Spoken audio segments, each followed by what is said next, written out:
He replaces the pain with love, and the masses love him back. They shout for more.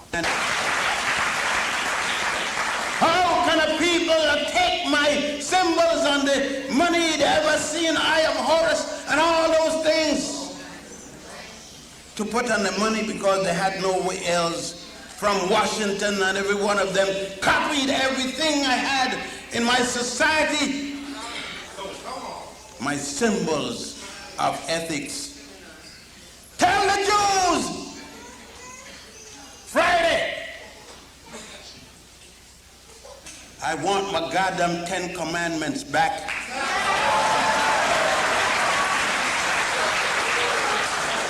Tell them to tell Moses, bring it back from where he stole it at the Grand Lodge of Wasset, which they call Luxor. Yeah, tell Diane Ravage, because I know she's got her little scout here. You tell Diane, give her your radio, give her your Japanese recorder, so that she can hear good, amplify it good. You got my permission? Yeah? It's war.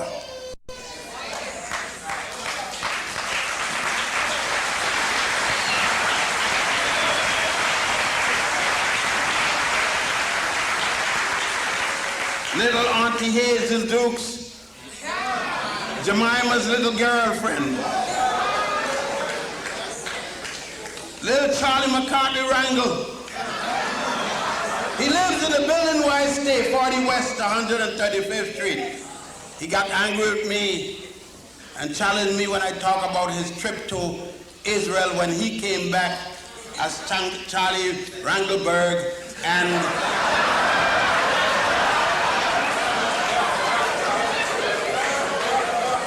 the Marine came back as Dickenstein.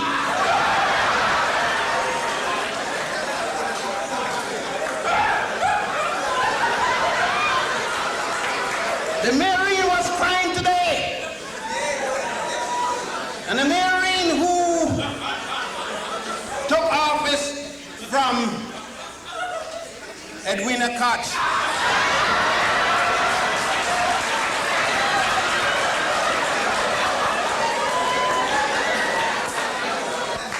I'm going to wind it down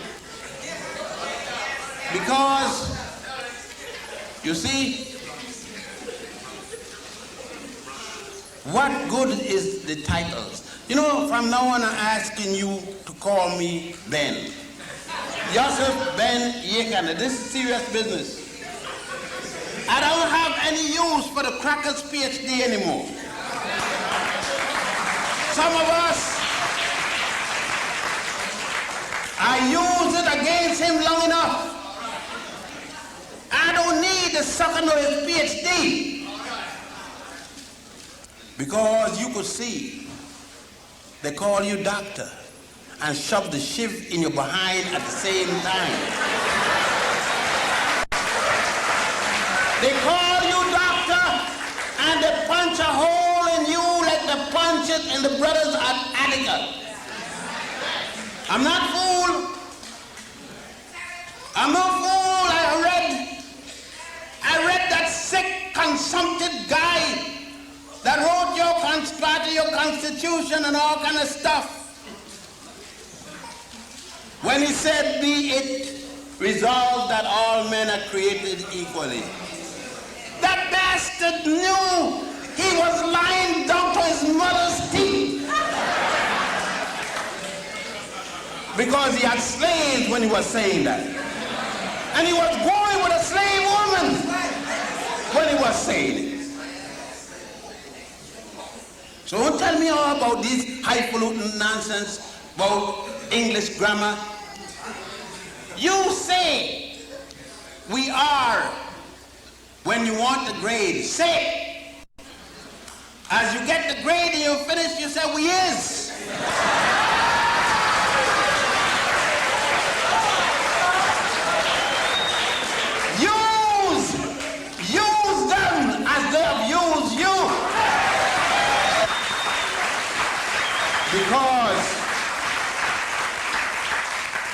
In war, we need everyone. And as I say, and I always said before, up with the black man, woman, put her to the top, to the highest, worship her. She is God. Dr. Ben. All right. Give a big hand.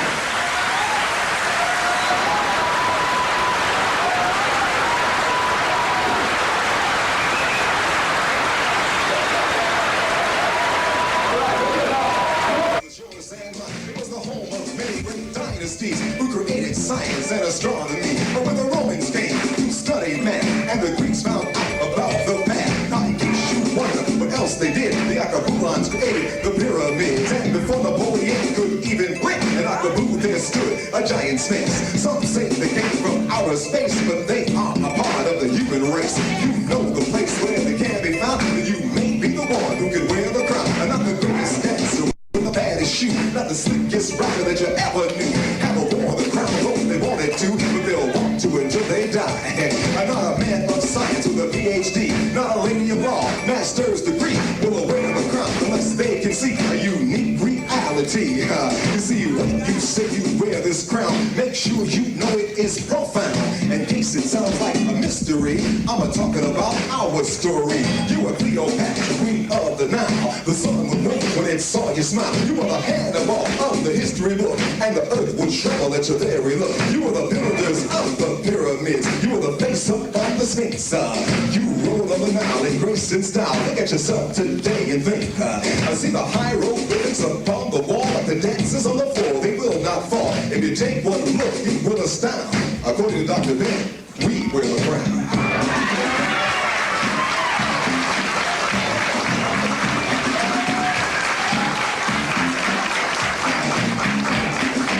Who did it to all of us, you know what I mean?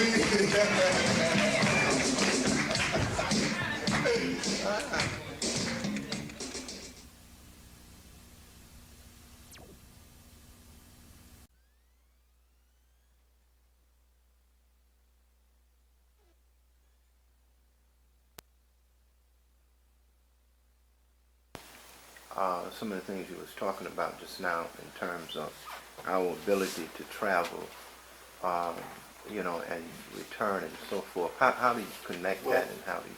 I think we all do it.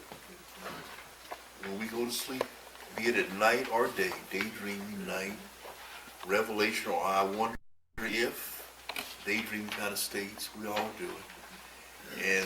And the things that come in from the side and from behind, little random, just like a breeze blowing through. I wonder if, oh no, it can't be like that, but it is like that. And just to be able to hold on to it. How do you hold on to a wisp of smoke? Do you inhale? And in this book, Dr. Bynum talked about breathing practices. Breathing through your right nostril, your left nostril. Well, I've never heard such a thing. That's how little I know. And in dream state, I remember studying about that and reading some of the occult literature, that you could actually be in a different dimension, a different place, and then become conscious that you were still asleep. And you could have a dialogue, this active imagination could have a dialogue and talk to the realm and ask it to talk back to you. And then you could command your lower mind to hold on to the memory so that when you awoke, you could then. And the importance of writing things down as soon as you wake up. Some things you have to go up writing down. They ain't gonna let you go. You'll be chewing on it for days and weeks thereafter. But the fleeting thoughts, and also the importance about living according to the 42 affirmations, knowing that when you do wrong things, it throws your heart off, and you close down the door of communication. You carry this residue that begins to cloud and begin with a broad brush to paint lies and falsehood and the opposites of what things really might be. So that, and also the need to watch out for rage, because rage can really jumble the airwaves. And watch out for love. It can really clear it up. It can really clear it up. But to be courageous enough to love, that takes some doing. Easy to get angry and stay angry. Hard to let it go. Easy to do, hard to do the right thing sometimes. To pay the prices that are being asked of you. When my wife showed up that time, boy, I just started running off at the mouth. I'd blame her for this and blame her for that and said all this and said all that. And but as time went on, I couldn't remember all the bad. The good was still just like it was yesterday. Wonder how as time went on, certain things stand tall, certain things just fade away.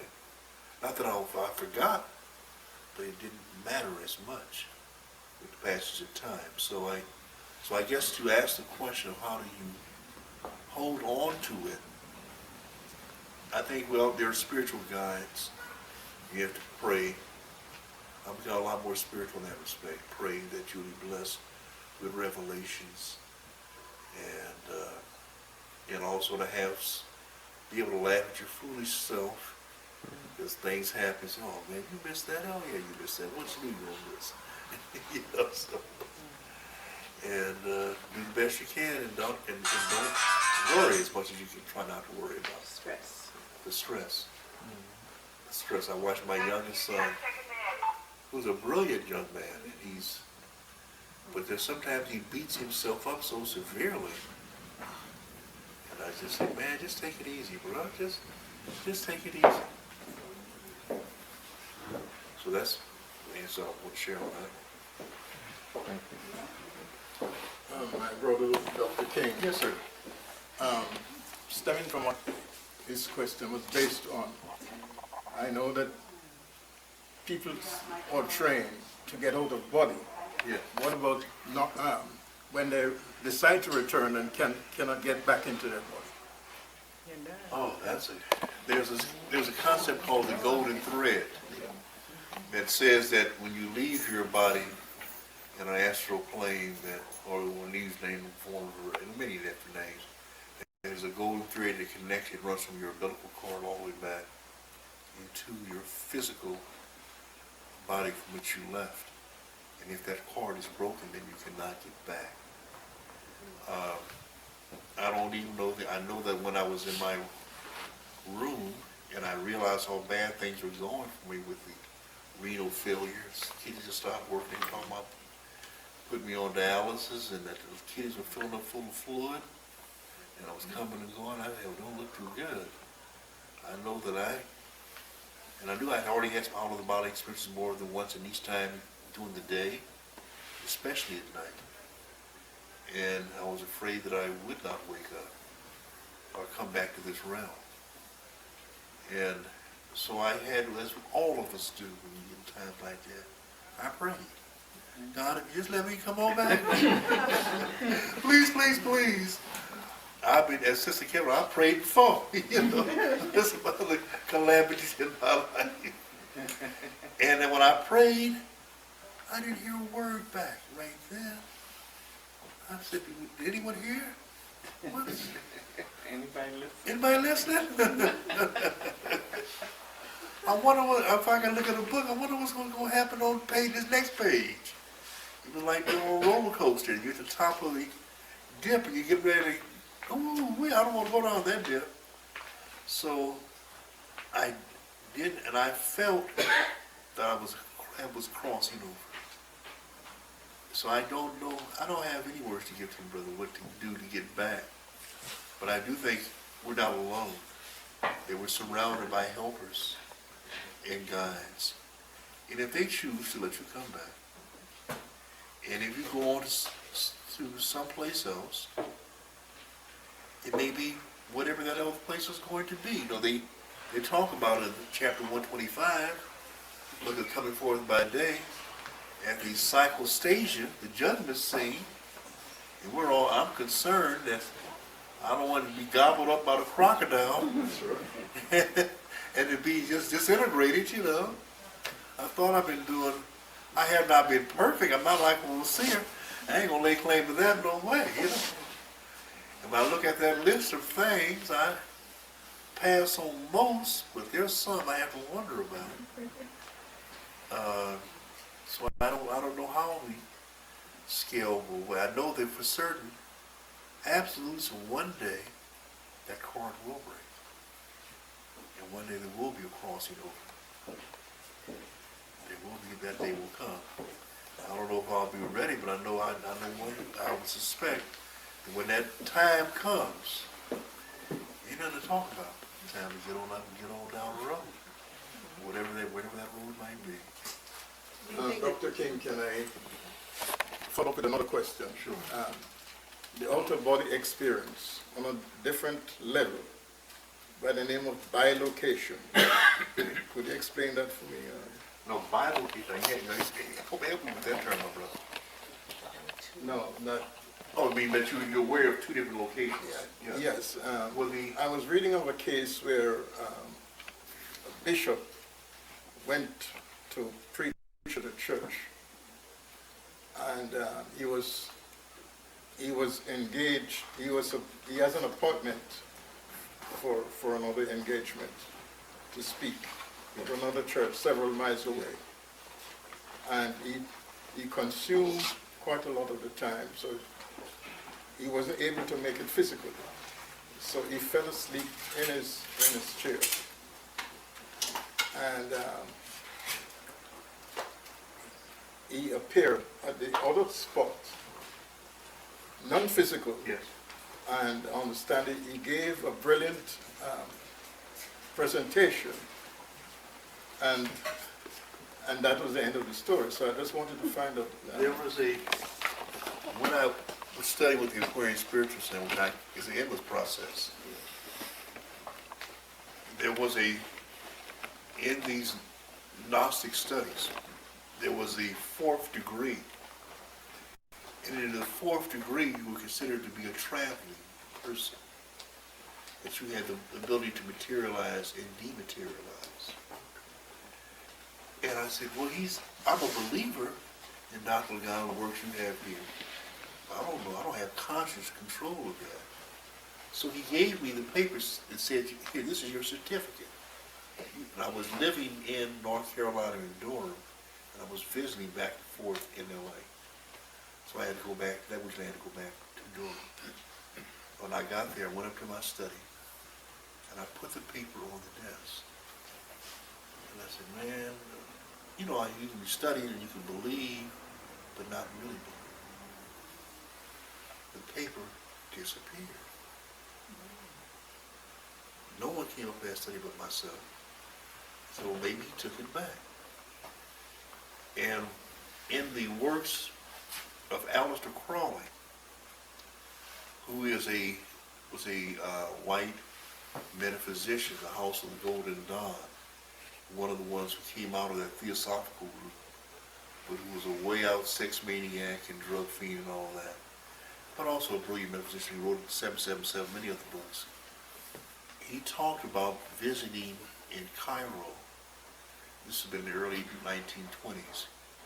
And he watched his master, named Theorem, materialize in his hotel room. And he was materializing from the star Sirius. And he was a black man. And the upper portion was visible, but the torso, the arms, and face he could see, but the other parts he could not see. In terms of the experiences that I had, I gave you the example of the two Africans who came to my assistance. I've never seen them before. They were 20-year-old, lish-looking African adult men. They seemed to be a small stature, like twice size, like 3 or 2 feet tall. And they came and put the white cloth on my head on either side. And then when I came out of the trance state, I realized I could actually do that. It made a tremendous improvement for my condition. But then again, on the other sides, when I would go into places and I would hear the sounds. There would be sounds that I would hear that would precede the out-of-the-body traveling back in time to Kemet 10,000 years ago.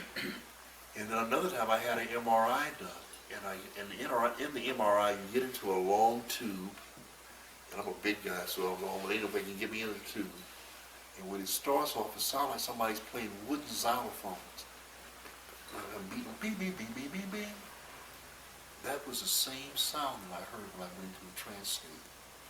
So that suggests to me there may be some kind of electromagnetism involved in these ships, energetic bodies going in dimensions. But to be conscious, I've been able to sometimes be aware that I'm dreaming, and then come out of the fright stage, or like, where am I stage, and then actually dialogue and ask them to share knowledge with me. And I've been aware of sometimes looking at manuscripts and then being amazed what I was reading and the brilliance of the revelations, and then wanting to hold on to it, but then not holding on to it, because I wake up in a disbelieving fashion and not try to write it down. So training your mind, lower mind, to write these things and become more proficient is a matter of repetition. But I think it's also a matter of having guides. But I think there are others who have, and a lot of things that are written about it, it's fakery, because 90% of it is people just hustling and making money on trying to sell techniques and motions and certain things. I do refer people to the works of Pascal Beverly Randolph, but I have questions even then when you speak about using the magic mirror to visualize people on the other side. And the magic mirror is having marijuana or other kinds of drugs and made up the mirror, but saying that they could have conversations and could read people's thoughts and all these things. So there's a lot more that has to be, maybe that's the work that I have to do, I don't know. When Dr. Lagarde, never told anyone this, when Dr. Lagarde, my older teacher, was in his last days, and by that time he had been placed, he had fallen and hit his head and had a skull fracture. That must be Dr. Ben. and he had become, his memory had become very poor. And also his wife, when he came home from the convalescent hospital, had a reoccurrence of her colon cancer. She died within a week. And then so he came back, and he was with us for like another 3 years. But he also gave a history. He also gave a history, and he talked about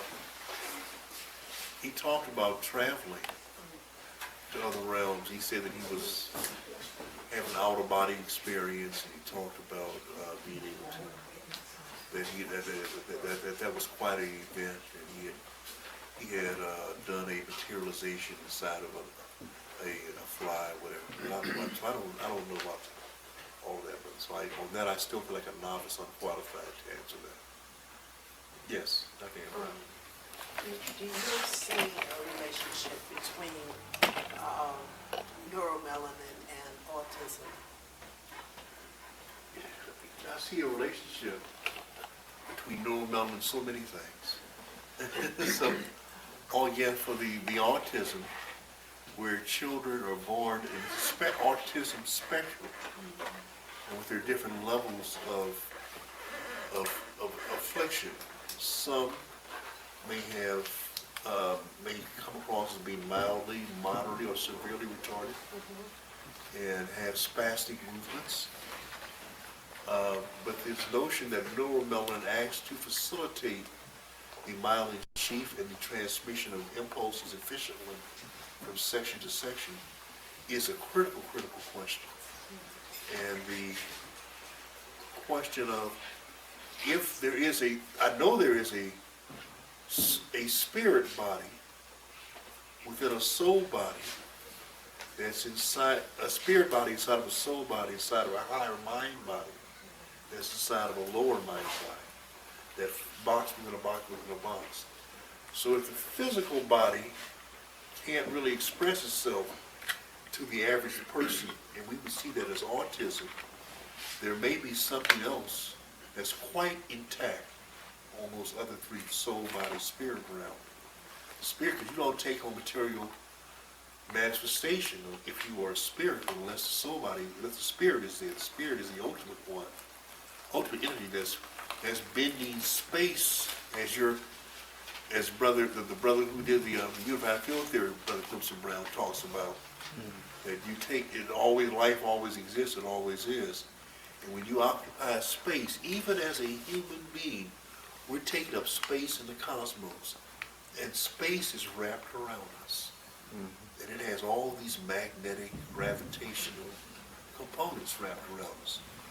And so, so that will be a tremendous advance, Dr. Brown, as you continue to do your work, showing the relationship between dark matter, dark energy, neuromelanin, and nerve transmission.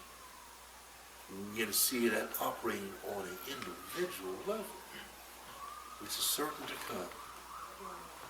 So that's quite a run. Dr. Professor Smalls, do you have any? Yes, ma'am. I got some So would you want to say a few words before you leave? I'm just glad to see Dr. King Thank you, brother. Thank you. lose the weight. Yeah, you've been telling me that, and I've been listening to you this time. Okay, if you want to stay here, make the decision to stay. I made the decision to stay. That's the deal. You make the decision to stay, and then you stay. A brain like yours and a mind like yours that is developed as yours, we need it. Give them all we gotta go. I'm here to share it, but I'm here to stay with it. Being with Asa a few months before he left, and him and Wade and myself have been working with the school system out in Kansas City for about 5 years. But that last March we were there, and he wasn't his usual self. So How did he seem different? it was like sometimes he was there with us and sometimes he wasn't. So I asked him, what is going on? And what he said to me was that, James, he says, I'll talk to you when we get back to the hotel. But he didn't. When we got back, he says, I got to go to my room. But what he said in response to the question was that we're just spirits in transition. And that was what he said, we're spirits in transition. And then he says, and you got to do two things, tell people two things. That one, what people always do is build families. And that we must be very conscious that we are in the primary war we're engaged in is a culture war. Yeah. So those are the last three things before he left. But, you know, like you, I've had out-of-body experiences. So I know how that space, that's a special space. And I've known people who just left. My mother just left. She wasn't sick or nothing. She just decided it's time to go. My sisters and them thought she was joking. She said, I'm not coming back to your house today. She went back to the plantation where she was born. She went to the house where she was born. She sat in her mother's chair. She asked everybody to leave, sent them all on an errand. 15 minutes later, they came. She was gone. She wasn't sick or anything. She just left. And my grandmother, before her mother, when she was leaving, she actually called me in the room and told me, she said, look, you got to take care of your mother, and you got to take care of Carol and the kids. Because, you know, at that time, I wasn't so sure Carol and I was going to hang in this long, because I had to do my politics. And she says, I'm leaving. So I says, well, where are you going? And at that time, she was about 98, but, you know, a healthy 98 for South Carolina. And she says, I've been to the Jordan River, and I'm looking going face, and I'm going to cross over. So I just said, oh, Mama, you ain't going nowhere. You're going to bury me. And I outlined to her before what my funeral should be like and all this stuff. She said, no, sit down. She was blind, actually, for like many, many years, but this day she could see. And she described things on the pictures. She described the dress my sister was wearing. She told me she made that dress from the feed sacks, and she described. And so that woke me up. But the lady saying it's the truth. And she says, I'm going. She said it again, I've been to the Jordan River, and I guess those were her frame of references. She says, I look in God's face and I'm going to cross over. She gave me certain instructions. And that was thanks to Listowel, because I wasn't going to be there. It was a Mother's Day. And I wasn't going to go home at Mother's Day. I was speaking in Columbia. And I spoke on the Saturday, and then Saturday night, Listowel came to my room and says, don't you have family down here? I said, yeah, my grandmother. And I said, my mom's down there visiting. I was supposed to lecture at the church on Sundays. So he got on the phone, calls the preacher and said, we're canceling small Sunday lecture. So I began to protest, so, I made an obligation, I'll keep it. He said, no. He says, you go see your mother. So I drove down to South Carolina the next morning, and that was what the old lady told me. And then I got back in the car, go back to Columbia, started flying back to New York that night. Perfectly clear sky. They used to have plates on the plane and forks and stuff back in the day. And we were having dinner, and I was the only black person on this plane, and it hit something. Boom! All of the dishes are flying everywhere. Everybody's panicking. And the father came on and says, well, we didn't get anything, and I can't, he couldn't find out what happened. They said the weather was fine. So they began to clean up.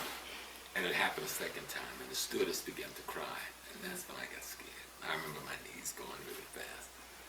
And there was nobody for me to hold on to, because I'm the only black person, and all the whites were hugging. And so I held my legs and started praying to my grandmother. I said, don't let me be crippled up. Either kill me or don't let the plane go, but I don't want to be crippled. That was my dialogue. Plane leveled off, got to New York. Everybody walked on the plane, never said nothing. That was the period when I stopped flying. You remember when I didn't fly and I took the trains out to California. And then Dr. Jeffries came and said there was a need to go to Ghana. This is their thing, remember, that's when we had the dream, and we had to go meet with all the chiefs and tell them that our ancestor came in a dream and says, you got to build shrines for all those killed in the Middle Passage, or we won't come back home. So I told the story to Dr. J. Dr. J called somebody in Africa, and they said, he comes to me with tickets, and I go, look, I don't fly. So that night, the same grandma came in a dream and says, you don't have to be afraid anymore of flying. And I said, why? She says, your sister's going to fly your plane. My elder sister's an ancestor by that time. And while we were standing in this field talking, Delph landed this plane, and she comes out smiling with one of these old style helmets. Next morning I was on the plane to Ghana, and I've been flying ever since. But the space, the frame of reference I make now is that we are all the divine having a human experience. Or better said, that we are an expression of aspects of the divine essence having a human experience. Because that's what you were talking about. That there is only one thing. And we are just parts of that one organism, which is all that is. You can't put a dimension to it because it's beyond our comprehension in terms of ending or beginning. And then much of our literature says the same thing. But my love for you, we go back a lot of years to a lot of things. Make the decision to stay. It's really up to you. And those little things that get in your way, it's like the discussion you were having about the negative confessions. We talk about the 4, but we know there's many, many, many more of them. And so just eliminate the ones that's in your way. The eating isn't, and the dieting isn't just a bad habit. It's a spirit that like those things. It's like they teach us in yoga. And you have to have a conversation with that element of yourself, that you may like these things, but Richard's body can't handle these things. I remember one of those experiences I had was doing my Yoruba initiation into the precept. And I was in the woods in a hut, and I think it was about the 5th day. And you're blindfold doing all that preaching, you're fasting doing that giving. And something came in the hut and picked me up and spun me around and said, dance. And I started dancing to the drums and dancing to the drums. And then it spun me again, and I could feel the wind when it goes, because I'm a child of Oyan, I'm a priest of Oyan. And so when it goes, I kept dancing, and I hit my shin. And I thought I was in this place all by myself all these days, except occasionally someone would come and chant, and the drums were always playing. But when I hit my shin on something, a bench or something, somebody grabbed me. So there were attendants in the room. And he says, number one, do you want to sit down? I said, yes. And he sat me. Then he says, do you want some water? And I said, yes. And I remember when the glass hit right there, and then nothing. And the next thing I know, I don't have on a blindfold, and somebody was anointed this leg, and somebody this leg, and someone had this arm, and someone had this arm, and the chief priestess was possessed by Babaluaye.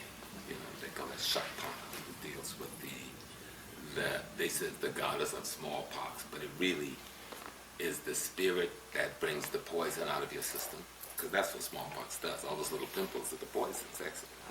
So she was rubbing something into my forehead, the medicine, and someone else had a tray. And I remember what she said. She says, this is my son. I came to you weeks ago and said, prepare the medicine. You didn't do it. And says, now you know I need the medicine. And he says, I can take him when I want him, and I can bring him back when I want him. Just like what you were saying. I went to Kemet once from my living room floor. Didn't have any control. Almost had a heart attack. I would have died had they kept me longer, and they brought me back. And the second time they took me, I wasn't as frightened, and they held me differently that time. You know, I'm saying I don't see none of this. Someone behind with me cradled. And I went to Kemet, and we got to Abu Simbel, and then we went over to Luxor, and we went to the valley, and then he pulled me away. All of it was African, and as he pulled me away, it was all turning white, European. And then they says, now you know what the work is. Then they brought me back to my living room. So I know what Asa meant. We are spirits in transition. And so I've had at least 2 clinical death experiences. I have a good understanding of this, better than I had, not as good as one should. You've been all the way on the other side. I mean, I hear you talking, but if you didn't cross over, you certainly had your foot in the water. It was in the water. Okay. And we are the divine having this experience. We are all aspects of the divine, having our peculiar responsibility. The Yorubas call it your destiny. Before you leave the divine to become human, you decide on what your purpose is here and what your destiny is going to be, and then you're held accountable to do that. And when you complete that, then you go back, not to some mythical kind of heaven thing, but you become a part of the great thing again, the great energy again. So I'm glad to see your spirit, and Sister Kepa told me you were coming. I was very happy, even though family has gone through some crisis. There's somebody in the family yesterday who had to go through 9 hours of surgery with a lot of not too very good possibilities right now, so I need to go back home. But I love you. And as we struggle through trying to learn how to be African, the one thing we do learn is that we have to know how to love. But in the context that I know people in the Judeo-Christian Islamic culture, we talk about loving, but I hope I'm going beyond that statement of loving. That is love without discrimination. I'm loving with discrimination. Okay, I'm clear on what I'm loving and what I'm loving. So that's my contribution, just being in your presence. You know, I remember how much you taught all of us when we had never heard the word melanin. There comes this guy talking about this melanin thing. What is that? You know, get to this guy's feet and begin to learn about what makes us godly. You know, and that's what you brought to us, and you're still bringing it. So you have to decide whether you're going to get tired on the job or whether you're going to lighten up and finish your job. You know, I'm here for the duration, but let me just... But I just ask one quick question. Thank you. Thank you. I'm glad you too. Stay with me. Take care. Brothers and sisters, forgive me. Is there such a thing as predestination? In other words, Can you talk a little louder? So yeah. Oh, I'm so sorry. Yes, I'm sorry. I'm asking, I'm in my mind, I'm thinking, we speak of going to a certain point and then coming back. I'm wondering, do we have any real control? Was this predestination? Are we placed here and the Creator has decided you're here for a purpose? I expect you to fulfill that purpose. It could be. We pray that as we look forward to the end of this year, Every day, they wanted to see this man dead. A group of people who feared him. Why did they fear him? Because he's dangerous. I don't mean the kind of dangerous that Michael Jackson is talking about. That's a different thing here. Michael's dangerous is only dangerous to himself. But they feared Doc because he is a dangerous person. He's dangerous for a lot of reasons. Dr. Ben has twisted the slave game around. You know, we're in the middle of right now the fall of global white supremacy. Do y'all realize that? That's what's happening. That's what's going on. I heard Bob Grant on Hate Radio today. Bob Grant was admitting it. He said, it's over for us. I said, you're right, brother. You're right. But the fact of the matter is that there are people who understand this and they're going to try to do everything they can to stop it.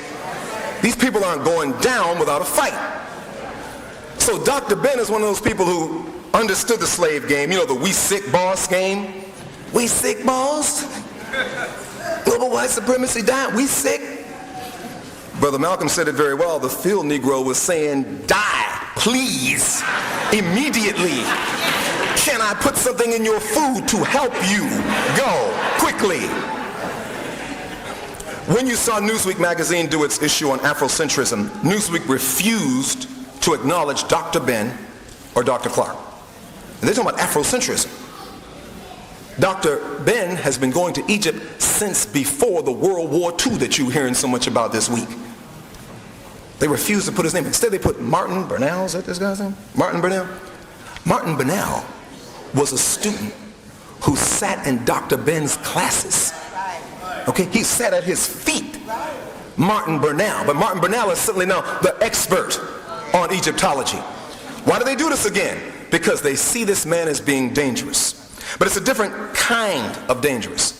See, what Dr. Ben has done here in America, in the Caribbean, across the continent of Africa, really around the world, is that he's begun to raise our consciousness so we begin to understand who we really are. This is the secret to what's happening. If I was white people, I wouldn't want you to know who you are either. I wouldn't. If I did to you what white people did to you, I wouldn't want you to wake up. Because what you're going to be when you wake up, you're going to be dangerous. And that's why he's dangerous. And that's why Dr. Clark is dangerous. Now, when we go to Kemet now, we see the same kind of love for Dr. Ben, ironically, in Egypt, and especially among the Nubians that we see here. As a matter of fact, I've reached a point where I wouldn't be surprised if I walked into the desert of Egypt one summer or something and saw Dr. Ben's face as a sphinx or something. I'm trying to tell you, I wouldn't be surprised at this point because the love is that deep and it's that strong. But brothers and sisters, we cannot stand around and let our heroes be attacked. We cannot wait for it to happen and always have to react to it. And you know what it is. Now, if you know you're under attack, you build a fortress.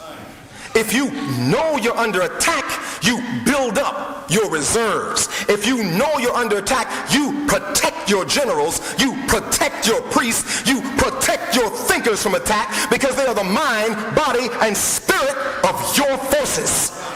You understand that and you protect them because they have to be protected.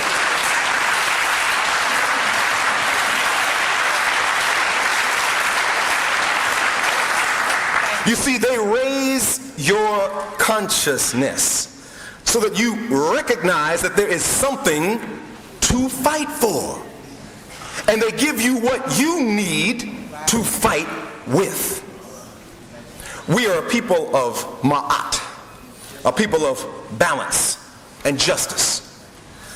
White people have more to fear from themselves than they have to fear from us, because they're the ones who are going to go crazy when this population shift takes place. That's going to be their problem. We have to do nothing to white people. They will go nuts. Have no fear about that. But you see, when you think about what we've asked for, we've never really asked for anything except justice. And for that to mean more than just us. I want to dedicate this tonight to Dr. Ben and to all that he stands for fighting here in the diaspora and throughout Africa. You see, we are people with a job to do. Struggle to us is nothing new. His story running through our minds with images of every kind. Cowboys and Indians, we all rooted for them to win.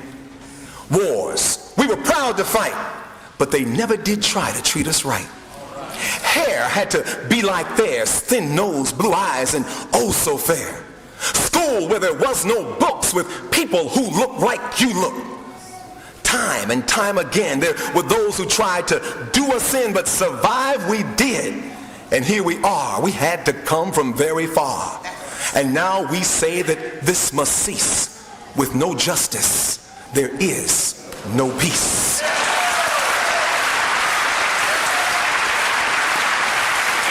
You see, no other people around the world have had their families stolen, hurled across the land and over the sea, the branches of our family tree. We too have a Holocaust, and millions strong were killed and lost. They didn't come by invitation. They were brought here to build the nation. We slaved and we worked this land. I'm talking about the African, the ones their ships went out to raid, the ones Uncle Sam never paid. Now we, the children of the sun, are the new generation under the gun. We watch today on TV news as groups of angry Hasidic Jews storm into a police station, suffer no kind of retaliation. Put a single black man in that situation and he'd be dead by assassination. No justice, no peace. Racism must cease. Now, today we look at a host of crimes that have become part of our times. A man dead in Howard Beach, but murder beyond the jury's reach. A boy killed in Bensonhurst, but wait, you have not heard the worst. Police shoot a grandmother down, yet judges have no guilty found. Picture young Larry Davis with the crooked cops we all know hate us. They pretend they're white as snow while selling guns and dealing blow. No justice, no peace. Racism must cease. Now, Central Park after dark, a woman beaten, they say raped. Group of black boys framed because the police need escape. DNA, the ultimate test, fails to find a link. This jogger has no memory, and the case begins to stink. Scottsboro boys all over again is what some people say. Reverend Al said trial by media, they tried to put him away. Patricia Mealy's name and image are carefully cloaked and hid, but they went after Tawana Brawley, a Maddox and Mason protected kid. And up in Boston sits a brother, a victim of the undercover, confessing a crime he didn't do. Could Central Park be the same thing too? No justice, we say, no peace. Now, the St. John's case was a matter of race. The bland jury heard the facts: abduction, sodomy, it was gang rape, but the press never said wolf pack. A black woman's word meant nothing. All of them must be sex toys. That's the message of the verdict in black and white. Boys will be boys. We say no justice, no peace. Racism must cease. No justice, no peace. Thanks to Dr. Ben, we'll take our education to the streets. Thank you, Marcus.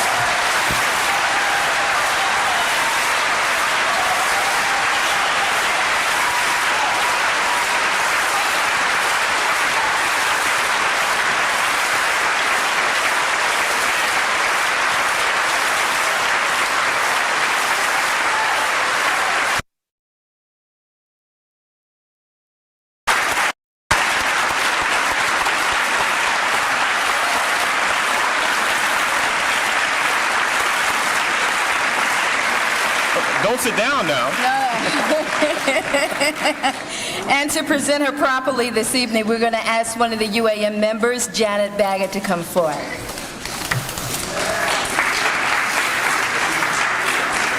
Hotep sisters and brothers,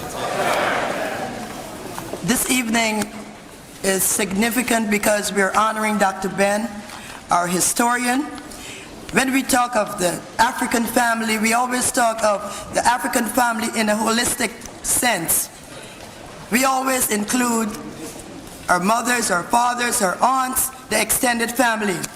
Tonight, United African Movement would like to present to Dr. Ben's wife, Sister Gertrude Ben-Jochannan, a bouquet. Would she please step forward, Sister Gertrude? Are you here?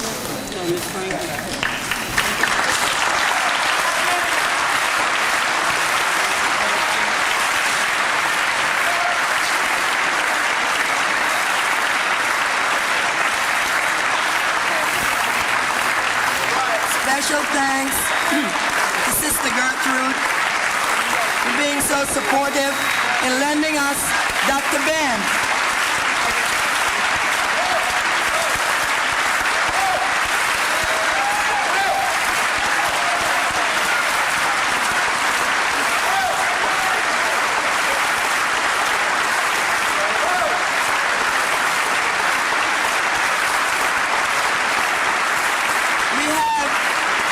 Women of the United African Movement.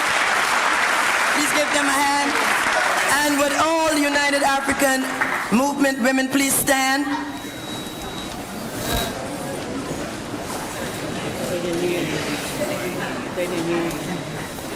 We thank you. We thank you, Sister Gertrude. We thank you for lending Dr. Ben to us and being so supportive of Dr. Ben and his work. Yes. Because as we know, without the support of his wife and his family, it would not have been so possible. And that's very important. We as women play a vital role.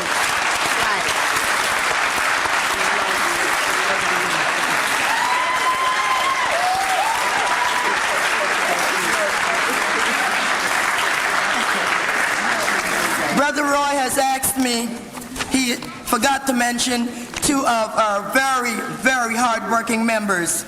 Special thanks to Brother Najee Bundy, who was responsible for printing those beautiful programs. We thank him.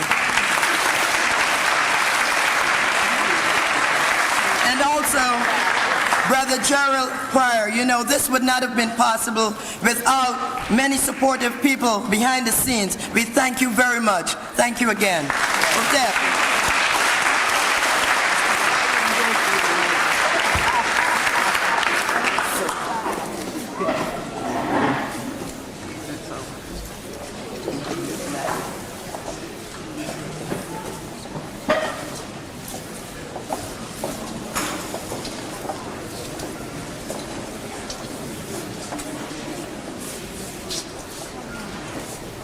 Special.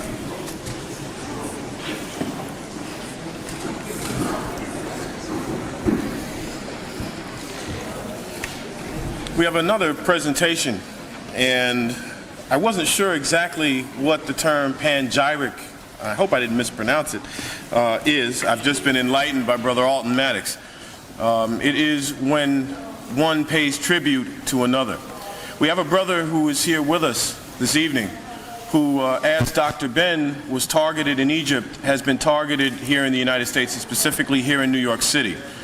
He is a man who has attempted to speak truth to power, which is very, very important for all our communities. And he has been attacked for it, as so many black men and women before him have been attacked when they have stood up and spoken their truth, our truth. Let us welcome Dr. Leonard Jeffries.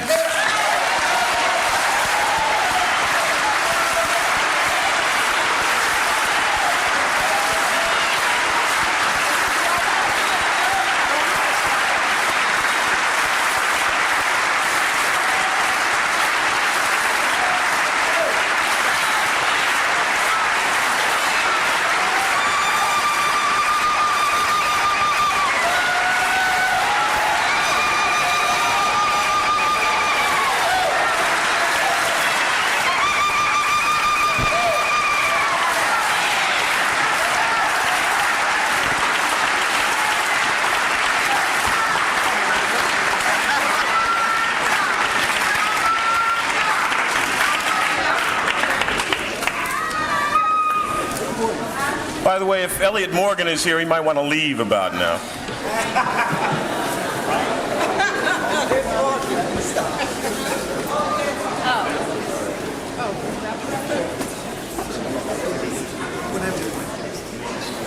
Okay.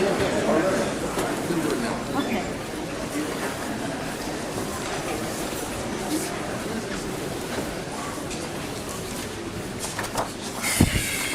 Hotep, brothers and sisters. As you know, we've been in the middle of a very serious moment in our history. And I don't want to take any responsibility for it. All of the responsibility and the reason for it all and the causes for it all and the people who are blamed for it all are right here, Dr. Ben and Dr. Clark.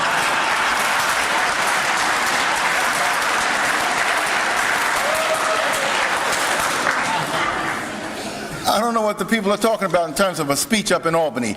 Have they ever heard any one of Dr. Clark or Dr. Ben's presentation?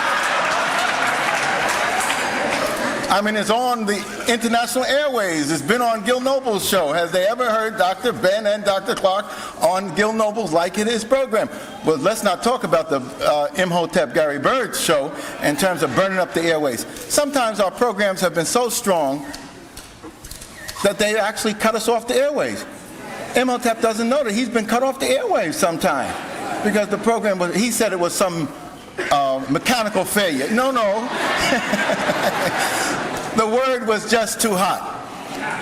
But to be very serious, I think we cannot at any time not fail to honor these brothers. We're blessed to have had in our lifetime this particular strength and spirit force with us. These are the pillars that I stand on. I'm not standing by myself. I'm not standing for myself. It's their scholarship and their leadership that has directed me. It's not a PhD or a BBD from Columbia University. None of that gives me the strength, the courage to stand up for the truth of who and what we are as African peoples. It has come directly out of their contribution. Dr. Clark brought forth for us, those of us who were moving into African studies in the early 60s, that there's an African worldview, an African standard, an African perspective. And he hammered this into us. I'm talking about a whole generations of us, the James Turners, the Asa Hilliards, the whole host of us, so that when the storm broke in 68, 69, around a black studies movement, there were young people there ready to take upon their shoulders the challenge of structuring black studies programs. We had no schooling in this at Columbia University or Cornell University or Northwestern University or Harvard University. The schooling for structuring black studies programs comes directly out of sitting at the feet of Dr. Clark and Dr. Ben. So you have to understand what we stand on.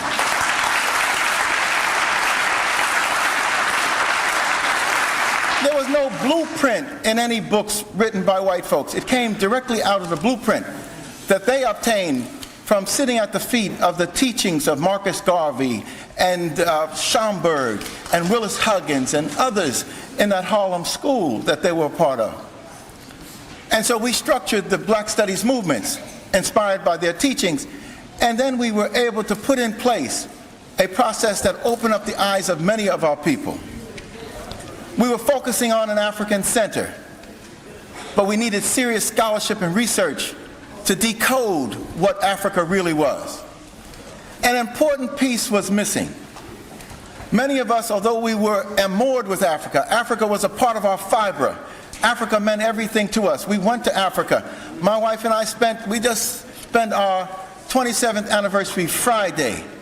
But when we got married,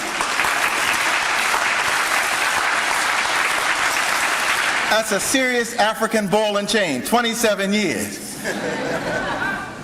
But when we got married, we immediately went to Africa for 2 years. That was our honeymoon, 2 years in Africa doing the PhD work. But although Africa was a part of us, there was a piece missing. And in spite of the strength of Dr. Clark and his teachings, and even though he had directed us to the Nile, and he had wedded us with scholars like Dr. Sheikh Anta Diop, And we knew the significance of the Nile Valley. I met Dr. Diep through Dr. Clark in 1971, met him again in 72. 73, all of us went to Addis Ababa with the leading Africanists from around the world, and it was at that point that Dr. Turner and myself and others fought for Dr. Clark to be raised up as the leading Africanist in America, representing all Africanists, white and black. So we were wedded to this struggle. But the peace about the Nile did not come into the place that it needed to be until the old man of the Nile from 135th Street, across from Harlem Hospital, down the street from Pam Pam's, until he brought Africa home to us in the Nile, and he took a brick and crashed it up beside our heads, and we woke up to the significance of the Nile. Because you need to understand this. Even though we were in Africa, even though we knew the Nile was a part of Africa, we still felt it was the Arab world. We still felt somehow that it was not us. You have to understand the psychology that we went through. True people, fully African as they thought they could be, still did not taste the Nile. It did not shake within every fiber of our body until Mr. Pam Pam came with his brick. And over the last 10 to 15 years, the Nile has been cemented with all of Africa and Africa's peoples and Africa's traditions. And because of that, we are in this storm. They didn't care if we were down in the Congo. They didn't care if we were helping with liberation movements in South Africa or Zania. They didn't care if we got up money to help the Patriotic Front. They didn't care if we were in Mali and Ghana. What they cared about was this Nile Valley. Once we put the Nile to our knowledge and understanding, we had the whole ball of wax. We knew, for example, that Africans were the mother and father of the human family. Mother and father of the human family. Without any question, the scientific evidence is there that there is one human race, and that human race is African. Everything else is a mutation off of African gene.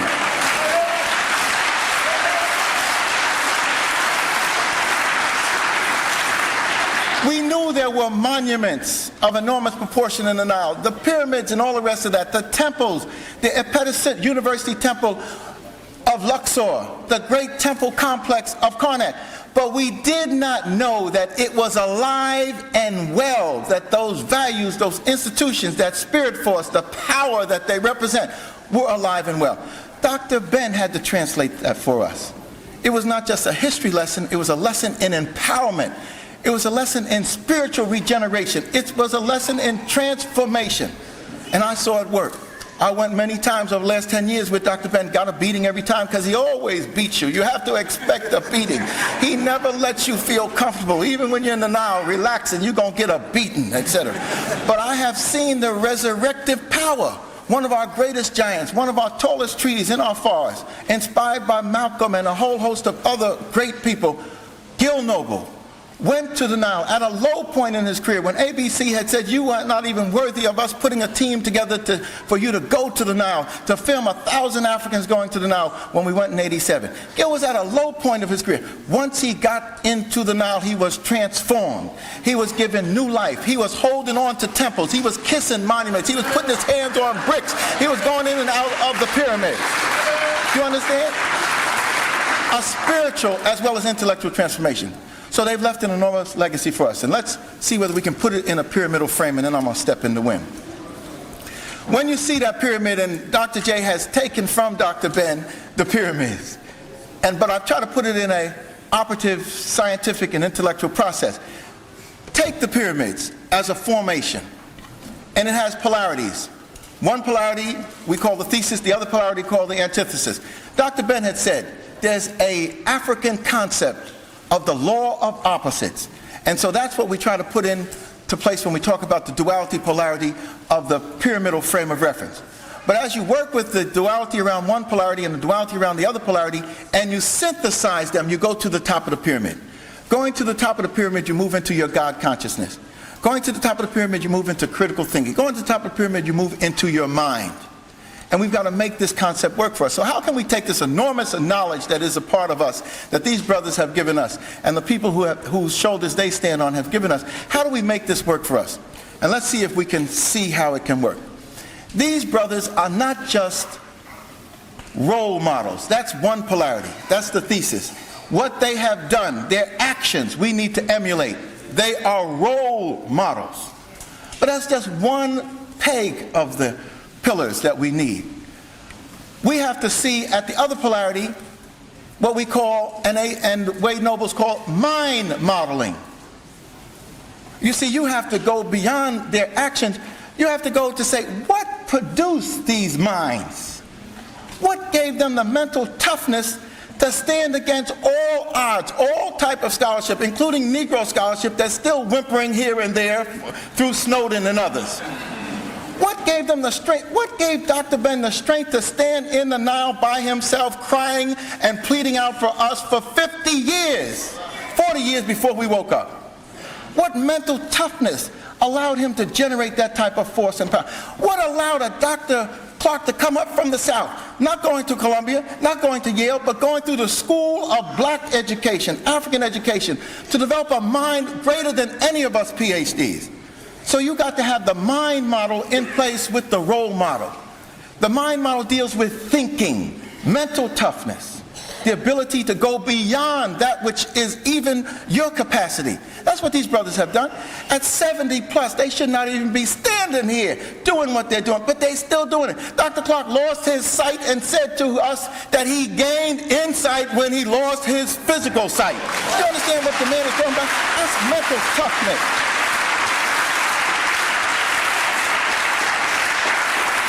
But that which they have left us is not just role modeling around their actions, standing for truth and Africanness, and mind modeling in terms of their thinking, standing against all odds and winning that victory. But the polarity between these two poles takes you to the zenith, to godliness, to the spirit model. So you got role modeling, mind modeling that leads into the zenith, which is spirit modeling. You have to ask yourself, what sense of mission allows these brothers never to take the low road, never to stop, never to bow down, never to scrape, never to not give? What sense of mission created this force and power in them? That's godliness. That's understanding that you are God and you have God force within you. The sense of mission that they have is what we've got to translate. So once you put role modeling, action in place, once you put mind modeling, thinking, serious thinking in place, once you put spirit modeling, developing a sense of godliness, that you are God's children, that you are God's chosen, then you have that which it takes to transform us as African peoples to move into a meaningful future. Thank you very much.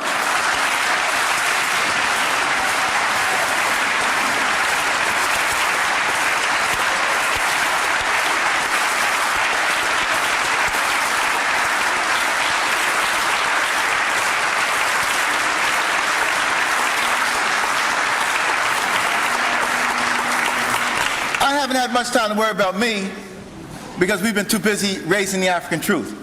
And I just want to say that, true to Dr. Ben and Dr. Clark, we've been maintaining our path of truth. Wherever we've gone, we've spoken our word. And our response has been enormous. The response from the churches has been unbelievable. Even the Holy Ghost churches, where we went to on Friday, Saturday, even the holiness churches, Bishop Sexton and Bishop Owens. Bishop Owens said that we understand what Jeffries is doing. He is fighting that fight that we've had to fight in Alabama, had to fight in Mississippi, had to fight in Chicago. We understand his strength. He is of such integrity and such strength, we need him in the White House instead of Bush. Now this is coming from the Holy Ghost people. The fraternities, the sororities have joined the fray, dropped all of that. And we tell them, look, you're African before you're Greek. And they said, we understand that. So there's a consciousness.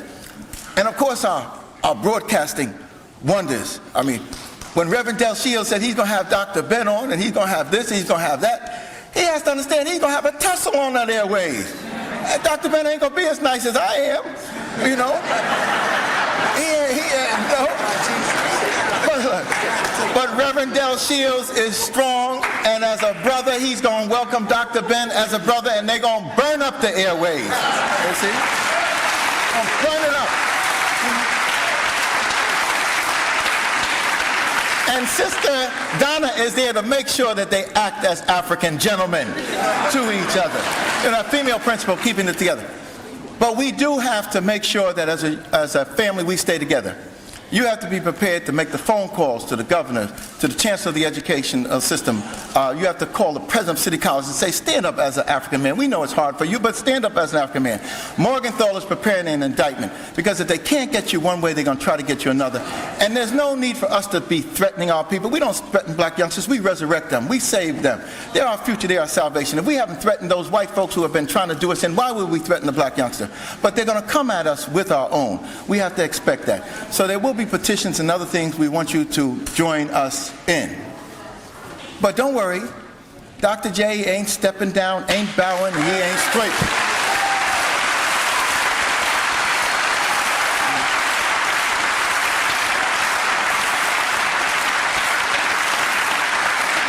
And he's not apologizing. Now let me leave this one thing with you. A lot of the people attacking us have created a smokescreen. It never was about Jewish anti-Semitism or anything. It's always been about truth. And they've created this smokescreen. But now they got the tiger by the tail, or the Black Panther by the tail, and they don't know how to let it loose. When we laid out our information, when we go to all these colleges, we went to 10 major colleges over the last 2 weeks, and most of the audiences have been white, many of them Jewish, and those youngsters, once they hear the truth, they come over to our side. How can we work together with black folk? Okay. Doug Hyken was at Queens College. He said he went to the library to check out the books that I mentioned, and at first he said, if this was a Jeffries 3 months ago, then I'm with him. But after he thought about it and checked the things out, now he says that there's nothing in the books that would indict the Jewish community along with others in terms of enslavement. So I've got to help him out. Since he has a problem reading, I have to help him out. You see, that's my role as a teacher, help him out. And I'm going to help you all out too, because you all got problems doing this research yourself. Most of the books that I will name, and I'll probably either use the program Drive Time or Gary Burry to announce it, there are 10 books, okay, that I had told you which deal with the Jews and enslavement. I looked at 6 of those books last night. 6 of them, including the grandees, including the Jews of Amsterdam in the 17th and 18th centuries, including Eric Williams from Columbus to Castro. 6 of these books, if you open them, including the Jews of the South, if you open them up to page 114, 114, it opens up automatically to the tales of their enslavement of African peoples. Open up page 114. Don't even look in the index. Just open up page 114. I don't know how the good Lord prepared this for me, but he sure did prepare it for me. I'm going to call up Doug Hyken and the rest of them. Tell them, open up these books to page 114, and there you is with the enslavement process all wrapped around y'all. The truth shall set us free, brothers and sisters. Continue to rise, continue to struggle, continue to walk forth as Africans.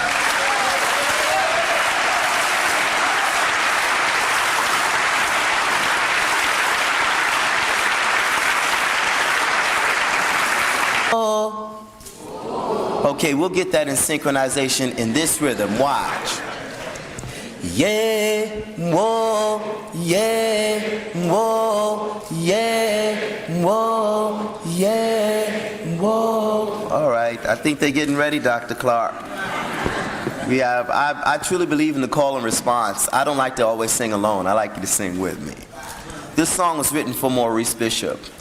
So happened that October 19th, 1983, I was on the west bank of the Nile, or approximately getting ready to approach the west bank of the Nile at Khartoum. Where were we, Dr. Ben? We were at Wa'at. And no, not that morning. I'll never forget that morning. That was the morning Maurice Bishop was murdered.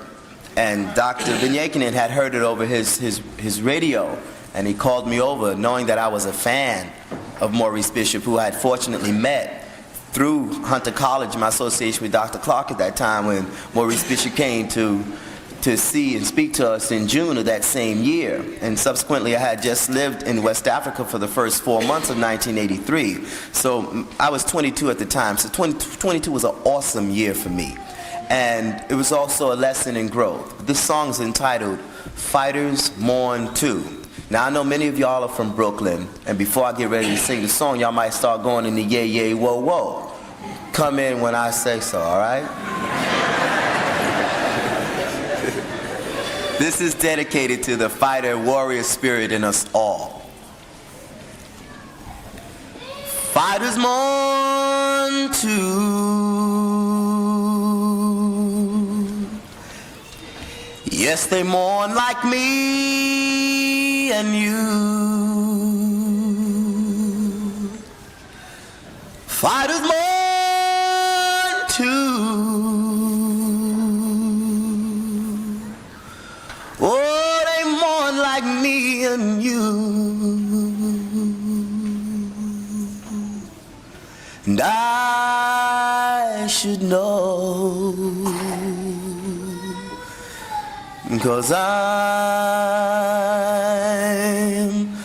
a fighter. I've been on the earth long enough to know freedom fighters come and freedom fighters go. And I wrote this song to help us in some way. I want my people to grow stronger every day. And I should know, 'cause I'm a fighter. Yes, I have been on the earth long enough to see the possibility of what true freedom can bring. And our leaders, yes, they've left us with a spark, but it's up to every man and woman to make their mark. And I should know, 'cause I'm a fighter. If you're ready now, sing it with me. Let's go. Fighters mourn too, yeah, whoa. Well, they mourn like me and you, yeah, whoa. Well, fighters mourn too, yeah, whoa. Well, they mourn like me and you, yeah, whoa. I should know, yeah, whoa. I am a fighter, yeah, whoa. Maurice Bishop mourn too, yeah, whoa. Yes, he mourn like me and you, yeah, whoa. Say Marcus Garvey mourn too, yeah, whoa. Well, they mourn like me and you, yeah, whoa. I should know, yeah, whoa. I am a fighter, so yeah, whoa, yeah. Asante wa mourn too, yeah, whoa. Well, she mourn like me and you, yeah, whoa. Queen Hatshepsut, she mourn too, yeah, whoa. Well, they mourn like me and you, yeah, whoa. I should know, yeah, whoa. I am a fighter, yeah, whoa. Well, I've been on the earth, I've been on the earth, I've been on the earth, I've been on the earth, I've been on the earth long enough to see all the possibility of what true freedom can bring. And our leaders, yes, they left us with a spark, but it's up to every man and woman to make their mark. And I should know, yes, Lord, 'cause I'm a fighter. And we really should know if we are fighters. Yeah, whoa, yeah, whoa. Don't clap. Yeah, whoa, yeah, whoa. Repeat after. Don't clap. You know, you tell the black people not to clap. Thank you. Thank you for your sincere clap. You know, you tell the black people not to clap, but then they clap.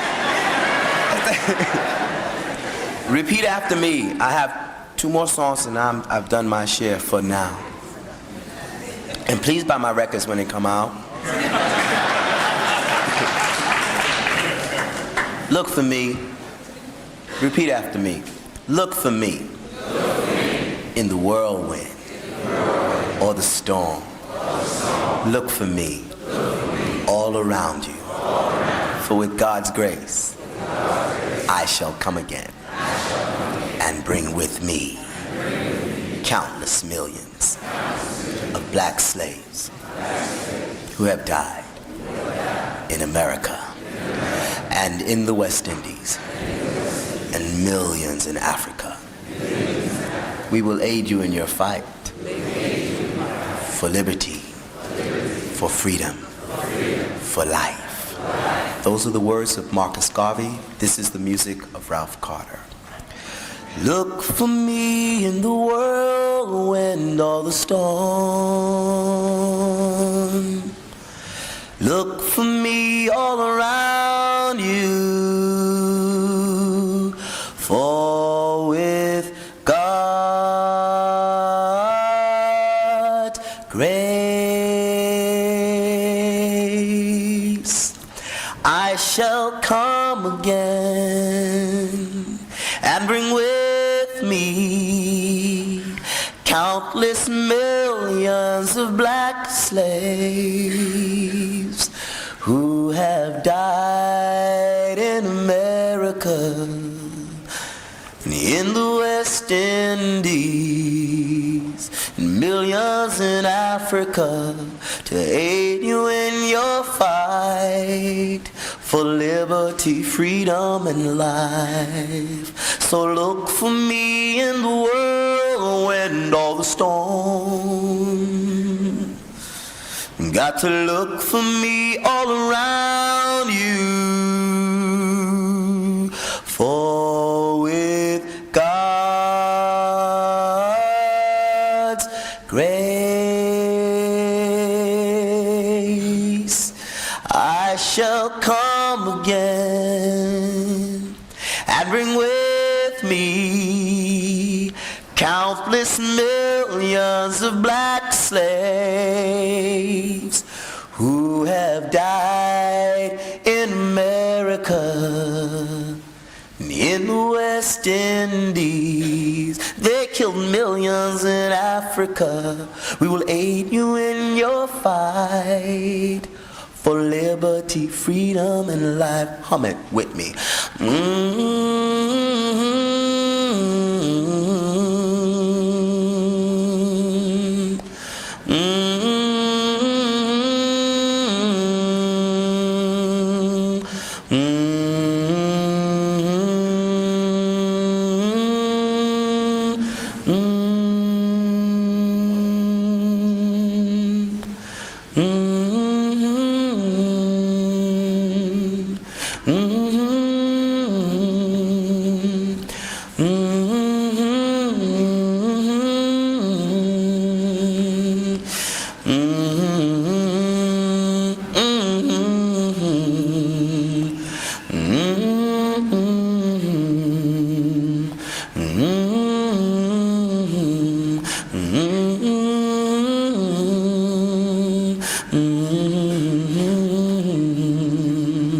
So look for me in the whirlwind or the storm.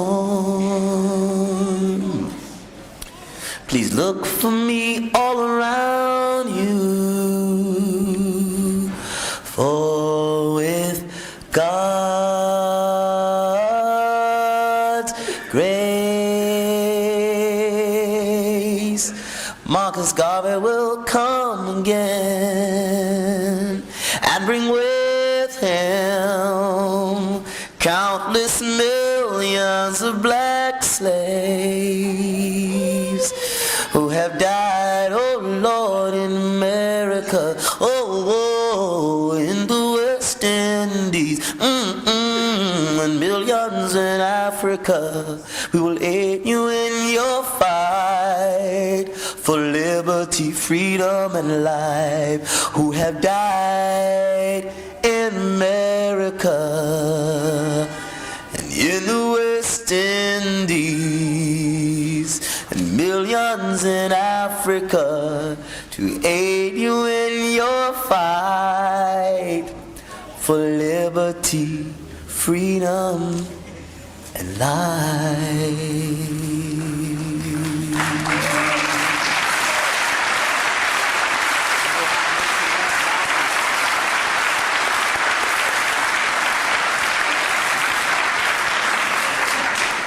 This song is dedicated to young people because it comes out of an experience of working with young people, having the opportunity to teach and work among teachers, and fortunately have an opportunity to give back in the form of teaching. Children continue to inspire me, as well as adults and heroes and sheroes who are here and who are not here. It be about love, it be about peace. Be about you and it be about me. Be about African people living our lives together, yes. Be about the young, it be about the old. Be about nation building, I am told. Be about Africa. We are the people of the first world, not the second world, surely not the third world. We are the people of the first world, and civilizations, hit it, be about love, it be about peace, be about you and it be about me, be about African people living our lives together, yes. Be about the young, be about the old, it be about nation building, I am told. Be about Africa, we are the people of the first world, so listen to us. It be about Akhenaten, it be about Imhotep, it be about Nefertiti and the pharaohs. Be about African people living our lives together, yes. Be about Shaka, be about Uzinga, be about Eskia and the Santiwa. Be about African people living our lives together, yes.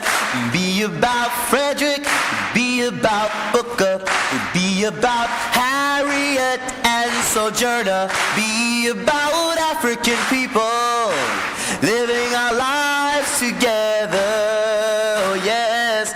It'd be about Malcolm, be about Martin, it'd be about Elijah, Marcus, W.E.B. Be about Africa, we are the people of the first world, and we will be free.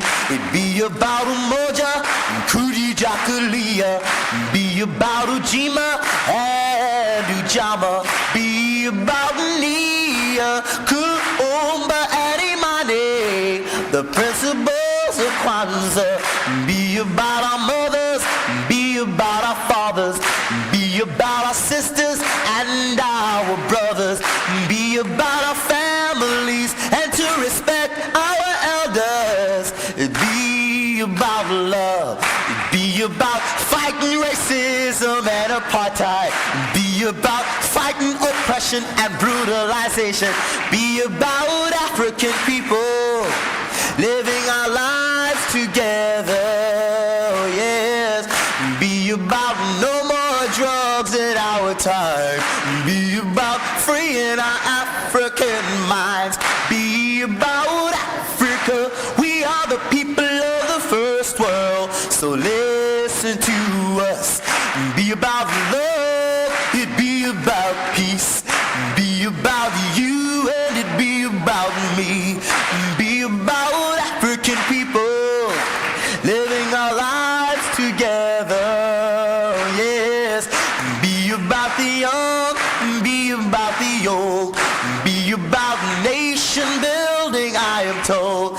Be about Africa, be about Africa, be about Africa, Africa, Africa. Say be about Africa, say be about Africa, say be about Africa, Africa. Africa, Africa. Say be about Africa, be about Africa, be about Africa, Africa, Africa, be about Africa. We are the people of the first world. Come go with us. Thank you, Dr. Ben-Jochannan.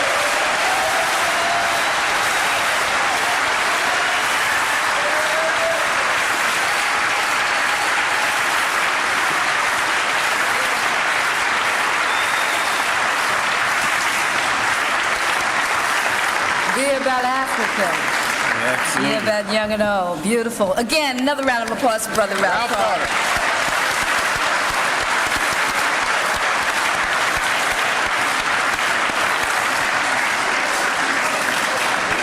And now it is a time for us to be about everything about getting down to business. I'm going to introduce two reverends to you.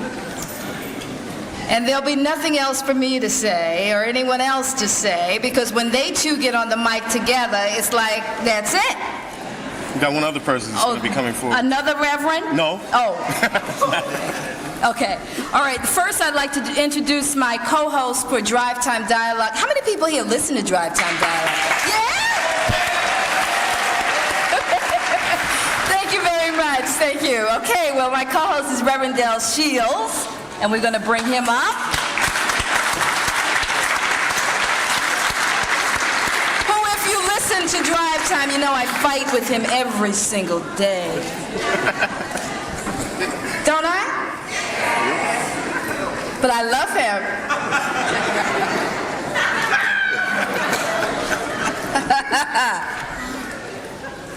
I want to thank Sister Donna because I've got something over Mark and Imhotep because I have a young lady with me. They have to do it by themselves. I just would like to take a moment out really to give a nice round of applause to two men we owe a great deal to. When I came back from California and I went back to my old station, which was WLIB, and they were so gracious and kind and allowed me to sit in and kind of get my chops back together, and sat in for them many times. And I think that Imhotep, Garvey Bird, and Mark Riley really needs our applause. They deserve it.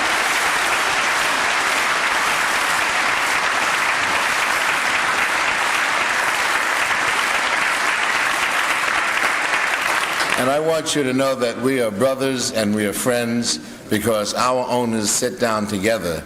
So if the two owners can sit down together, we can sit down together. And I don't mind when you come on RL and say, well, I just turned off Gary Bird and I heard him say so-and-so. But we're in this together, and we thank you really for all the support that you have given us. Now, I'm going to call upon a young man whom I have learned to love over a period of time.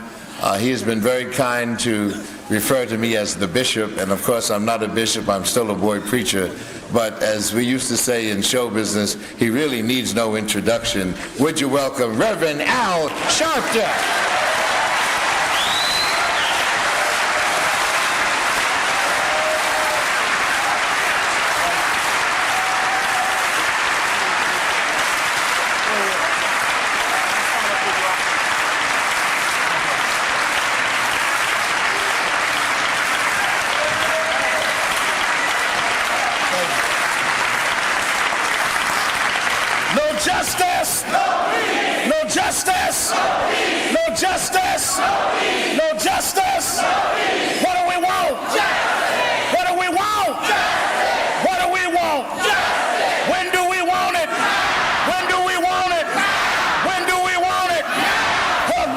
Next to you, tell them you love them because they're African.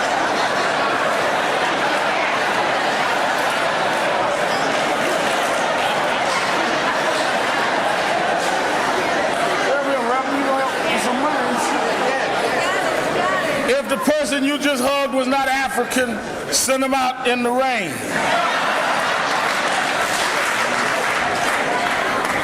We're here tonight about serious business. Dr. Ben is a serious part of all of our lives. I don't know anyone other than Dr. Ben or Dr. Clark that would make all of us feel obligated to be here from all sides of this city, from all perspectives, because it really doesn't matter what your political ideology is. If you don't know who you are, you can't go nowhere if you don't know where you're coming from.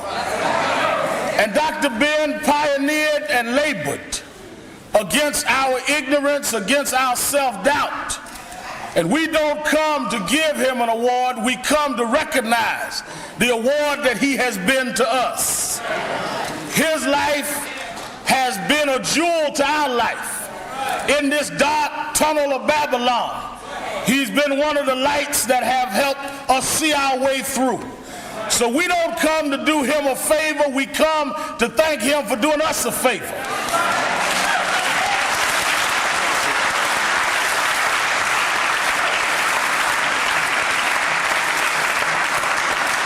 And white folks don't have to recognize or praise our sages, our scholars.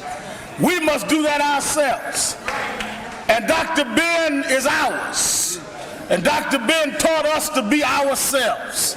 So we're here tonight for a man that we shouldn't have to do a whole lot of preaching and begging in order for you to do what you're going to do.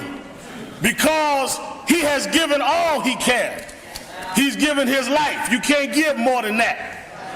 The least we can do is show our love and show our commitment and show that we appreciate the life he's given. You can't equal with dollars the hours and the years and the struggle that he's going through. Working with our people is difficult. There's no amount of money in the world that could pay you for working with us. I'm trying to work with Reverend Shields now. This is very difficult.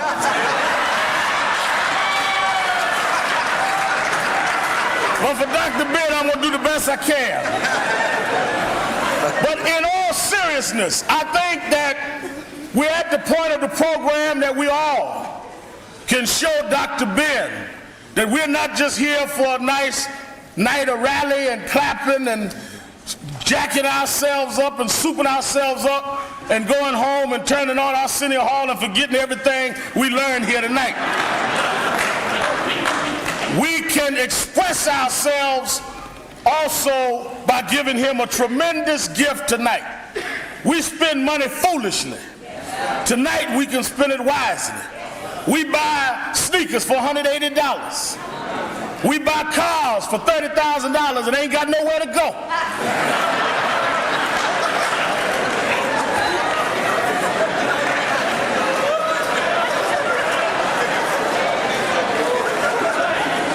No, that's it. We buy brand new cars and ride around the same old block.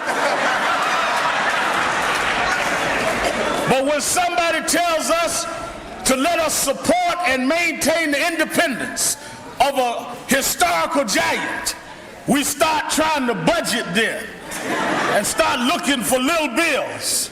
We should give as freely as we give to foolishness. Now, all of us claim to be Afrocentric, and all of us know that all of these bills got slave owners on them.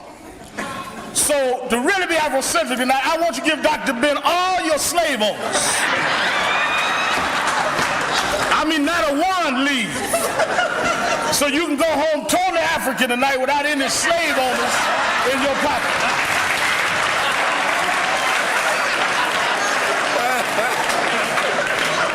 I mean, Franklin, watch all of them on slaves.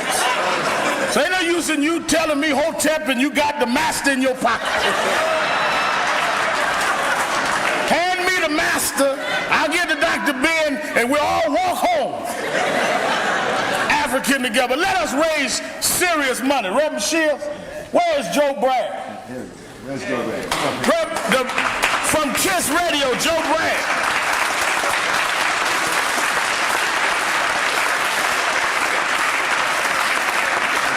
Joe Bragg and Reverend Shields is going to help me raise the money. Joe, you just got back from South Africa with the mayor. I know y'all raised some money for Dr. Ben while y'all was over there. We sure did. So you can put the mayor's money in there first. He give me a check. No, we ain't taking no checks from them.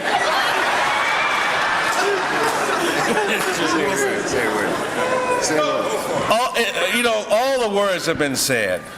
You hear me every day trying to tell you what's right and what's wrong about our society.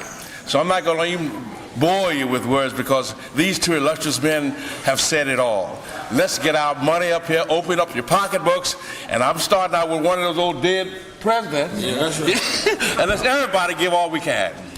Now I'm going to start tonight, and I know that folk up here got a lot of money, but I'm the only one of these three ain't got a job.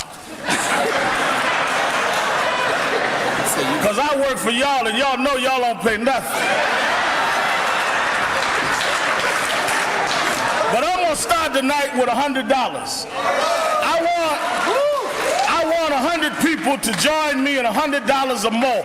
Stand up first. Come on, I want Dr. Ben to see how much we love him. Who will join me with $100 or more? If it write out a check to Dr. Ben, Kristen Peterson, one of the backbones of the movement, giving $200.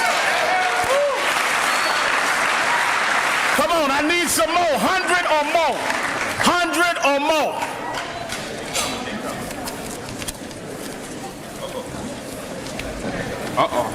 Don't move unless you got some money now. Don't make no funny moves. I get nervous. Franklin Jackson, $100. But you wasn't taking no check. This is one of those funny ones. Dr. Leonard Jeffries, $100.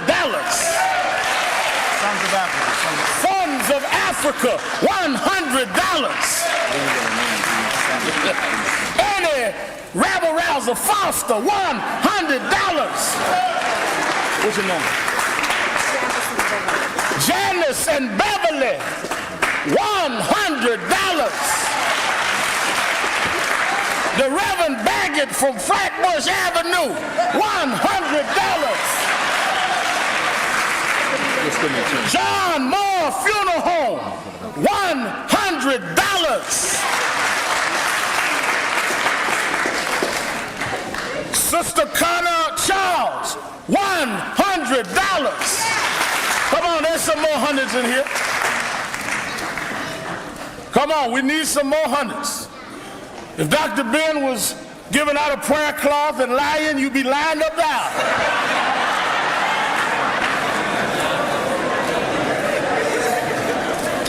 I want to make an announcement. Come on, we need some more hundreds. There's another one right here. Here's another one. Lorenzo Tyson, $100. There you go. Trinity Delivery Service delivered $100. Robert L. Campbell, $100. Darren W. Jackson. That ain't just, no, Darren W. Jackson, $100. I want to give $100 as my contribution tonight. Last week, Dr. Ben took my Jesus from me, but I still love him.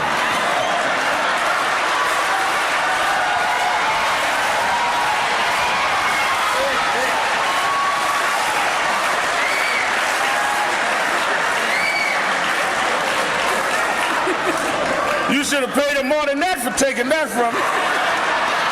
$100. Robert Atterbury, $100. We have a Nubian bride and groom that Dr. Ben married during the summer. These are the couple, the Nubian bride and groom that Dr. Ben married this summer.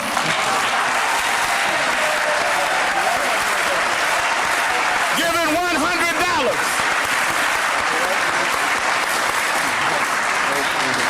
Dr. Ben doing better than preachers. They still together. Ain't that wonderful? Catherine New, $100.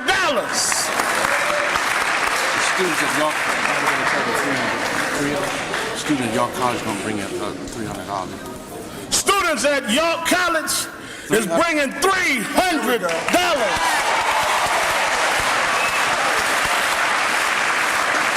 Sam Adewumi, $100.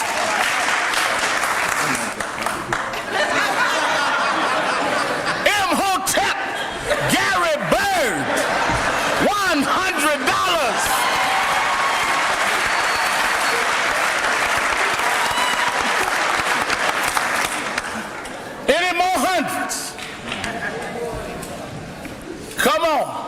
That's right. That's right. There's a couple more back here. If you don't feel like walking, put up your hand. We'll come to you. Thank you, brother. Gregory Hardy, $100. You that did not have 100, really don't have it. Raise your hand with 99. I'll lend you $1.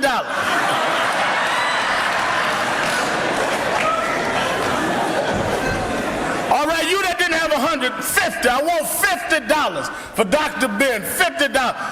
I know it takes time, but we want to give him a beautiful gift tonight. Isn't that right? Yeah. Isn't that right? Yeah. How many of y'all want Dr. Ben to leave here with knowing how much we love him? Raise your hand. Oh, everybody gonna be there. All right, now take that same hand and go in your wallet and give me $50. Rise Company Production, $100. Mr. Samuel of St. George, $100. That's Samuel St. George. That's right, Rev. Walking, let's get it. And Ingram, $50. I need 50s. Brother needs a basket up here because he's running over. You got something to put in it? Send a basket up there and give it to her first because she got some money. Vida Scepter, $50. Queen Mother Franklin, give her a big hand. Whatever you got is all right with us. When you tell them that somebody, this lady gave me this to bring to this tonight. Mrs. Fannie Clark sent this by Mother Franklin. She couldn't be here. $50 for Dr. Ben. Jeffrey Gale, $50. Frank Young, $50. Wilton and Francis Anderson, $50. Brother Hector from St. Croix, $50. Brother Hector from St. Croix, $50. Lydia Arnold, $75 whole dollars. Emmeline Paul, $50. Willa Reed DeLyons, $50. Catherine Johnson, $50. And Kosi King and his wife, his queen, Natasha King, $50. And Kosi King. And Kosi King and his wife Tosca King, $50 whole dollars. Don't send me no notes, send me some money. Donald Fortune, $50. Y'all taking all these pictures to get some money now.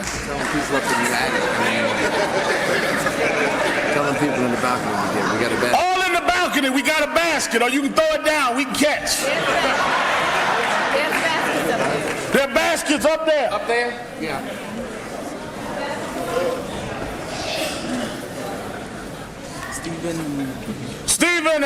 Stephen Dixon and Donna Apple, $100. Lamar Strofer, $50 whole dollars. Come on, we need some more 50s.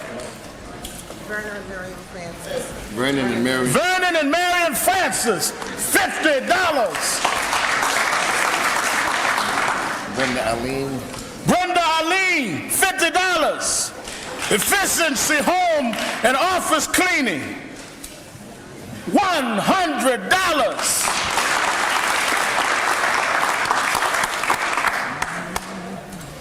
That's right, just come on. Security, check the bathroom, pull them people out, tell them it's offer time.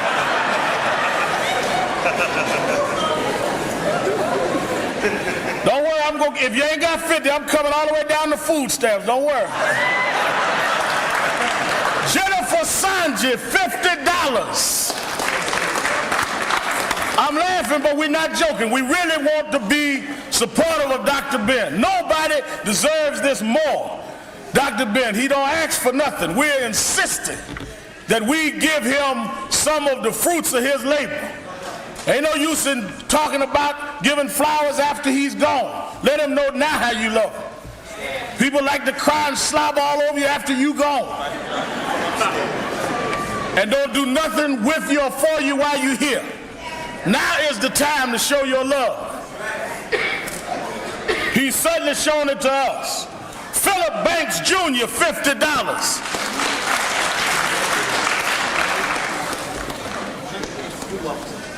Come on, any more 50s? All right, you that didn't have 50. Oh, come on, brother. No, I almost went down, but I saw you stand up.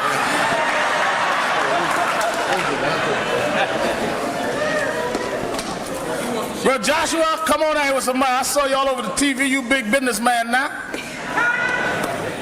Give us some of that fruit. Tarek Alexander. Brother Alexander. Tarek Alexander. $50. $100. Give him a big hand.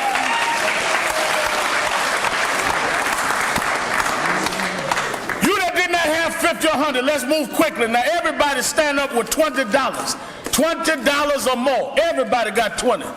If you ain't got 20, stand up and buy it from the girl next to you, tell her you pay her next week this time. Everybody $20. Let's have a line all the way around the church.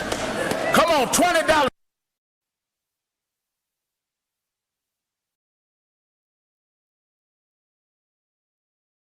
Important for us to say good morning to you.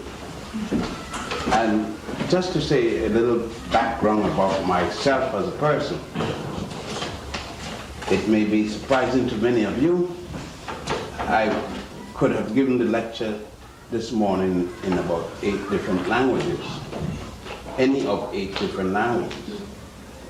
I could have given you the lecture in the language of my father, Amharic, or Agu, which are 2 languages of Ethiopia. I was born in northwest Ethiopia in a place called Gondar.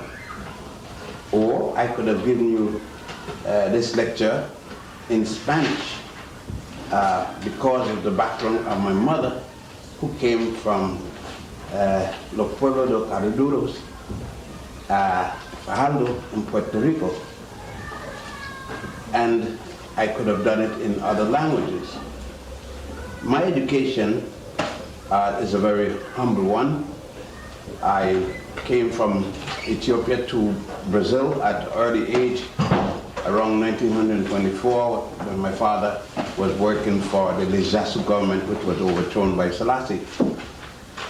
When the overthrow took place, we had to find a place to live, and we decided to go to my mother's country. And so from Brazil, we went to Cuba, where we stayed 2 years, getting all the papers straight, and then we went to Puerto Rico, to Fajardo. I grew up in Puerto Rico and Santa Cruz, which is today called St. Christ, because my father was a lawyer, and he practiced between both of these islands. I went to school in Puerto Rico, my high school, and then the University of Puerto Rico, and then the University in San German, School of Agriculture and Engineering, where I graduated as a civil engineer. I then left there and went to Cuba and took a master's in engineering and a doctorate in anthropology, cultural anthropology. Left Cuba and went to Spain and took a doctorate in Moorish history. Then I thought it was time to work. I went to work and took some other degrees. I took my last degree in law at La Salle University in Chicago, United States of America. So that's more or less my training, and I've done a number of jobs, including my work with the United Nations, and my last job in the United States was at Cornell University, where I taught for 17 years and retired about 2.5 years ago. And whereas you were taught in school that all you know come from either Judaism, Christianity, or the Greeks and the Romans, and that's a bunch of lies. As I say, in war, we need everyone. And as I say, and I always said before, up with a black man, woman, put her to the top, to the highest, worship her, she is God. Amen. All right. Give a big hand.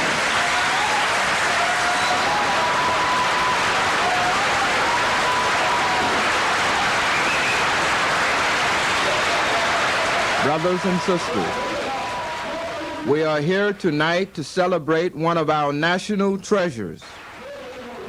No one in modern history has done more to physically return us to the crown and glory of African history than our brother and elder, Dr. Yosef Ben-Jochannan. Not only has he written more than 20 books on African history, but he has personally taken more than 15,000 African Americans back to the black land, back to Kemet, to see with their own eyes and touch with their own hands the historical proof that their ancestors gave to the world the greatest of all gifts, the gift of civilization itself. Well, I've learned that for one, this is not a European country. I feel the American educational system has robbed us as a people. It has, very much so. How? It hasn't taught us very much about our ancient culture. What does coming here do for you? It does everything. It's like being born again, anew. In the sense that we have not been told the complete story. We've been told from when we came on the slave ships and not before. So this is a great revelation and a great mental adjustment in that our minds are being freed in a sense, in a real sense, which is necessary. How do you feel? I feel angry because of the greatness of our ancestors and considering how much of our positive history have been denied us only for the advancement of the Europeans. In 1982, I made my first trip to Africa with Dr. Ben. We journeyed first to the ancient land of Ethiopia, mother of Egypt. After leaving Addis Ababa, the capital, we landed our plane in a pasture close to the village where Dr. Ben was born. Of course, the village is in bad condition now because the people had abandoned it and went to Israel. And because of racism in Israel, they came back. And they tried to, of course, it took them some time to rebuild since the government didn't include it, the government didn't encourage it. So it is in deplorable condition, so to speak. Next, not 30 miles from here, there's a place called Beganda. And it is in there that most of the group of Beta Israel, otherwise called Falashas, with whom my family came up and myself was born. Now you say, was I born in that village? Yes, but my mother and father lived in Addis at the time, and my father felt that I should be born in the village where he was born, so my mother was brought here just for giving the birth. Early the next morning, Dr. Ben took us to explore the beginning of the Blue Nile. The Nile originates from two sources. One place is here, in the highlands of Ethiopia at Lake Tana. No one knows the source of the waters that feed this lake, but its mighty flow falls from the highlands of Ethiopia and cuts its way through rock and earth to meet the White Nile in the Sudan. Here the White Nile, whose origin is in the highlands of Uganda, spins a Russian courtship and marries the Blue Nile at Khartoum. From this point onward, the Blue and White Nile are one, cutting their way through the desert, becoming the only source of water and the highway by which so much of civilization was spreaded to other parts of the world. Dr. Ben is one of the few African anthropologists who has actually done excavation along the Nile. This is one of his research sites here in Aswan, Nubia. He has traveled this Nile from one end to the other, studying, teaching, even at the famous University Al-Azhar in Cairo, documenting the African origins of Western civilization. That we are practicing as African people. Well, the basic concept of the Christian baptism is to show that Jesus Christ was different than regular man. He had a sense of purification. His sins or whatever it was, move him. The difference between him and man, he was baptized by this special kind of water. We know that it came from this, not necessarily this part, but the concept. Here you have the baptism or purification of the pharaoh. The god Tahuti or Tut, the god of the scribes, along with god Horus, baptizing the pharaoh Ptolemy 12. The baptism is done with holy water. The water is symbolized by the Ankh and also the Was, W-A-S. The Was is the greatest symbol. Here is a Was. This is a Was. This staff with what appeared to be a goat head. And here is an Ankh. They took the Ankh and the Was, joining them together intermittently and created the water. And thus you have Ankh Was. Ankh was all the way. This is the purification rite because the pharaoh cannot be installed, coronated without being purified. The removal of all his wrongdoing, because since he's going to be the pharaoh and he's going to represent the people with the admonitions of Ma'at, I have not done any wrong, I have not committed murder, I have not robbed, I have not speaking with an ill tongue, to make sure he has to be purified, like Jesus was purified. And just so, the school system, education system, was centered around the temple. First it was the temple or grand lodge, as they were called, lodges, at Saqqara. That's in the Old Kingdom. Then in the Middle Kingdom, it moved to Waset, now called Luxor. The Greeks had called it Thebes. It is in this citadel of wisdom that man conceive of the universe in mathematical terms. Man conceived in such a way that he was able to develop a constant for dealing with the radius from where he sits to the next planet, the moons and suns, which we get it as 3.14, so forth, called pi by the Greeks.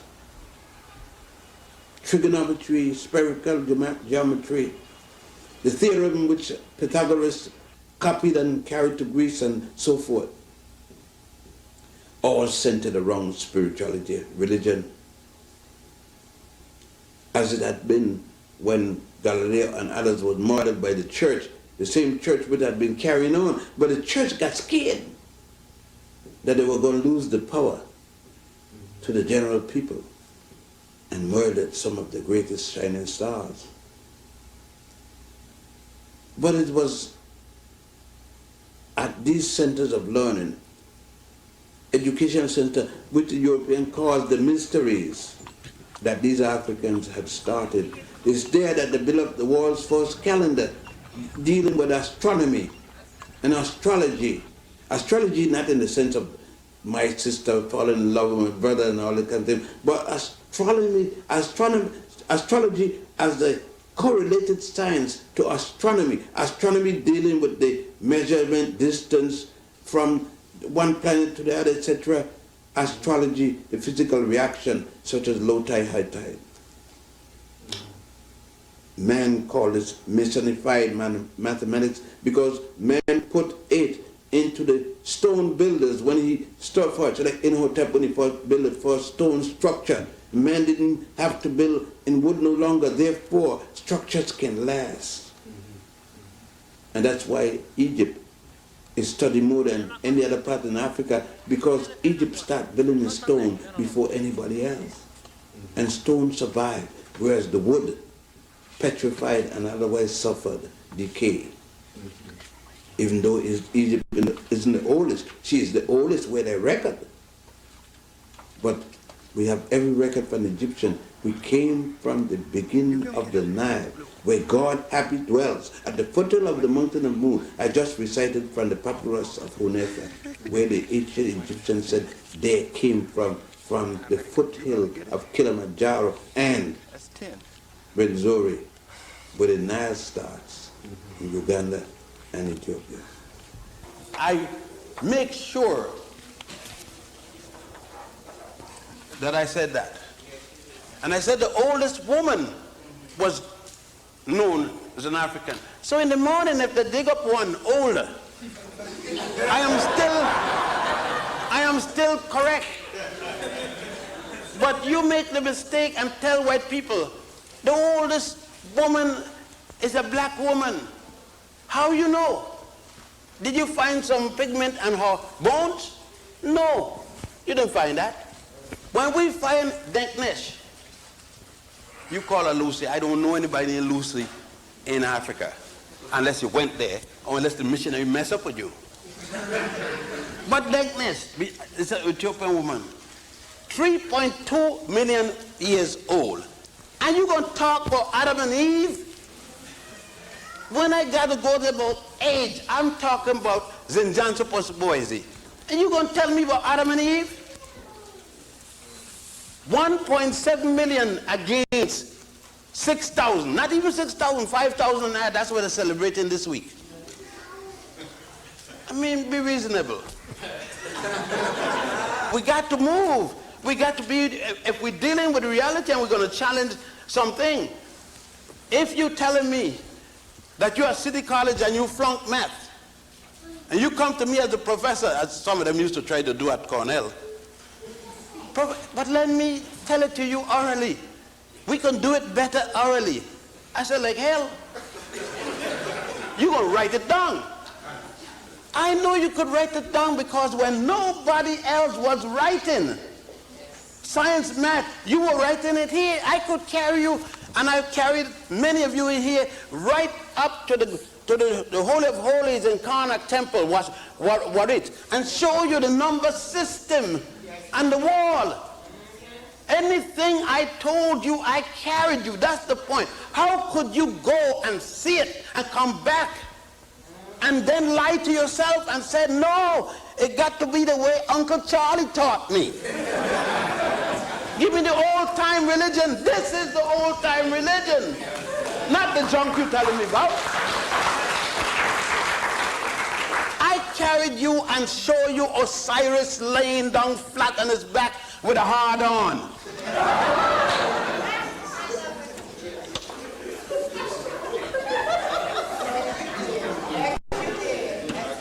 The first resurrection story. Resurrection ain't got nothing to do with nobody named Jesus. Osiris' penis is resurrected because Isis went to God Ra. Osiris was murdered long before the Cain and Abel nonsense. Murdered by his brother Set Typhon. I'm using the Greek name. Those are the one you love. So I used it. So we got Set. Set ain't got nothing to do. The name Set, they adopted for Adam and Eve. But that's where it comes from, Set. Osiris, the brother of Set. And there's another brother they don't speak of much called Mendlusi. We'll deal with him later. And Set killed Osiris, the bad god. You call it devil. Kill the good god. and this loyal sister. See, why I love black women like I love them? Because I learned the way to love black women where black men said how to love black women from the beginning of black men reasoning in high culture. Isn't there. But to make sure Osiris in the resurrection, and notice where the penis is, at the umbilical cord, not at between here, at the leg. Isis went to God Ra after he had been killed, cut up, 14 pieces, one piece thrown eaten by the Nile catfish. God Ra allowed, I got to cut short the story, allow the penis to resurrect so that goddess Isis, coming as a little bird, could sit. And I know it's Isis because I saw this. Her name. And her sister, Nephthys, was behind her.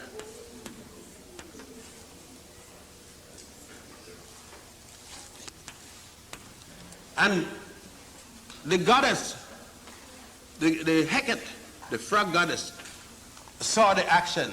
And Tahuti, the god Tahuti, recorded the event, the god of scribe. I know that. And Isis sat on the penis of Osiris and received the sperm. Here where the Christian copied it in the story of Matthew. And a man named Joseph was walking or coming through the land. And there was this girl named Mary, this Jewish girl. And he stopped and talked to her and tell her how much he cared about her. And everything go on, he betrothed her. I'm engaged to you. You're mine. You're virgin. And he went on, and 3 months later he come back, and she's big with child. He didn't touch her. Baby, what's wrong with you? I'm pregnant. Bitch, thou art a whore. Thou art a whore. That's why the Christians moved the book of Matthew first and put the book of Luke after. And up to the Nicene Conference was the book of Luke. But Luke said to a woman, a child will be born. Matthew said to a virgin, two different states, but a woman. And the word Virgo didn't mean hymen. That came later. Thou art a whore. And the angel of the Lord came tonight and said, Joseph, think not ill of the woman for what she has in her. Didn't come by man, but by an angel, a bird.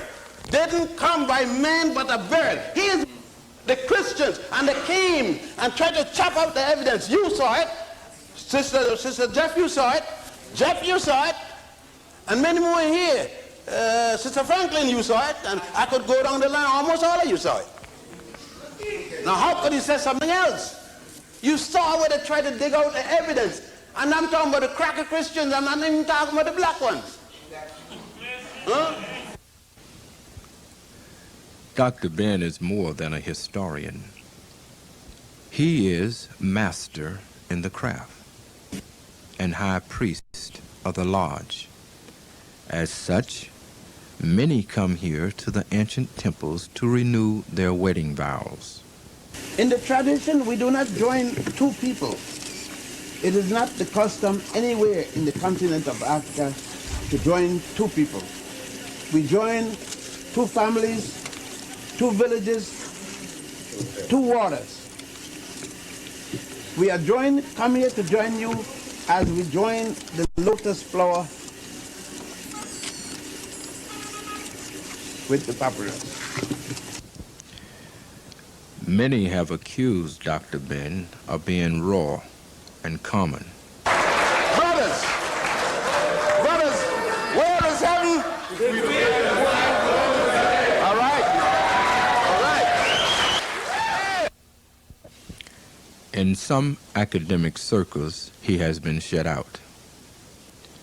But rather than give up his integrity and his commitment to his people, he replaces the pain with love, and the masses love him back. they shout for more.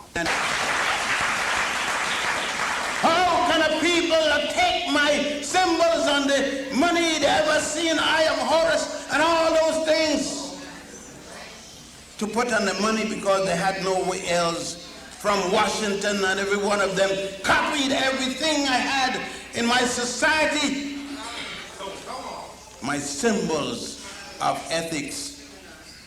Tell the Jews, Friday, I want my goddamn 10 commandments back.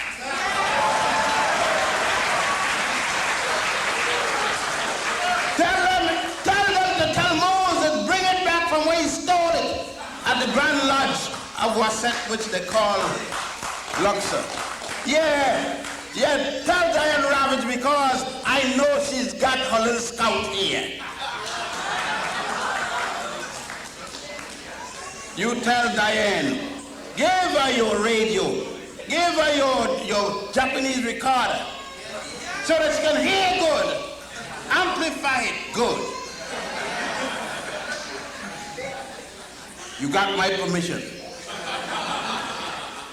Yeah? It's war.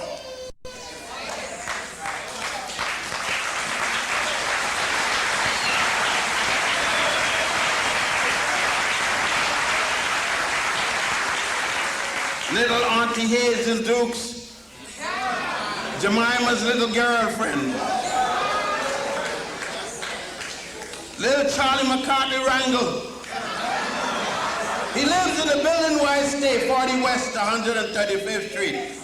He got angry with me and challenged me when I talk about his trip to Israel when he came back as Charlie Wrangleberg and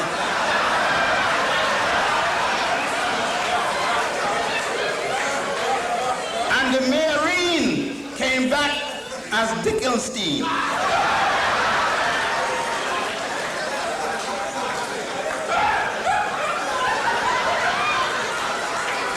The Marine was crying today. And the Marine who took office from Edwina Koch.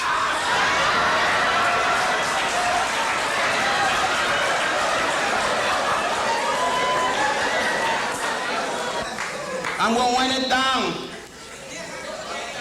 because, you see, what good is the titles? You know, from now on I'm asking you to call me Ben. Yosef Ben-Jochannan. This is serious business. I don't have any use for the crackers PhD anymore. Some of us, I use it against him long enough. I don't need the sucking of his PhD. Because you could see, they call you doctor and shove the shiv in your behind at the same time. They call you doctor and they punch a hole in you like they punch it in the brothers at Attica. I'm not fool. I'm no fool. I read that sick, consumptive guy that wrote your constitution and all kind of stuff. When he said, be it resolved that all men are created equally. That bastard knew he was lying down to his mother's teeth. Because he had slaves when he was saying that. And he was going with a slave woman when he was saying it. So don't tell me all about this highfalutin nonsense about English grammar. You say we are when you want the grade. Say it. As you get the grade and you finish, you say we is.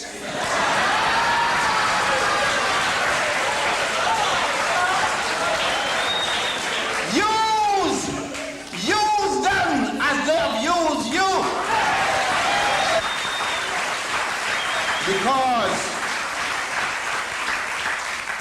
in war, we need everyone.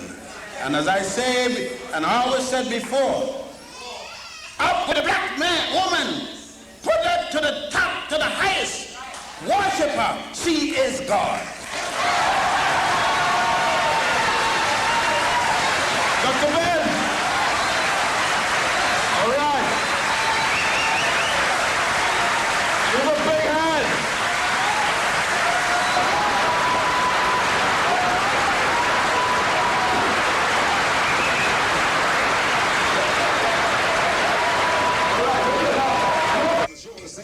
It was the home of many great dynasties who created science and astronomy. But when the Romans came to study man and the Greeks found out about the man, now in case you wonder what else they did, the Acapulans created the pyramids. And before Napoleon could even blink, in Akabu there stood a giant sphinx.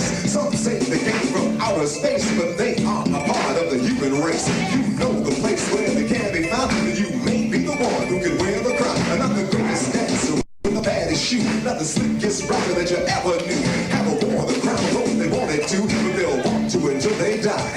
I'm not a man of science with a PhD, not a lady of law, master's degree. Will wear the crown unless they can see a unique reality. You see, when you say you wear this crown, make sure you know it is profound. In case it sounds like a mystery, I'm talking about our story. You are Cleopatra, queen of the Nile. The sun would wink when it saw you smile. You are the Hannibal of the history book, and the earth would tremble at your very look. You are the builders of the pyramids. You are the face up on the Sphinx. You rule on the Nile in grace and style. Look at yourself today and think. I see the hieroglyphics upon the wall, like the dancers on the floor. They will not fall. If you take one look, it will astound. According to Dr. Ben, we wear the crown.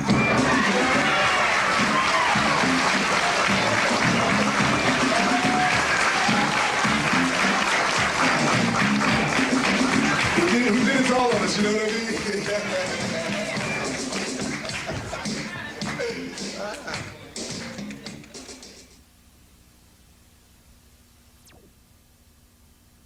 Period in which the scramble for Africa in ancient time took place, and that's when the Assyrians, now called Syria, invaded under the leadership of Ashurbanipal. And that will bring us to about 714. At that time, Ethiopians were ruling Egypt and the entire Nile Valley. They were subsequently pushed out by the Africans. And the next time it happened was when the Persians came in to Egypt under the rule of Cambyses, who was quickly replaced by Darius I. And that will bring us to 525 before the Common Era. You will be surprised to know from that period, 525 BC with Cambyses, not one solitary African ruled Egypt at all until 1952, when an African from Sudan by the name of Mohammed Dagid overthrew Farouk and established Egypt as an independent place. Most people think it's Nasser, but Naguib ruled Egypt one total year before Nasser and others removed him, because he was calling for the reunification of the Nile Valley, meaning Egypt, Sudan, Ethiopia, and others. But between that time, there were other invasions.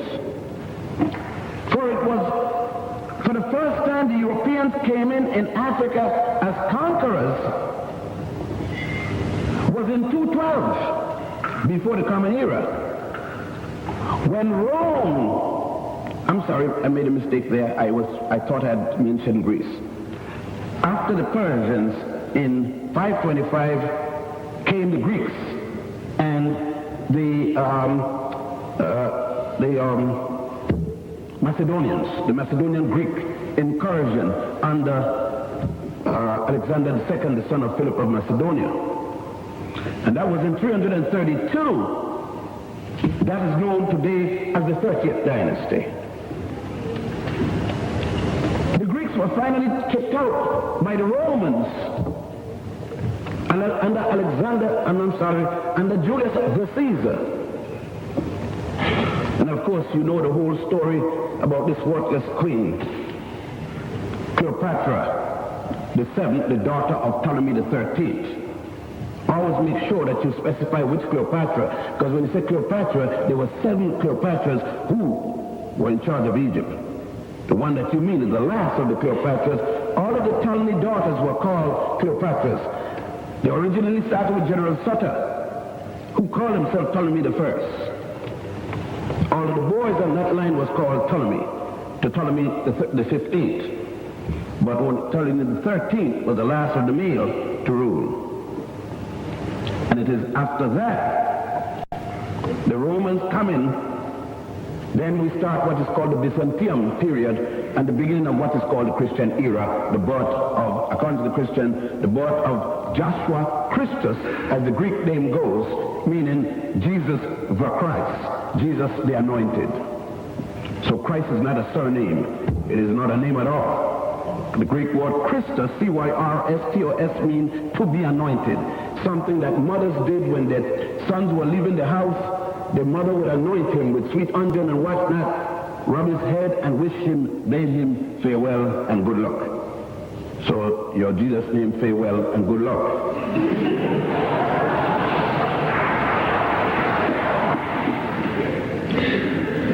But following that, the scramble for Africa doesn't stop. Because on the, we're talking about the northeast side of Africa, but on the northwest side of Africa, after Hamilcar Barca had taken the islands around Rome and mastered the Mediterranean, then called the Great Sea or the Sea of Sights. After his ships were destroyed in a hurricane, the Romans were able to take back Sardinia and all those places. The Romans made an attempt to grab Carthage, which later Western European historians call Carthage, and today called Morocco and Algeria. But he was repulsed by Hamilcar Barca's sons. 2 sons, Hatshepsut Barca and Hannibal Barca. Hannibal pressed on and went across the Iberian Peninsula, now called Spain, Portugal, and southern France. Turned to the right across the Alps and down to literally what was called the Gate of Rome. There for 10 years, remaining with his troops, attacking and defeating everything that the Romans could throw against him, only to be surprised by a traitor, an African traitor, the kind that we see today.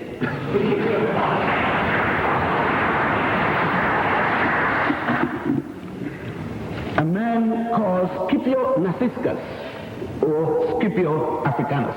Why? For the same reason today. Scipio Nausicaa wanted to go to bed with Hannibal's sister, the queen.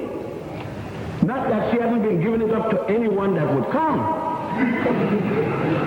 That's why Scipio figured he can get some too. Because she just shared it as if it was going out of style.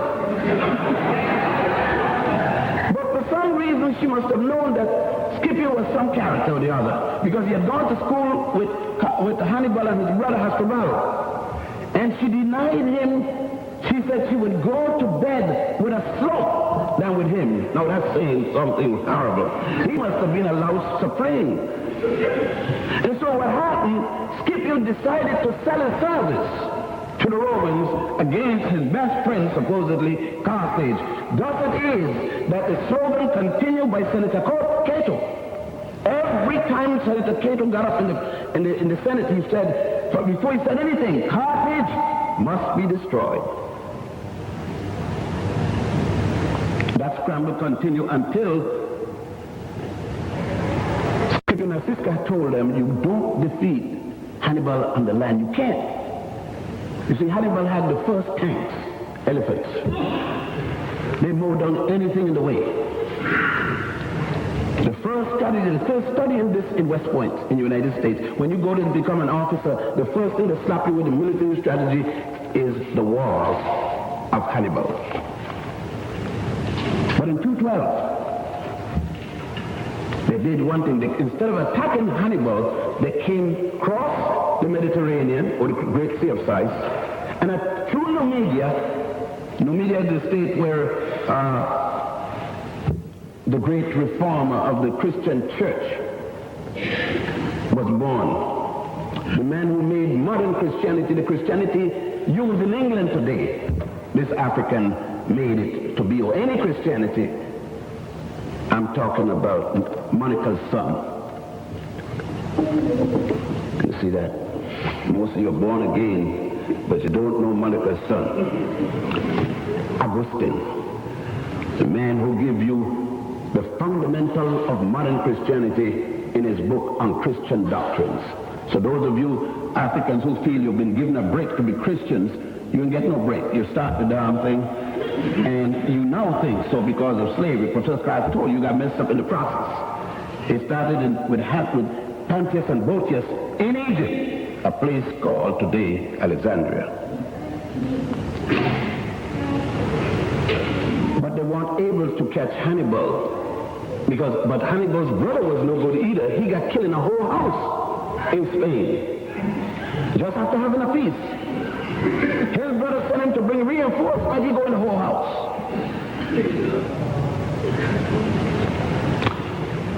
Anyhow, the next scramble came with a group all the way from Germany that came all the way down France, Iberia, and that was the time when Augustine himself was living.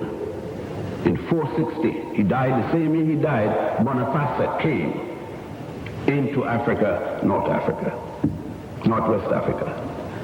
So you see, the scramble for Africa went back for thousands of years before.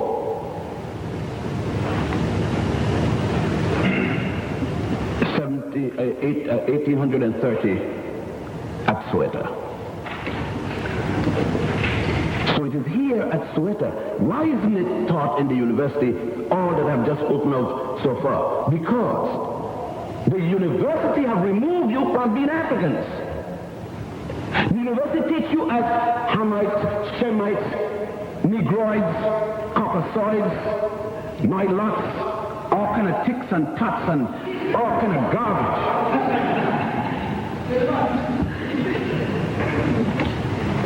And that's why they do teach you, but they teach you in names you do not understand. Are you? That's the problem. So when you read about the Carthaginians or Carthaginians and the Ethiopians and Nubians and Egyptians and the Lebus, people of Lebus, Libyans as you call today, Numidian and so forth, you have no concept that they're speaking about you, because the professors in Oxford and Cambridge, in Columbia University, and I'm now going over the bay, and Harvard and Yale and Berlin, those liars, those then and these now, removed you for being something else and tell you it was Kemetic people, Shemitic people. Let's deal with that. What is a Hamite and a Shemite? Or a Tomite for that matter? Mr. and Mrs. No, we want to be respectful since we are near the Church of England. We don't want to be indecent and have them shacking up. But Mr. and Mrs. No come off a boat.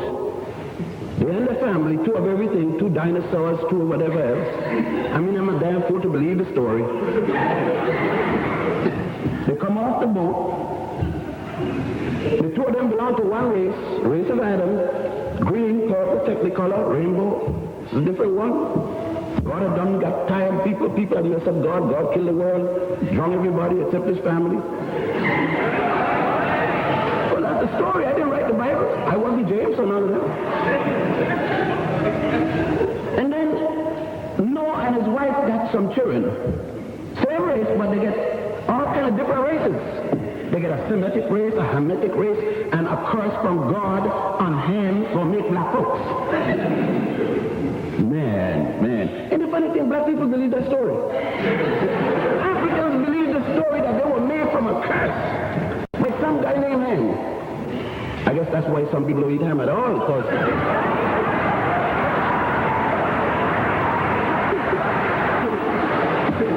but let's go on. So you see, I thought that Kemetic and Semitic were linguistic terms, but now we find out they're racial terms. When we look to what they're teaching about now and have not tried to suppress in certain areas, we need to go to an Englishman, Sir Edward Hertford, the official historian for Queen Victoria. Now, they talk about Elsie Cutcher, and they talk about Hitler. Ain't nobody meet Victoria when it comes to be cruel. I mean, Catherine the Great was a playgirl when it comes to Victoria.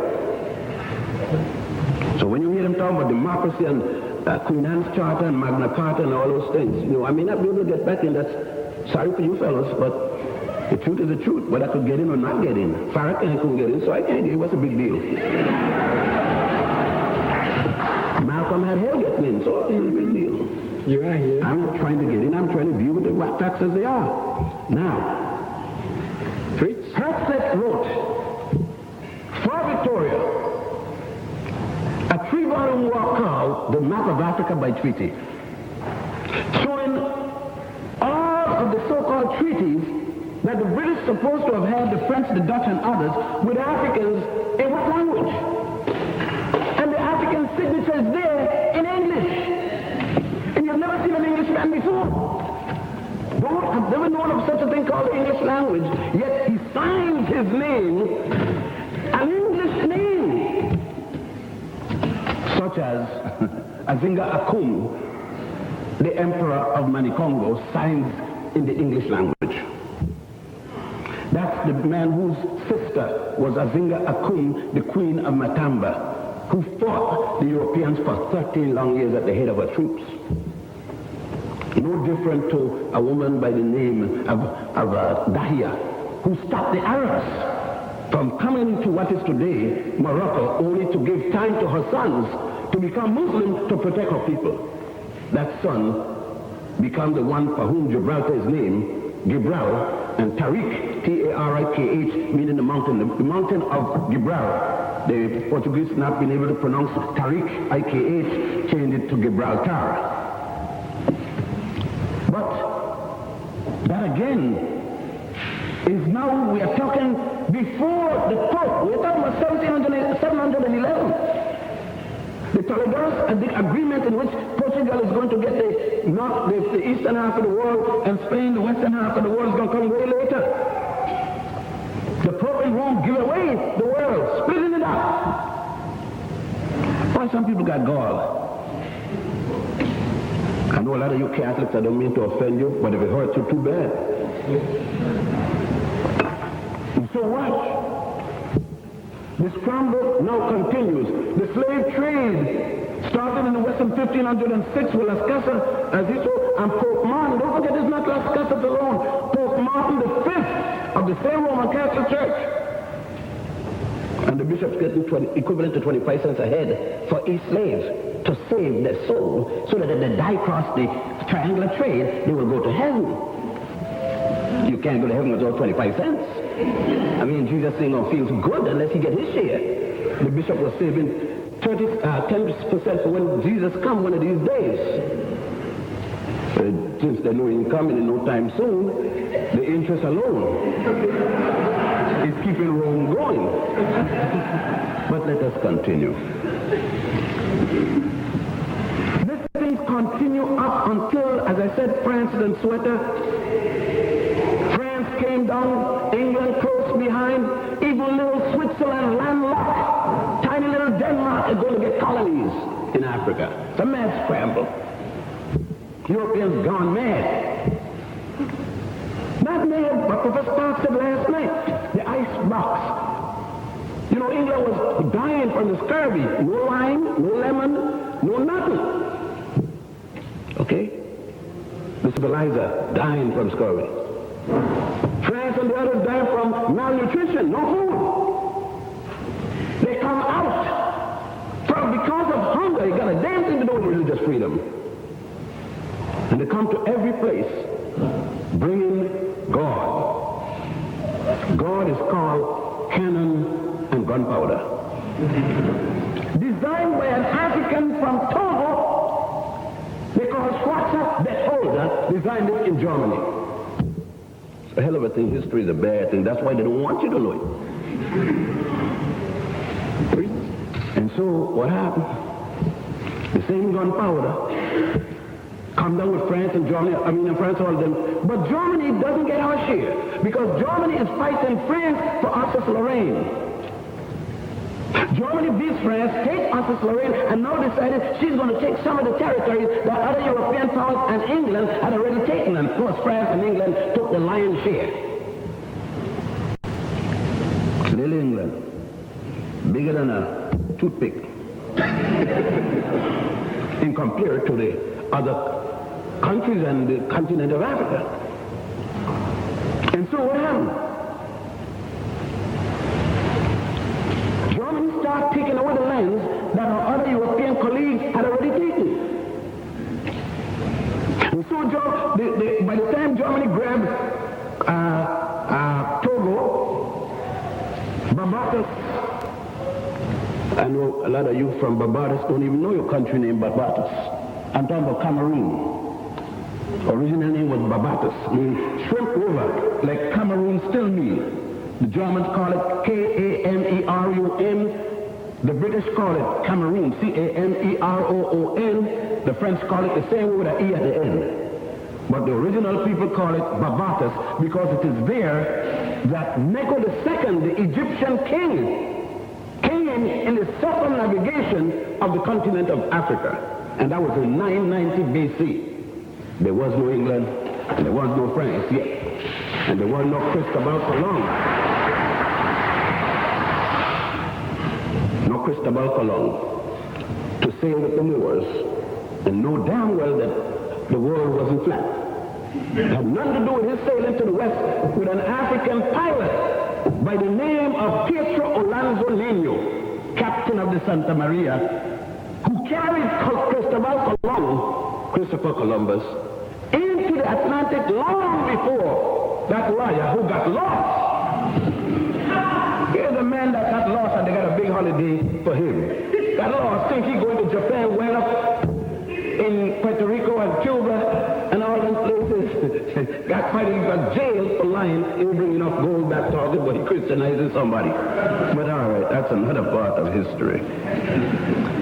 And so, Leopold, which they had given, they called the Berlin Conference in Germany with Kaiser Wilhelm and Otto von Bismarck. The same United States that tell you that they had nothing to do with this scramble for Africa. This is the master lie of all. They start out with the biggest lie that ever hit the world, George Washington, who said he'd throw $50 across the Potomac and never told a lie and cut down the cherry tree. It was the biggest lie that ever hit America then and now. He's the father of the country, though, because he defeated Honest George, the other Honest George from Germany. That's the English king who spoke no English from Germany. Elizabeth's great-great-grandfather, the son of an African boy, grandson of an African boy, Medici, Alessandro de Medici, the ruling Duke of France who started the first Renaissance. You can't trust Africans. They'll do some funny fellas. You got to keep them out of history. I'd like to go up and see the list of kings in Buckingham and see who they got listed there as Elizabeth's people. Because I have to write that famous cousin letter again. But let me continue. Sorry, messing up with the queen. But here we come then again. Here we are at the Berlin Conference where they give Leopold another civilizer. Leopold II, the biggest half and the richest half of Africa as they thought at the time. Leopold decided to hold the whole of Manicongo, which they later called the Congo Free State, more than 100 times the size of the Netherlands, and Belgium included.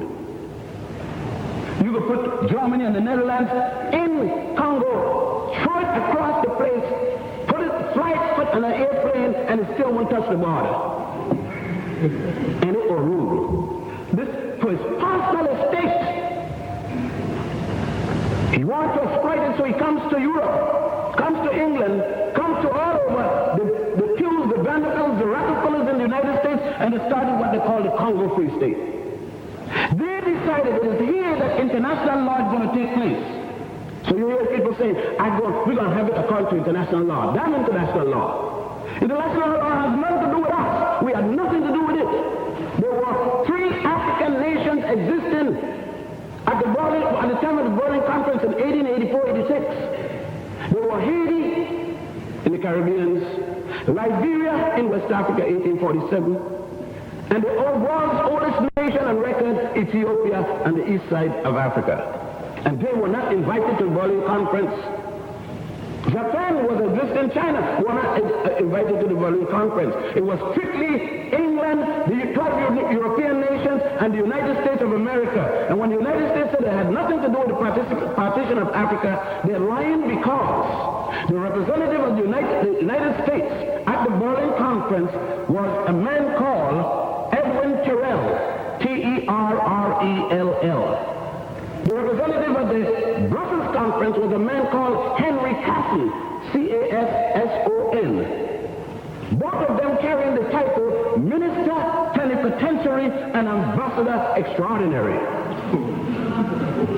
You can find that in the 2nd volume of Hertzler's official documents of the Berlin Conference and the Brussels Conference. Leopold, having this, they started to realize, the other powers, that Leopold had got the best part of the deal. And so they start grabbing pieces of Leopold. So Leopold called the 2nd conference at Brussels. And it's there at Brussels, the decisions that were made to start an international system of law to govern the world between England, the 12 European colonial powers, England and the United States of America, who by this time had already made her attempt to take away Liberia, which they had supposedly started on humanitarian basis from the time of President Monroe, for whom the capital of Liberia is named, when they had established 2 little colonies, Maryland and Monrovia. In 1847, when the Africans who had come back from the United States decided that they had enough abuse from these people who were supposed to be bringing them into civilization again, after the United States had given 2 naval ships to moor down the Africans at home, those Africans who had returned had to eventually kill out the European teachers from America and establish their own independence in 1847. Of course, later, France is going to take over customs on the myth that Liberia owes some money and control Liberia's customs, therefore control Liberia. So they tell you about Papa Duke, how bad it is, and a little young John Paul Duke and all of them. Puppets. They didn't run nothing. You see who ran it? Who came and took him out when he was no longer, was embarrassed to them the same as they took Ferdinand? Little Ferdinand, the little emperor? And took them and carried them to where they were playing. All of a sudden they tell you, John Paul can't stay in France. Who are lying? With all the money they pay in France? Now you find he's going to have a villa at the Riviera. Because America owned him. Whitehall owned him. That's England, by the way. You may not know. France owned him. The international conglomerates owned him. And that scramble the basis of Wilson. That's the United States president in 1918 who started another fiasco called the League of Nations. Further, after Hitler, Kaiser Wilhelm and others had realized that they were going to be left out, and they started fighting not only for Togo, not only for Cameroon, but took what is called Southwest Africa, and then went around the coast with Dr. Carl Peters and others, and took Tanganyika. Oh, you don't know history. In the meantime, a sick guy from Scotland suffering with TB. That's the history. Cecil John Rhodes had come to get better. An African woman attend to him, give him all kinds of quote-unquote concoction. Witchcraft, witch doctor concoction, they call it. But it saved him. That African woman should go down in infamy for saving him.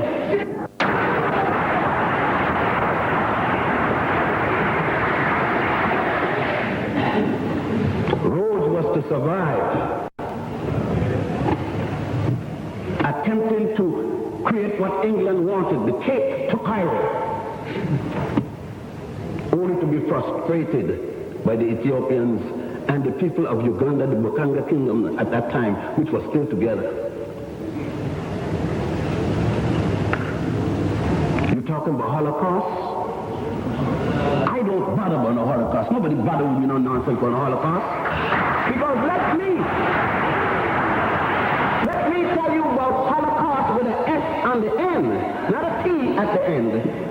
Let me tell you about the 40 million that Dr. Jemison from Whitehall, Cecil John Rhodes, and others did to my people in South Africa.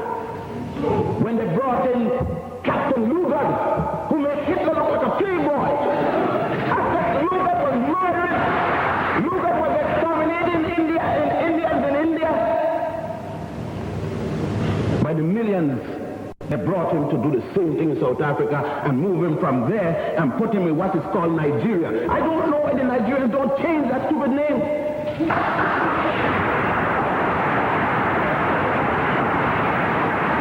Nigeria is a name that was given by Flora Starr, who was working for the London Times, who was the girlfriend, the harlot for Lugard. And when he told her to come there, he said, I got this colonies from Goldie. They call him chartered place at the time. That's a British excuse for humanity. What am I going to name them? And Flora Shaw said, you're always talking about this mighty Niger River. Why not call it Nigeria? And that's how it's got the name. It's about time you change it.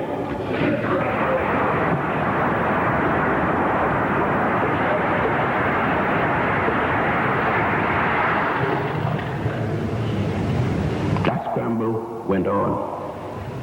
And as Professor Clark said, that scramble equally saw the destruction of ancient Ghana, for which modern Ghana is named in 1291 by the Almohades, who call themselves Almoravids in Spanish literature. The destruction of the University of Gene, D-J-E-N-E, which was more than 1,000 years before the university that was copied in Salamanca and built Europe's first university. It was rebuilt as the University of Sankore in the city of Tumbut, which the French later called Timbuktu. That scramble for Africa was to come in, and when the Second World War was over and Africans had fought for their masters' freedom. Africans fought for France, for England, for everybody.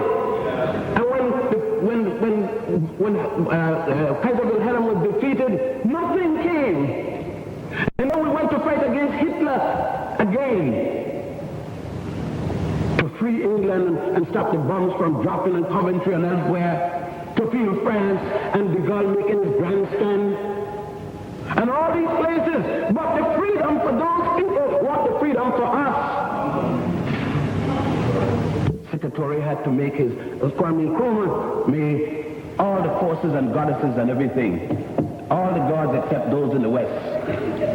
Have mercy on him for Africans not understanding.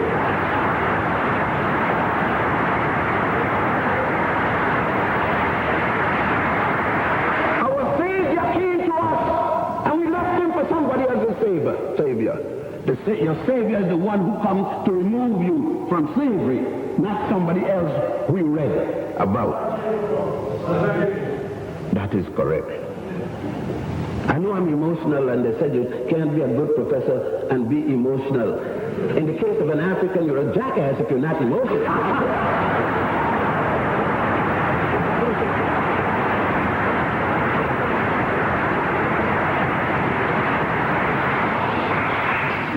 And the Congo, 25 million. Across the triangular trade, another 15 million where African women found it more respectable to give birth to a child and throw it in the water to the sharks. It was a better fate than the slave ship. And they're telling me about 8 Holocausts. And yes, I was born in Ethiopia as an Ethiopian Jew, for those of you talking about anti-Semitism. But my birth doesn't transcend my people as an African people. My religion comes after. My religion is second to my people.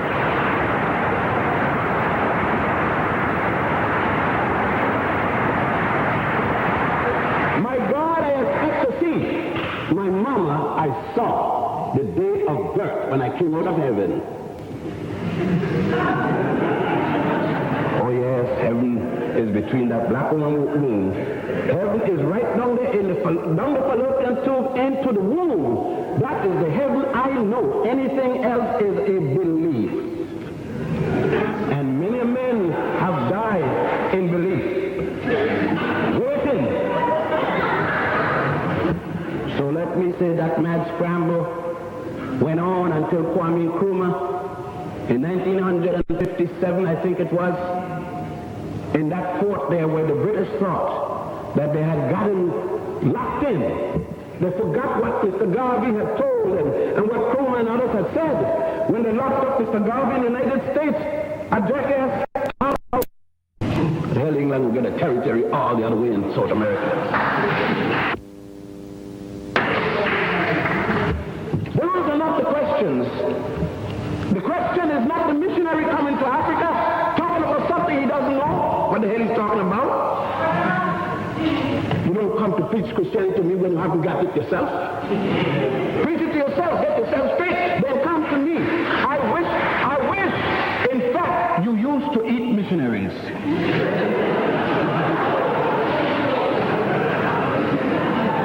Yes, I end here. Africans, we like the Nancy stories. So I end with a very short Nancy story. There was a missionary who came to Africa, dressed in the usual thing, the short pants and the big British hat and the bag and everything like that, khaki pants and everything, to civilize us and to bring us Christians. And so every African he met, he said, in the name of the cross of Jesus, and African what he was fat. And then he went to complain to Jesus. He said, Jesus, he's talking about the one from England, of course. He said, Jesus, I know you're still with me. You have left me, you're just testing my faith. And just in a line that somebody had shot in one car, came limping up. He said, Jesus, don't worry about it. I tell you, your words are always perfect. I didn't get the African, but I got a lion. And so the lion sat down on the 2 hind legs and keep the first one up, and the lion doing this. He says, Lord, thank you. I didn't make the human, but I'm praying to make the human, but I got the lion. And then the lion says, I don't know what you're praying for, but I'm thanking God for my meal.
Who were you when this picture was taken?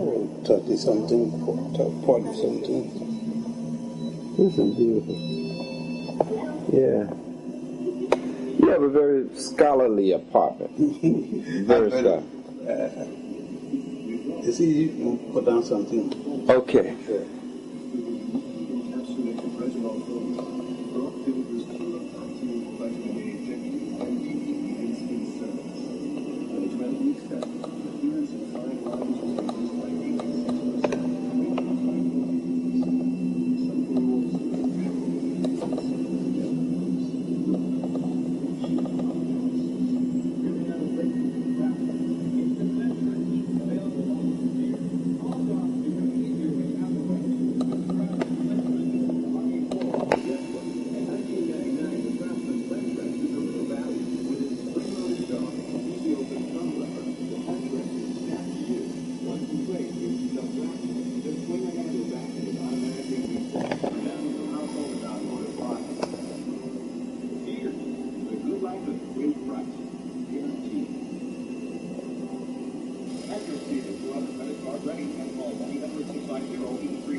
Oh, you're gonna He gonna add me some time.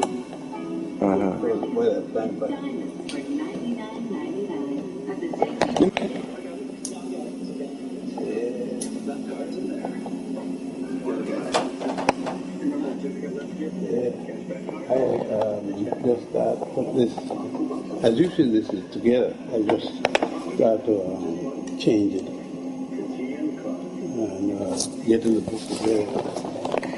What are you working on this one? This is a book dedicated to John Clark. John Henry Clark, you see.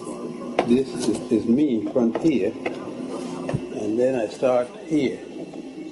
This is dedication to John Clark, Dr. Clark. We gave our dedication to Dr. John Henry Bobo Clark as he makes a great and mighty work. Then here is going to be John Clark. It's all John Clark. Dr. Dignitaries and local unveil John Clark. And this is John Clark. About him, the new street. The street naming to John Clark. Wrangler and his wife and everything. John Clark. This is the town meeting they have for John Clark. and it ends, the dedication to John Clark. Then I start the book. It's a book of African history and the different aspects of African history. This will cover the cases, John Clark, and different things that happened and all. But this book is dedicated to John Clark. Can I?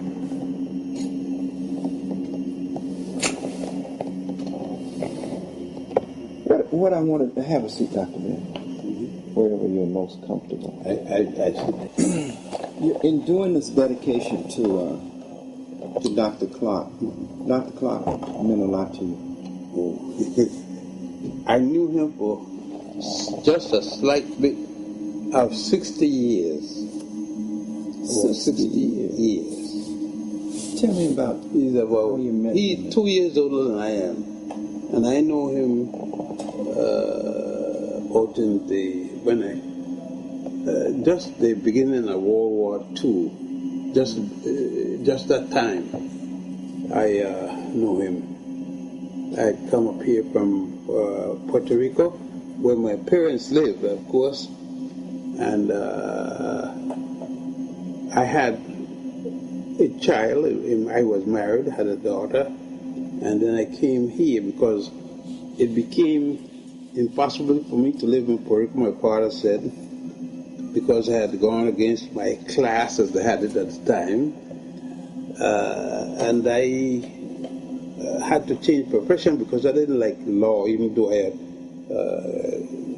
graduated and passed and so forth. And I had gone against my class, as my father put it, at my group. And so I had to come up here. But I was going to Hatshepsut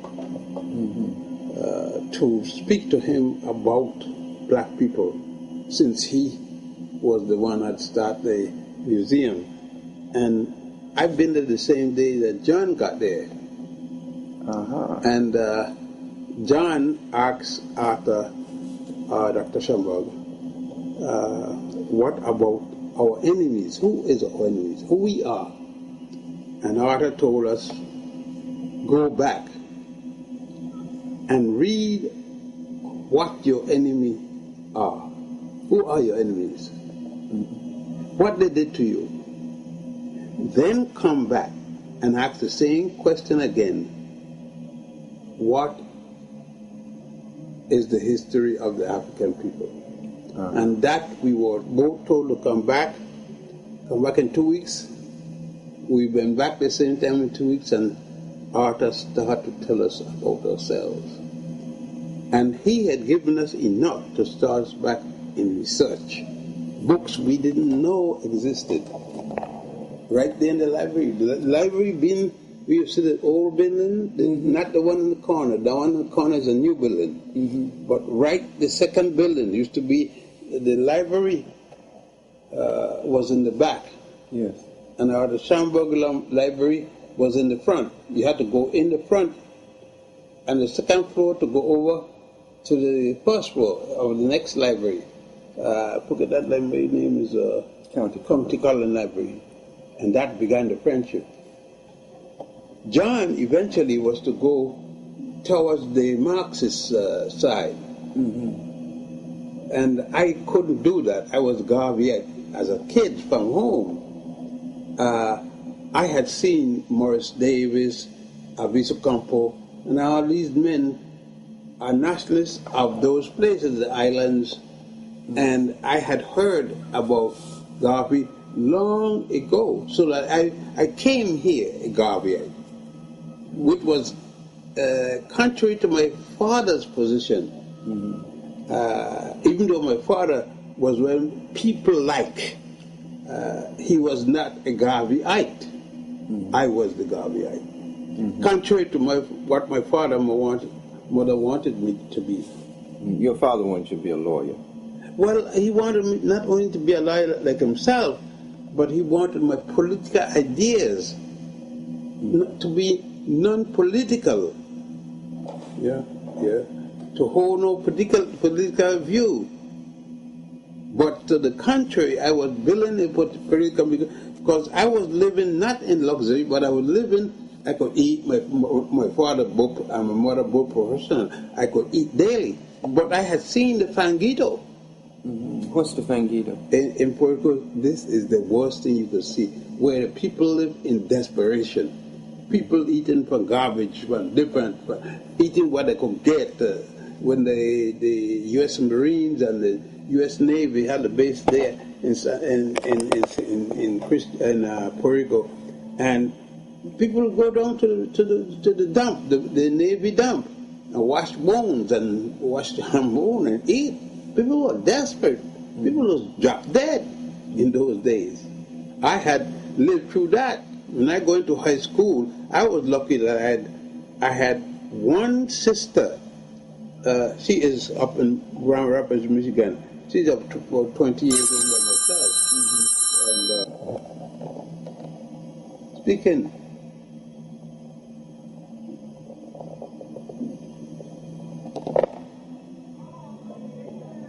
I can't give her no answer. I don't know. She wants to speak about something for the bank, but I can't give her an answer. I got to call you. So you had lived through that poverty. Yes, I had seen the poverty. Puerto Rico was nothing but poverty, rich and poor, not rich and the middle class. Puerto Rico, you couldn't tell them from the rich, because they shop the place, same place, they buy food the same place, they did everything the same place. And then you had the poor. You had no middle class, hardly any middle class. And I had come and I experienced my youth in Puerto Rico and in the U.S. Virgin Islands in such a youth. How old were you when you came here to America? 20. I came in the U.S. carousel. The carousel was a dredge. I was a man then. I was a man with a child in my early 20s. Yeah. And so, did you meet Dr. Clark right after you came here? How long were you here? I wasn't here for no time. I had come here to my uncle, Caspar Hussein, and he was the number system man. He and Alex Pompey. They brought the number system here from Cuba. That time Cuba was headed by Batista. You said you mean the numbers that we played? They brought the numbers to America. You mean the numbers we played? Caspar Hussein, my uncle, my mother's uncle, and Alex Pompey brought the number system to the United States. And then they got Madam Walker, and they bankrolled Madam Walker. And they collected the numbers, so that was a big business. They ran the number. Since then here, my uncle had a parlor, a gambling parlor right side where the new Shamburg is, was my uncle's parlor. He had a number of places, but that was the main parlor. So they did pretty well. Oh yeah, my uncle didn't work a day. I mean, didn't do no hard work. Right. Especially when they framed him and put him in jail, then he used to work as an apparent doorman at Smallest Paradise. But he wasn't a doorman. He put down that. He was. Talk about Harlem a little bit in those days, and if you can talk about. Well, Harlem was Harlem as far as the people concerned. It was the whites were moving out. The Jews were in the center of Harlem. The Jews lived in Lenox Avenue, 7th Avenue, Lenox and 7th Avenue, and St. Nicholas Avenue. Then the Irish lived on Amsterdam over, and the Italian lived on 5th Avenue over to the east side. That was, and the blacks were moving in from downtown. The blacks we had lived downtown, mixing with the very poor whites, up to as far as 59th Street, where the Coliseum was. Where the Coliseum was owned by the Catholic Church. And that time they had the row houses there. That's long before the Coliseum. And the black over there and down was Hell's Kitchen. Right. Hell's Kitchen. And poor whites, mainly Irish, and a handful Italian, but mostly Irish and blacks. Also, 34th Street, Canal Street. Yeah, down, all that was down. A little Africa. From there downtown was you had the poor whites had to live with the poor blacks. Yeah. Now, what was Harlem like? I mean, in terms of Harlem, big time in Harlem was the musicians. They had the big time with the drugs and all the things. They knew what drug was, but they lived at the better class of drugs because only musicians could use drugs, and they were the ones who were living on drugs, not primarily living. The big musicians were living for the most part on drugs. It was a drug culture, but it was a drug culture when the rest of the population didn't know about it, because you had to have money to afford drugs. See, and when the musician could afford it, there was no. They had no big black stars. The Negro League, as it was called at the time, the Negro Leagues had the Negro League, which was a homestead grade and different things that were Pompey owned. Pompey, the Black Yankees, the Pompey, and they had the Cuban stars and all. Pompey ruled that, and he had a connection. And black people that weren't in the big leagues then. At that time, the Negro League, and that was with buses carry them from here, different parts of the country, and they live in room and houses, guest houses. That was the Harlem that you're talking about. You couldn't make no separation from that unless you had the 138th Street and 37th Street there. By 137th Street go to 144th Street, and between 7th and 8th Avenue there was Travers Row. That's about where John Clark lived there. That was Travers Row, where those apartments was. So that was where where the affluent black people lived. Yeah. That time there were Negroes, colored folks, and all kind of things. Negroes and colored folks. Then you don't refer to nobody as black in those days. Negroes and colored. Oh yeah, man. You call somebody black, you throw a picture in them. You can't talk about being black. You can't call somebody black. You can't call them African. You had to be only the Garveyites. The Garveyites were proud of being black and proud of being African. Nobody else. That's amazing. In other words, when Marcus Garvey came here, the consciousness of black people was like what? Was low. Everybody brag about having some white person in their ancestry. They couldn't tell who the white person was, but they brag about who raped the mother. That's it. Look, when the black man had a white man, it was rape. Yeah, it was rape. But black people didn't brag about it. They weren't proud of it. They brag about they were proud of it. They were proud that their mother slept with a white man. That's why they brag of their white ancestry. That's how they're going to get a white ancestry. How else were they going to get a white ancestry? More than the mother was a cook for some white man or something, and he went to bed with her. He went to war with pressurizing her. And the consciousness of black people was low. Was that low? They didn't like themselves. They saw themselves as piggy-headed, nappy-headed. They couldn't find a hot comb as fast as they could get $1. It went to the hot comb, and then they come with the concholine and all that thing. That was the straighten up of the hair. They put that a thing called concholine, and straighten out your hair. Black people were ashamed of themselves for a long time. When did the consciousness and how did it begin to change? Garvey changed it. Garvey, before Garvey, but on a very minor scale, was Captain Delaney and others like that had been doing work that Garvey had talked about. Captain Delamere carried back a number of Africans to Liberia at his expense.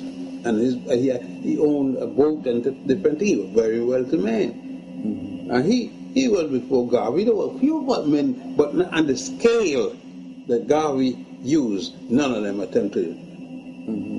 Garvey was a mass scale. Why was Garvey so effective in Western world? To the poor people. He was not effective to the people with money.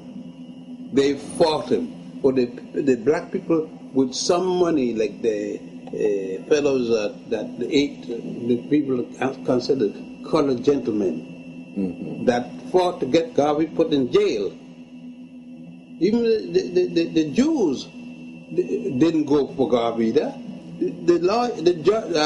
Frank and all these people for the Department of Justice were predominantly Jews. And they were against Garvey. They put him to jail. They gave him very hell. They were making the money off of the African Americans, selling renting the property, or the few stores they owned it. The Jews, the African Americans were fronting. You saw a black man there, but in the night came the white man for the money. You saw Harlem with all these African American face, but behind it were the white man. The Italian in the liquor stores, the Jews in the clothing stores, and that's how it was. So blacks never really owned Harlem. Very few of them. That's why Harlem is able to now go back to different people. They're just using the money. When the house let people go, the owners were still the white man, not the black man. So it wasn't, you could change the Harlem anytime you want. The ownership of the property were not black people. Very few black people owned the property. So, Dr. Ben, with Marcus Garvey making an impact and appealing primarily to the black grassroots and the black masses, that consciousness began to build. Do you remember Garvey personally? Were you a member? Yes, Garvey had gone when I got here, but I saw Garvey in London. I saw him in his 2 years before he died. I saw him in London. Now, what about Adam Clayton Powell? I saw Clayton Powell here. I saw a young man. At that time, his organization, his father, Mr. Powell, old Powell, had a church downtown. Right. Downtown. And that church, he moved uptown. Yeah. So you and Dr. Clark began a relationship at the Schungberg. Well, we had a relationship and we met there often, at least twice a month or sometimes once a month. And we couldn't lecture at the Schungberg. Oh no, they had white lecturers. We could go and listen. And when we asked questions, there was always somebody shut us up if the questions were too hard for the person responding. And these were white Jews who came uptown and lectured. We had no power to lecture. They didn't call none of us to lecture. No. We went there and listened. And when we spoke too much, we couldn't. They shut us up. And this was in Harlem, in the black library. It was black to a certain point. Yeah. What kind of man was Dr. Clark? Dr. Clark was a quiet fellow, a quiet thinker, a deep thinker, and he generally didn't have very little outbursts. And if any outburst, it was quiet, and it was restrained. He was a restrained man. I can't say that I was the same. I was a hothead. I couldn't. Things he took, I couldn't. This is a lot of fun. I tell you, so you said Dr. Clark was more quiet, more reserved? He was very quiet. He was reserved, and he was able to hold. I'm sure that he had lots of hurts, a lot of things affecting him. That time he was, I think he was married to his first wife then. Long before he became a teacher or anything like that. That was in the 40s, 50s. Yeah. So he had been in the service and was out. He went in the service and came out, and then he married a lady, I can't remember her name. Then he got rid of her. She said she was only interested in wanting to kill him. And he married the children's mother. That's the girl, Regina and Sonny. His daughter and his son. That was the second wife. Then this woman is his third wife. The present wife is a widow, the third wife. But what kind of impact did you and Dr. Clark have going back to those early days in Harlem? Well, we had impact with the masses of people, because you must remember, as things went along, it come up to the 60s, I then started to get jobs. With the 60, the black people start forging forward the information about black people. And we finally start teaching in colleges. I was teaching in city colleges and individual colleges, like I taught at Marymount, at Pace College in Westchester. I taught at the City College and Columbia University Teachers College. But then I would after I taught in the day, I would come downtown and lecture on the street corner with Porkchop Davis, Arthur Reed, and Adam Coppold used to stop his big car when he came from Congress. He stopped the car and jump and then they join us. Oh yeah. Oh yeah, Powell. That's why Powell was popular. He had an in with people, and the average person can understand it, because he would come up an hour later and speak to the people anywhere on 125th Street. We spoke on 125th Street. There at 125th Street by 126th Street was Michaud Bookstore. Correct. The House of Knowledge. And at 125th Street and 7th Avenue was the Diamond, Harbert Diamond. He'd been there for years, but he was a number drop. They used to sell more numbers there that they didn't sell diamonds for years. And I used to lecture, Cook, a fellow called us Cook, used to lecture in front of Herbert. I would lecture on the other side. Teddy Shanty used to be a fellow named Teddy, who owned 4 shanties. I would lecture, when I came down from City College, I would lecture there. When I went to Columbia University, I would lecture there. Right across the street was Chapel and Nuts in the Teresa Hotel. And I would lecture there too, right there on the south side of the street. I would lecture there. People would stop in either corner and lecturing. Arthur Reed was the champion of the 125th Street in the north side. Okay, so y'all would just put up a ladder and begin to teach the people. A ladder and a flag. Did you have to have a flag? You had to have a flag. Then the police didn't bother me. But then we had a flag. We had 2 flags. The dominant flag was the red, black, and the green. The Garvey flag. And what was y'all teaching the people? We teach them everything about who they were. And we went back to the history before Greece, before any nation was established in Europe. We went all back there. We specialized in ancient African history.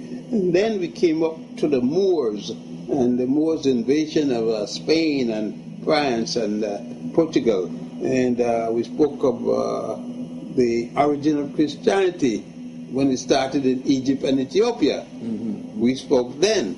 That time people were being primarily forced into Christianity, a European-style Christianity, where a white Jesus. That the Christianity we taught was the Black Madonna and Child, when Isis, when Set of Egypt, and Heru of Egypt, and Osiris was the dominant person that gave the Holy Family. Long before Jesus, we were teaching them that if they want to be Christian, then they should become not Christian, but they should become Osirian. Yes. How did you tell them Christianity made its transition out of or came out of? Can you? Well, we tell them. We would lecture about the story of Aset, which you call Isis, and Heru, which you call Horus, and Asaru, which you call Osiris. We would tell them the story. Tell them it goes back 4,200 years. BC. That means that it went 2,000 years before Christianity, before anybody called a Christian. And let them know that in North Africa there were Christians before any European became a Christian. That Constantine was the first known Christian. And we were able to speak to Africans that listened to us, but they listened and didn't take note with pencils. They only take the note mentally. And you had many of the people, we had to fight them. I mean, fight in words. But because they had the economy against them, the economy was in the hands of the Europeans. And he feed you, he clothed you. People would ask you all the time, you gonna pay my rent? You gonna feed me? And they went and decided at those who hold their rent. Could you actually see the change after y'all started teaching in people's consciousness and in their actions? Yeah, because you see Malcolm had come up, Big Red, had turned with Elijah Muhammad down in jail. Malcolm had started to read, but unfortunately he was an Asiatic black man. That's what Muhammad teach, an Asiatic black man. And black men like me were put aside. You had to be light-skinned like Malcolm, or like Muhammad. You see, Malcolm's wife was a rarity. She was dark-skinned, and he wasn't the first choice of Malcolm. Malcolm married her as a substitute. He had to marry her. That isn't what he carried to Muhammad for approval. A lot of people don't know that. All right then. Yeah, a lot of people don't know that. And that when Muhammad's son had told Malcolm that the woman that Muhammad made pregnant was one that he had sent there also. Muhammad was to get her ready for the ministry. But you know what happened. And that made Malcolm mad. So, I just want to look at this masses of people that listen to y'all every week and the kind of transformation that you could actually see. And there was people going and coming. People going, they would listen till as much as they could, and then they could go on, another group come on, were always people. How much teaching did y'all do? How long? In terms of hours? We taught for hours till it get dark, really dark. From morning to night? For instance, I taught at school, and I would be 8 o'clock in the evening or 7 o'clock in the evening. I would be finished in my class. A lot of the classes were held late because people come to school. First, they had to work and get the money. Very few people were just going to school if they have that kind of money. You had to get work and then earn money to keep yourself in school. So actually, y'all had a university right in the street. Yeah. Yeah. We would teach mathematics in the street. We teach mathematics, science, business. We teach anything like that in the school. We had professors at different colleges who used to come there and join us.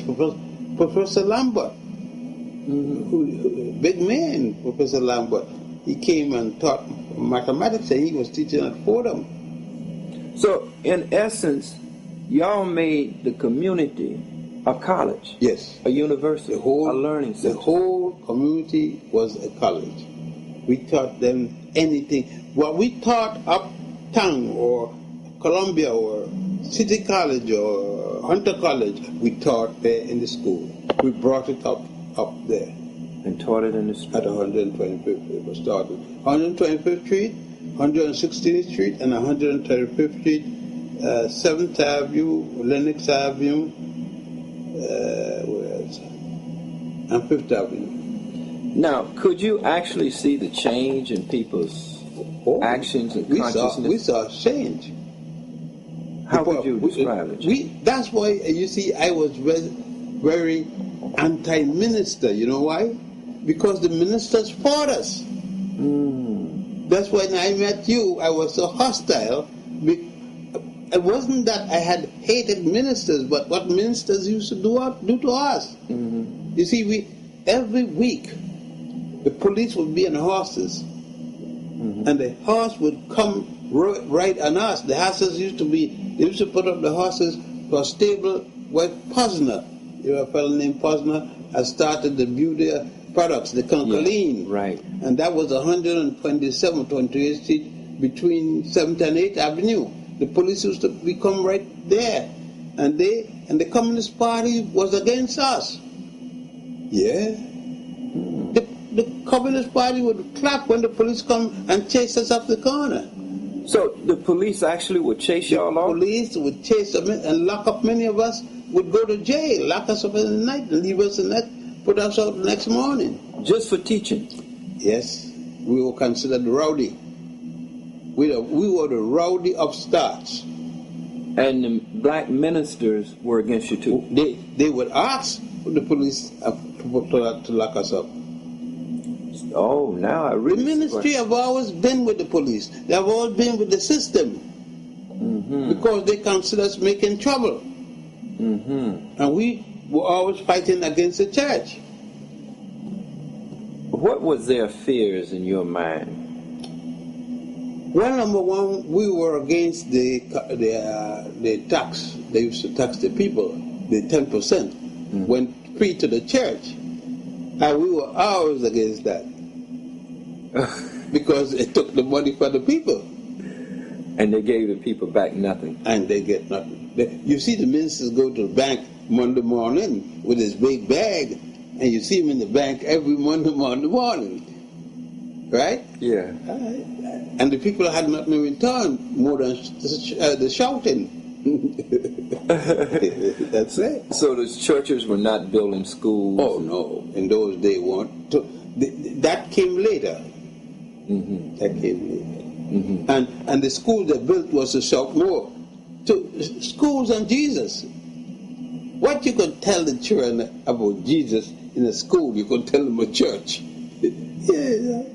You make them study about Jesus. And Jesus isn't real. They're not going to see Jesus in a whole lifetime. So what are they going to do with it? You know, that was one of the greatest impacts you had on me when you carried me to Egypt. You told me Jesus wasn't real, and then began to show me how the essence of where it came from. The Nubians were Christians.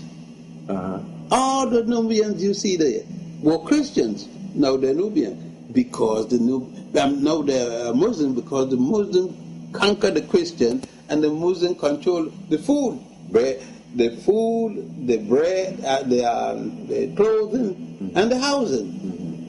That make a change. So the people become whatever the power eventually forced them to become. Yeah. And the people become Christians because of power. The white man controlled the power. You were speaking about the Nubians, of which we went to see, and they were Christians long before. But are those the same, the Nubians, were those the ancient Egyptians? Yeah, they were. The Nubians were part of the ancient Egyptians.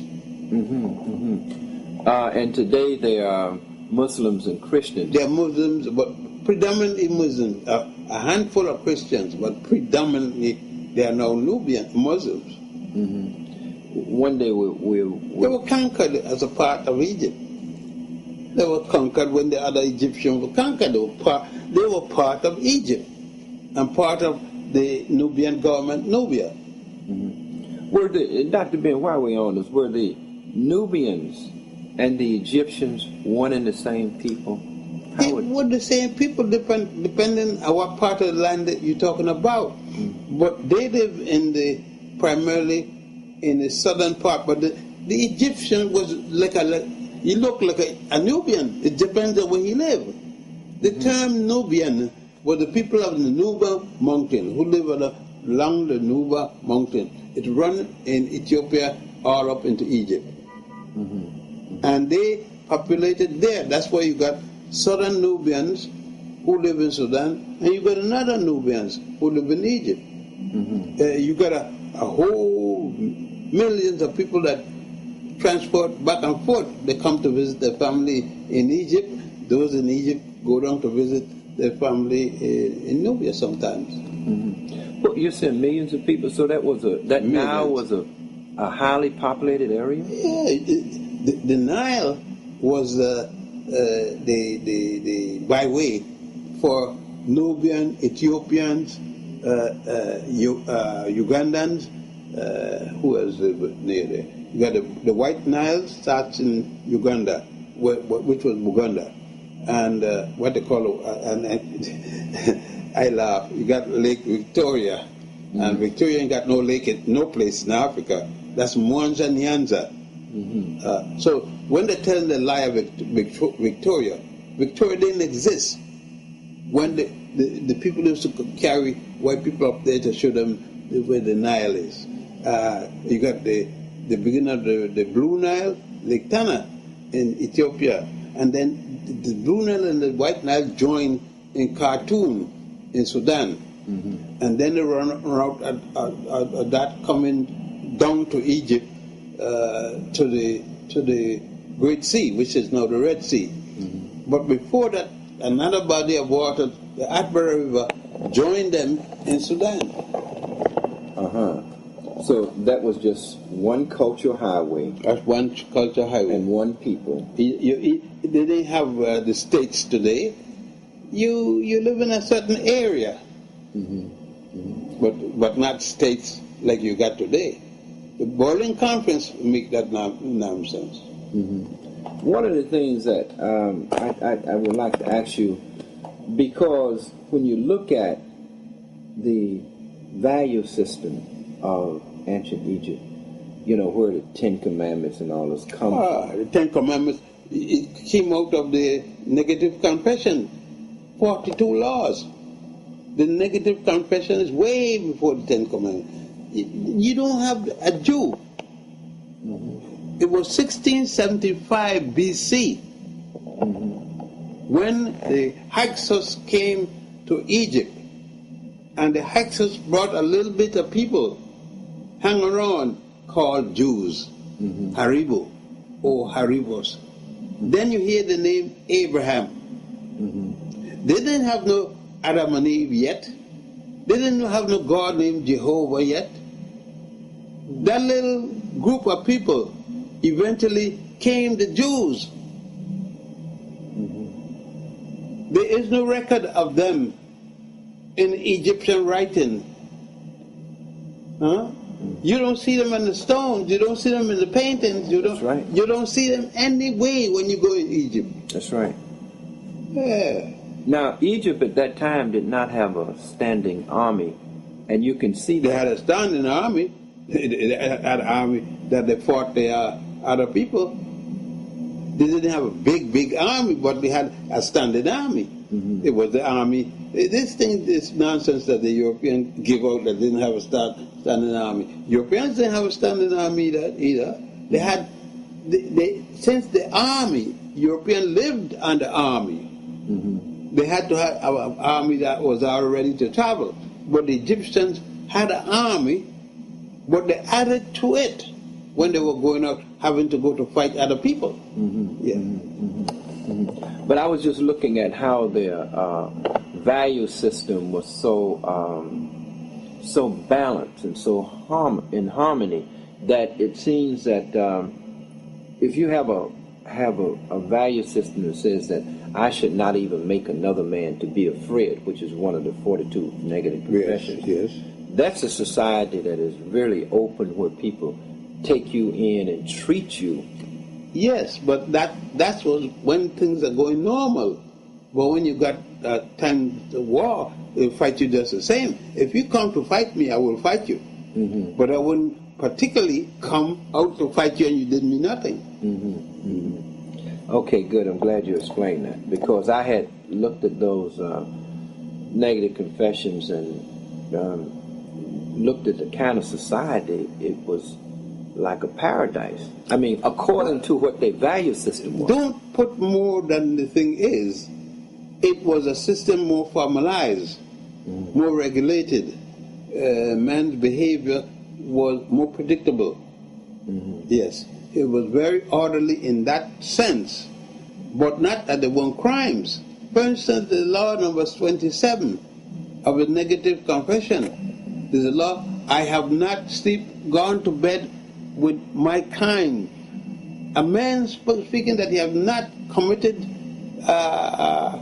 sodomy. Right. I have not committed sodomy. To have a law against sodomy, somebody had committed, so much so that they felt it had to be in the law that governed the country. A law against, number 27 is a law against sodomy.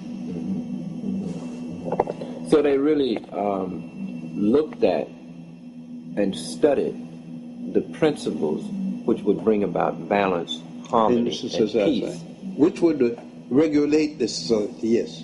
And then those became the guiding principles for a nation. They became the law of the deity. And the deity was both female and male. You had goddess and you had gods. How did they become the law of the deity? How do you The 42 negative confessions. They were said, but you said it to Ma'at. You said it to Ma'at, but it's to the God. It went to God. You said it before Ma'at, but Ma'at represented the god and goddess, the deities. Then did the priests and pharaohs and were they subject to the same law as the people? Yeah. They were. Yeah, you had. They were subject to the 42 negative confession. Everybody was subject to the negative confession. That the Pharaoh said that when he died. But how could you keep him accountable? You couldn't dethrone the Pharaoh. You're looking for the law to make sense. Law don't make sense. Law is the belief of men. You see, men didn't always worship gods and goddesses. Or man worshiped his ancestors before that. The Egyptians too? Yeah. You worship the dead people. When they died, it gave you more reason why you honor them. You didn't have to be dead to be a god or goddess. You were alive when you be. And some people, then you carry your power with you. But because men were gods and goddesses in their lifetime. Was Osiris a real person? Osiris was the governor of On. On today is called Cairo. Where Egypt, you see where Egypt, you go to outside of Egypt, you got On, the city of On, the city of the sun. Osiris was governor up there. So he was a real person. He was supposed to be a real person that turned to a god. Why did they make him? How did that happen? Maybe just. It is a part of the theology. Okay, but he must have did something in his life that. Yeah, because he acted in justice. He was an honest man. You got justice when you went to his court. Okay. What about Isis? Was she? Isis was his wife, Aset. Oh, okay. So they modeled. She was his sister too. So they modeled their deities according to them, those people. Real people. Yes, because Aset, what you call Isis, is Asheru's sister, and she's also the sister of Set, the bad god. Osiris was the good god, Asheru, and Set was the bad god because he did bad things. Equivalent to what you call the devil today. And he was historically supposed to have been a real person too. A real this was a family. A real person that did bad things. So this was a family. Yeah. Asheru, they were sisters. Did you know that Asheru and Nephthys and Aset were sisters. Osiris and Set were brothers.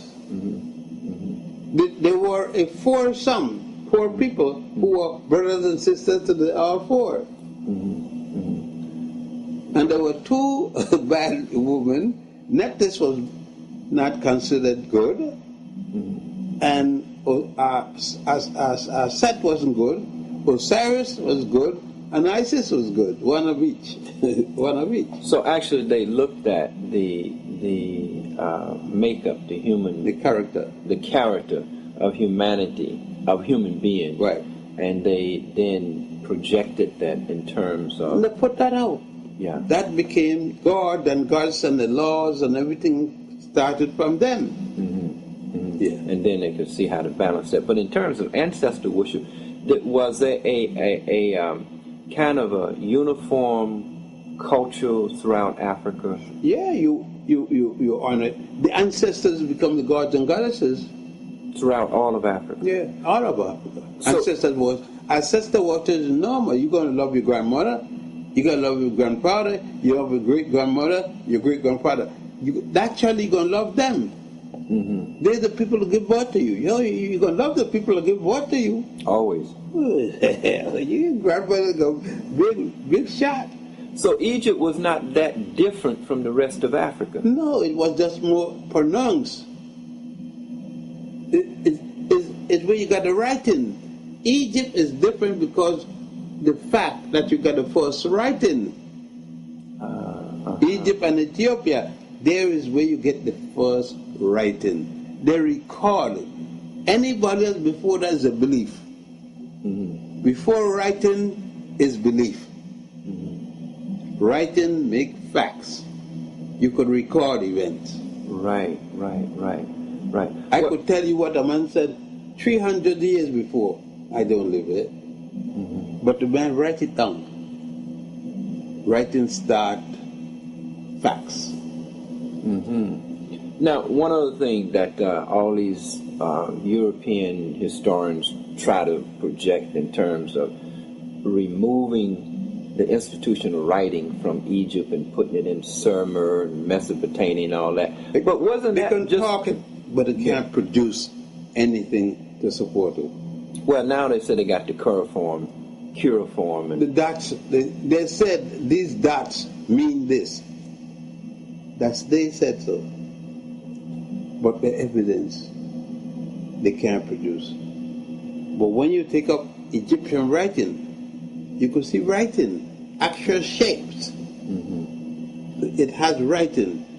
Don't have to be that, and this. All they know.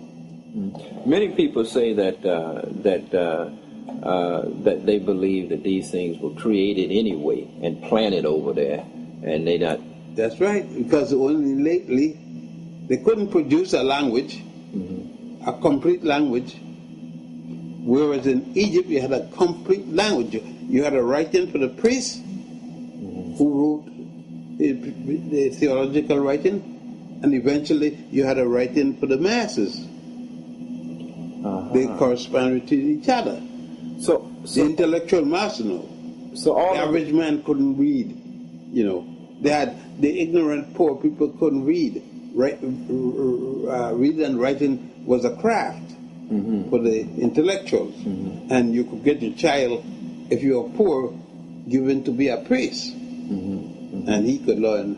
He got 40 years of study to make a priest. What did they study? Engineering, science, law, everything that they had at the time. That's what it took 40 years. Astronomy. It took 40 years because he had to memorize these things. Memory. Somebody asked me, why you could lecture with all those dates and so? I said, because I was taught to memorize. I was taught to remember what I read. Yes. And that's the white man. He's not taught memory. He must have paper. He hasn't been taught to memorize. Let me ask you, just in terms of North Africa, where that area of Mesopotamia and Sumer and all that, that was just an extension of Northeast Africa anyway, right? North Africa ended where Egypt ended. So who lived in that area? Egyptians. No, I'm talking about in the area of Sumer. Were those then African above Egypt comes Israel. Okay. But wasn't Israel once a black land? I mean, black people? It was another land. In those days, they didn't speak about black people and white people and green people. Unless they said black, you assuming.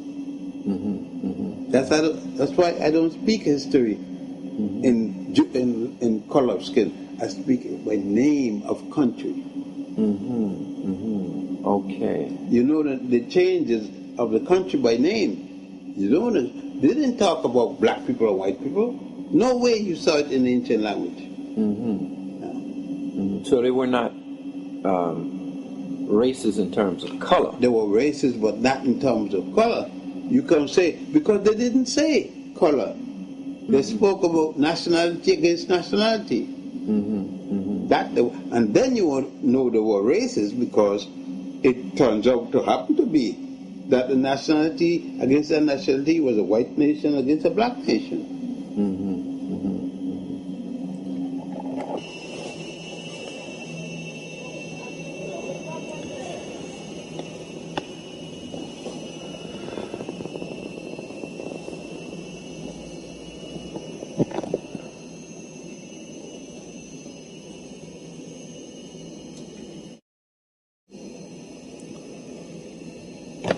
These are the reasons. These are the reasons that they gave you the doctorate here. Hold that for a minute. Just let me get a picture of you with your doctorate degree.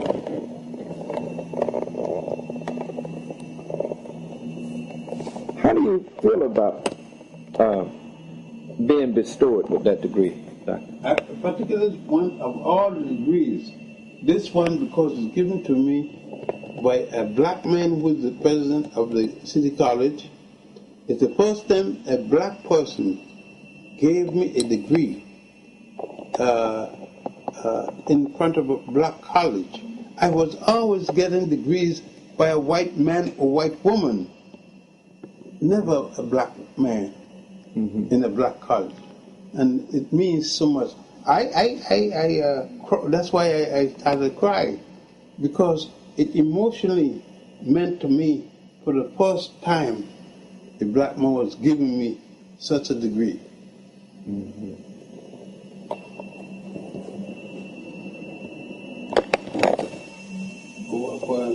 Whereas from 90, given the time, they give a quote of my life, see? Can you read some of them? Well, for instance, it says, whereas Yosef Alfredo Antonio Ben-Jochannan needed his early education in public schools of Brazil, South America, United States, Virgin Islands, St. Croix, and Puerto Rico, and earned a Bachelor of Science degree, Civil Engineering from the College of Engineering and Agriculture at the University of Puerto Rico, San German. 1935, Master of Science and Architectural degree, Cambridge University, England in 1937. His first PhD in Cultural Anthropology, Universidad de Havana, Cuba, 1940, and a PhD in Moorish History from the University of Barcelona in Spain, 1941, and the LLB from La Salle University in Extension in Chicago, Illinois, 1954. Whereas before immigrating to the United States in 1945, Yosef Ben-Jochannan was out in 1939 by his father to study in Egypt and served briefly as a assistant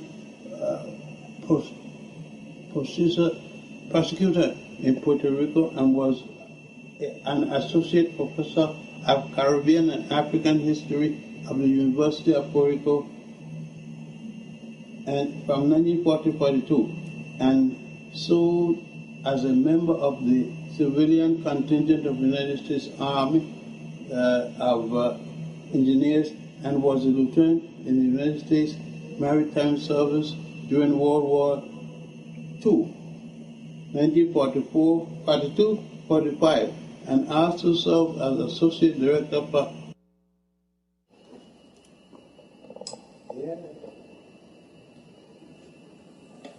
You know what I was thinking about, Doc? I was thinking about the first time you went to Egypt. What it must have been like. What was your impression?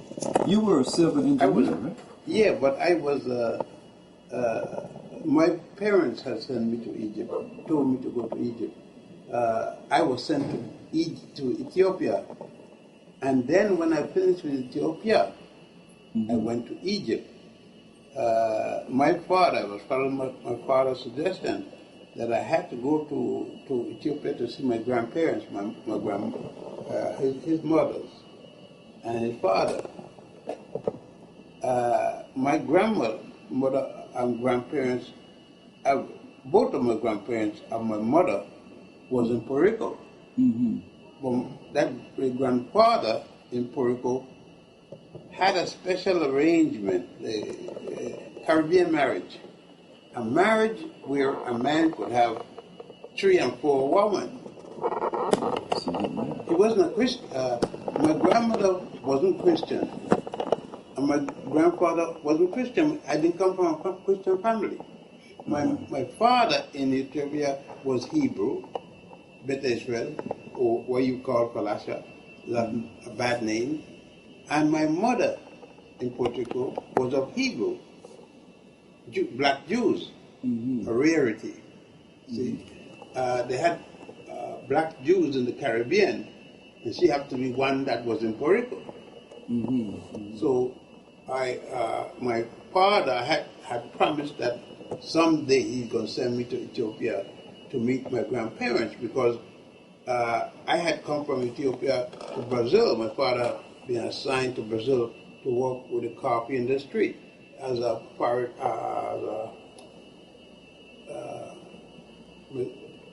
consulate from the Ethiopian government. The Ethiopian government was then headed by the Jasu, not by Selassie. But Jasu parents had daddy was the emperor. The Joshua was the emperor that in the battle of in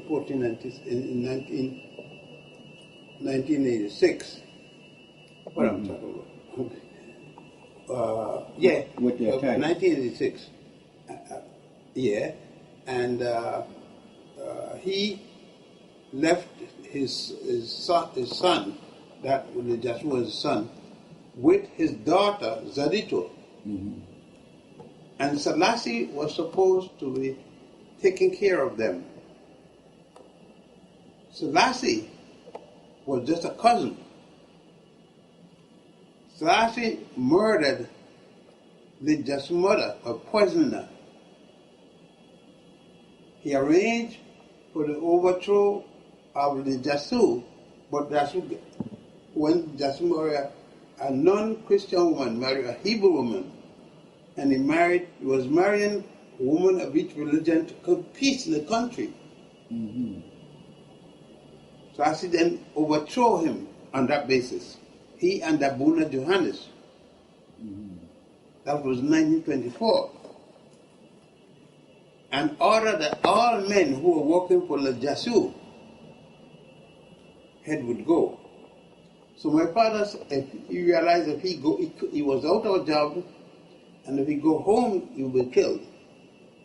So she and my mother ran to Cuba. They could get to Cuba. Then my mother made arrangement to get them in Puerto Rico because she was a Puerto Rican. She was born in Puerto Rico. He met her in Spain. Thus, my uncle, her brother, make arrangement for them. And my uncle brother was also a lawyer.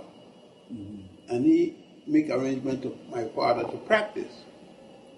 And they saw my family move from Cuba to Puerto Rico. My mother, my father, myself. My mother was to do anything, she's a Puerto Rican citizen. But my father had to work, and in so doing, he went to the Virgin Islands, Santa Cruz, where Puerto Ricans were living both in Puerto Rico and in the Virgin Islands, a handful in Puerto Rico. And there, my father settled down, would come to Puerto Rico and again to practice. Hello? Good morning. The weather is bad. Yeah. Okay.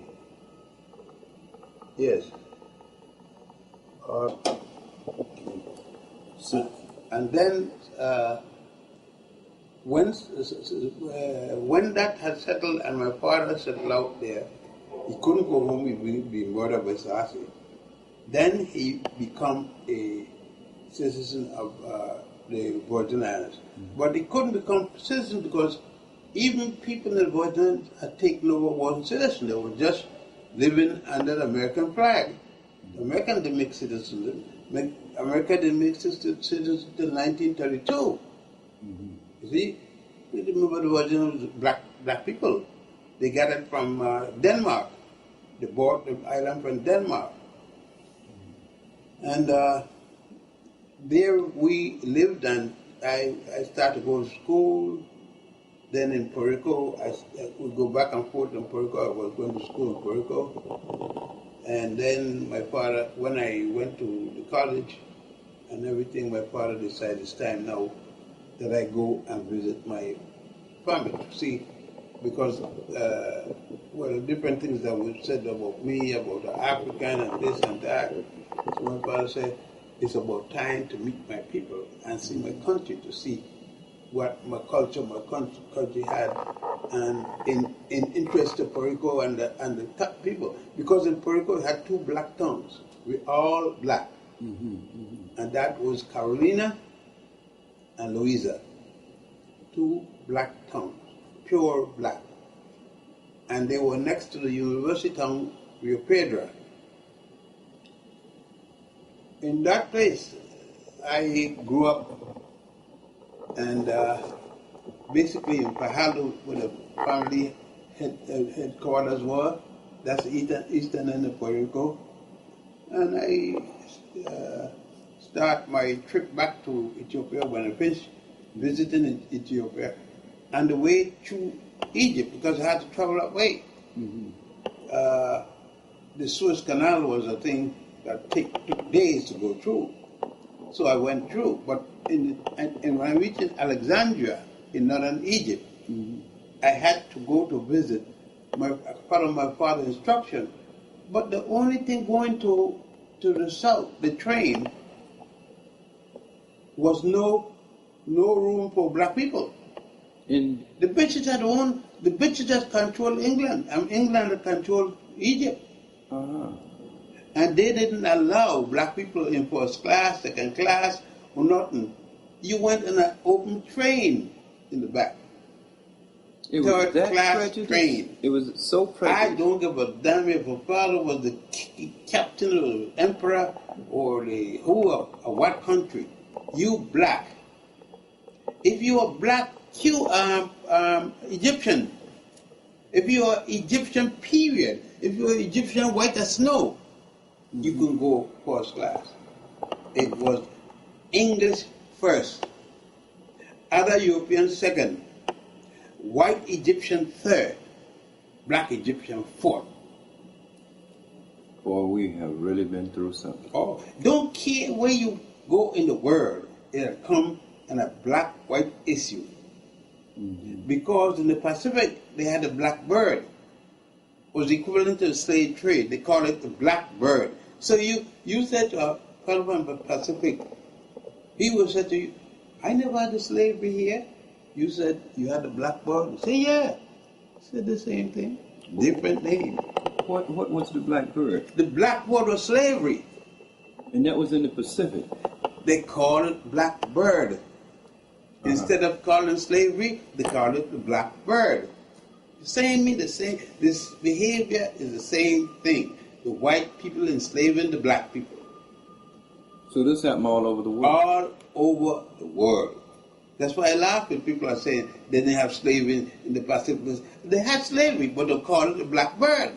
In another country, they call it another name. But it was still the same practice. So, Doc, when you went to Egypt and you couldn't ride first class, how did you get around? Run the open third class train. And there was open third class. But Egypt was hot. Yes. That the only thing I had to worry about is occasional rain. And since it was in the summer, it was all right to ride down. And I rode down. And what did you see? Trees, little houses, and different things. Oh, you didn't see the temples and things then? No, that time was in Egypt. You can't go. There ain't no such thing as a tourist that's black. There ain't no such thing as a tourist that's Arab.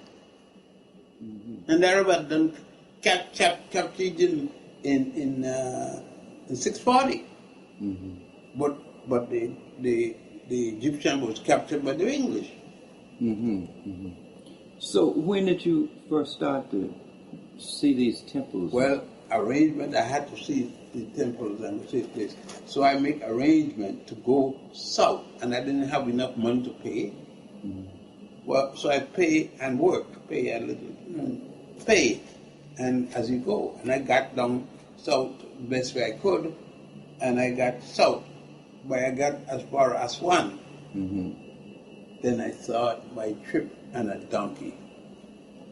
Tell me about that. I mean, where'd you go? You start to ride a donkey wherever they're going. You go with the Englishmen. There was an Englishman good enough and his students from Cambridge.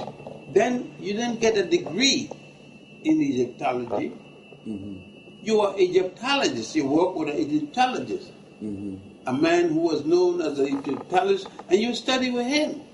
When he say you finish, you finish. But I couldn't study with him. But the best I got to be a porter with him. I asked to be a student, but I couldn't know. He said, Snow White. Snow White, we don't have a name for you, Snow White. That's what he called me all through my experience with him, Snow White.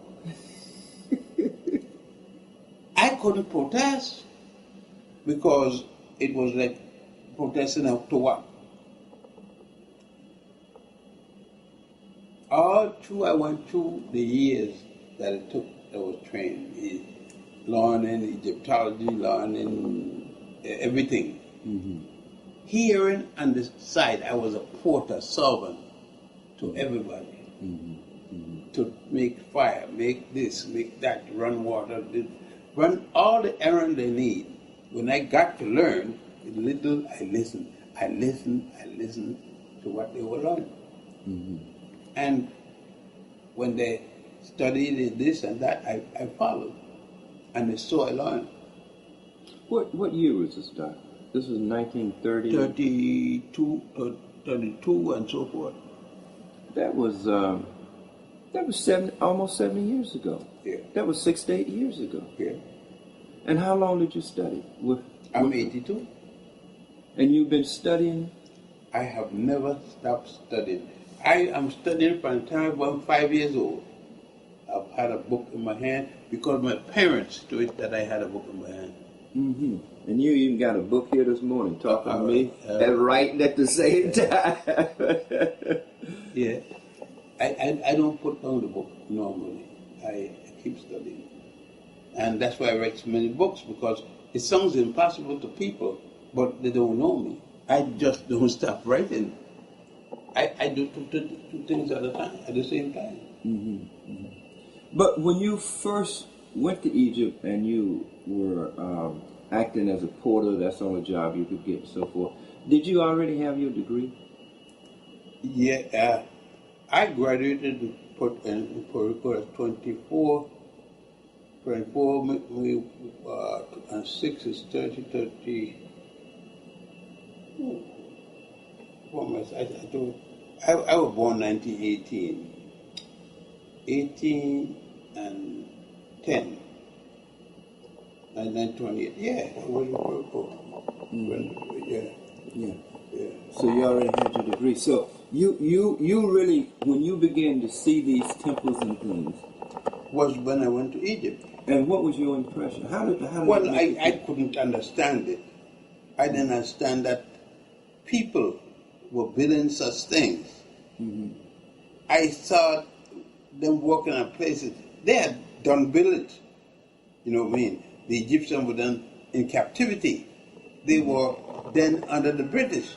Mm-hmm. And they had served under the British, they had served under the French, they had served under the people from southern Europe, the Romans.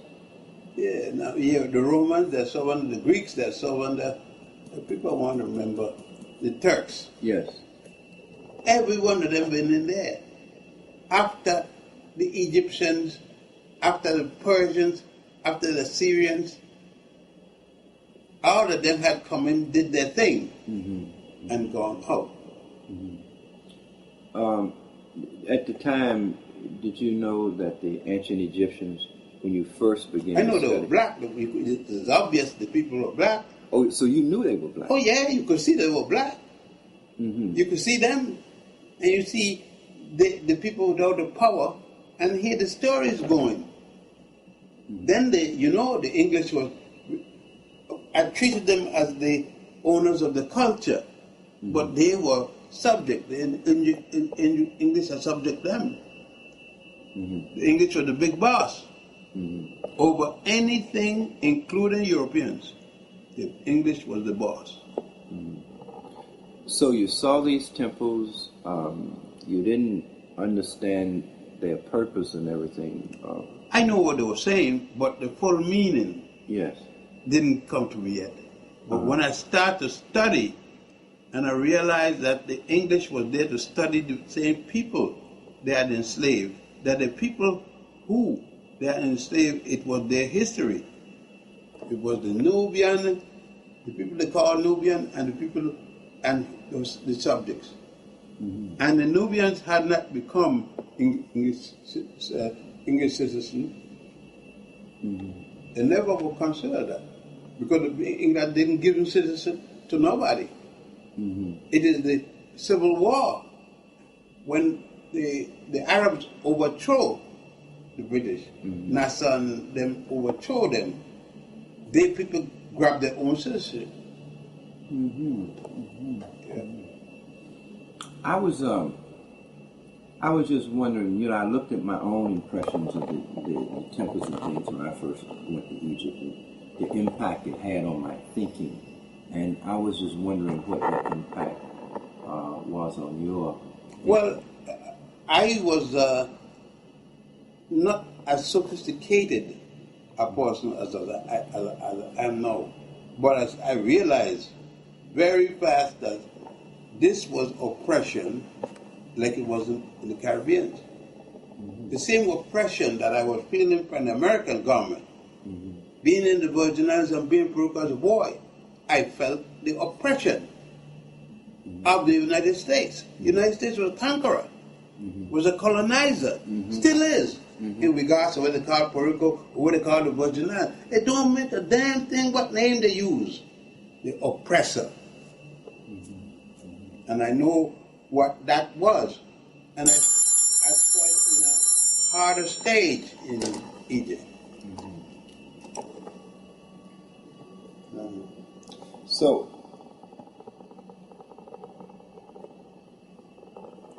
you felt depression. You knew the oppression the same there as here in America. The same thing, just more severe. The British colonialism was more severe than the American colonialism. But the fact that the American had fought the British doesn't mean that they were still white. It was two white men, and they never did accept it of the black men as their equal. And more so, it's a black man's country. So you knew that Egypt at the time was a black man's country, but they were oppressed and dominated. Yeah, but they didn't deal in that. They dealt with if you were a Muslim, you were supposed to be even. Muslim was equal, but then it came when Muslims started to fight Muslims. To me, it was always obvious. I could never accept Islam like I didn't accept Christianity, like I didn't accept any of those colonial religion. Christianity had stopped from being Egyptian long. When Constantine converted, the Europeans took over Christianity. And Christianity stopped from being a black man religion and it became a white man religion. The power stood in the white Christians. I was just trying to look at your young years in Egypt, studying and growing and understanding.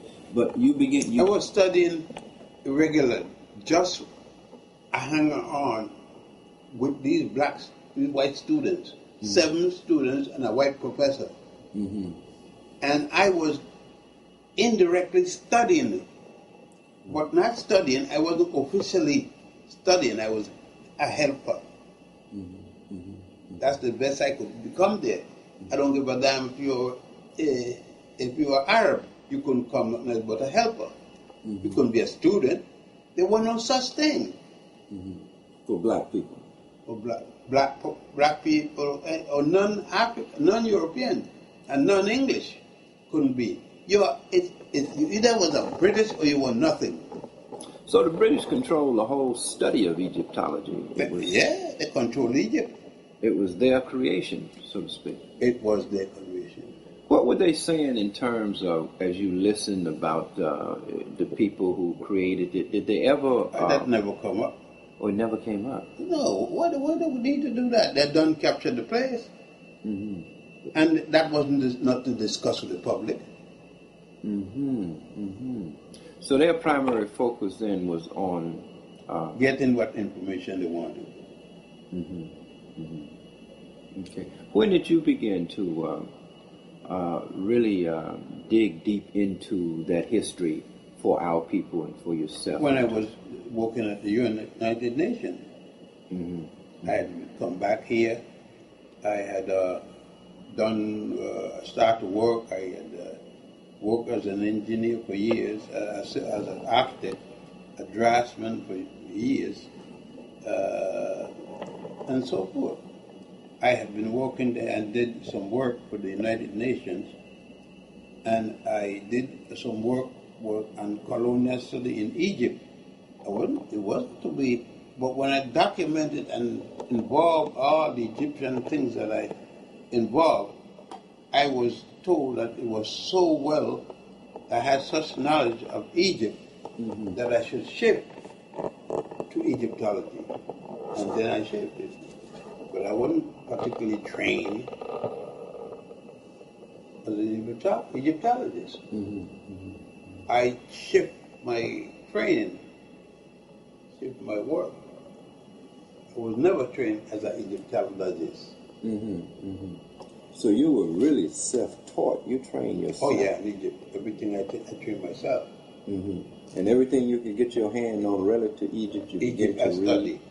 I read. And then going to the temples and... Then that going to the temples, accidentally I went with the men, with good enough, this Englishman and his students. Where they went, I went, but as a secondary issue, and I learned everything as a secondary person. They weren't paying attention to me if I was learning or not, because number one, I couldn't learn, I was black. Ah, so it was like you weren't even there. Being black, you were just nothing. You didn't ask questions, you listened. And they talked as if you weren't even there. They didn't take black people as students. A black man was nothing. How did that make you feel, Doc, realizing that they... Just like the slave felt. I didn't feel no different than the slave in America felt. I was under the same condition. I learned because I had to learn, not because people were teaching me.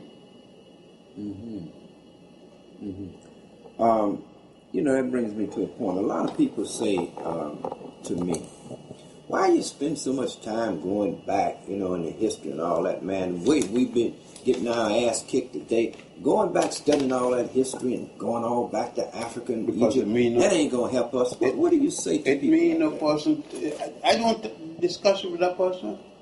I just listen to him. He's got a different function than me. He got no pride in being black. He gave up his pride long ago. I didn't give up mine. I am proud of being black.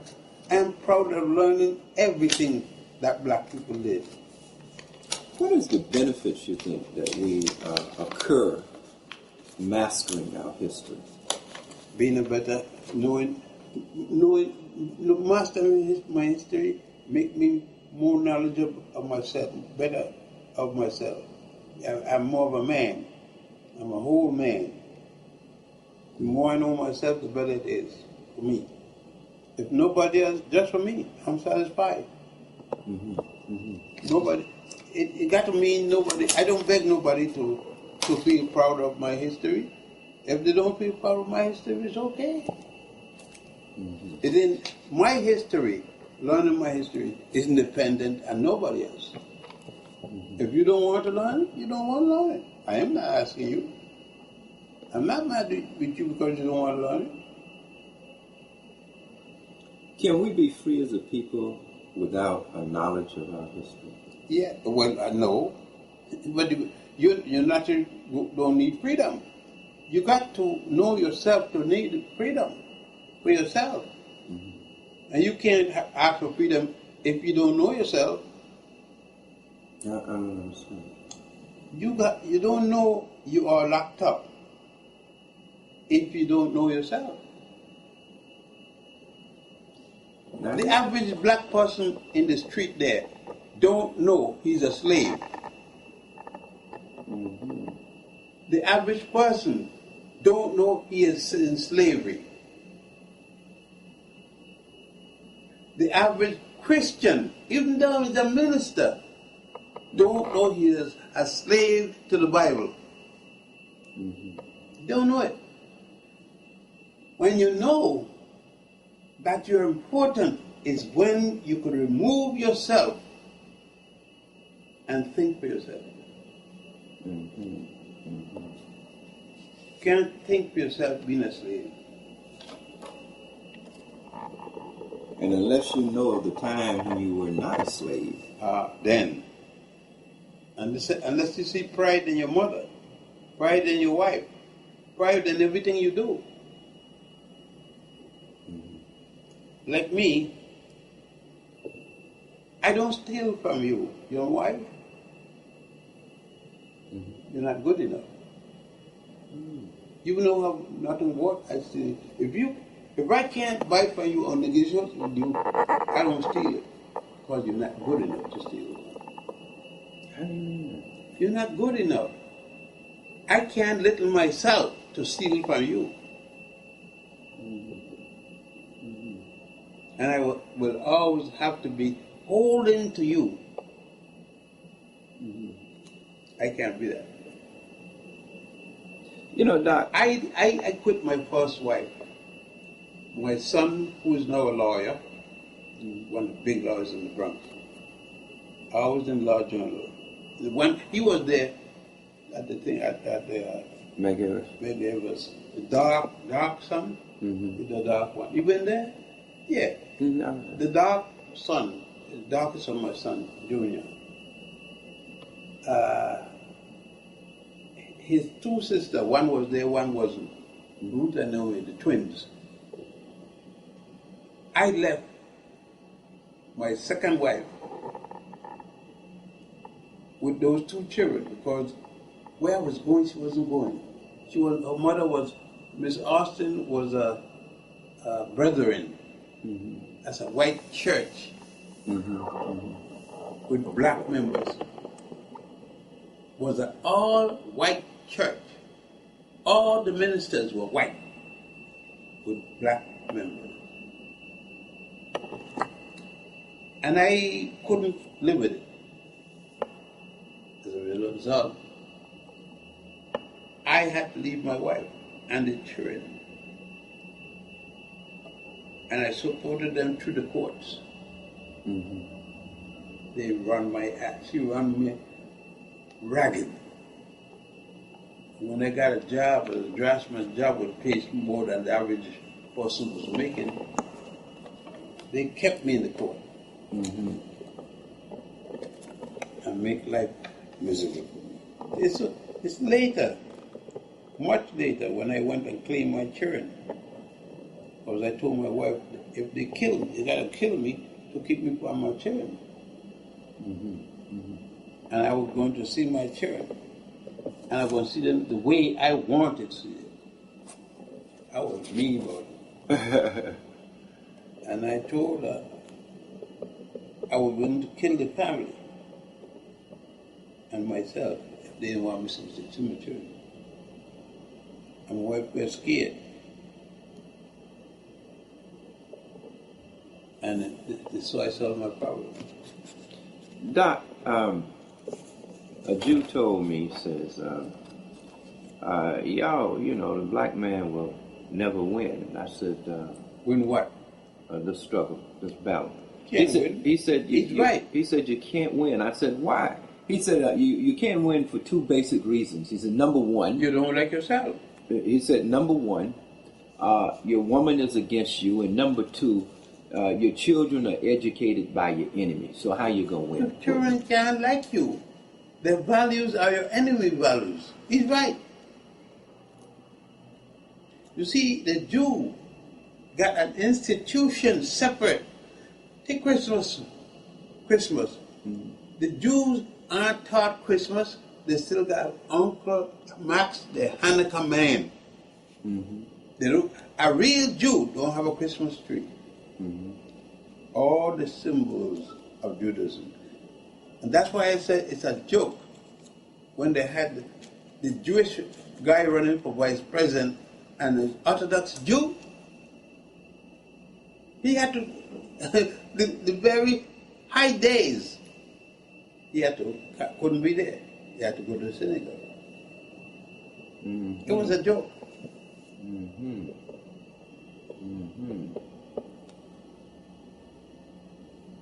They couldn't let go in. You're right. Couldn't win. You're right. You're absolutely right. I see Malcolm down here on this picture, where you are now. We was out at 22 yesterday. Yes. And you were telling me that Malcolm would come there and y'all would talk. Yeah. And General was a third fellow. The fellow teaching at St. John University out in Long Island, Matthews. Les Matthews. I want to make sure that I said always to put his name because people would think it was a personal, special with me. No. Malcolm had liked me and Malcolm liked to speak. And he would speak to anyone that had something to tell him or not. It just so happened at the stage he had reached in, he didn't speak nonsense because everybody who was speaking to him had something to say. So he was a sponge. He was learning, soaking. Oh yeah, Malcolm was always learning. Always reading and always learning. What is the main value, and then I want to look at some of the volumes that we was looking at yesterday, but what is the main value that can be grafted to our strength and dignity from learning all of this work that you have put together? Well, number one, to learn who we are. To learn what it is we give to the world. That includes writing. That includes language. The first language, the first alphabet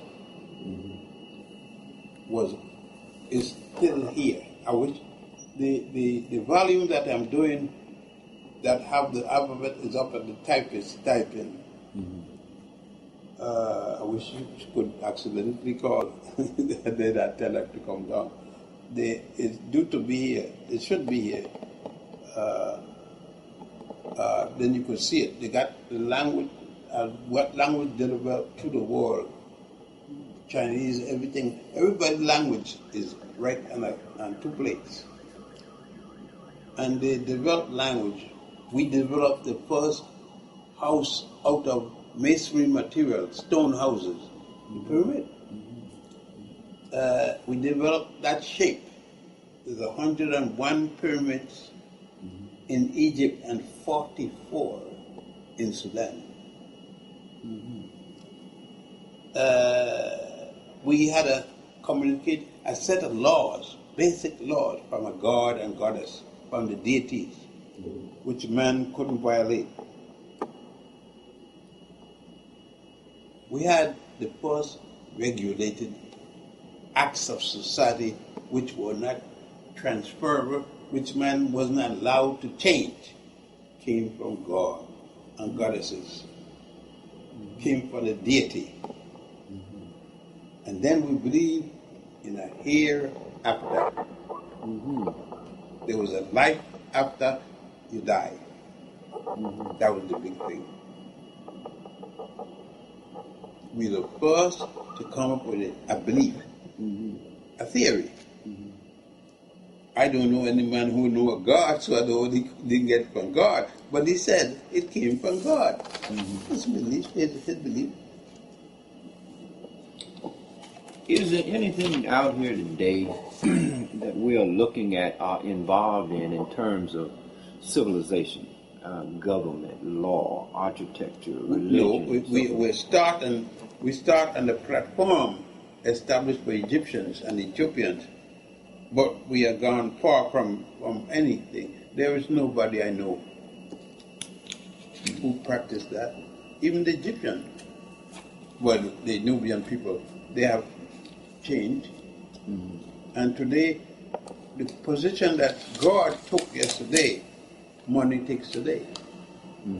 That's what I was going to ask you. The basis of everything we got today was really laid down. It's money. Yeah, I know the basis of the value system is money, but I'm looking at civilization. the basis of all civilized arts and science really come out of Africa, out of Egypt. Is that true?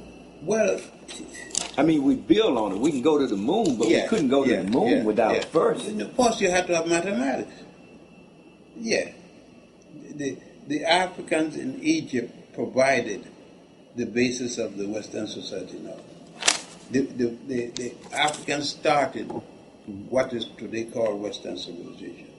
I got a book called African Origin, Mother of Western Civilization.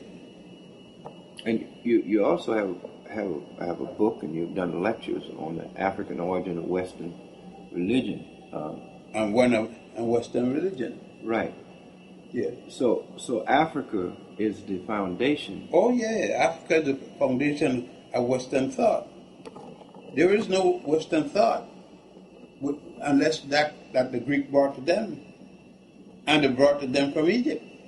Mm-hmm. And the first Greeks that were educated, Hippocrates and Socrates and all of them, came to Egypt to study. Mm-hmm. And got their education in Egypt.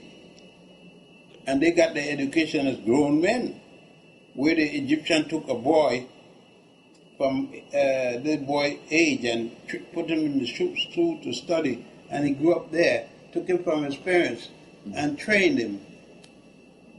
The European didn't have such thing. Mm-hmm. They came as adults to get the same education they teach boys in Egypt. Mm-hmm. The Grand Lodge of Luxor is still there. Correct. That Alexander, later comer, they had his name put there.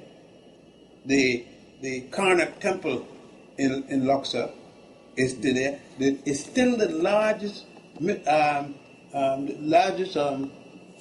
you call it? University system. No, education system. It was the last theosophical education system in the world. Now, when you said theosophical... Theology. All theology was taught there. That's where people were brought to train as priests. Mm-hmm. And it took 40 years. 40. The number 40 years to train a priest. How many people would be enrolled in say, a university system in like Luxor? I wouldn't say, I'll be assuming, but you were picked, you were selected by different priests. If you indicate agility to do certain things, depending on the priest, you will ask for your mother was asked that they want you. Who will say no? Our mother was glad. You don't have to feed you for the rest of life and everything. And she was a proud mother. Everybody got to give the son or the daughter in the priesthood. So the priesthood was primarily the moral, spiritual, and political. You didn't have a sex. Some priests had, but majority of the priests voluntarily give up sex. You weren't compelled by a law. You just give it up. Well, so the priests did not live with women. But the other people in the society, the other men could have more than one wife in ancient times, couldn't you? You could have as much wife as you could afford. In Egypt? Yeah, anywhere. There wasn't a law how much wife you could have. When you look at the pyramids even today, Doc, many people have studied these pyramids, and they cannot, as of yet, encompass everything that is inflected in the pyramids in terms of its engineering, they can't spiritual. Because much of the science is lost. Mm-hmm. What, if you had to give kind of a summary looking at the pyramids, what could you say about them that our people may understand as an ancient people? They wouldn't understand. Tell me some of the things about the pyramid. Well, if I start to speak about the pyramid, I would have to speak about its godly concept involved the philosophy of the pyramid before I speak about the pyramid. You got to understand that the people who built this thing had a philosophy, and without the philosophy, you can't build it. That's very important, and I think that's where we have went wrong. So I'd like to know some of what that philosophy entailed. Well, if you are in the craft, the Egyptian craft, that's an organization dedicated to Egyptian building. And to learn the craft and what it stands for, you understand. And the things that it reveals, for instance, I am a member of craft, and I don't tell many people. I wear certain symbol and occasion, I address it. And I put it around my neck, and people say, it's a quaint looking little thing. I says, yes. But anytime I see it, I know it. And sometimes people hit on me, and I hit back on them. And I know them. They know me. We don't have a big organization where we meet in a building, but we meet wherever we can. And we learn the principles behind the pyramids. And those principles, they are revered. We don't have no women members, and it is a masculine organization. Because we didn't have women, because women were the mother of our children. And the women never worked. Women didn't go out to work. That's Western. Women stayed home and studied, never worked.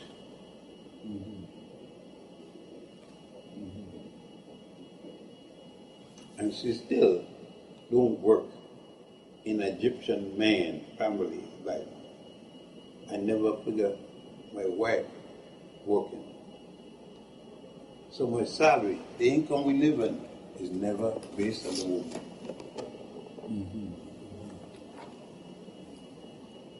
That philosophy, that purpose for the building of the pyramids, can you talk a little bit about those principles in terms of things that we need to understand today that would help us structure our lives? Well, one thing you know, you could never have a child. You will never have a child without a woman. That's true. And therefore you know, for a man to go with anything to have a child, it could never be another man. For a woman to have a child, it could never be another woman. That's the only way you have a unique family. You can't duplicate it. It must be a father and a mother. From that you start. The woman never go out the house to work. You are bound to support her with whatever ability you got. And you must respect her as such. From there on, we start with that as a foundation. That's the beginning. If you don't start with that, forget it. If you're not willing to follow that rule, forget it. And we live in it. Those of us who are members have to follow that till we die. We follow that rule till we die. So a basic foundation was that a man supports his family, builds his family, must support the family, must build for the family. Must build for the family. What is? He has no future without the family. Because you have no future if you don't have a child. That's true. And the other part of that then is how does he see the woman? What place does he? How does he hold her? He has the woman as the first law. She is the first. She was the first goddess he ever knew, and will be the last goddess he ever knew. As a man, when the first thing he did was this. That's right. Until she put the breast in his mouth. The first thing he did. Up to now, the first thing a man do, a child. That's right. Want the breast in his mouth. He wants the breast in his mouth. The first thing. Up to now. And if we watch nature, we don't have to ask the question. The woman has become second-class citizen because she allowed it. What do you mean? All she had to do, she didn't have to give him her breast. But she wouldn't exist. He would have died. That's true. He would have learned, unless she gave the breast, he is nothing. Then our first goddess is there our was woman. always a goddess before there was a god. Then are you saying that even today the black man has to worship the black woman? Oh yeah. Worship her, Dr. Ben? Worship her. That's the biggest problem. We can't follow the white man and do what's right. When you say worship her, what do you mean? Worship her. There's only way to one worship, and that's to worship her.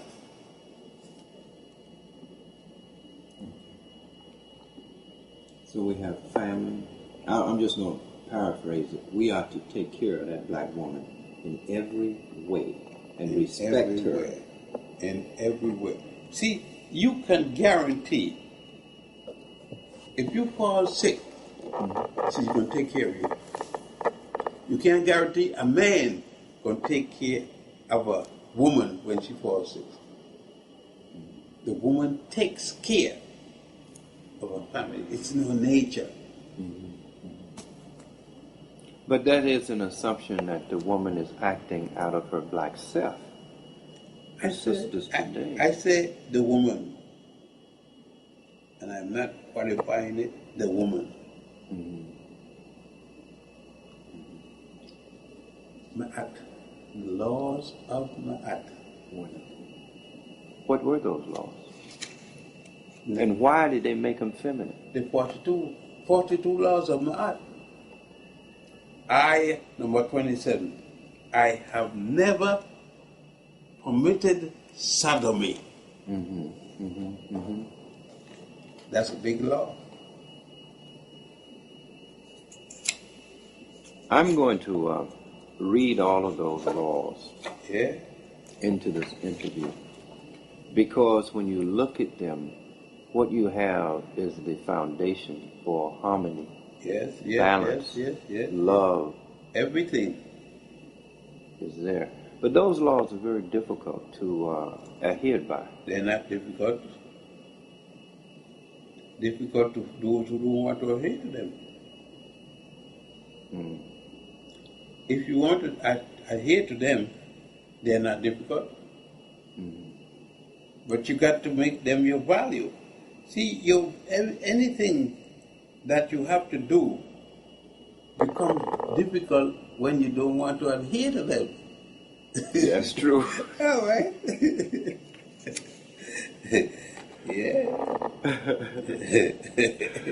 That's true. If you don't want to adhere to them, they are difficult because you're fighting against your will. Yeah. And if your will is not to do right, then you are in problems. You always got something else behind your mind. You can't bring the body in submission to your will that wants to go somewhere else. All right. Now, So we have you've given us really, Doc, two very basic values and principles for the black man to reestablish a control over his family, and that is treat his woman correctly, provide for her. I go to Hatshepsut as many Saturdays as I can. Mm-hmm. Generally, when I have free time and I unique. I just have time I could go there and enjoy myself. I don't see nothing but a wave and that's it. I have nothing to say. And I listen. And sometime in the sermon, Cathy is going to sing. And Cathy don't say nothing during the service. But when she sings, I shout and everybody is listening. And Cathy run the place. She run the meeting with her voice because of her voice. Cathy knows what she got. And she don't say a thing. Because she keeps us shouting. And he keeps Cathy going. He will go everywhere. But he comes, he asks, how is Cathy? First thing you find out, how is Cathy?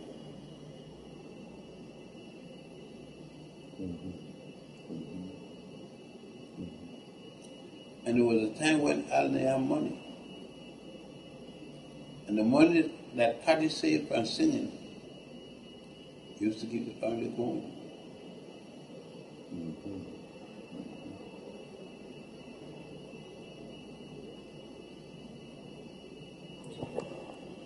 Let me look at some of those other foundational principles. I'm centering around the pyramid because I think you are absolutely right. If we don't understand the philosophy of why these temples and structures were built, then we can't. They won't mean nothing. You can go there and look at them all day long, and they're just great buildings. And when you finish, if you want to know, read those books. See the pyramid texts and the coffin texts? They're all there.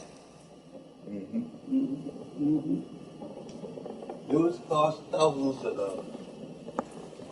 The pyramid text and the coffin text. Those books cost thousands of dollars. I bought those books some 50 years, 60 years ago for hundreds of dollars. And now you can't get them. Nobody will print them. They're too big.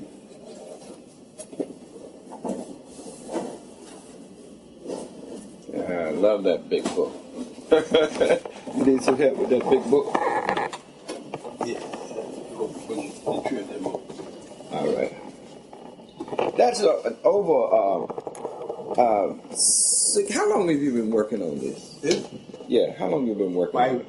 I put 5 years working there.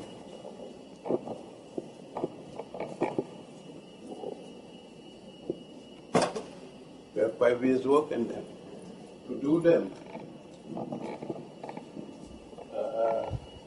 All the pictures I took. The pictures I took right there on the spot.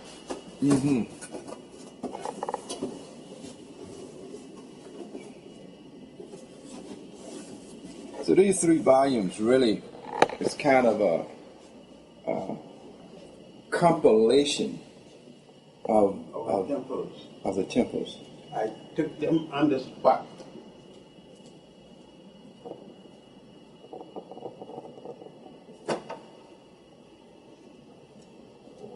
Yes, sir.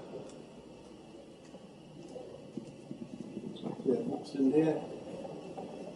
Projector.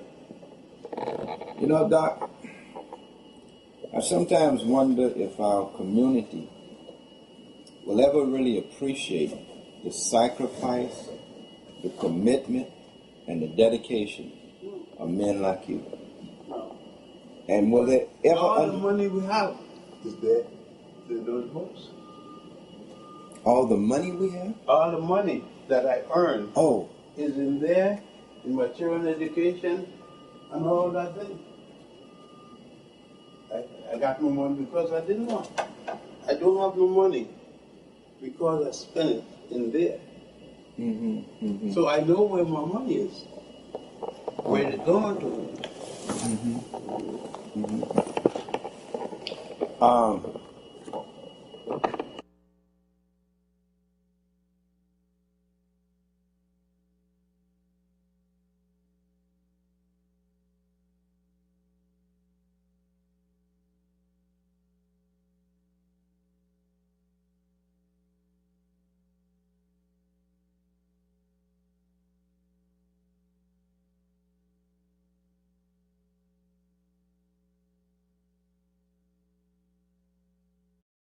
Erinus.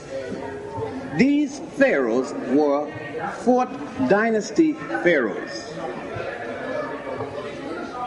associated with the pyramids. The largest of all of the pyramids there, as well as the largest in Egypt and the largest anywhere else in the world, including those in Mexico, the one called Khufu, is 48 stories high or 480 feet high in its from center, the top of center to the bottom. Unfortunately, there were 8 feet that got knocked off by vandalism and whatnot all the way up there.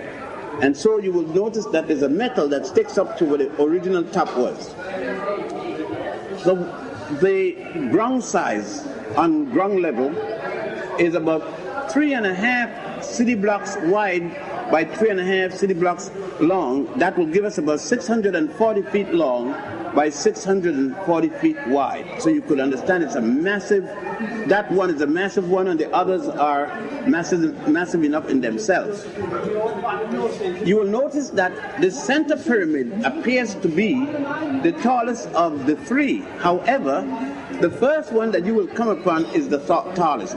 The reason for its appearance is that the second one, the middle one, is built on higher ground than all of the others, and so it appears to be taller. It is higher, yes, because it's on higher ground, but it's not taller as far as the structure is concerned. Next to the pyramid, you would see the boat, the Ma'at boat, dug up about 10 years ago, and now there's a museum of itself.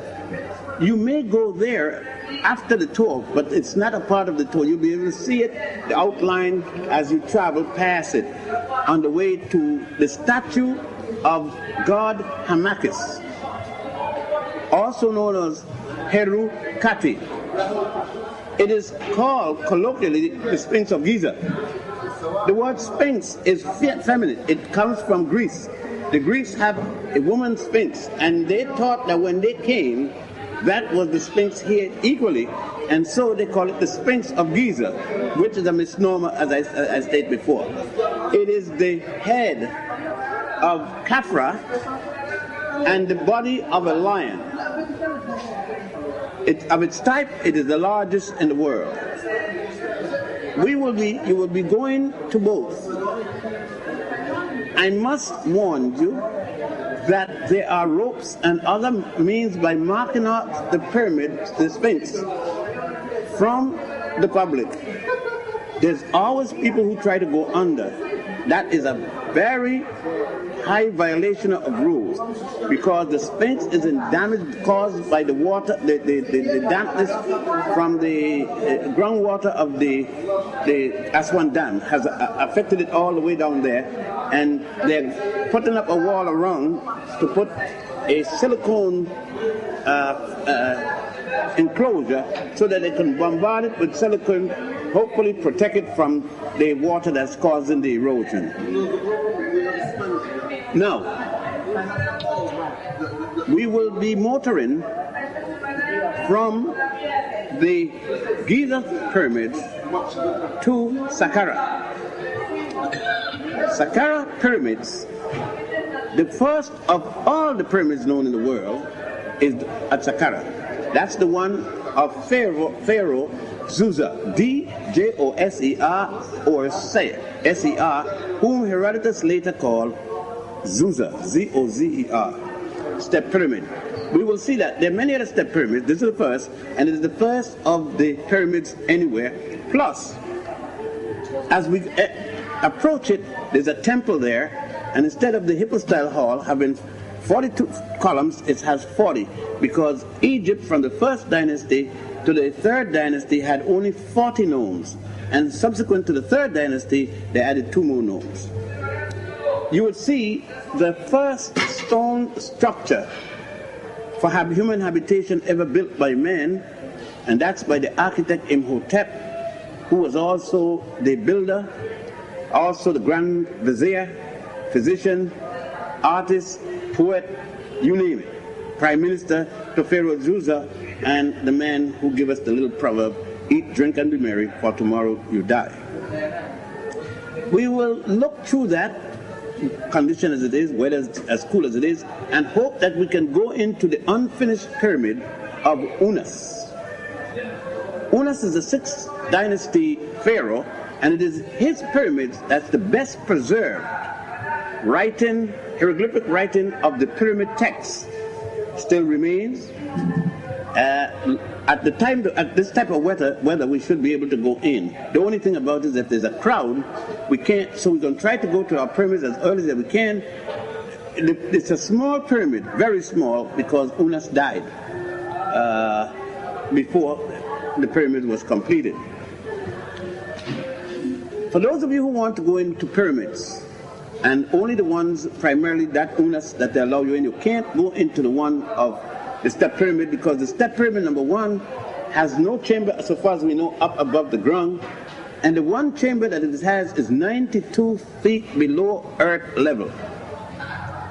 And the engineering was so fantastic as early as that there are tunnels from pyramids to pyramids and other things like that, mastabas, 92 feet below the ground. Of course, no one is going to allow you to go there. They're really anthropologists and archaeologists and other Egyptologists go there, and it have to be ultra special occasion when they're doing some sort of research for people to go down in that area. But you could stay from the top, and you can't see in the pyramid, but you could see in the shaft that in the mastaba of Mariraka. We generally go into 1 or 2 or both, depending on the situation of the mastabas. One of Tip-Tahotep and the other of Mariraka. Now, you do have the chance to go into one pyramid. That is the largest of the pyramids, and that's the one at Giza, Khufu. I must need warn you, however, if you have any respiratory problem, any problem with your heart, diabetes, any illness caused by your joints or ligaments or so forth, it is suggested, you have to be your own judge, that you do not go into the pyramid and go up to the top of the inside.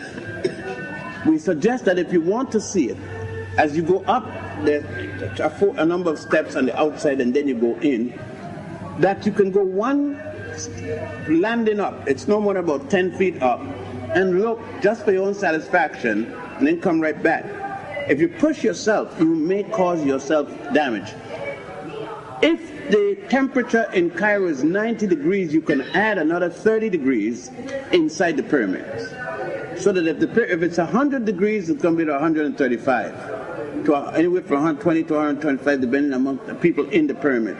When you go up to the top level, which is about the 11th floor, using floors, you cannot go up in the pyramid standing in this manner. You go up the pyramid on made steps. You have one rail, the one person going up and one person coming down, and it's made by the tourist center to assist you to carry. So you walk up in this manner. When you come down, because you can't bend, if you can't bend coming up, you can't bend coming. So you come down in this manner. And there's a tendency to have the total tension in your knees, the ligaments there. So I suggest very carefully, if you have any problem at all of the kind I mentioned, that you refrain from going up into the pyramids.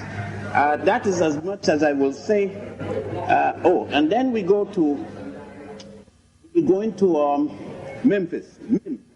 The original name of that city was Mem, M-E, to which the Greeks add P-H-I-S, metropolis, Memphis. It was the first capital of dynastic Egypt. Not the first capital of Egypt, but the first capital of dynastic Egypt. You must make that distinction. People think that Egypt started with the dynasty. No way. The unification, the reunification of Egypt started what is called the dynastic period. That is when the pharaoh of the north by the name of Scorpion was defeated by the pharaoh of the south by the name of Mena. Mena is also called Nama. M-E-N-A, Mena, or Nama, N-A-R-M-E-R. Herodotus, the Greek who came way later, called him Menes, M-E-N-E-S. The pharaoh of the north was Scorpion, just the little thing you see there, S-C-O-R-P-I-O-N, Scorpion, sting like a scorpion. Mena defeated Scorpion, reunited the two halves of Egypt, and thus that reunification is called the beginning of the dynastic period. From the first dynasty to the 31st dynasty. The 31st dynasty was the dynasty in which the Romans occupy. That's the era of the pharaohs, of the Caesars, coming into Egypt, starting with Cleopatra the 7th, the daughter of Ptolemy the 13th. You just saw Cleopatra's, an outline of Cleopatra. There is no other authentic picture of anybody named Cleopatra the 7th. Any picture you see of Cleopatra the 7th isn't like that, is a fraud. It's a fraud. It has nothing to do with reality. Okay, I hope that's the only thing left by the ancient Egyptians about a woman named Cleopatra the 7th. Is that outline you saw there at Dendera and those inside. Anything else is a fraud. It's a lie. The person who show you is just as much a jackass as the person who's saying it. I emphasize it in that way so that you could see. Now, I know that you and others may have immediately answered, what does Cleopatra look like? And everybody's got 150,000 descriptions. Nobody knows. Nobody knows how Cleopatra the 7th, what she looked like. That's the only record that we have of what she looked like. You just saw it this afternoon. Now, making your assumption, in order to have your idea of what she may have looked like, let us see who she was and who her parents. Number one, when you heard of Cleopatra, you heard of her at 40 BC. That is when Julius Caesar came to Egypt with intent of conquering it. Did conquer it, and as a result, occupied the land. However, allowed, to some extent, the reigning queen to hold on to the land. That queen was Cleopatra the 7th. What is the word Cleopatra in the first place? Cleopatra was the name of the female part of the Ptolemy family. All of the males of the Ptolemy family were called Ptolemies. All of the females were called Cleopatra. Who was Ptolemy the first now? To know who the Ptolemy family.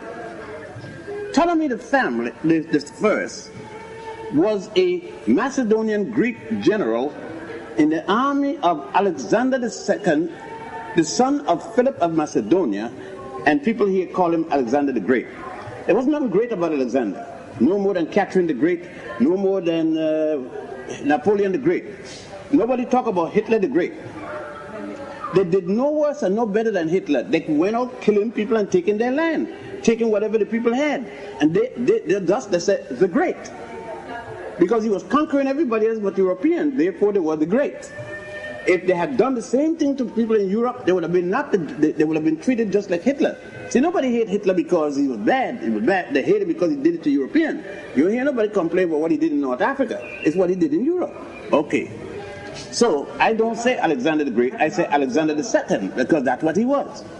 But Alexander the Second came in 332. And when he came and occupied the land, He subsequently died in 327. There are a lot of rumors that he was killed, he was this, he was the other thing. It doesn't matter really for what I'm talking about. But as soon as he was killed, overthrown, died, whatever the case may be, in 327, all of the generals, the lands that he conquered, he left the general. The generals refused to take order from his brother Philadelphus.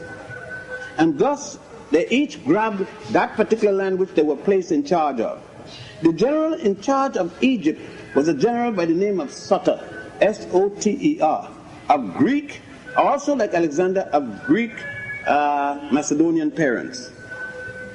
Soter immediately thereafter changed his name to Ptolemy and called himself Ptolemy I or Ptolemy I. Thus we now have Ptolemy the first. The first Ptolemy is a European of Greek Macedonian parents. Ptolemy then, at the time, forced the local princess to mate with him. Not marry her, but to mate with him. She was of Persian. The Greeks replaced the Persians. She was of Persians and indigenous parents, Egyptian and Persian parents. The Starop of Persia was her father, and an Egyptian woman was her mother, a woman that they took out wherever, raped her, and produced this offspring. This is the beginning of the source of Cleopatra. The two, one Persian, Egyptian, the other one Macedonian, and the father side Macedonian, Greek. So there you have the Ptolemy line all the way to the last of the Ptolemies, Cleopatra the Seventh. Okay? So now you could decide what you want Cleopatra to look like. It's up to you. I don't know. You got it. Because you got all those Ptolemies and Cleopatras in between. The one before Cleopatra the Seventh was her aunt Cleopatra Bernice, who she poisoned to get the throne. She poisoned her brother to get the throne and almost tried to poison her son to keep the throne. So you could understand she was a very nice woman. So all of you running around praising and I hope that you do more of the study. And that's the Cleopatra. And as again I repeat, the only image of Cleopatra, and it is as much as an outline, that the Egyptians left, or might have had, some maybe under the ground someplace, but nobody have ever found any besides that one. Okay? Now, so when you see those pictures of Cleopatra, and you see those books with Cleopatra's picture in it, go and find the European who posed for the picture. If some of you careful enough, then you'll pose for the picture. But I'm not doing too much poses for that. Since we have touched on Cleopatra, now let's go to the temple where we just left, the temple of Dendera. Dendera is the place, but it's generally given the title of the place. Temples are called after the city in which they are. It is dedicated, of course, to goddess Hathor, goddess of beauty, goddess of love, you name it, anything nice. Hathor, the wife of Horus, Heru, the proper name is Heru. Hathor, H-A-T-H-O-R, is the Western spelling, or you could spell it Hathor, H-A-T-O-R, without the H. Horus is a Western or Greek spelling, H-O-R-U-S. He is also known as Heru, Herosa, and a number of other ancient Egyptian words that describe him. Like his father Osiris, or Osaru, Osaru being the Greek, the indigenous name, the hieroglyphic name, he appears as the falcon, which you have seen. But there is a distinction between himself and the father. Sometimes the father doesn't appear as the falcon, and in cases even appear as a human form. Because Ptolemy the 12th, the father of Cleopatra the 7th I just referred to, made the Egyptian workmen at that time place his face on the body, place his face on the body of Osiris, thus calling himself Neus Dionysus, or the new Osiris. So that whenever you see Osiris shown as a human form, the head, it is not the ancient, but it is from the time, it can only be from the time of the Ptolemies, particularly Ptolemy the 12th, who forced that kind of imagery. On the other hand, as I said, Osiris is the one that is always shown in terms of the resurrection.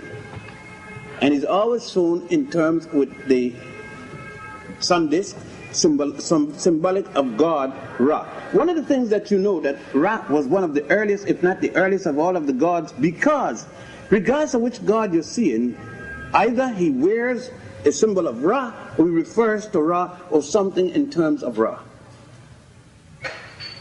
This you see in all the temples. In this particular temple, one of the most sacred of the temples, and you would notice that it is a temple like most all that you have been, not most, all of them that you have been to thus far, built on older temples that preceded them. Some of these temples were destroyed by one or more earthquakes. It seemed as if Egypt was subject to earthquakes. About in June I was here, there was an earthquake centered in Aswan. And I happened to be in this same building the morning about 4 o'clock, you remember, and it's the first time I was in an earthquake that didn't tremble. The building rocked, swayed. It was a funny feeling, just swayed. And it was centered at the Aswan Dam. And everybody was scared that the dam would break loose. If it did, I was on about the 3rd floor, I would have been drowned. That's how, if that had happened, the water would have, all the way here would have been that high or higher. So there was tremendous fear for at least the aftershock. The aftershock did not come, and so the earthen dam held. But Egypt is accustomed, and many of the monuments have been destroyed because of that reason.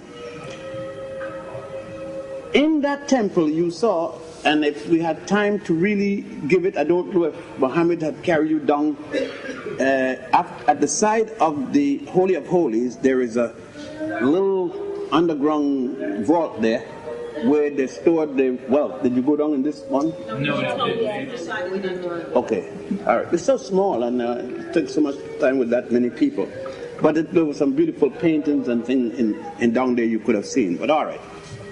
Next, this temple is so unique. It's the only temple in all of Egypt where the cartouches are unfinished with respect to who built what and at what time. Thus it is. Although we relate the temple to the period of the Ptolemies and the Romans, started with the Ptolemies, completed during the time of the Romans, no one can say for sure that if it even started with the Ptolemies or so forth. The reason that it's given to Cleopatra, the fact that on the outside there is the cartouche relating to Cleopatra, but again, just like the temple that we came from in Abydos, we notice that the majority of the writings there relates to Ramesses II. But in fact, the temple was started by his father, Seti I or Seti I. The same thing is here, because the vast majority, not the vast, all of them inside of that temple are without writing inside as to who. Whatever the calamity, whatever the situation was, the war or whatever, nobody was able to finish the cartouches to say who's built the temple or what the case is. So it's up in air. However, in the chapel, the kisok, you know, the kisok or chapel, that's what a kisok means, by the way. The little chapel that you went to after you came out in the little place there, and you went up and saw goddess Nut. I had told you before that you would see something way beyond what you saw in the temple of Ramesses, the tomb of Ramesses VI. Goddess Nut, I went upstairs to do something. Goddess Nut, you saw there, giving birth to the sun through her vagina and receiving the sun in the night through her mouth, the whole rotation. Because the ancient Africans did not believe in the beginning of the world and the end of the world. There was no such thing. That's strictly European. Judeo-Christian is thing about the world beginning at a certain time and ending at a certain time. There's a process. They believe that there were period of development in which God came from the abyss, the deep, the deep. Because of that statue, there are also many other statements. One of the statements which you may not have heard anything about is this, analysis, is the beginning of the destruction of the world by flood, which the Jews adopted and put their own little 2 cents in. But there is a story based upon what you saw there in the chapel, and every time you come, the guide can't remember. See, guides don't write down anything. They don't read from a sheet of paper. And your memory don't pull the same set of information all the time. So you may come and get this guide today, and you think of telling you about that today, and then tomorrow, and forget that. Tomorrow you may think on that first, but tell you, there's so many things to tell you that they can't just tell you the same thing all the time because they're walking around and they're pulling from their memory. But one of the major things you need to know is the story of the flood, where the Jews copied it from. There's a story where Goddess Nut, that man, after the evil Typhon had killed his brother Osiris, she decided to purge the earth of all these kind of bad and evil people. And thus Goddess Nut came one day with her menstrual flow and drowned the world. At least she thought she had drowned all the people in the world. But there was this one wise fellow with his little group, realizing this, said and knew that Goddess Nut would come back again to make certain that everybody had gone, and to anybody left over, she was going to drown them. And so he got some red dye. And guess how he made the red dye? He made the red dye from kakade. So for those of you drinking kakade, you better stop. If you know what, it's good, right? So, all right. And they took the kakade and made the dye, and they went, when they heard Goddess Nut coming, they went in a whole big thing of kakade, red dye. And when Nut came by and saw these people, she said, oh, they're drowning, I've already drowned them. And she went on, and that's how mankind was saved from total distinction from the earth. So now, the Jews got their own little thing, but it's secondary to this one. I like this one. It's a lot more fun. The other one, ain't got no fun at all. Plain old water. Who has died of plain old water? But anyhow, so you could hear, there's 101. If you want to hear the, not Cinderella, Cinderella? Is it? The Cinderella story is connected to Isis. There's a Cinderella story right here. Some guys will tell you, I don't have time to tell you all the different stories that were adopted into European culture. But you see Goddess Nut there. Unfortunately, we could not go down in some of the tombs, and so thus we didn't get a chance to see God Shu, S-H-U, the God of the earth. See, Nut is the God of the sky, God of the heavens. Shu, S-H-U, is the God of the earth. And there are some scenes in which you see God Shu holding up Goddess Nut. God Shu is on his right knee in this position. His left knee is in this position. And it shows you God Shu the earth holding up Goddess Nut at the 2 columns of heaven. One hand on her breast. Nut is shown like you see in the temple there, but instead of her foot just in this shown in the temple, it is shown coming all the way down to on the wall down to the floor, her legs, and then the other, it goes right across the ceiling, painted like a heaven, with stars and everything, and the hands and her hair and her breast hands down, and the other side, and God's Shu is holding her, the right hand at her vagina, the left hand at her breast, and the caption says in hieroglyph, God's Shu holding Goddess Nut at the 2 columns of heaven. Thus the woman was considered heaven. And in the second picture, it always shows, and most of these are nice temples that you go down, it shows the god of fertility Mim at the same place, and it says, God of fertility Mim, replenisher of heaven. Now you get an idea of what they're talking about. And it is explained that a baby is in heaven before the baby is born. So for those of us who want a heaven better than the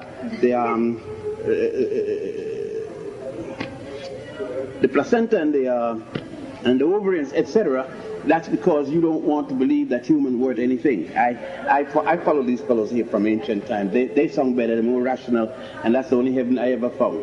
But anyhow, when you look at that temple, it's showing that. I do not know, for most of you who are walking around, you saw at the, first of all, let me say that the original zodiac wasn't wrong. The one in Paris they have itself, they tell you the original is in Paris. It's a joke. the fact is that when the French came and was stealing, when they took the original from there, it was rectangular shape. What they sent back here and what they have in France is wrong. That's number one. So therefore, as a matter of original being, the French story for years was that the Frenchmen, after being pursued, after stealing it, lost it in the Nile. But 20 years later, suddenly, there's an original in Paris. I could say to you, it's as original as you want it to be. It has no validity in its originality. And the point is this: why would they put a fake one from the French back up there? You see what I'm saying? But the French and the Greeks and others knew they had a good thing going by projecting this myth. Because there are some of us right here gone. Some of us won't come out the house until we read our horoscope. The French made all kind of money on the patent. And the Greeks. Some of us wouldn't go down the store. We won't marry somebody. We wouldn't even kiss somebody who ain't born with the right month. If your moon ain't in the star and Jupiter ain't going down to seas, June or someplace. Pure junk. And most of us live by it. So the French got a thing going, and the Greeks. It has nothing to do with reality, the zodiac. Now, when we go into the next room, the ante-room next to there, you see the whole story of the murder of Osiris, the resurrection of Osiris, the symbolism of resurrection being the male penis, and so forth. But I don't know, because we were running, I pointed to some people as they passed by, the birth of Horus being shown, up there they call it, the nursing of Horus. The Roman Church, up to 1937 or so, used to have a picture of Mary nursing Jesus on her left breast. Jesus sitting on her lap, and he's nursing on the left breast. She's holding him in this manner. I show some people the same picture. The church have outlawed that from 37 and say it is pornographic, because the church doesn't believe that women should show their breast nursing a child. I guess the Pope have never had no mother to nurse him, so the poor fellow, at the time in 1937, he got mad with everybody else who was nursing. Of course, they're trying to kill the child now. Those who nurse him put a blanket over the child's head, the child can't even breathe. But that was here. Of course, you notice that the ancient Egyptians had no problem with their reproductive organs, since they know that the only way people got here is through sex. Now, the Adam and Eve story, you can go along with what you want. I prefer the way that Daddy made me. I don't want no dirt and all that kind of stuff. That ain't no fun. I want Mama to realize that I was being made. Well, that's going on. Now, you see, if you had the opportunity, you see the whole process, the whole projection of birth, life, death, resurrection. And I'm sure that you saw it in the anteroom next to the astrological chart room. We can now leave there and go back to Abydos, where we initially started this morning. Again, Abydos was considered the place of heaven, the physical place of heaven geopolitically. It is in Abydos, and it's blocked off now because they're trying to clean it. But there are some empty rooms that we could have gone in of fantastic paintings. The dyes and things are in their original position. But you'll be surprised how much film from just your breathing, hundreds of people breathing, the film goes on the painting. And so often they have to clean it and take very, very, very special chemical to get that the film, the grease. Even though you tell people don't touch, somebody's going to touch. And to get it off. And each time they have to do that, of course, even if it's a milli-inch or fraction of an inch, some of that paint comes off. And so they've got to do that with process, and they've blocked off those areas so we couldn't go in there for the whole of this year. The same as they have shut down the tomb of Setai I and a few others for the same process. Okay. Nevertheless, Abydos is the only temple in which you would find 5 Holy of Holies, but it's only the one in the center, like all Holy of Holies. The one directly in the center, as you enter the door and travel from the west to the east, is the one that is the chief priest stood in, and no one else is supposed to have gone in there but the chief priest, except on once a year when the king pays a visit, if he does, that he is also allowed to come in and then leave during the day. But in Abydos, the story of Isis and Osiris, or Aset, her name, and Asar, Aset, A-S-S-E-T, or S-A-S-E-T, or Asar, A-S-A-R, or Asaru, A-S-A-R-O-U, or A-S-A-R-U. All of those are the hieroglyphic name. The words come from two forms of hieroglyphic. One is called hieratic writing, H-I-E-R-A-T-I-C, and the other is called demotic writing, D-E-M-O-T-I-C. And there are a number of other types of hieroglyphic writings, but those are the two which the ancient Egyptians used. There are more than others. There are a number of writings that have been found, but no one up to now have been able to decode them to know what they were saying. All right. At this temple, you not only saw Osiris and Isis and Nephthys and the other gods in attendance, that temple of Setaiwan having been dedicated to God Osiris. And of course you saw the tunnel, the type of tunnel that was called Osiris's travel. Osiris traveled from the nether world to the existing world was said to be there. It is there that Osiris, his Ka and his Ba met in what is called Buris, or Busiris. B-U-R-I-S, Buris, or B-U-R-S-I-S, Busiris. It is the place that where man and his outer man met. What do I mean by that? At that point, it was there that man would come. I think Brother Basanova speaks of this, and it is here the Hindus adopted this thing about the projection of oneself from the outer self. They got it from here because it's in here they said that a man, when born, had to come to get his outer self. Don't care, let's say you were born in America, you were born in Trinidad, you were born in Japan, you had to come here. That infinitesimal part of time of the birth from your mother, let's say the passing of your sperm from your father to the integration with the ovum with your mother, that at that infinitesimal second you came here.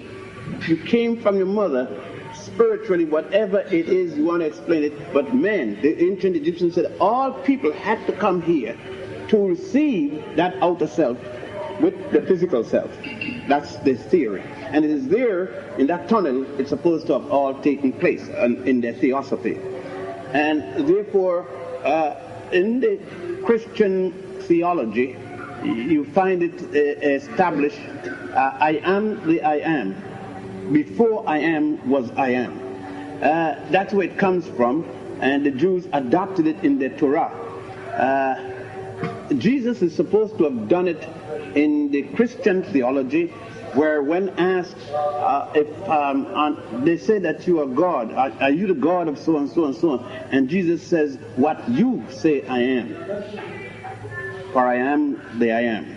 This was the answer, which was a negative answer. It didn't say yes I am or no I am. And again, it comes from this training here. Abydos, not only that, if you heard me and you were there when I was going up the step, I asked you to count the amount of steps that you went up in the first, as you enter the gate. And there are 42 of them. And everyone counted with me, found 42. This temple was designed strictly on the basis of the Osirian drama. In the book of the coming forth by day and by night, that is the correct name. So E.A. Wallace Budge, in translating the papyri, plural, of papyrus, of Hunefa, the papyrus of papyri of Annie, the high priest Annie, in what is called the Book of the Dead, as he translated it, giving it his English translation and interpretation, which should have been the Book of the Coming Forth by Day and by Night. He calls it the Book of the Dead. You can buy a paperback copy as cheap as $3. And in the section of the Book of the Dead, you would find what is called the Osirian drama, the drama of Osiris. And in that, they speak of the 42 towns, the 42 gnomes, the 42 gods, the 42 this, that, and the other thing, the numerology of the Book of the Dead. And it is in that you find the negative confession. Hail Annie, I have not. And that's the reason it's called negative confession. No, not because itself something's wrong with it, it's negative. You say, well, he's acting negatively. That's not the meaning. That's being obscene out of behavior. It's called negative because it's answering a command. Instead of it saying, in the term of a commandment, you shall not, thou shalt not, you must not, it is saying, I have not, meaning that if these negative confession, the responses go back to at least 4100 BC. If the responses is at least 4100 BC, obviously the command have to be at least 4100 BC or before. Now, if the responses are 4100 BC, then we automatically know that the 10 Commandments supposedly given to Moses, an Egyptian, because they said in the Torah, that the Hebrew Bible, the Old Testament, that Moses was born in the city of Goshen. Goshen is about 20 miles north of Cairo. It says, and that Moses, when he's living to 85, his altercation with Ramesses II, or another pharaoh, his 40 years in the desert, the wilderness, will bring us to about 1196 BC, when God's supposed to have given him the 10 Commandments at Mount Horeb in the Sinai desert, Sinai Peninsula rather.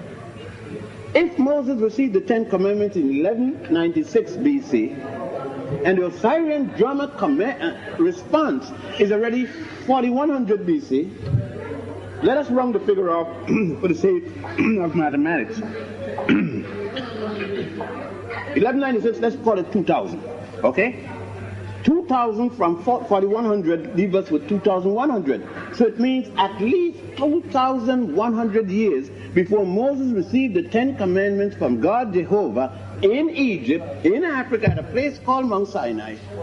There were already 42 commandments, and in those 10 commandments, you find that those 10 commandments are already included in the 42 negative confessions. Thus, you see that the Jews only plagiarized and then lied and said that Moses got the 10 commandments. Oh, Moses, if in fact he lived, Moses was equally a liar then, because Moses had to know. If the Jews said that Moses was a priest in the mystery system in Egypt, that's the statement in the Torah, then Moses would have gone right down the street here. If he had to have gone down the street where you just were yesterday, at the Grand Lodge of Luxor, which is called the Luxor Temple, where all priests had to be ordinated. He had to have spent 7 years, going in there at the age of 7, and then spend 40 years, come out at age 47, and become a priest, and act as a priest, and live as a priest, if in fact the Torah is telling the truth. How could Moses have escaped? How could Moses not know that he didn't get anything special from Jehovah when the priest had to recite the 42 negative confessions 3 times per day, upon waking, upon the noon bath, and upon getting ready for sleep? Okay? Let me repeat that. The priests, each and every priest, had to repeat upon waking the entire 47 commandments, 42 confessions, repeat them, I have not, making sure that he has kept himself pure during that day. And to start the new day, reminding him that he prayed. And at midday, so that he don't forget his obligation, he had to recite all 42 of them.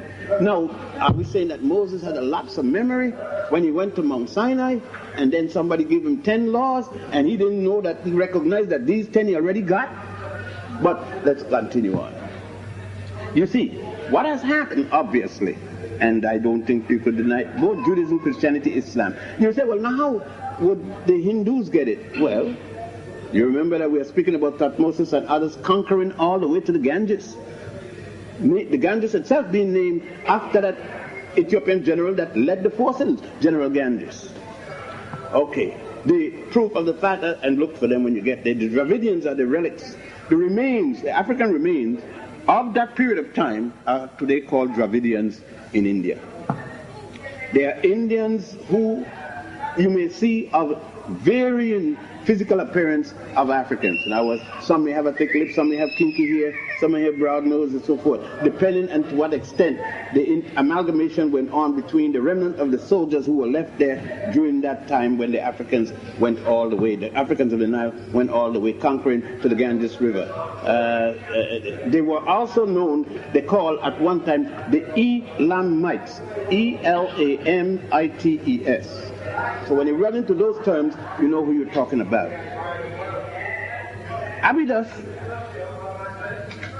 not only for us who are in the field of Egyptology, like the king chart at Saqqara, gave us reaffirmation of the pharaohs and queens of Egypt. Abydos, of course, Seti having his own position about who he considered to be Egyptian and not, eliminated didn't put into cartouches, although he put the right amount of cartouches, one for each king or queen. He did not put into the cartouches the names of the Hyksos, the name of Hatshepsut. The Hyksos because they were foreigners and they considered them ignoble people, less than honorable, worthless, all kind of people.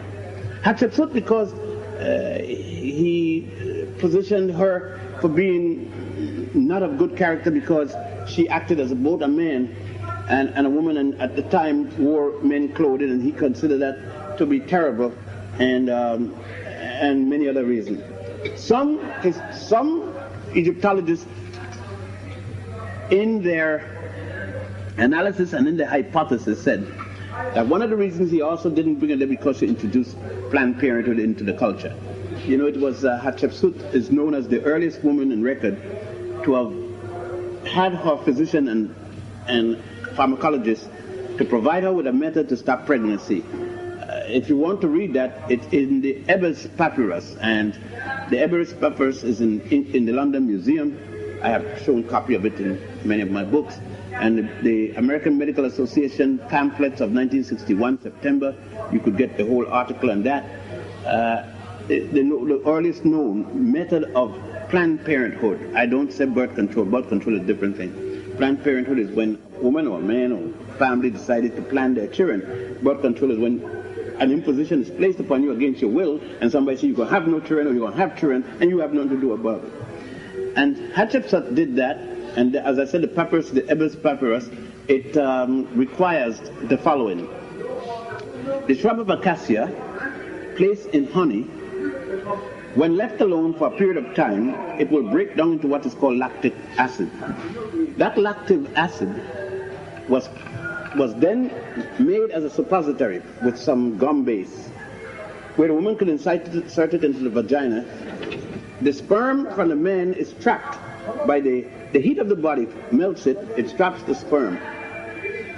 Do you know that that is the original base for autogenal jelly?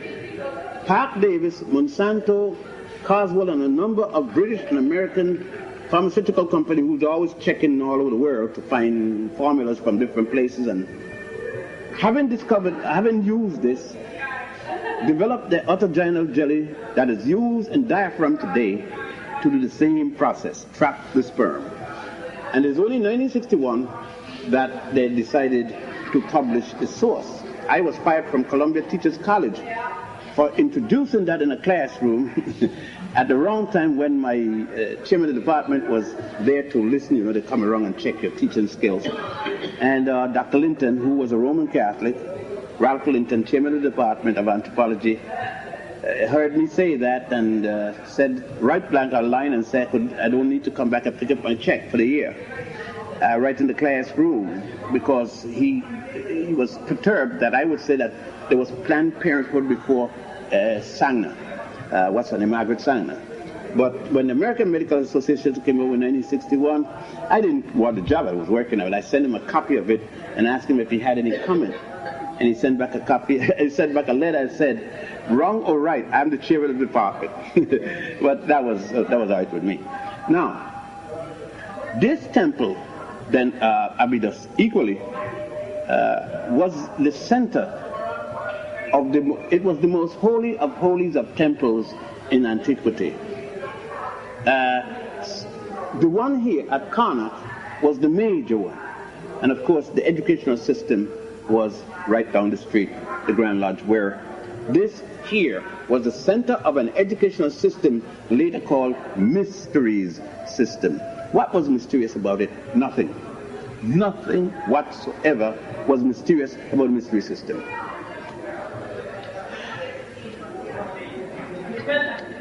My daughter was going to school, and she had finished school, medical school, and was specializing.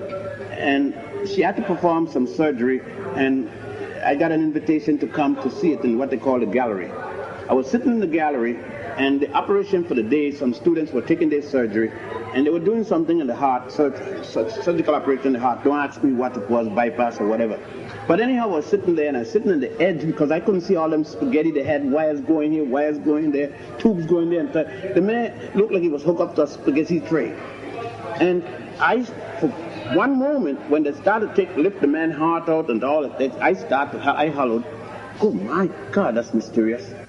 And my daughter sitting next to me said, Daddy, I'm surprised at you saying that. Ain't no mystery, you made an error. He's going to get a demerit there. And I'm saying, girl, shut up, you're disturbing me. But when it was over and I started, she said, Daddy, you said a mystery. And you don't use that. I says, you're right, it's not a mystery. It was a mystery to me because I didn't know what the hell was going on. But to her, she thought the guy was making an error. So you see, it was no mystery at all. It was commonplace to her. A mystery is that which you see going on and you can't explain or don't know. Okay? So a mystery is as normal as could be.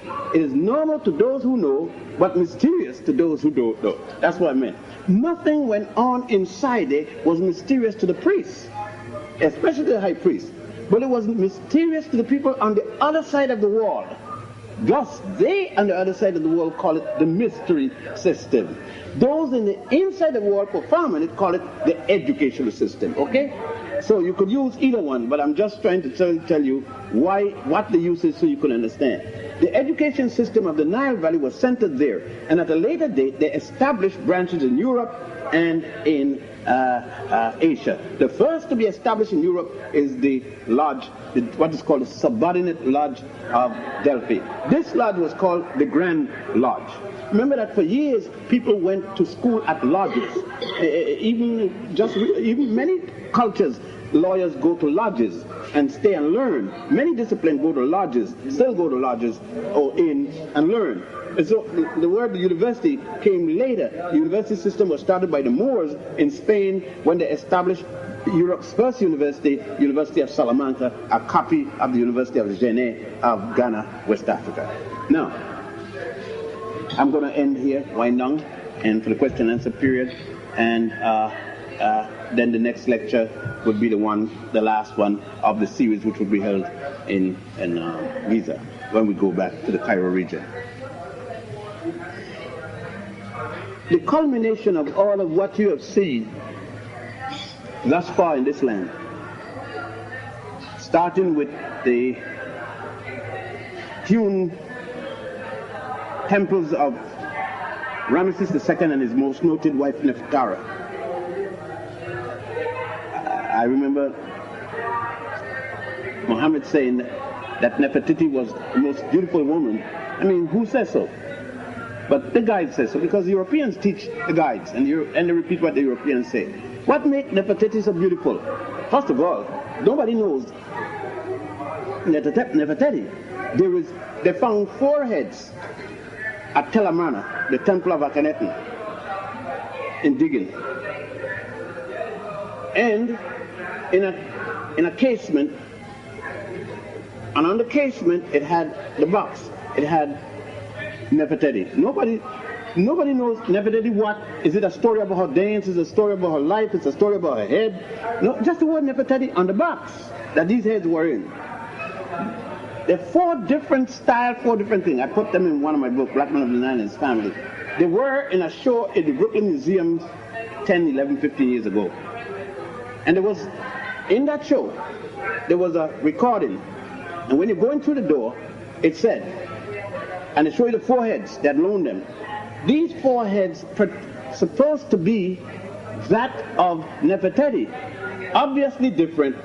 We feel it has to be that one, and they pointed to the one that most people wear around their neck, which is the one that looks most European than all the four. And thus they say the prettiest woman in the world. Some people say Cleopatra was the prettiest woman in the world. Some people say, you know, so and so. It depends. There's no such thing as the prettiest woman in the world. That's a matter of aesthetics. And therefore, what I may consider the most beautiful world, you may consider the biggest bunk of nothing that you have ever seen. It's you know, aesthetics. It's up to you. One man's beauty is another man's ugliness. So, you know, keep going. He's laughing up a breeze. I don't know why. Brother Dix is laughing and watching in a certain direction.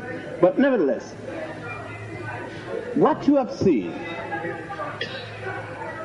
unless you have been here before, must be tantalizing, to say the least.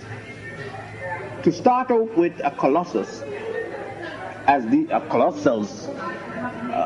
these two temples must have been dramatic enough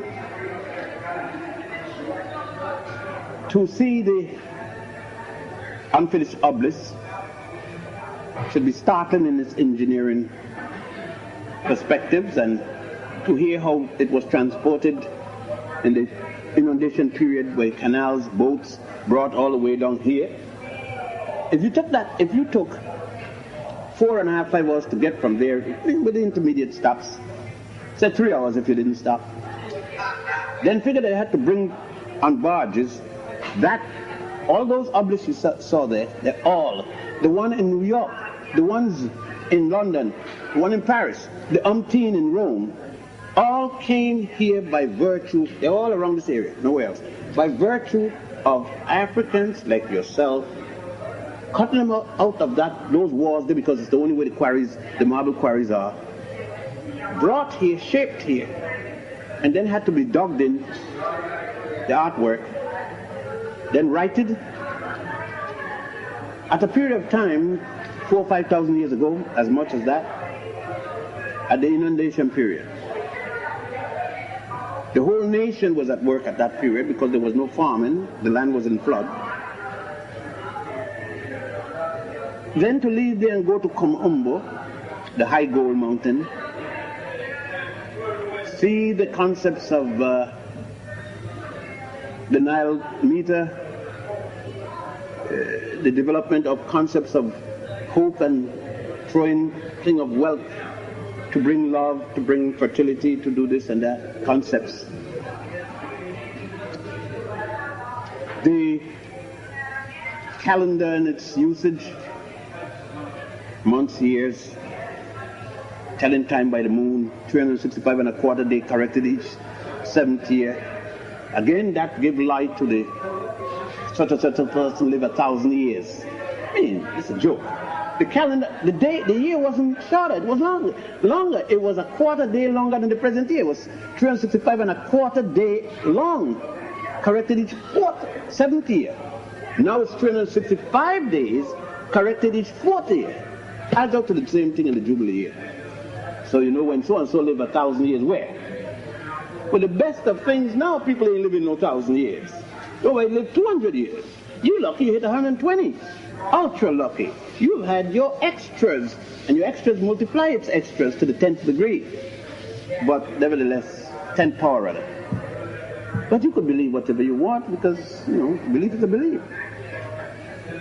We got to then leave there. I'm sure you had that exciting thing with your brothers and sisters at Dabud. We leave there, not wanted to leave and had to leave, and we got to Edfu. You see what happens to people like myself called Egyptologists, the constant thing that we go through. Everybody was convinced that that temple was, yes, rebuilt, and a temple was built on it, and blah, blah. But what happened? The yards start to sink to one level, and people walk and would fall and get hurt. So they decide to take up the stone, put some more sand, level it out, and put back the stone. So what we find now, a whole new revelation. all kinds of things. We don't find that underneath those things were the stones of a different temple that was there, going back to the time of Hatshepsut. So that temple isn't from 320 to 12. We now find at least it's from the time of Hatshepsut. That is before there was a Greece. Therefore, there couldn't be no Alexander. There couldn't be no Alexander here, no Greek here. There was no Greece when there was a Hatshepsut. Hatshepsut go back to 1540, back way there. 18th dynasty. Greece doesn't start until at best 1000 BC. So what it means now, all of us going to have to come back here, study these things. They're going to collect all those things, they're going to put them in a place, and then they'll call the Egypt out, they'll make extend an invitation, and there'll be a big conference somewhere in Cairo or where else. I hope it could be in the new thing, the hotel where we get all, because it's free, you know, they pay for it and so forth. And we come here, have a ball, and look at it, and then go back to make analysis. A bunch of people will start studying to make statements on it and so forth. So that there's always a revision, because Egypt cannot be completed. You can't complete Egyptology because it's not completable, since the evidence is not all in. There are too many unknowns in each king to say this is it. That's why we always say it appears to be.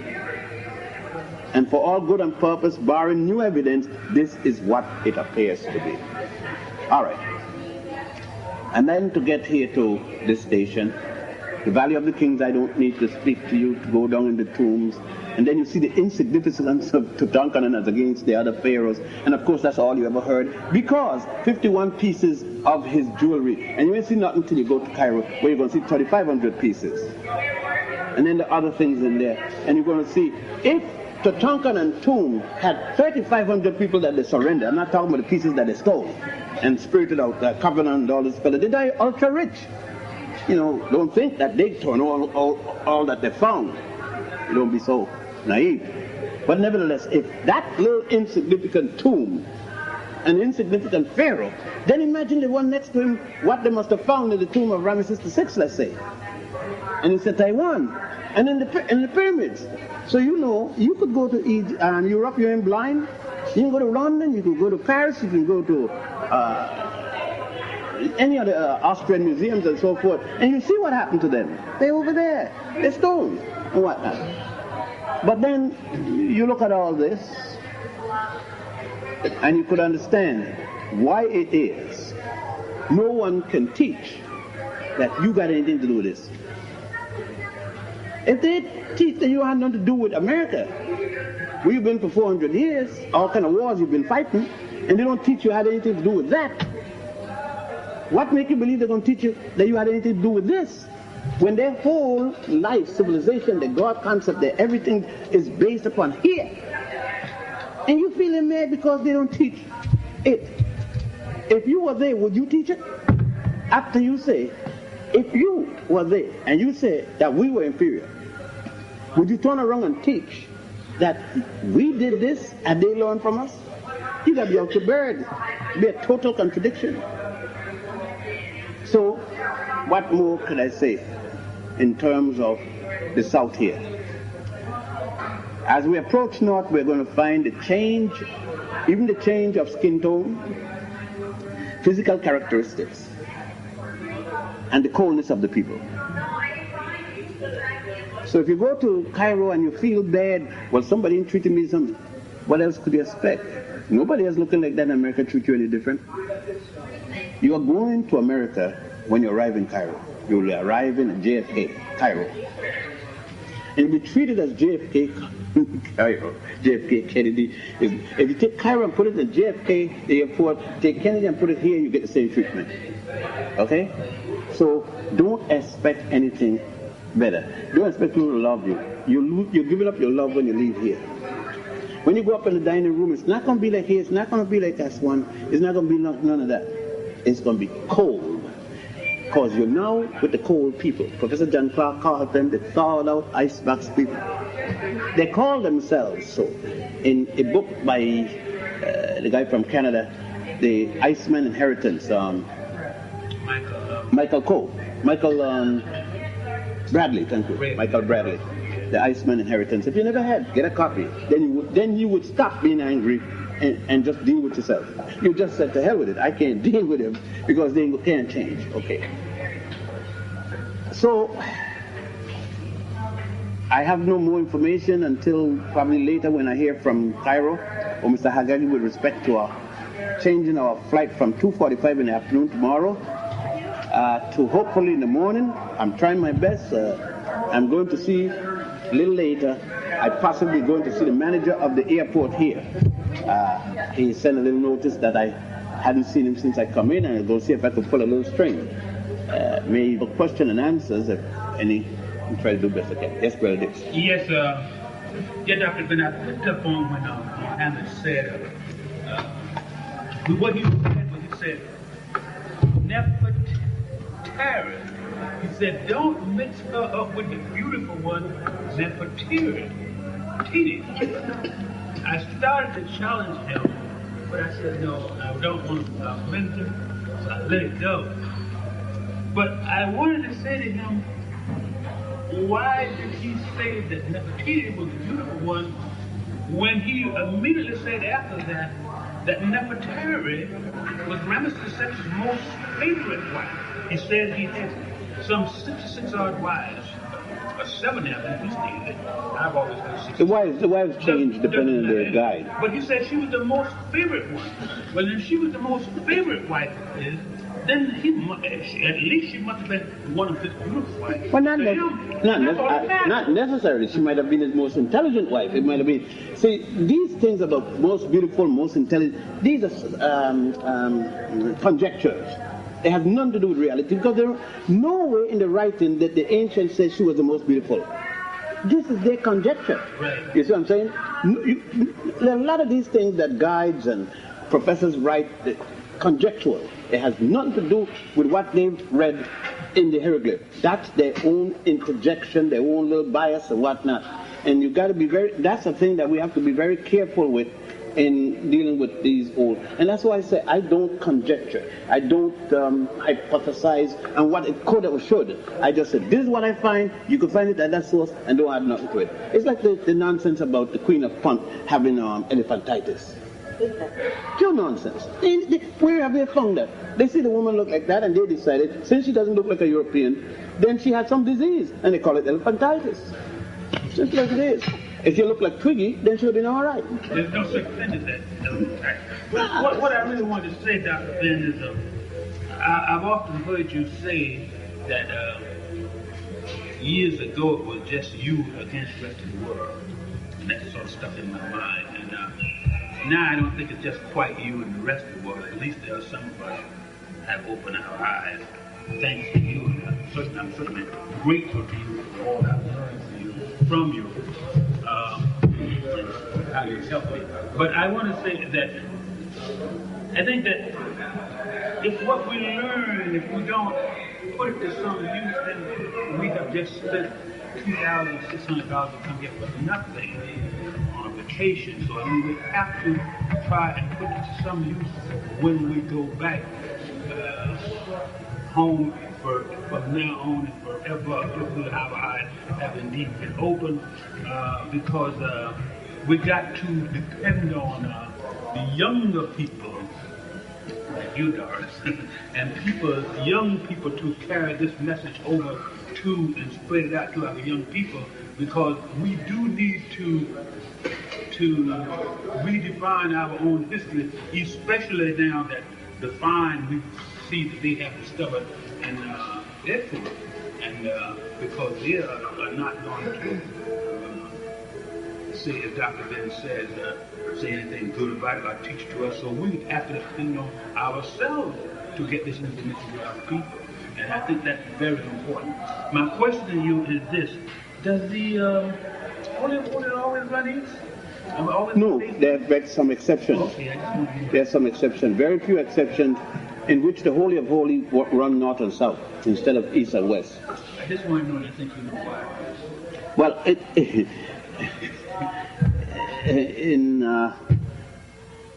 me see how I could put this. In the inner circle of the craft, it doesn't run east to west, it runs north to south. Very good.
Yes.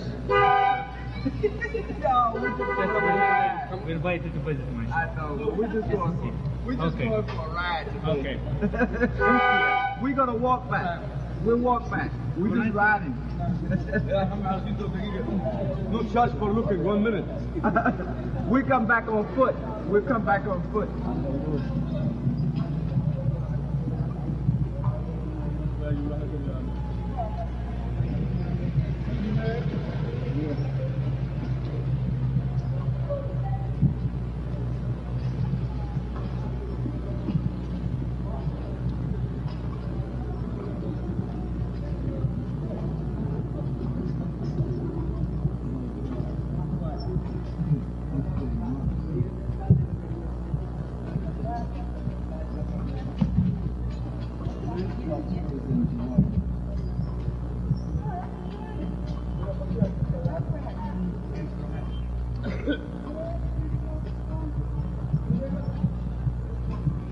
How are you?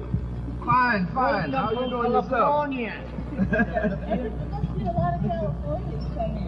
Yeah, keep going. Keep going.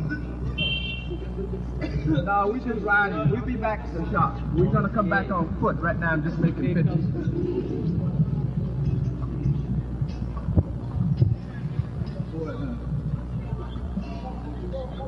Oh, I agree.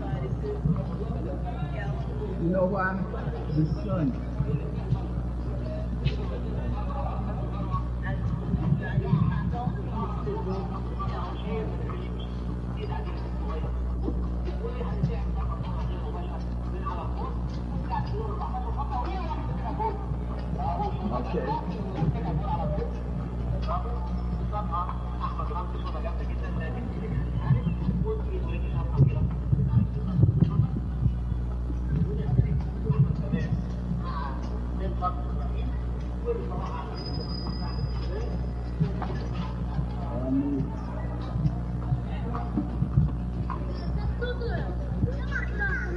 Did you see that? You see that kid get the beat? I mean, pop the shoe off and get to it. How you doing? Keep going. No stopping. How you doing? Have a look. No. When I come back. 5 minutes? No. Just Keep look, going. only 5 minutes. There's no charge for lunch here. No, I'm trying to do some filming, see, and I'm coming. I'm gonna walk Egyptian back. fabric with Egyptian dresses. It's very pretty style here. When I come back. Just see. Sure?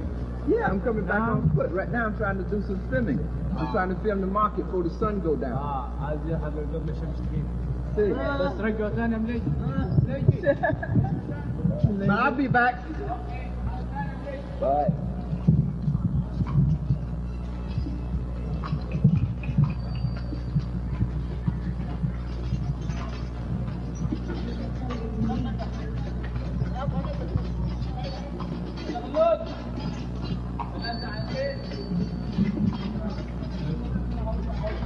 Amazing how they can drive these characters down for you.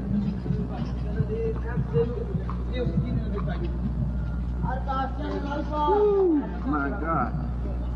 I mean, it's tight. And they come down.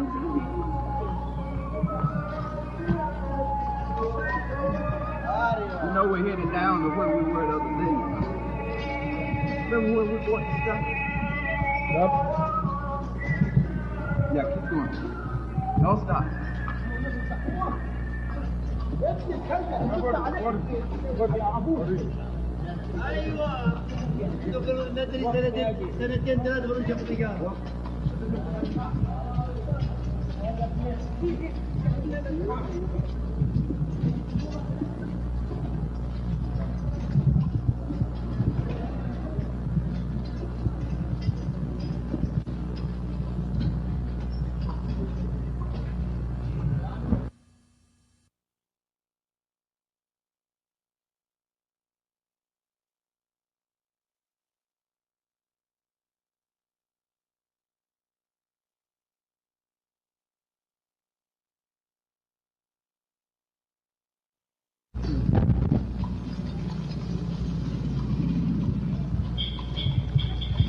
خلع خلع على طول Yeah, straight up. غير على طول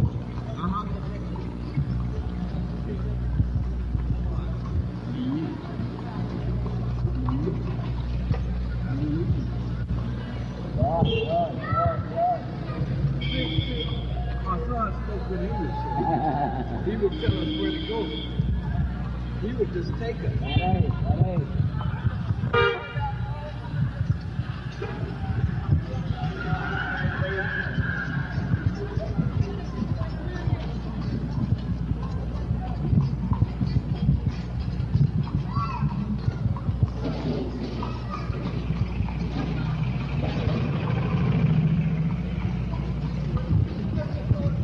أوديكم الخلع محمد يبقى 5 pounds. No. 3 pounds. I ain't got 5. قربان ومحمد غلبوني على طول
that they are, they said, this doesn't make any difference. What are you talking about?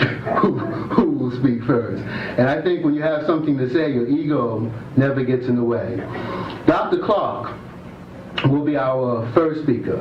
And Dr. Clark will be presenting an aspect of the Garvey movement that I think is very significant and generally overlooked.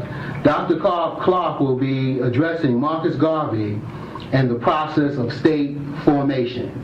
Marcus Garvey and the process of state formation. After Dr. Clark speaks, Dr. Ben will be presenting to us philosophical concepts of Garvey and his African nationalism. And Dr. Ben would like to emphasize his, the word his, in that topic. So Dr. Clark will speak first, then Dr. Ben, and we will have a question and answer period after the two brothers have spoke. So without any further ado, I'd like to bring to your attention Dr. John Hendrick Clark.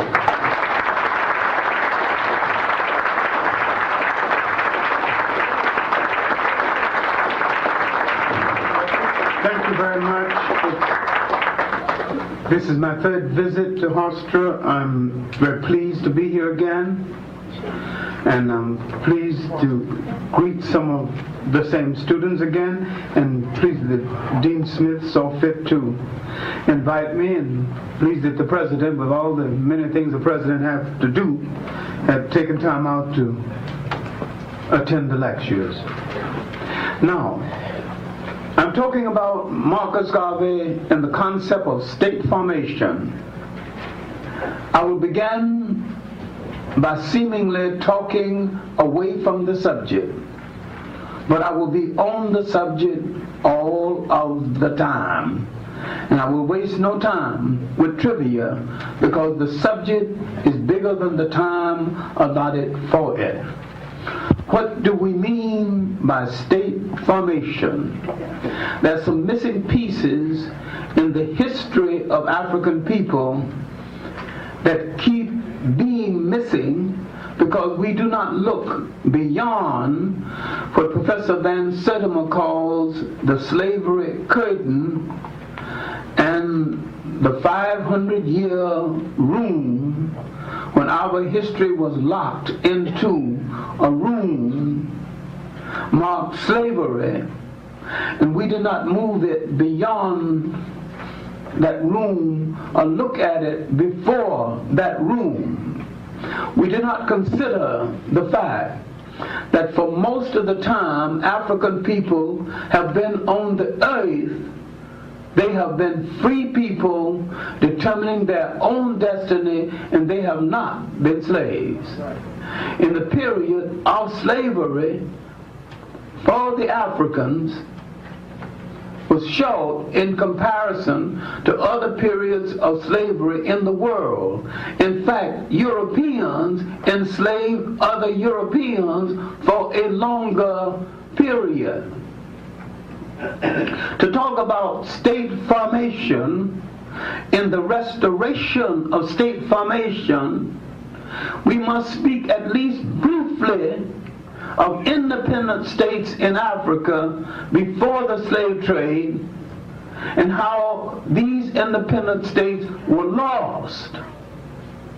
And with the loss of these independent states, the beginning of the slave trade in the 15th and the 16th century, the African was programmed into thinking that he had never ruled a state. And they were systematically read out of the respectful commentary of history. And so many times when the African away from home mentions slavery, the assumption is that is his total experience in history, because no one dares to look and see what happened before slavery. No one dares to say that slavery is an evil that has touched every people on the face of the earth sometime or the other, some way or the other. While the slavery that happened to Africans is the most documented and the most remembered, It might have been the most severe. It is not the only. Now, let us look at the certain basic things that happened in Africa before slavery. Now, with the decline of the 25th dynasty, the last of the dynasties that came out of southern Africa, the Kushite dynasty, often called the Ethiopian dynasty, sometimes called the Nubian dynasty. With the decline of this dynasty, you can stop counting great dynasties. Because from then on, the foreigners, the invaders, the bastardized children of bastards began to rule the Nile Valley. This ultimately led to other invasions.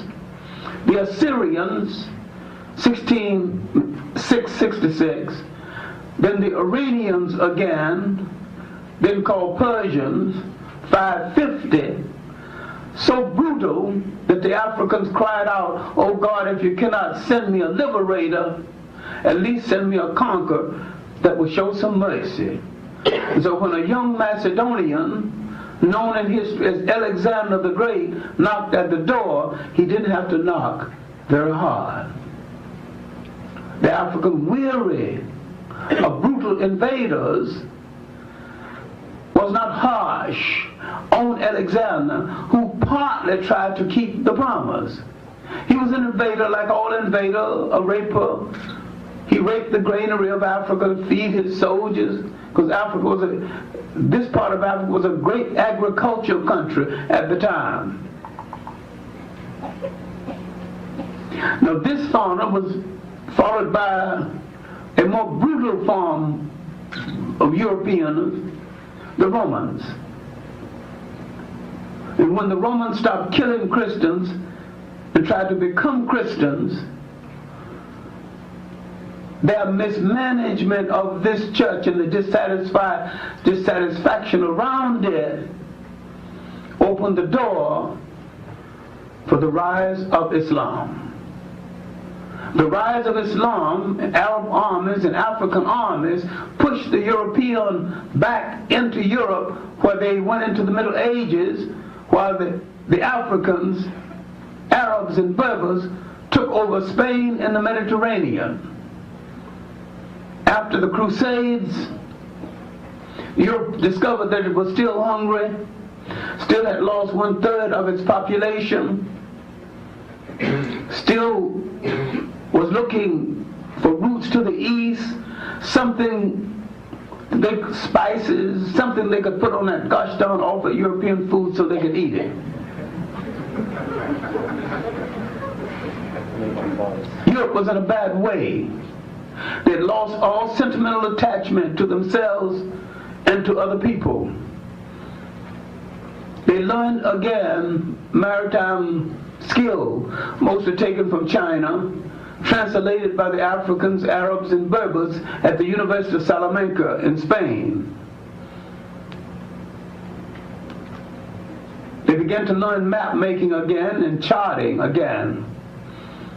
And to learn the coast of Africa, they discovered something called the Catan Atlas, and a catch of maps made by Jewish gold dealers who had been going into Africa dealing in gold in the Western Sudan. These are the maps that fell into the hands of Prince Henry, called Henry the Navigator. Now, with Europe on the rise again, back at sea again, they wasn't looking for Africa at all. They were looking for a route to the east. Africa appeared en route and proved to be more beneficial to them. Now, to justify slavery, they had to pretend that they were enslaving a people who had no history and who had no culture. And they forgot that there was another cluster of nations in inner Africa called the Western Sudan, nation that did not touch the sea, that had brought into being for over 1,000 years nation states. I'm not talking about grass huts and mud huts. I'm talking about nation states with ambassadors, with roads, with schools. In the last state, Sangay, a great university, St. Khoury, a great scholar exiled by the Moroccans. This state was literally destroyed by an invasion from Morocco, Muslim against Muslim, using European mercenaries. Now, after this invasion and the wreck and ruin in the Western Sudan, the slave trade could spread inland. Because it is difficult to enslave a historical people, the rationale now is that these people had no history and no culture. And they forgot that Africans were in charge, and for many years, of the two major universities of the world, Salamanca in Spain, St. Khoury at Timbuktu. Europe now had to forget the first African-European connection, the Romo-Grecian period. Now you can charge the Romans and the Greeks with many things, but generally they did not have color prejudice. They were snobs and they had a whole lot of things, and they had preferences, but there's a whole lot of difference between that and prejudice based solely on color. Now my point is, how did we lose the nation state? We began to lose the nation state when foreigners began to invade with weapons that we had never seen before, weapons that lacked humanity, that we had never even entertained using before and would not have used if we had them. Anytime you want to find out the weakest thing of about a people, look at the flip side of the weakest thing about a people, and you'll find potentially the strongest thing about a people. There was something in African humanity. It did not lean to the total destruction of other people, similar to the Europe without sentiment of that day. Now, the traffic was not heavy between the beginning of the trade in the 1430s, 1438 to be exact, and 1492. You can't start a trade until you've got something for people to do. But the beginning of the trade, the opening up of the so-called New World, Africans began to be brought to South America and the Caribbean islands. The focal point here is the Caribbean islands. And the peopling of the Caribbean islands by Africans after the destruction of the Indians would create small island nations under different colonial domination. Now, to understand the background for Marcus Garvey, in the beginning of his concept of state formation, you got to look at Jamaica.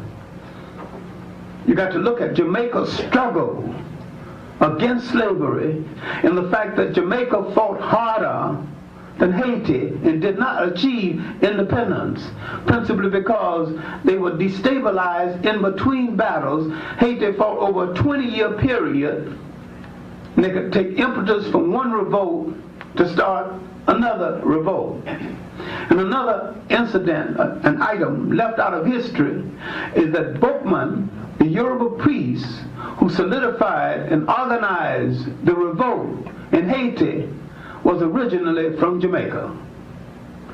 When you look at the relationship of Jamaica and Haiti in the transformation of the system of slave revolts, here two island nations, where the people, remembering that they had not always been slaves, making an attempt to regain the concept of the nation state. When the British came, they wanted help from the slaves against the Spaniards. Some went to the hills and said, I don't want either one of you. These runaways were called Maroons. Marcus Garvey was a descendant of the Maroons. Now the Maroons are a special kind of Jamaicans. They're black and proud, and some of them were exceptionally skillful. Marcus Garvey was a master printer, so therefore he was also a reader. He was revolutionary from the beginning, with revolutionary ideas, calling the first printers' strike in Jamaica, visiting South America and Central America, and causing trouble wherever he had went, organizing Caribbean workers in the Panama Canal area. So Marcus Garvey had a sense of the state and what he had to do to regain it early in life. Now he would go to England. He would read. He would hook up with Duz Muhammad Ali, an Egyptian of Sudanese descent, in a newspaper called the African Times and Orient Review. He would read an editorial quoting, of all things, a white black nationalist named Booth, who had gone through parts of East and Southeast Africa. Because he was dissatisfied with the missionaries, he began to preach against them all. And he began to tell the Africans that the white man could not be trusted. And when the African finally said, well, you're white, can you be trusted? To his everlasting credit, he said, no. Booth raised the first one to raise the choir, Africa for the Africans. Marcus Garvey read the editorial in Duz Muhammad Ali's paper and added Africa for the Africans, those at home and those abroad. Marcus Garvey never took anything from a second rater. He read fast and he learned fast. Now he's in London at the time of the race conference. There's a world conference on race. He's got that literature to read. The great activists from Ghana, Casely Hayford, John Mensa Sabah, now publishing their books, first in London, then secondly in Africa. He's got that literature to read. So he's absorbing the literature of the state. In the first version of a book that was going to be published, an extensive version in 1929, toward nationhood in West Africa. He would read. He's absorbing the concept of the state and the idea of regaining the state. Now he would go back to Jamaica and he would try to start the Universal African Improvement Association, Universal Negro Improvement Association. Why didn't he succeed in Jamaica? He didn't succeed in Jamaica then, and he wouldn't succeed in Jamaica now. The mentality was not there.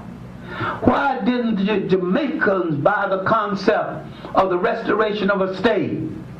Because they thought they already belonged to a state, the British Empire. And so his call for a state in Jamaica, his call for the return to Africa in Jamaica, did not fall on listening ears. He heard about a man named Booker T. Washington, and he wrote him. And Booker T. Washington invited him to the United States. He couldn't get the money ready by 1915, but when he arrived in 1916, Booker T. Washington was dead. Now, he would tour the United States in 1917. The riots beginning to start. 1919, the Red Summer. In East St. Louis, they made bonfires and burned black babies to death. Now, after the riot in Chicago, where Marcus Garvey would rally blacks to fight back, he could now say to them, let's get out of here, let's get our own ships and sail back to Africa. Why did black America listen to the concept of the nation state and others did not listen? It had nothing to do with anybody having a better brain than the other. We were both under different oppressors. One oppressor gave you the illusion that you had a state. But the American oppressor did not even give us the illusion that we had one, ever would have one, or would be capable of having one, ruling one if we did have one. Europe dumped its human garbage can into the Western world. The worst of that garbage can was dumped into the United States. No illusions. The British oppressor was not less of oppressor. He was a more mature oppressor. He had style. He had procedure. He would not cut your throat with a dirty knife, not because he cared anything about you or your throat, but it was poor style. He lacked form. It must be in good form, in good order. He was a mature oppressor. And you had a growing amateur oppressor in the United States, rather crude in comparison. So now, because Marcus Garvey had gotten across in this country something he couldn't get across in Jamaica. The American dream wasn't dreamed for you. The American promise wasn't made to you. I will dream for you a new dream, make a new promise, and lead you to a new land. The next year, he would call an international conference of African people, 30,000 people a day, and he turned away 30,000. Old Madison Square Garden. There have been 2 Madison Square Gardens since then. Now he would propagate the concept not only of a nation state, but of Africa's return to a nation state. He would begin to prepare the mind to think of a time in the world, in your history, when you ruled the state all by yourself, collected all the taxes, headed the army, did everything the nation state need to do, received ambassadors, sent ambassadors. It would also remind us that in collective unity, we were a very powerful people in the world. We had been before and would be again. In spite of all of the forces arrayed against him, propaganda and otherwise, in spite of the fact that a good percentage of the people in his office was on the FBI payroll, the triumph of his movement was one of the great miracles, one of the great organizational miracles in the history of the United States. He now began to touch a people that had never been touched. He didn't have to steal them from the big church because it wasn't in the big church. He didn't have to steal them from the big organization. They were not in the big organization. He spoke a language that filtered down to the common man and woman, to the ordinary workaday man and woman. The membership in the Garvey movement, rather reasonable, like 50 cents a week and 10 cents burial benefit for burial insurance. That's rather reasonable for that day. Well, considering the fact that people were making $10, $15, $20 a week, it was still reasonable. Then he projected a dream that made people feel whole again. Imagine a black elevator operator, elevator starter, downtown New York. People say, "Hey George," call him everything.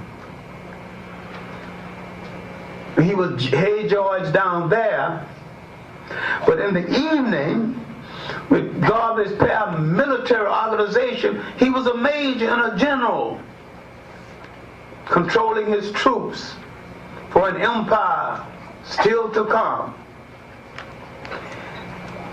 Our mind in America was so depressed, we, more than any other African people in the world, needed a Marcus Garvey. We needed him to save us from believing that we were not going to make it as a people, for saving our sanity. Now, he began the collecting of funds for the ships, the Black Star Line. This would lead to difficulty later, but the main thing is that the Black Star Line was part of the concept of nation. He discovered that the shipping lines were so costly, and even transferring goods and services between African nations and African nations. He dreamed of a steamship line where Africans could connect with each other and trade with each other on terms. He prophesied the modern age. Now let's look at what could have happened just briefly. While we naively answer to the term minority, we were never a minority. We are ruled over by a numerical minority and don't even know it. Now, if you count all the African people in the United States, 30 million or more, in the West Indies, those in South America, especially Brazil, that has 80 million. You got about 200 million in the Western world. All the African people in the Pacific, 2 Pacific nations at the United Nations right now. African nations in the Pacific with slight Polynesian admixture, like the Australian Aborigine.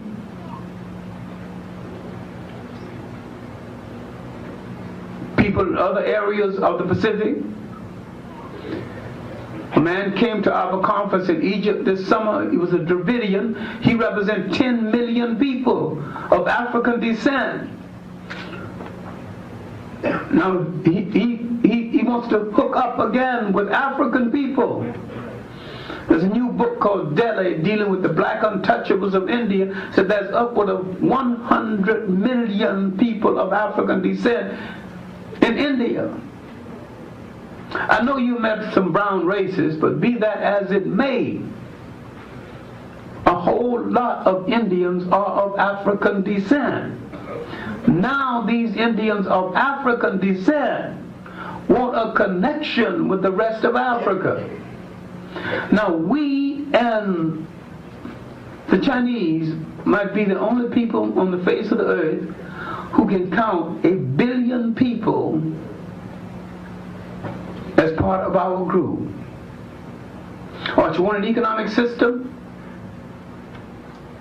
Make shirts for 1 billion people. Make shoes for 1 billion people. Make cars for 1 billion people. Have the ships to transfer goods and services for 1 billion people. This is part of Marcus Garvey's dream.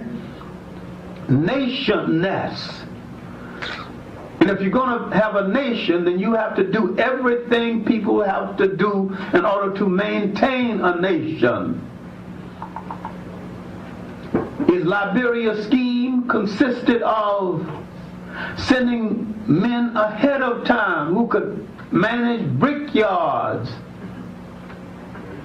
build bridges, lay railroads. He was thinking about the structure and the concept of nation. No one in the Western world, least of all the imperial powers, and America is an imperial power, wanted African people to emerge again in the world as the rulers of nations. You can bargain then. This is why all Africa is fragmented. This is no accident. Mostly fragmented by Western educated Africans. We have to think this over again. He kept telling us that the best education that we must have for nation would have to come from ourselves. He understood then what we do not understand now. Powerful people never educate powerless people and how to take their power away from them. Education has but one honorable purpose. One honorable purpose alone. Everything else is a waste of time. That is to train the student to be a responsible handler of power. Now, Marcus Garvey's venture with the ships led eventually to his arrest and imprisonment. And from his imprisonment, deported back to Jamaica. You might think the story ends right there. But during the Italian-Ethiopian War, a lot of Marcus Garvey's prophecy came to pass. He said, now look, see what happens? If you don't prepare yourself, any thug and his brother can come in and knock over your country, rape your women, kill off your educators. And he was hard on Haile Selassie for leaving Ethiopia. He kept reminding them then that had you managed this state differently, had you made a hookup with other African people in the world instead of trying to prove that you're a Hamitic or Semitic, you got more help. Italians from the United States had no problem in going back and fighting for Mussolini. Why do we have so much problem going back and fighting for Ethiopia? They wouldn't have permitted us to do it in any case. Because they did not want us to relate to the concept of nation state. Marcus Garvey was the inspiration for the basis of the African independence explosion. He was the stimulation behind Nkrumah, especially Nkrumah, the first Pan-Africanist president, Nnamdi Ezekwe, Nigeria, John Stone Kenyatta, before he started calling himself Jomo Kenyatta of Kenya. Marcus Garvey's inspiration to them from London, where he had lived for a number of years, helped to stimulate the concept of African freedom. And most of them, when they were willing to admit it, admitted that Marcus Garvey was the basic stimulation in their thrust for independence in Africa, in the restoration again of the independent state. Now the story is bigger than that. I have not dwelt with Garvey's second Jamaican years. When he went back to Jamaica, once more the Jamaicans would not listen, because Jamaica is the most stratified island, nation in the world along color and class lines, still is. If Marcus Garvey were alive today, walking through the streets of Jamaica, some misguided Jamaican might stone him to death. There is no Garveyism in the Caribbean today, very little Garveyism in the United States among black Americans today. Because if you think Garveyism, you don't think integration. Because if you want to integrate in somebody else's house, if you think Garveyism, you want to build your own house.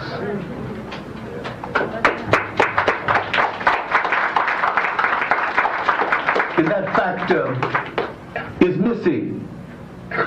All right, how then, in conclusion, how then do we use Garveyism at the end of the 19th as we face the 21st century? We use Garveyism to unify the African world across all religious and political lines, and to bring to ourselves once more the stability of the nation state. Of course, all of us in the United States are not going back to Africa. Go psychologically if you can't go physically. But if there's one place in the world Africa can turn to and say, send me 10,000 nurses, it's the United States. Probably couldn't send 10,000 doctors, probably couldn't even afford that many, but we could manage 5,000. Because in the United States, you've got the best technical trained Africans in the world. Now, they are confused with that technical training. I'm not saying they're committed to Africa with it.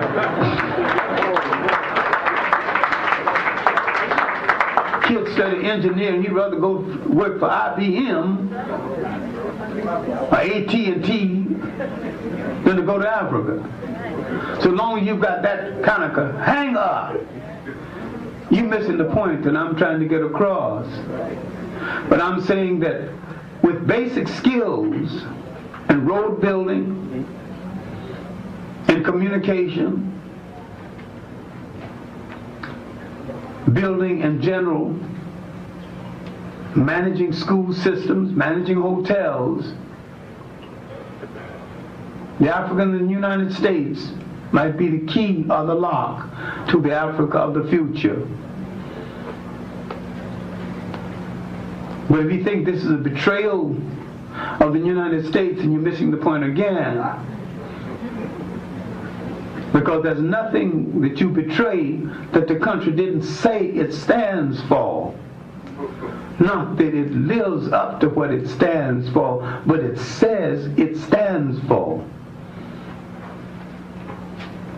Then you have to do some reading in history. I don't believe there's a capitalist solution to Africa's problems. I don't think there's a communist solution either. I don't think there's any solution that you do not control and control well in Africa's behalf. I think the individualism of the Western black might have spoiled most of them for service in Africa. Africa had a collective society, not based on the needs of the individual, but based on the needs of the whole group. And many times, Africa had a classless society and a sharing society, not only before Karl Marx, but before the existence of Europe. An African king, Pharaoh, Akhenaten, preached the same concept from a throne 1,300 years before Christ. So if you want socialism, you can get something at home. You don't have to go across and get it from Carl something or another. But if Carl something or another got anything that you can use for your benefit, use it. But don't forget to bend it to your benefit. Everything, every religion, every social organization has become an instrument of liberation, or it must become nothing, or you must discard it. You have to travel fast and with some light luggage. And you can't have any excess baggage holding back this matter. I think every true African, every true liberating person, every true person committed to the liberation and the unification of all African people have been saying one way or the other what Marcus Garvey said through his life and said repeatedly: up, up, you mighty race, you can accomplish what you will.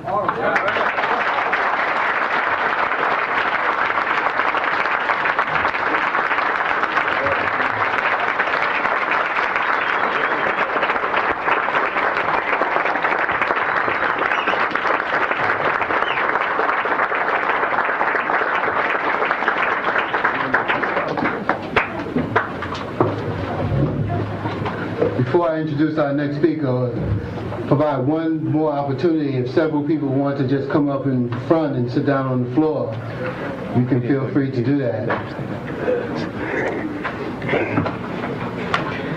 I want to thank Dr. Clark very much for his very eloquent statements, and as I said, at the conclusion we will provide time for questions and answers.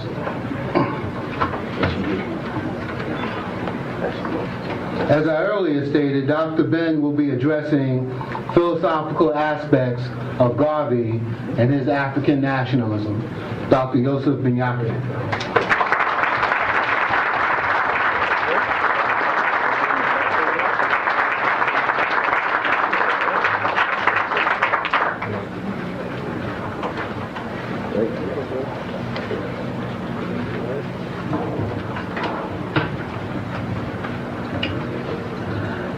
Good evening. I think that I can use your bulletin to commence my presentation. It's quite appropriate for that. It says at the bottom, at the front cover, history is the landmark by which we are directed into the true course of life. The history of a movement, the history of a nation, the history of a race is the guidepost of the movement's destiny. That nation's destiny, that race's destiny, what you do today that is worthwhile inspires others to act at some future time. Marcus Garvey. The statements of Garvey, though profound, in most universities, and particularly in his major writings, the most knowledgeable of them all being the compilation by his second wife, Amy Jacques Garvey. His first wife was Amy Ashwood Garvey. It seems that Garvey like the Amy girls.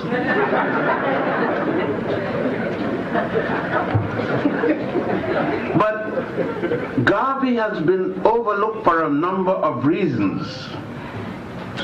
Were he not an African, his books, and particularly the first book of the two-volume work on Garvey, would have been considered a masterpiece of philosophy. When examining Garvey's work as a young man, it was necessary for me to go through a number of papers. Many of you do not know probably that Garvey was a poet. He wrote a number of short stories. Well, he was a literary great.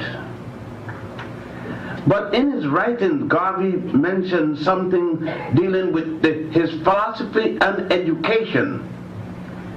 And for you here at the university, that makes it so important. One of the things in his philosophy of education, Garvey said, what is an education?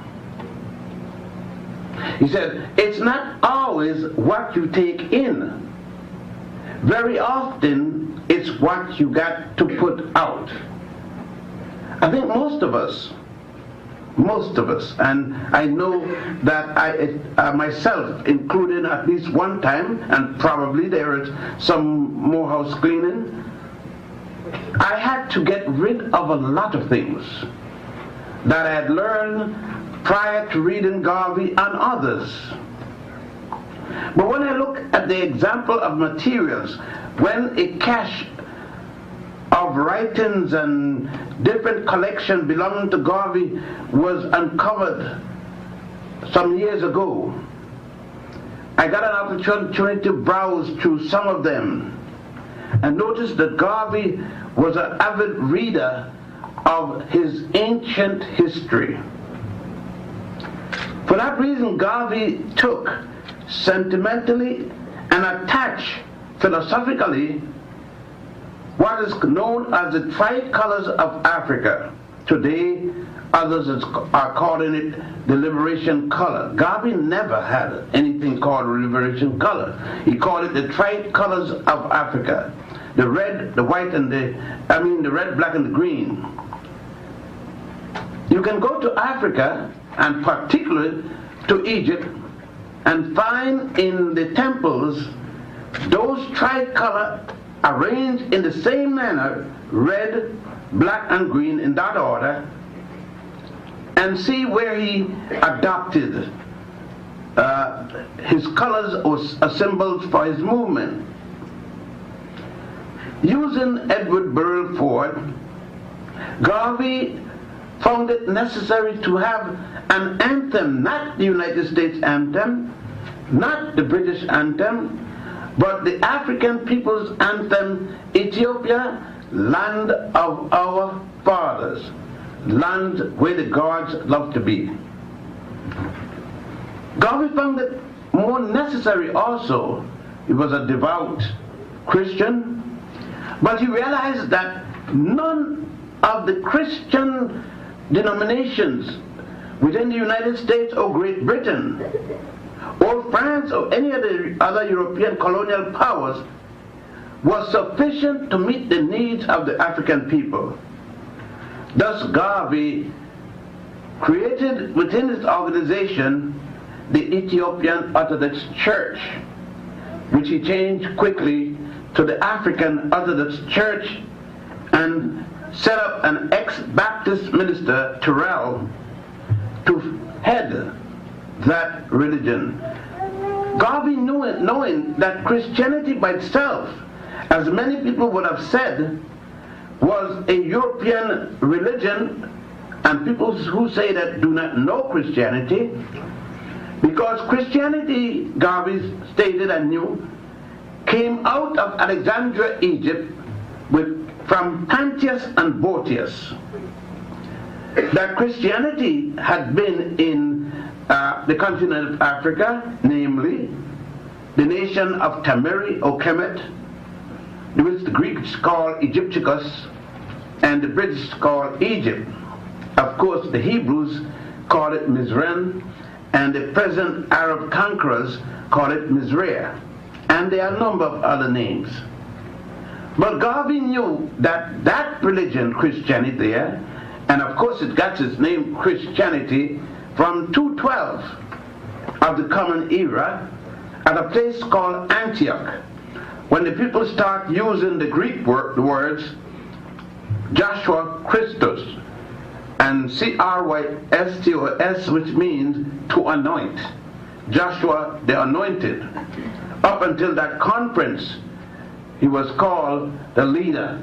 That's all. Of course, Garvey, in reading about this, made notations that Christianity was nothing but a carryover of the worship of Heru, or Horus, the son of Aset and Asaru.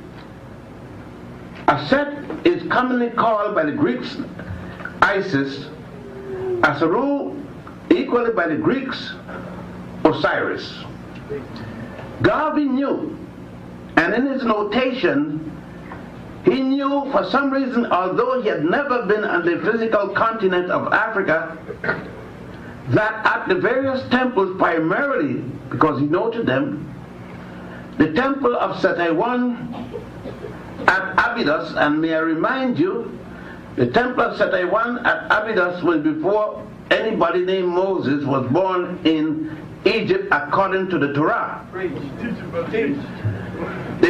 Again, Garvey knew that at Dendera, the temple of goddess Heru, which the Greeks called Hathor, there was a story, and still is, for anyone who wants to go and see it, of the immaculate conception of Aset and the virgin birth of a child. Thus it is that Garvey established and re-established what was being worshipped in Ethiopia, the Black Madonna and Child, which was also worshipped in Europe, all over Europe, exclusively until Michelangelo in 1509 painted for Pope Julius II the first white Madonna and Child, Mary and Joseph. Of course, Garvey knew there was 16 such black Madonnas and Child, Jesus being the last of the 16. Garvey understood the concept of the fundamental principle of a religion, its moral laws, and he upheld them and taught them to his followers of his movement, the Universal Negro Association and African Communities League. Garvey reminded his people, his followers, and they had to be African, that it was impossible to live without a moral code. And when others asked about adopting the 10 Commandments, Garvey said no, he was not going to adopt any second-hand set of laws.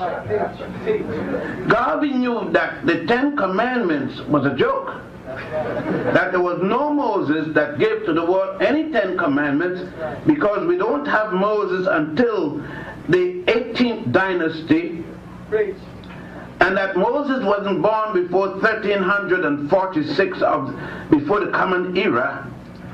Garvey spoke of what was known as the 42 admonitions of Ma'at, or commonly called the 42 negative confessions, which we can find in the book of the Coming Forth by Day, which Budge, the Englishman, changed to Book of the Dead.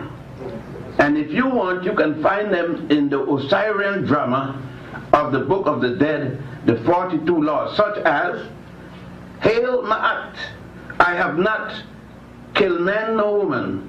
Hail Ma'at, I have not stolen. Hail Ma'at, I have not coveted another man's wife. Now in the Jewish folklore, that attribute to a man just came yesterday.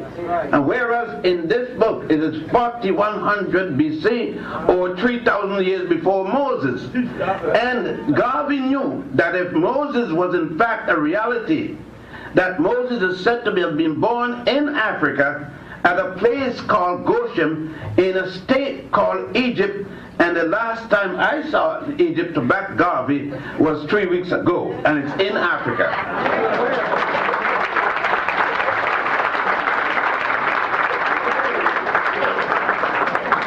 So the fundamental things about this, Garvey knew that he could move his people because his people was quite capable.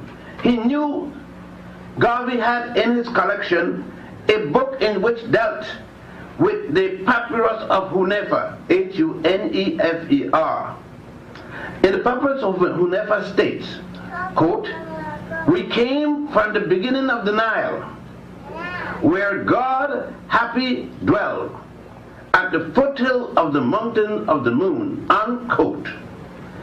That is a paper of an Egyptian writing, Hunefer, the high priest, where they came from, the Egyptians. And by the way, there is no Greece yet. There is no Rome yet. There is no Israel yet. There is no Abraham yet. There is no Allah. No Muhammad ibn Abdullah yet. No Confucius. When Hunefer is writing this, these are a group of Africans in the world that is writing that. I mean, Homer is not born yet, the first literary European. And Homer is not until 833. Homer is to write. You see, that's one thing about Garvey, and he had another man with him by the name of H. Hubert Harrison, who was his historian, who could bring him up to date, that remind him that the first literary work in all of Europe was Homer, Iliad, and the Odyssey, which state in the Odyssey, Homer speaking about the Ethiopians. He said what? Even the gods Zeus and Apollo, the first gods of Europe, came from Ethiopia. Right. So Garvey knew and read these things. Upon these things and others, he was to base his philosophy. More so, Garvey knew that the African was a technical African.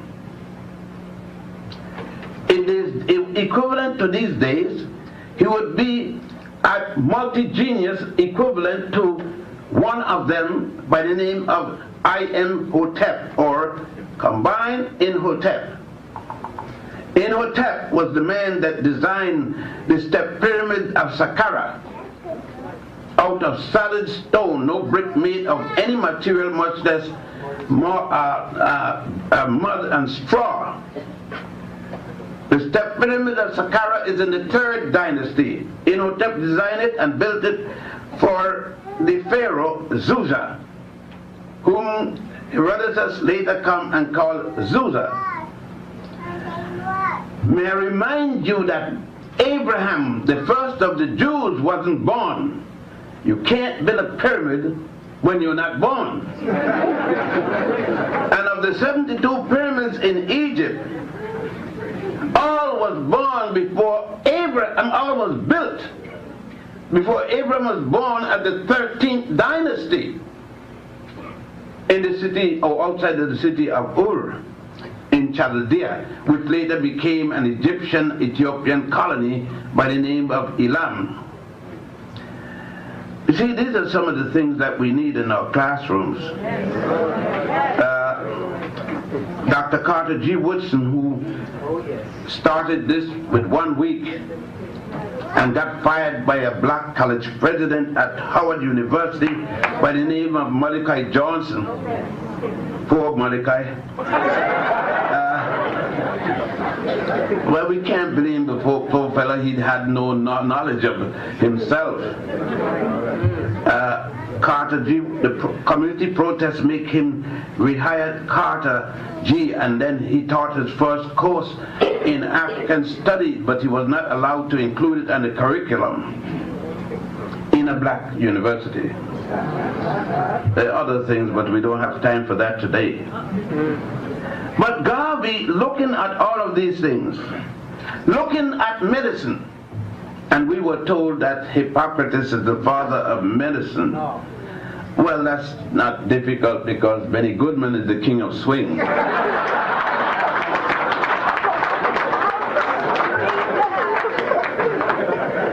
But nevertheless, Garvey had looked at the number of medical writings or medical papyri. Notably, let's take one of them right in the Brooklyn Museum, the Edward C. Smith medical papyrus for surgery. And that's 1770 before the Common Era. Hippocrates wasn't born until 333. So this papyrus, this medical writing treatise, is 1400 years before the father of medicine. Garvey looking at these things, citing them, and writing individually in the world, in the Negro world. He would write a column on all kinds of different things. On economics, law, medicine, cited all of these things as he continued. You see, we only know Garvey for Back to Africa slogan, but we don't know the literary critic, the literary man Garvey. And that's the one we need to deal with a little. Garvey, examining this, dealt with medical writings like the Ebers Papyrus, a papyrus that deals during the time of Queen Hatshepsut, the first woman who acted as both king and queen. The first woman that, I think that if she was around, AIDS wouldn't have been too popular among, because she developed a suppository to insert into the vagina to stop pregnancy in 1555 before the Common Era. With all this knowledge then, and added to that the knowledge of Thutmose III, the son of the same Hatshepsut, who completed the expulsion of the first non-African people to have come into to Egypt. With all that knowledge, Garvey then turned to examine, to establish not only the philosophical basis for his organization, but an economic concept that a man who amassed a fortune of more than $50,000, and you got to imagine the time in which he's speaking, in the 1920s, should not be add to that money, but should work from then on, and the money he makes should go for the benefit of his people. That the $50,000 should be an a maximum he can hold in any bank account, so in order that others would eat. So he called it civilized capitalism. Capitalism, not in the sense of what another African by the name of Alexander Hamilton had instituted in this country. Oh, by the way, I know a lot of people got frightened when I said that, so I better stop a minute to clarify that. I'm talking about the fellow that Burr killed, and American history lied and said it was for politics. It was over that blue-eyed girl in Philadelphia. You see, Burr knew that Hamilton was from Nevis, and he knew that Hamilton's father was an Englishman and his mother was an African, and that he was raised up in St. Croix, in what is now the United States Virgin Islands, at the time of the Danish Virgin Islands, where such children were sent to be raised, because the fathers couldn't have them with their European wives. Of course, there were many fathers with African wives at those times, since rape didn't start with black people doing it. The slave didn't rape the master's wife. Somebody got raped, but it wasn't the master's wife. Garvey knew that too. So that's more than anybody else. He saw it constantly in Jamaica. Garvey running down, as these are stuff, it moved Garvey to ask the question. When he wrote his poem, "Wake Up, Ye Mighty Race," Garvey, again speaking, said in his philosophical concept that the African must have one God, he must have one aim, and he must have one destiny. After that, he brought forward the catchwords, the motto, "By block." Garvey said that these things to many will sound as if it is racism. He said, but in these United States and in the 12 colonial powers of Europe, he was speaking specifically of those who had gone and established their control over the world in what was then called the Berlin Conference, a conference called by Otto von Bismarck and Wilhelm the Kaiser in 1884, which discussed, adjudicated, and came up with the conclusion called the Berlin Convention and Conference and document, of which the United States of America participated fully. The representative of the United States of America was Edwin H. Terrell, carrying the title Minister Plenipotentiary and Ambassador Extraordinary. The subsequent conference to that was called the Brussels Conference. That is the conference that followed the Berlin Conference, where Leopold was given the richest part of Africa as his personal estate. backed by the United States government, its Senate and its Congress, and of course Ulysses S. Grant, its president. You may find these documents in a 3-volume works called A Map of Africa by Treaty, as edited by the royal historian of Queen Victoria, Sir Edward H. Hertzler. So that when they tell you in school that the United States had nothing to do with the partition of Africa, somebody's lying. It's too well documented, and you could read the congressional records, and you will find to the contrary. At the Brussels conference, which was called later, after the European powers, England and others tried to rob from Leopold after the found had given him the richest part, the Brussels conference the United States was represented by Casson.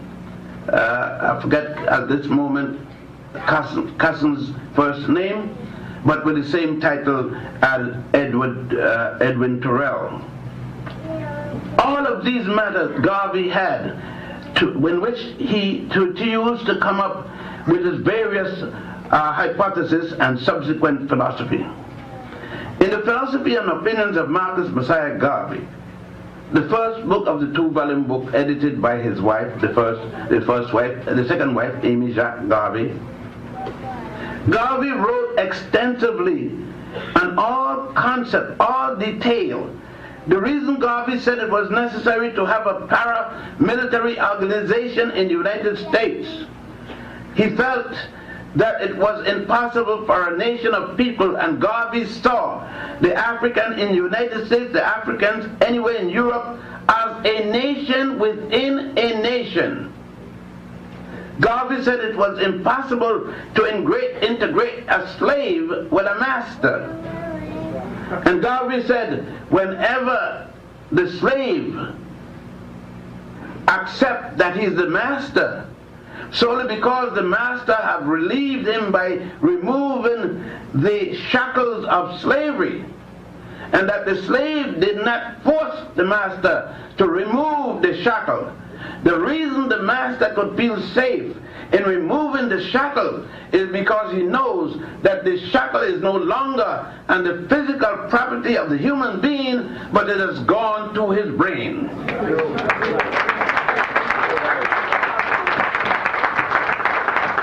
And we see it quite often when we look at the mirror. You take Michael Jackson, for example. And it seems that this singing sends them crazy, because that's on the male side. But we could take Diana Ross on the other side.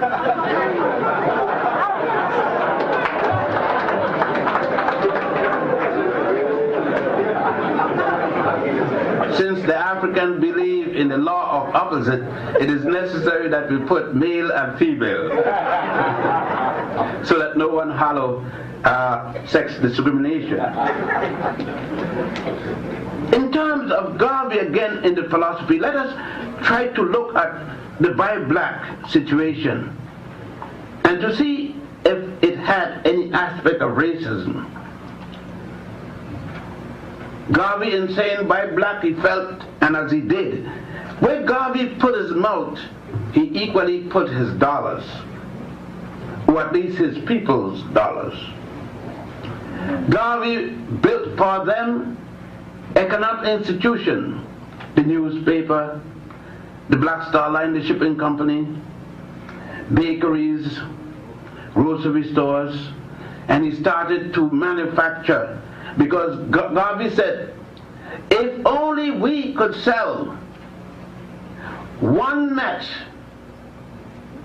to each Chinese per year, we would have an industry that will be able to occupy every African in the Western world. He said, our problem isn't being invited to the Rockefellers for dinner. That is it, because we may not like the way they cook anyhow, because they don't use much seasoning. He says, and then we can't reciprocate. We will be at a total disadvantage. He said, wherever we are, we must control the economy in that spot. He said, no people begging for a dinner can have dignity or respect. No man who cannot support his wife can be respectful of her. I'd rather repeat that one. There's a big clamor about black men leaving, and Garvey cited it. Black men leaving their family, and the society saying it is a racial trait in black men. Garvey asked, how come that trait doesn't work in Africa? It's only over here. How come it didn't work in slavery? Garvey said in slavery we fight like hell to establish marriage when the society didn't allow us to marry. We established our own rules. When they said we couldn't go to the church and get married, we then established our rule for marriages. Not only did we do that, but we understood that the significance of it, it was not a matter just for something called holiness. Because we know that isn't the reason people marry. It has nothing to do with heaven. Because what God put together, man can't put asunder. So don't say the stupidness anyhow. Garvey said that the reason for marriage is a security for the woman and her family. It got nothing to do, but because if God is so bad and want a marriage to stay together and then want somebody to break it, he killed the man who's trying to break it. Or kill the woman who's trying to break it. So since God has nothing to do with it, let's deal with it. It's man. And you can't protect a marriage when you're broke. Because your wife can't eat love. She can't put it in the pot.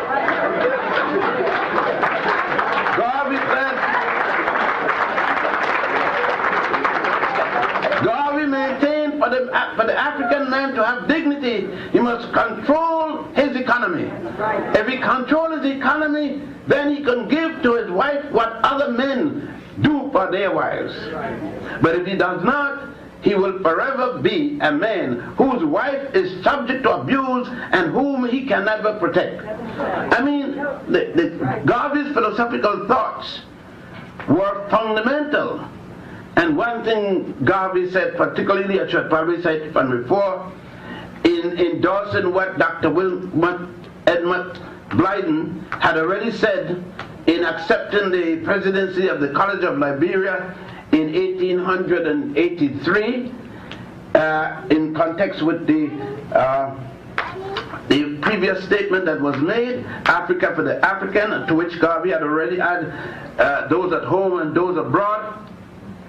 Blyden is speaking about the beauty of the African woman, had maintained that the African woman has no other woman to set an example for her beauty. That is something I wish the African woman here had heard Garvey speaking about. Let me repeat that. I mean, I think it's good. It caught me to my funny bone.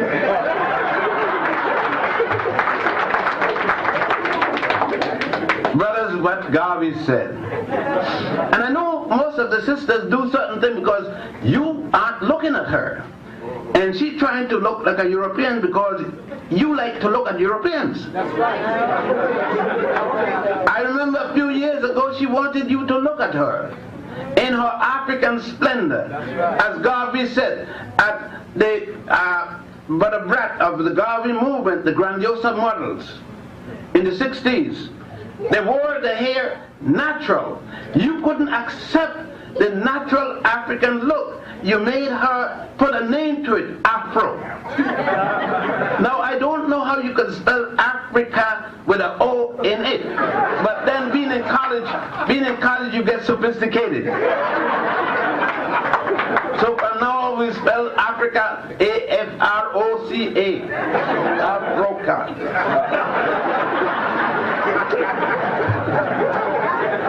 But Garvey maintained it, just like the other day I heard Bo Derek gave us the cornrow. I don't know if now I know I'm 69, I know Bo Derek isn't 69. Now I know I saw my mother when I was knee-high to a grasshopper, cornrowing her own hair, cornrowing my sister hair, and she would have cornrowed my daddy hair, but he didn't go for no faggotry. He said no.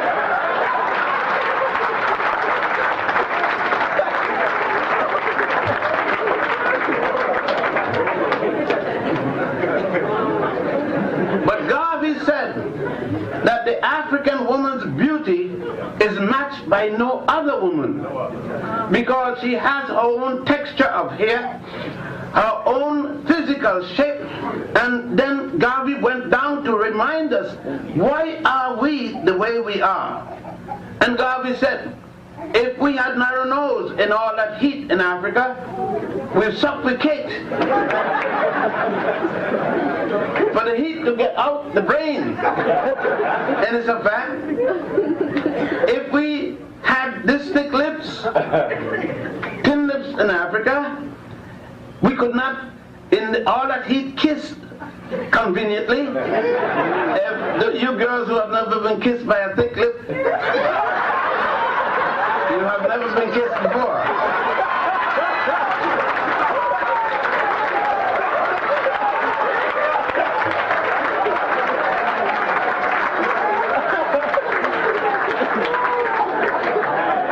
I am speaking from experience. I have one.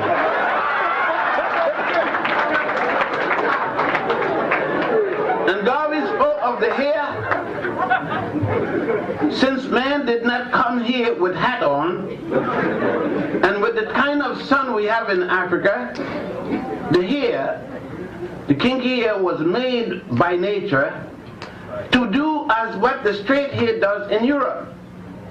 If the Europeans had started out with kinky hair, with all the ice and the snow, it would have done the opposite of what the woolen hair, or so on and so on. The light skin in the icy places is better for the European than the dark skin, whereas the dark skin would be better for the African for the amount of sun, the sun ray.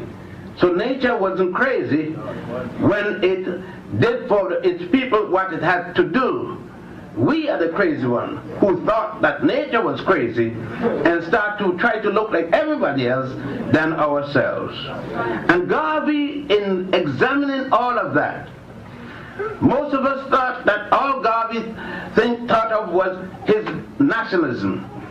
Yes, he was an African nationalist to the core.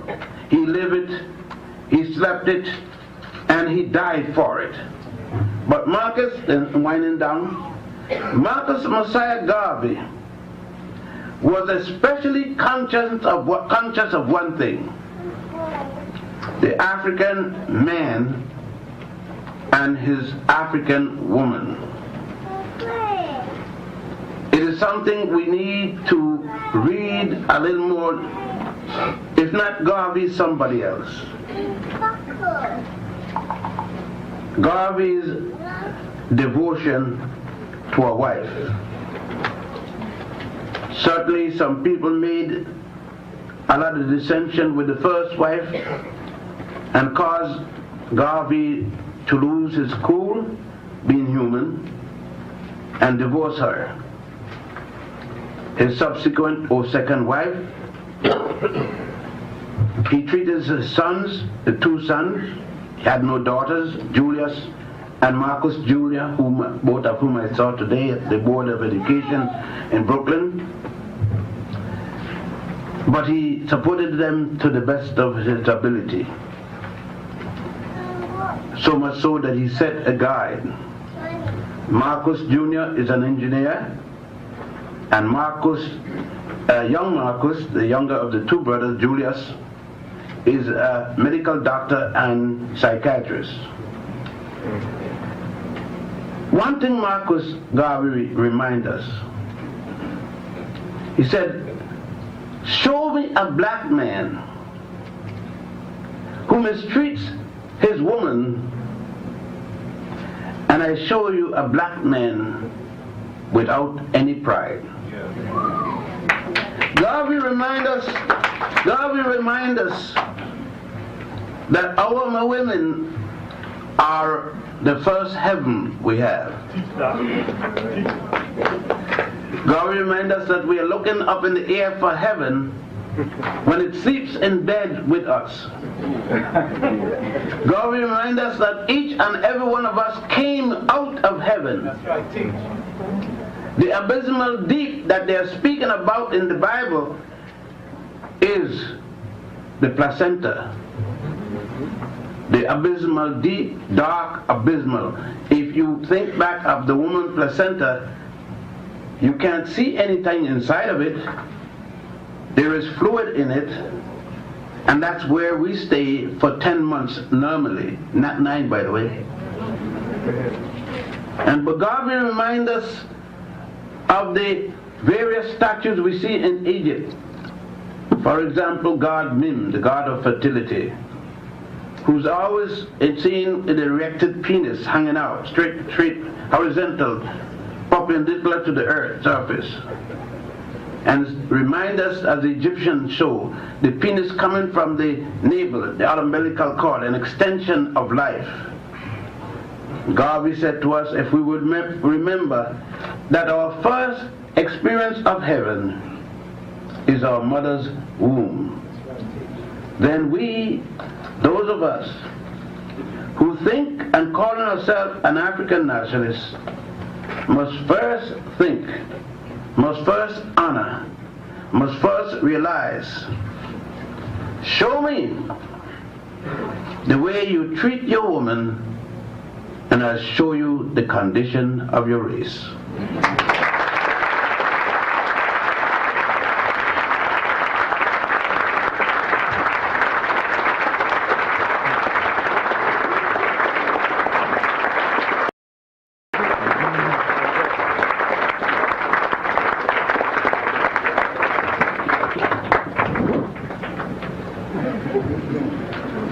A young man who read a poem a couple of days ago I spoke to from the very beginning. I don't know if he's still here, and I have to admit that I forgot about him. Is he still here? Let me have him come up for one quick moment.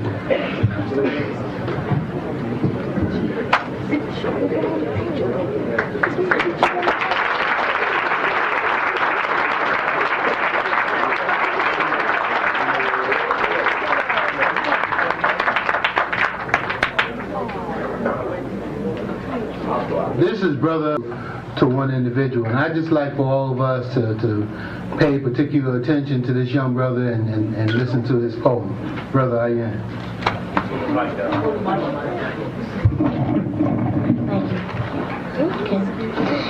Today we are celebrating Black History Month, and I ask myself, who are we? Are we Negroes? Are we niggers? Are we mulattoes? Are we coloreds? Or are we blacks? Again I ask, is there any place on earth called Negro land? Is there any place called Nigger land? Is there a place called Mulatto land? Is there a place called Colored land? Or is there any place on this earth called Black land? But I know there is a vast, beautiful, and rich continent from where my ancestors came. I also know that this continent is the birthplace of modern man, Homo sapiens sapien. And I do know that this continent is the cradle of civilization, Africa, Africa, Africa. Yes, this I know. I am a proud African, but I am also an American. I am therefore a proud African American celebrating African American History Month. And I shall continue to learn all I can about the history and culture of my people. Now I ask myself, who are these people? Are they kings? Are they queens? Are they heroes? Or are they heroines? Yes, it is true. They are the Mensa Mooses, the Shakas, the Ossie Tutus. They are the Nzingas. They are the Frederick Douglasses, the Richard Allens, the Marcus Garveys. They are the Sojourner Truths, the Harriet Tubmans, the Mary McLeod Bethunes. And they are the Kwame Nkrumahs, the Jomo Kenyattas, the Nelson Mandelas. They are the Annie Bites, the Winnie Mandelas. They are the Malcolm X's, the Whitney Youngs, the Martin Luther Kings, and they are the Rosa Parks, Shirley Chisholms, and Barbara Jordans. Certainly, they are the kings and queens of Africa. They are the hero and heroines of the Americas. They are the fathers and mothers, sons and daughters. They are the descendants of the motherland, Africa. And this I know for sure. I am a proud African. I am a proud American. I am a proud African American with the same blood of Mother Africa. The same blood given to these kings and queens, heroes and heroines, running through my veins. For I am a proud African American celebrating African American History Month.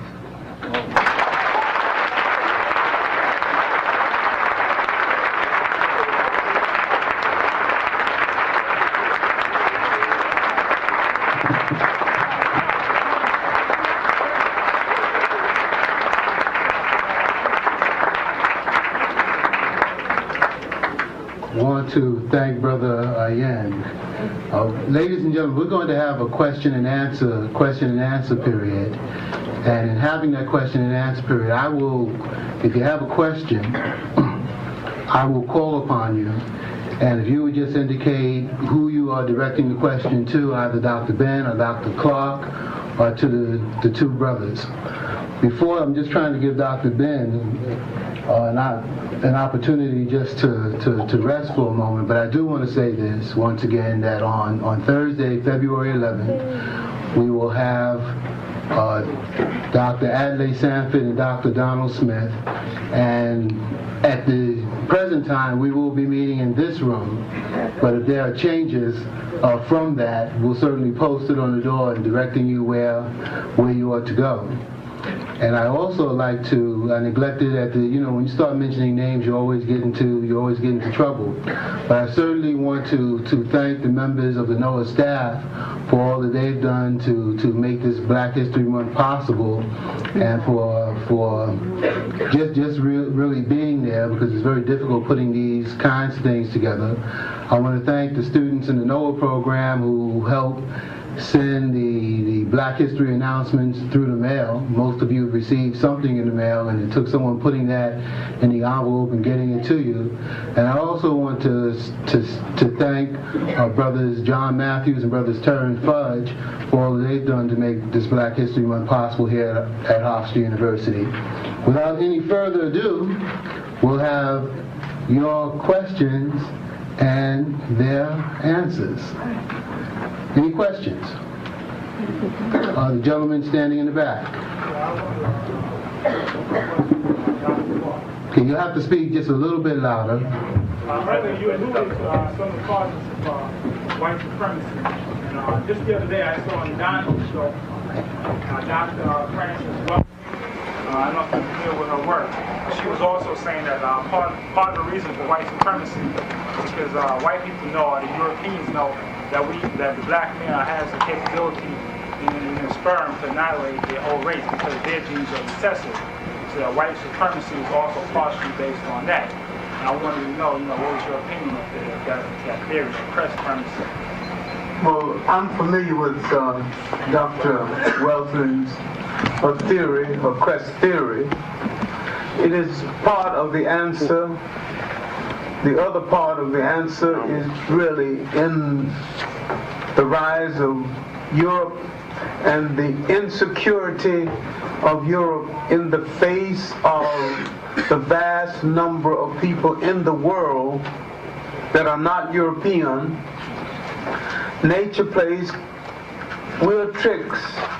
Most of the resources that's needed to turn capital over and to turn the wheels of Western industry, most of the resources are in the lands of non-European people. And for the Europeans to continue to take these resources free of charge, continue to rape these lands, or to continue to get it cheap, they have to go through a motion of assuming that the people have no ability to develop this to themselves, although the Japanese have proved them wrong on this point, because 200 years ago the Japanese didn't even have a good wheelbarrow, and look at them now.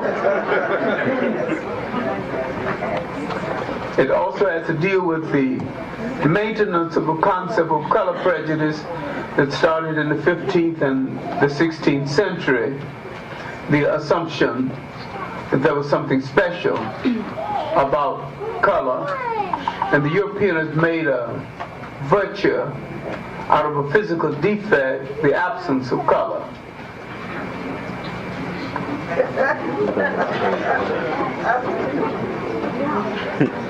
The young lady standing in front. Okay, my question is addressed to Dr. Clark also. I'm listening to your speech, and it's very, I enjoyed it very much. I'm a Jamaican. I've been living here in the United States for exactly a year, 7 months, 2 weeks. And I couldn't help but wonder why you seem to almost write Jamaica off as a lost cause, in the sense that if Marcus Garvey was to come to Jamaica at this point in time, he would probably be stoned. There are no sympathizers for Marcus Garvey in Jamaica. I am, as I would like to describe myself, a budding Pan-Africanist.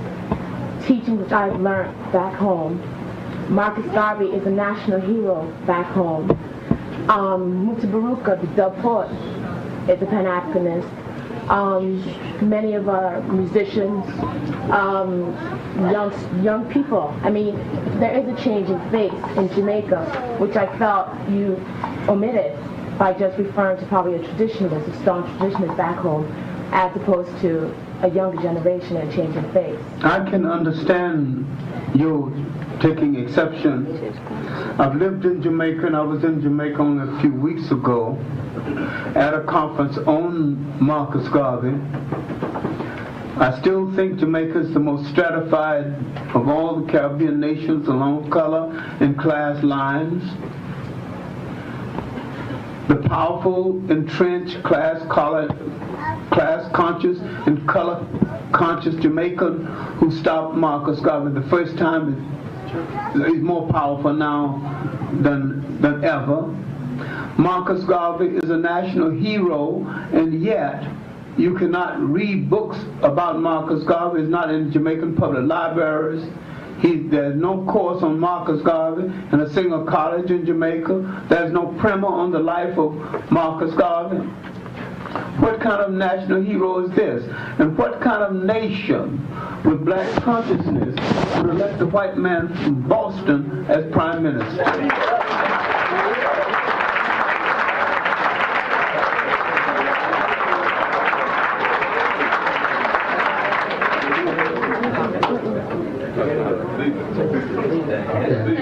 Gentlemen. Yes, sir. I have two questions. At one point in time, I read that young Elijah Muhammad was a lieutenant under Marcus Garvey's time. Is this true? I mean? That is correct. Before, when he was still a minister of the Baptist Church, he was a lieutenant in Garvey's movement. When he became in his own movement, when he was calling himself at the time at 128th Street, he was still in the movement. He left the movement when he went to the Moorish science. And after Moorish science, then he established his version of Islam. Second question. Would you say that he carried on the same thing?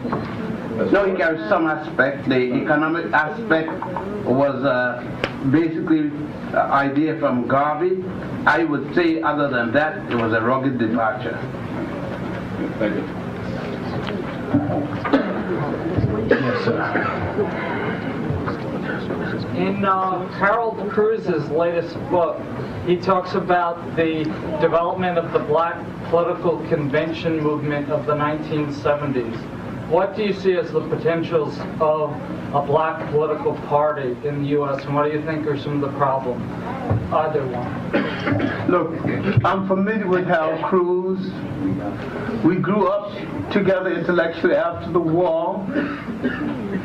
Hal Cruz is an uncanny genius in choosing good titles for books and writing full books behind the titles.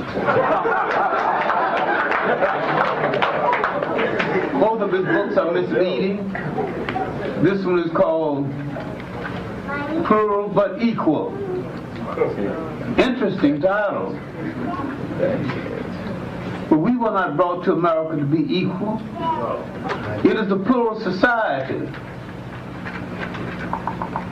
I'm not in favor of... All whites are not equal. Let's get something straight about this country. This country was found as a haven for free white Protestant males, middle class and up, those who agreed with the prevailing political status quo and who owned property. Everybody else in the country is second. Catholic, Jews, everybody. Second to that. Women too.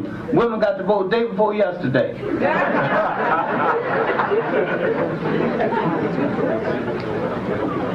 No, the convention movement really started in the 19th century. Right, I'm familiar with that, but I'm talking about in terms of the 70s.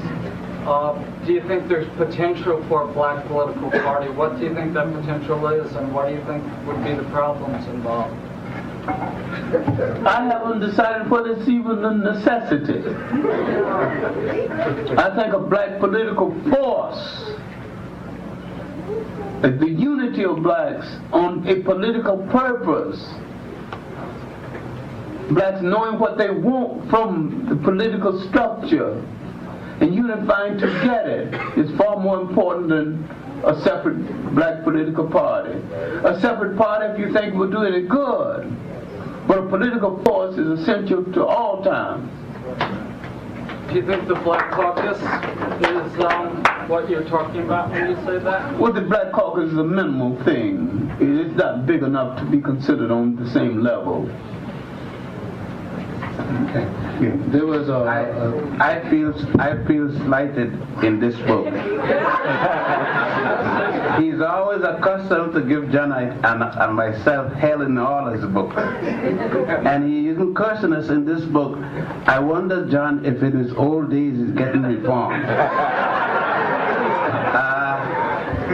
I guess no one knew me until Harold Cruz mixed me up with the Voice and John and others, and thought, of course, Harold have never had a new idea. He has other people's idea and criticize it. And he's done the same in this book. But a convention, just take reality. Let us say America went real crazy and voted for Jesse Jackson. I mean, we all went mad. Black, white, technicolor, and rainbow. Who is going to be the head of the army? Who is going to run Wall Street? Who is going to be the Secretary of State, etc., etc.? It will make a damn difference if Jesse's grandmother was the president. You're still going to have capitalism, rugged and all kind of it.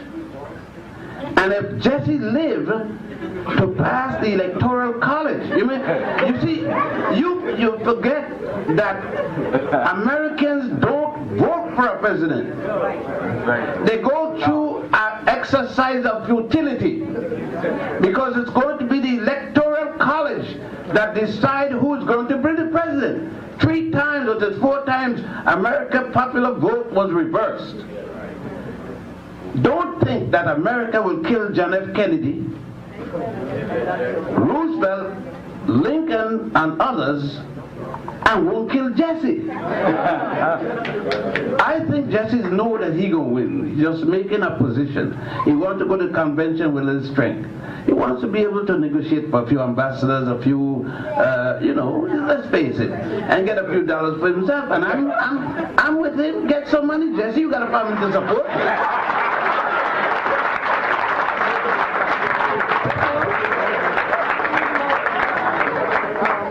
I'm a practical and impractical dreamer on the situation.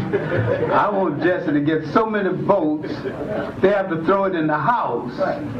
Then when they throw it in the house, I know they're going to steal it from him. And the nature of the stealing will be a political lesson for all of us.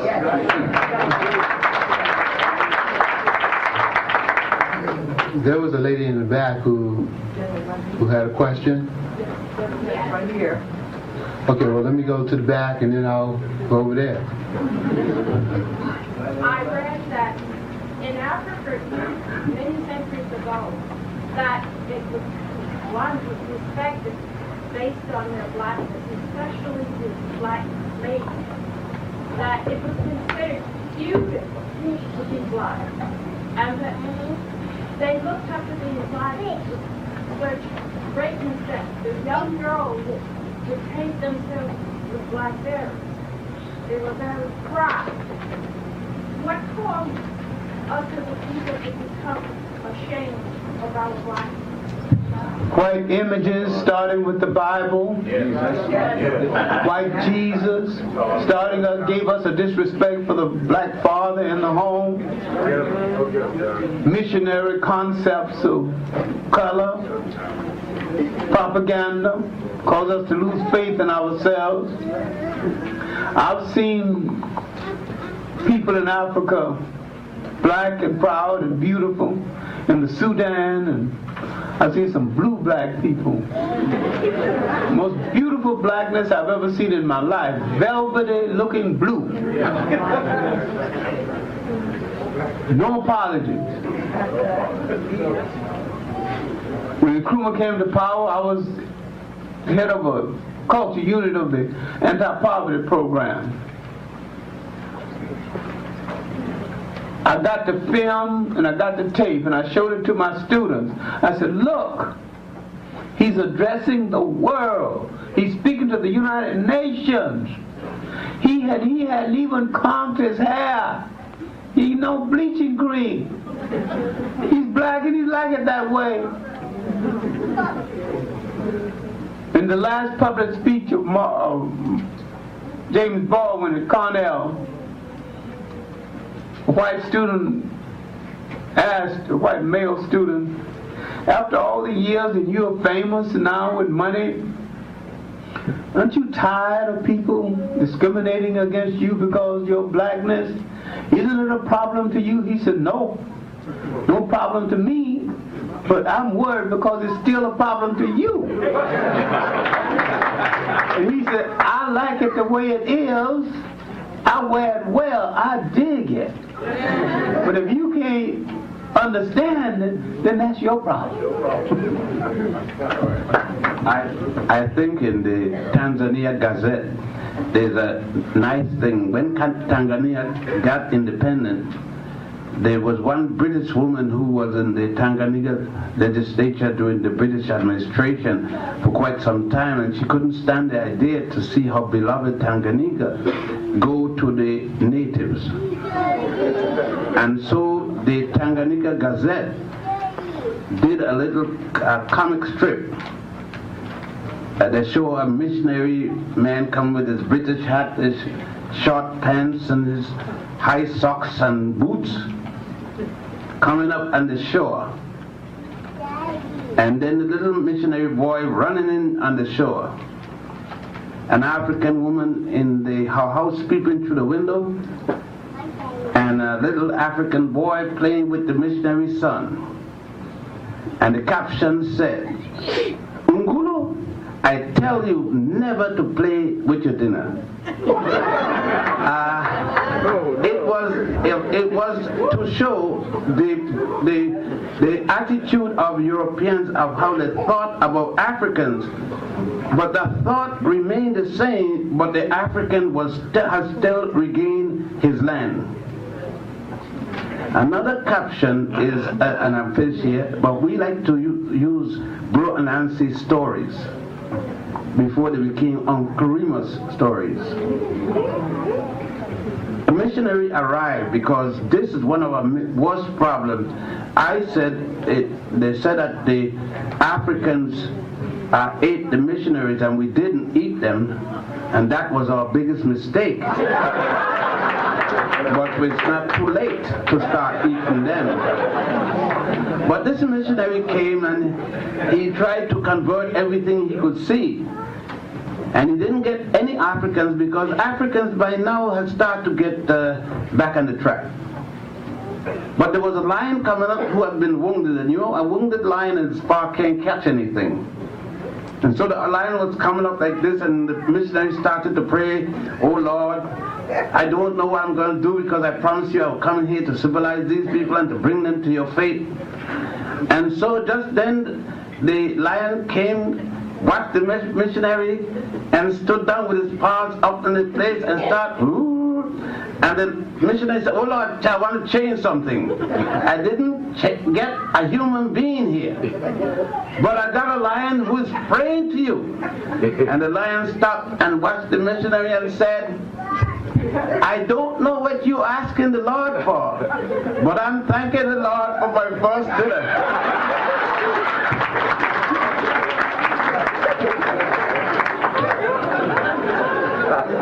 Someone on the side here had a question? Yes, sir. Excuse me, Dr. Ben, I'd like to ask you a question related to education. I think everyone in the room, if not them, then the children, go to schools in New York State. And I believe New York State Department of Education mandates or dictates the curriculum to be taught in the various schools throughout the state. And my question to you is there any formal course or courses given with regard to Afro-American studies in the social studies of our schools? In some schools, you could still have, but it's dependent upon the teacher.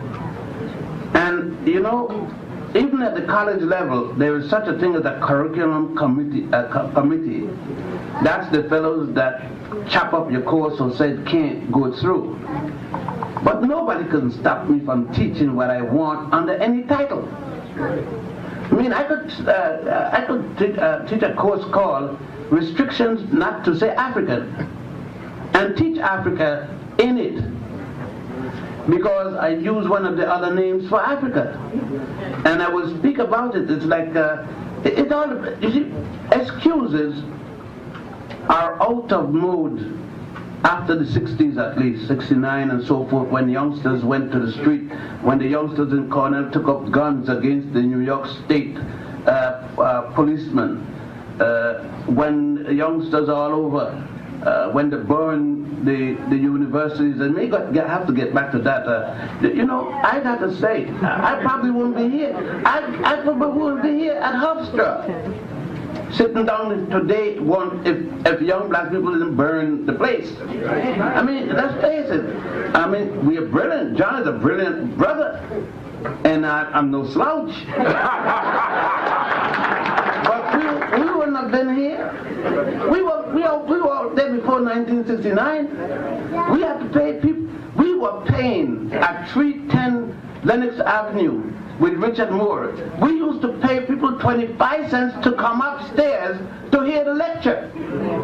That was a lot of money. 25 cents to get a 3-course dinner for the divine. Yeah.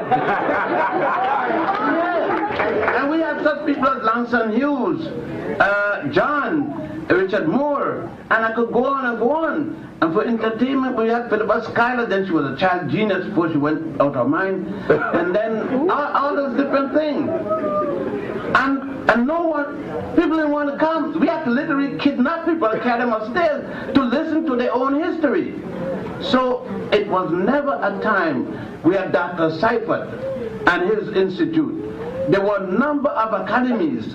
Even J.A. Rogers writing in the Pittsburgh Courier and other people. There was never a time when we were short of telling our people our history. Of course, you know, Marcus Garvey was loaded with, when, if I tell you, J. Philip Randolph, all those fellows were with Garvey. Randolph were with Garvey. And a number of fellows who turned the other side, became Norman Rockwell socialists, Marxists, and all kind of things like that, were with Garvey. It doesn't say that they didn't know. If those men stayed with Garvey, they went to look for a better bread. Like most of us with our PhDs. I remember when John was teaching in How You Act, literally in little housing project in the little room there. I was lecturing in front of a chock full of nuts and 125th Street and 7th Avenue with a ladder, and Thursday, Friday, and Saturday and Sunday afternoon. Coming from Teachers College as a professor teaching on the corner. My members of my own family won't speak to me. John Patel, a member of his family, won't speak to his wife. His first wife won't speak to him. We were crazy. So I'm saying, if we put our mind to it, and I know, let's face it, we don't run New York City Public School. And people don't think for others as they think for themselves. It's a reality. Don't expect that other people are going to leave their personal interests for yours.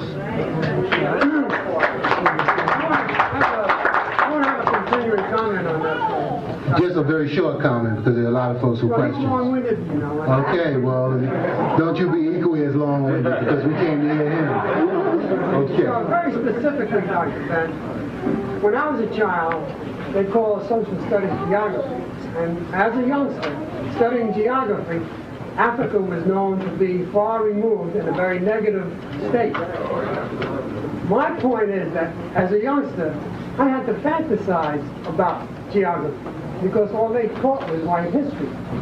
Now today, and I think that if everybody here has any inkling as to what the New York State Board of Education is supposed to be doing, and they have representatives called regents, I think the communities, if they're concerned and interested in having a curriculum instituted or implemented in their respective schools, then the regents' people are the people to write to.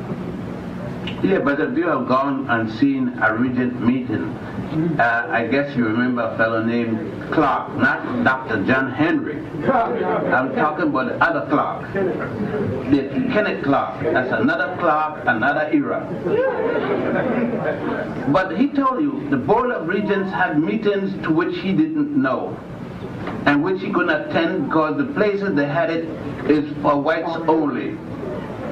I don't think they could do it too easily with Alice Sanford, but they got techniques. The reality, again, we got to re-emphasize. We're in a system that is not for our benefit. As John said in the beginning, this system is an extension of Europe. And it's Judeo-Christian in background, what they call Judeo-Christian.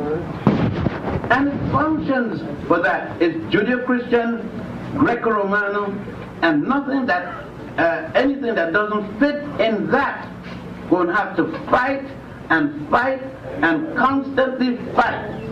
And as John was starting, Europeans are not racist against Africans alone. They're racist against Europeans.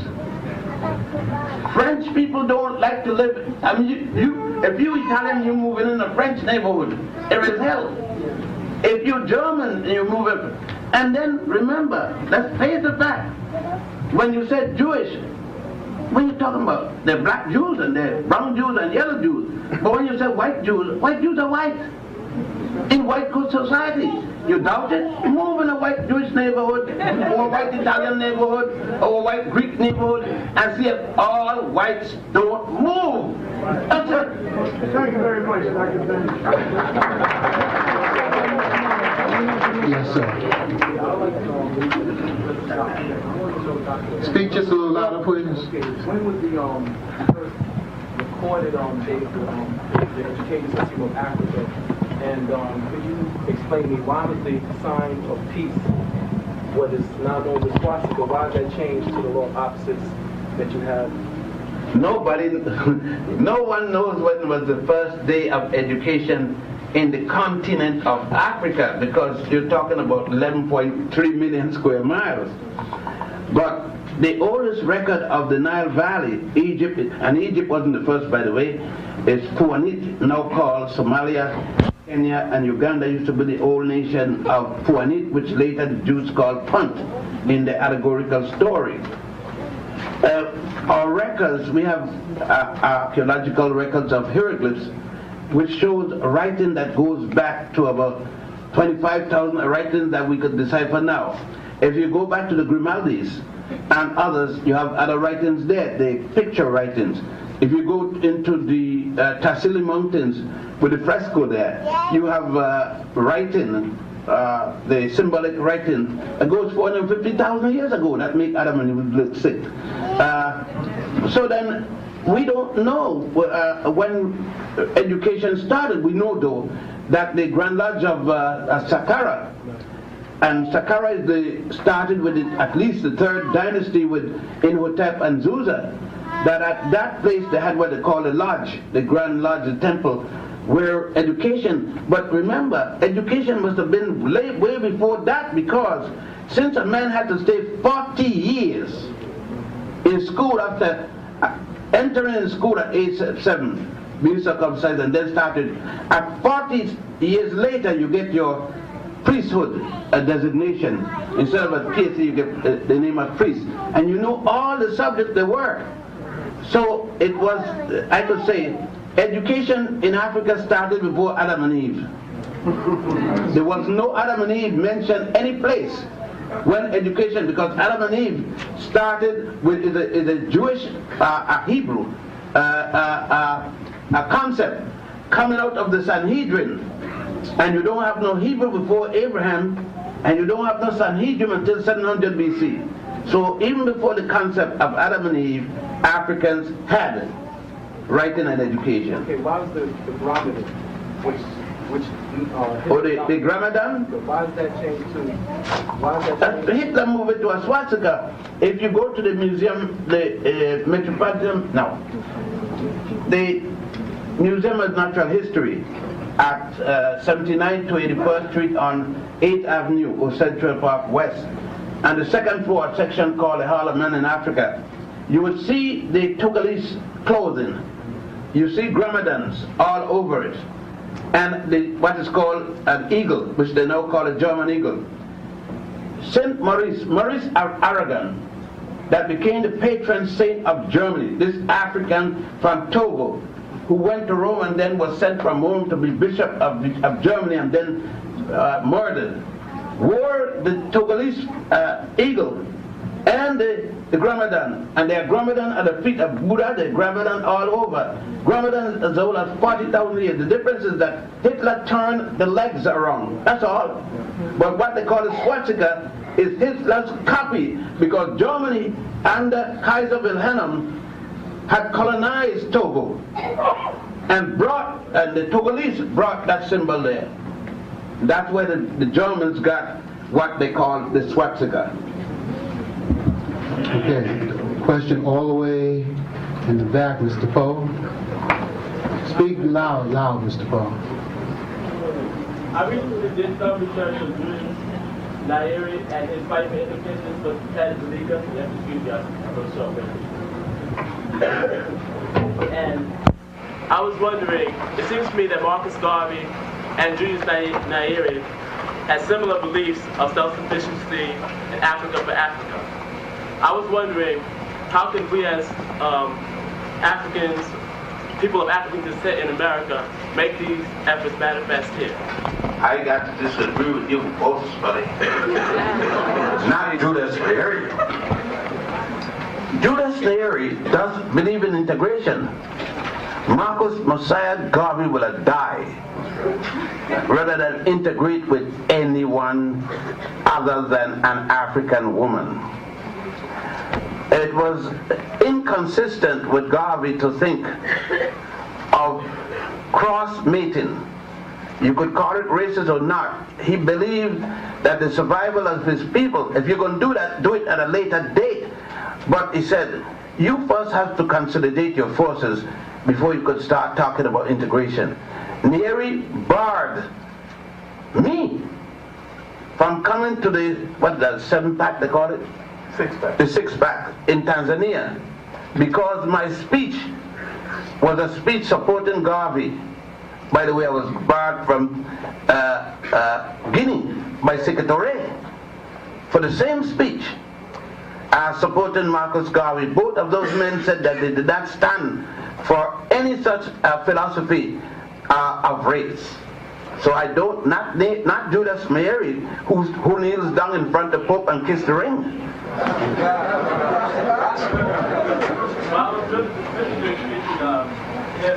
As far as economic self-sufficiency for Africa and for Africans as a neighborhood. As far as concerned integration, I didn't research that part of Julius Nyeri's life, being an integrator. Julius Nyeri. Then look at the cabinet.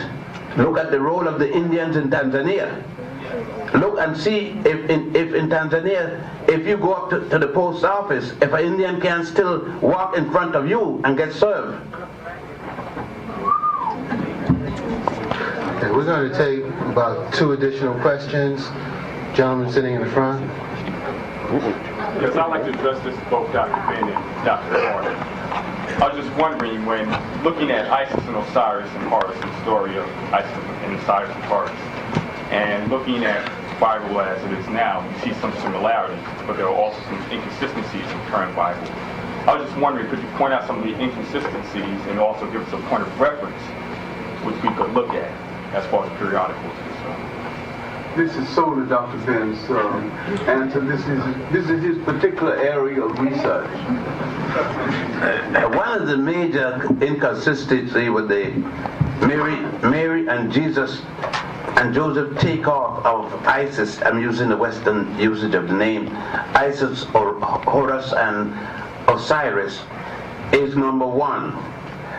The West has used the word Virgo to mean hymen. And in the ancient Africans of Egypt and elsewhere, when they spoke of the Immaculate Conception, they didn't mean that a woman who had no sexual intercourse and that her hymen was not broken. The Immaculate Conception was a clean thought, a clean person. For example, a woman who got pregnant never touched another man but the man that made her pregnant, and up to the delivery never touched another man but the man that made her pregnant, had an immaculate conception. And she gave birth to a virgin child. It has nothing to do if she had 30 children before. As a matter of fact, they cleaned up a little in the book but said Jesus and his brothers and sisters. You can't be after the human phallus and the woman vagina, that we have to be ashamed of it. We can't even talk about it. And in those days, you go in all the temples and you see Goddess Mut naked. You see God Mim naked, the god of fertility.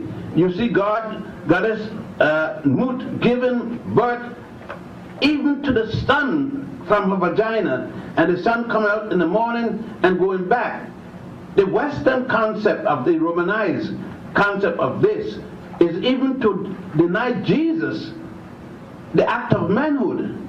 33 years old, and he don't know what sex is in a polygamous country. Just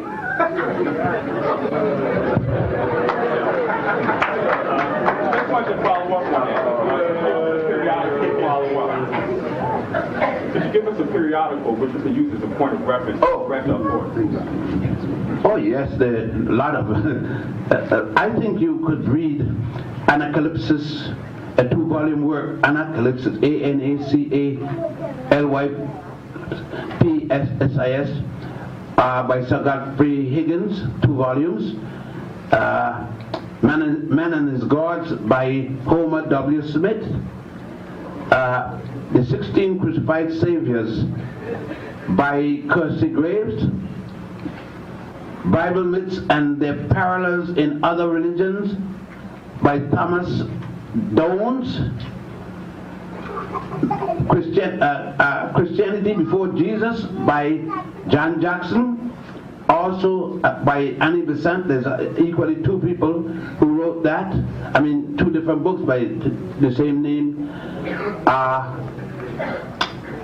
Take out the 13-volume works by Sir James Fraser called The Golden Bow, and read the proceeding of the Nicene Conference of Bishops, because it is at the proceedings of the Nicene Conference of Bishops in 325, ordered by Constantine the Roman Emperor, that Christianity was denuded of its sexuality and given a Roman connotation of, but you got to remember the background. When these things are written, what was Greece at the time? The Greek soldiers went to the battlefield and lived there. And Greek men would bet, the generals bet, married 35 years, and they would bet that the wife still was untouched. Why they need a wife for? And they had a boy on the field. You got to remember the background, what the Romans were thinking of. Look at Michelangelo's painting. Michelangelo, look at painting of men. Any man in here is small. Our dean here has got a good build, and he will be miniature. Michelangelo got these big men and penis about a ½ inch. Look, go to the Sistine Chapel and see the mind of Michelangelo. And then you get an idea. These are the men that projected the pictures, the image. Look at the life of Pope Julius. His romantic life with his boyfriends. Young lady in the front. I'd like to direct my question to Dr. Ben. You had spoken previously on the economy of black Afro-Americans. We do realize that there are flaws in the economy, and I'd like for you to elaborate on what you feel we can do to rectify those flaws. You can't do a thing in American economy to rectify it. I can't, and I don't know practically anybody in this room. Even Bosky can't. And he dropped 9 million one day. There's a fellow dropped 50 million one day in Florida and went and shot everybody he could. Explain something about your money that you have paid on this tour. We do mosquitoes. People are complaining to me about mosquitoes. Some people want mosquito repellent. These mosquitoes cannot be repelled.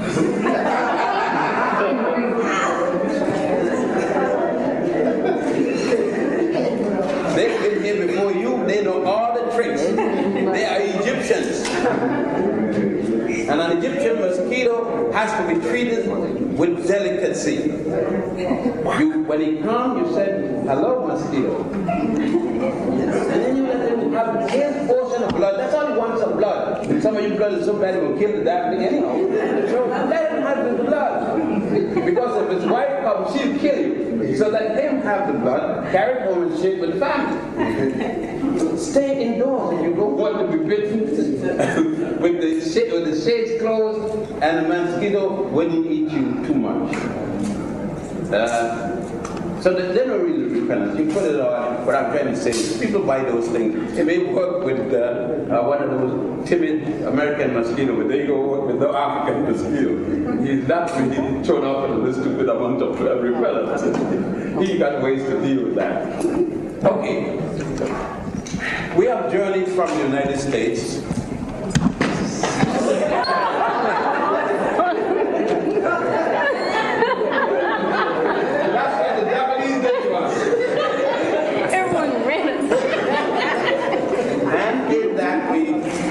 As far as I heard, and one sister journey from America, and myself being here. And what we have come really to do is sojourn in time and history. Every one of us here is connected to this place one way or another. We're either connected to this place by our heritage through religion, our heritage through birth, our heritage through descendancy or something. But one way or the other, we are connected to this land.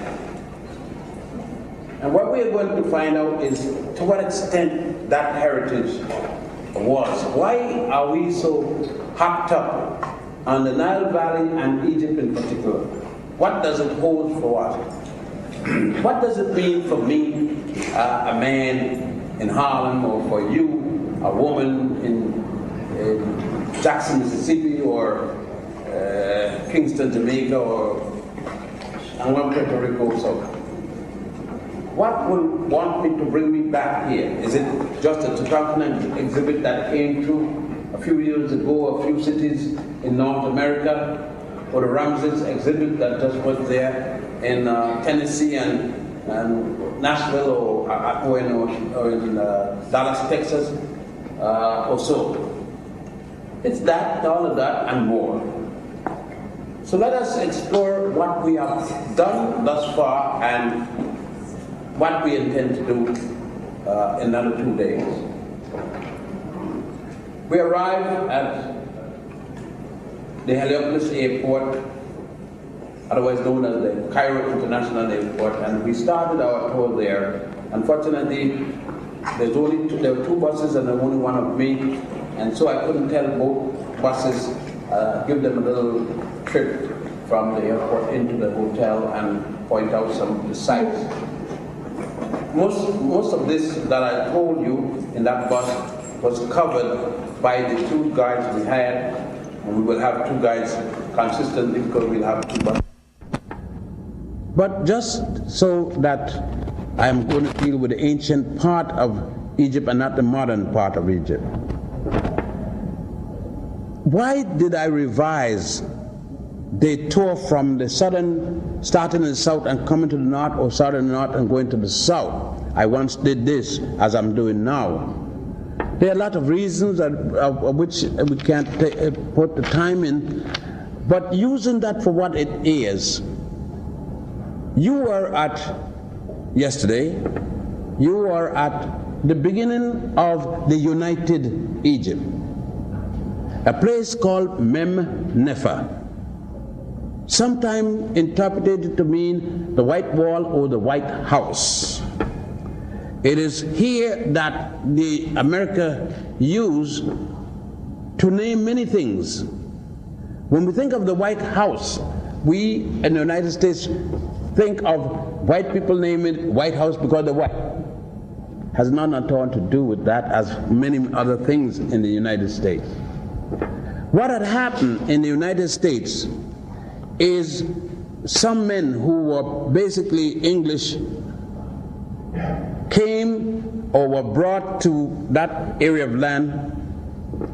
But the phenomena of these men who had overthrown the old English system was that all of them were members of an organization called the Masonic system, except one member of the cabinet, and that was Benjamin Franklin, because he was a Quaker.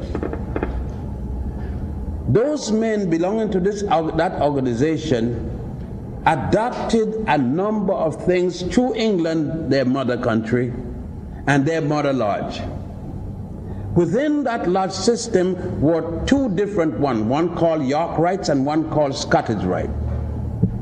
And within those 2 rituals which they had adopted from a basic slab coming from Egypt, 22 rules of which they adopted, having no more, they added some political effables which they call effable rights. So thus from the 22nd degree to the 33rd degree, why 11? In honor of Jesus' 33 years of life according to them. Thus, what is happening here, you would see reflected in the early America, because they adopted it through the Masonic rite. For example, the symbol of justice, which you have seen already and will see again. Goddess Ma'at, with her scales, they left off, of course, her feather of truth. I don't think they had planned truth in the whole thing, since the scales are not balanced. One scale is up and one is down. It is not justice, but just this. they adopted again the pyramid that you see out there, that exact one, the tallest one, and equally, which you're going to see, the Eye of Horus, which comes from a story dealing with Horus's father being killed by his uncle. Horus, revenging the death of his father, kills his father, but in the process has his left eye knocked out. Thus, on your American dollar bill, this too was adopted. The Eye of Horus, which you call the evil eye, the pyramid, you see it there, and the sunburst, which you call symbol of God Ra, was equally adopted. So what you're seeing in this, what I'm getting to speak about, you are dealing with Egypt every day of your life. From the first day you put the first dollar bill of somebody in your hand, you are dealing with Egypt without knowing it. You're dealing with the Nile Valley, your Nile Valley. Yet you are made to feel estranged from anything dealing with that. If somebody dealt with American dollar at a long before 1966, you have said that is irrelevant. I don't want to hear about it. Not knowing your own history. So that's one of the reasons for this, because it is here. Egypt did not start here. United Egypt. As a matter of fact, we should say reunited rather than united. Egypt was reuniting 4,100 years before the Common Era, or before Jesus the Christ, as said from the Roman style. Egypt went through a reunification. We are accustomed to fight in this family. We are fighting now. But the one thing common about this family, we generally reunite.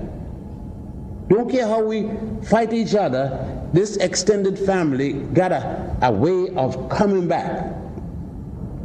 And like a friend of mine, Professor John Clark, said, the reason it happened that when the boats came, they didn't bring Jamaican, they didn't bring Western Virginian, they didn't bring niggers, niggaboo, jigaboo, colored Negroes and whatnot.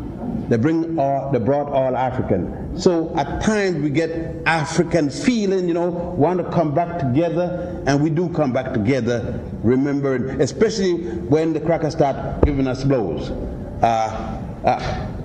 Can you ask the young gentleman when he finished to give us some service? Some service for soft drinks and things. You got to pay for your own, of course, so we can ease our palate while we have the lecture and question answer period.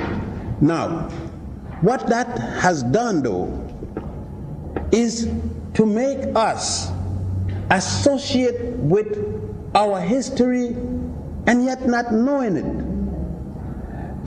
How would you have felt in first grade or second grade if you know that dollar had a part of you locked into it?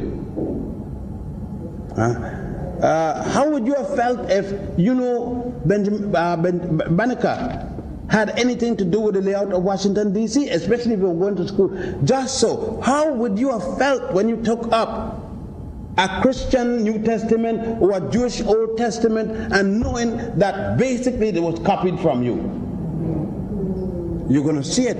And that's what it means. What it means is when we talk about starting here at Memnefer, there where you saw the statue of Ramesses, one of the many statues of Ramesses, because you're going to see all kinds of statues of Ramesses. One it don't look like the other, because I know a lot of you said, God, what a nose he must be not been, but that's one of the statues. There's no accident why that was picked out to enshrine. We'll get that understanding as we go along. Some of you probably missed the little thing that I run up the room 34 to show, the little thing written by Maspero. I'm sorry if you didn't, but we are coming back. I am not the type to say, well, I finished and you're free day. If you want me to go back to the museum with you, I'll be glad to go back to the museum and discuss with you. As long as you're here, I work with you. Okay, now. What we are talking about, we are a spiritual people. Forget about religion. I don't deal with religion. It's a waste of time, a waste of money. but I deal with spirituality. It doesn't matter to me if you're Baptist, Presbyterian, Holy Roller, no rolling, it doesn't matter. You're spiritual. You are a spiritual people. Okay. What we're dealing with is what unified Egypt. We talk about the reunited Egypt, but everybody here talk about reuniting the people, the land. They never talk about reuniting the spiritual force of the people. To me, that's the most important. What happened there at Memnefa, where we just came from, which a big city with a big complex, all of these things that you're saying are not, they're not a pyramid or 3 pyramids. It is a complex. When you went on the second floor, I'm sure that you saw the little model, you should have seen it, of a pyramid and the causeway and everything that goes with it. What you see at Memnefa or Memphis as it's called, again, the Greeks adopted the name, and the Americans who traced themselves back to Greece and so forth adopted the name Memphis or Memnefa, is a story that started and that was culminated in the concept of a deity.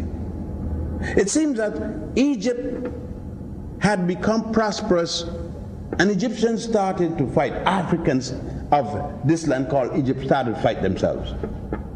They split up into two groups, one northerners and one the southerners. And after a number of years, from about 10,000 before the Common Era to about 4,100 years before the Common Era, a period of a little better than 5,000 years, one of the leaders of the southern group, a man called Mena, also known as Nama. The Greeks later call him Menes, M-E-N-E-S. So the first spelling is Mena, M-E-N-A. The second spelling is Nama, N-A-R-M-E-R, which is mostly called. And the third or foreign spelling is Menes, M-E-N-E-S. Leading a group of lords, as you would refer to it in the English language, came in contact with a fellow who led an equivalent group of people from the northern area. His name is Scorpion, spelled like the little insect or animal that will bite you and hurt you sometimes. The two of them could not agree with each other to come back and reunite this common land, what was called the two lands, and decided to fight it out. Winner takes all. They fought. Nama killed Scorpion, and you know in those days you kill the leader. Caused the reunification of these two lands, Kemet. But there was something unique happened at that particular time. You would think that Nama, who won, would say, well, all right, I won. My concept of the deity of God is the one that's going to dominate here. He could have done that easily. He won. But obviously he was a psychologist, because what Nama did, Nama's god, the god Ra, worshipped in the south, and Scorpion, the dead man, now his god, the god Amen, which was worshipped in the north. And by the way, right there we have something to think about. You still worship your northern god. At the end of every prayer and the end of every hymn, you say Amen. And then you wanted me mean so be it. No, it meant Amen. One of the gods. But Nama said, no, I am going to make the God of the north and the God of the south one. But I'm not going to put my God, the God of the south, first. I will put the God of the north. The people will understand that I appreciate all of them, so he called it Amen Ra. But he knows I'm the boss anyhow. I won. I got the control. I don't have to, such an ego, my name got to be first. I put his, now what the people will not think, he's a good man. He's not bad, he fought, he beat our, kill our man, but by him God, he means well. Look at that, he put our God name first and his name second. Wonder people. And united Egypt under one king. That's why they stopped using the word king to him and said Pharaoh of all Egypt. At the time, Egypt had 40 different states, 40 different independent little governments. He brought them all together. So Egypt then had 40 states, 40 laws, like what they call the admonitions to goddess matters, or negative confession, which you're going to see in, put this down, you're going to see when you go, excuse me, in the tomb of Ramesses VI. As the important thing, I will tell you what tomb or what temple you're going to find it, so that when you go there, you know to, if I'm not right yet, I decide you could ask the guide, where is such and such a thing, if they didn't show you. I hope to be at all places with you, however, but one never know. Tutankhamun may pay me a visit sometime also.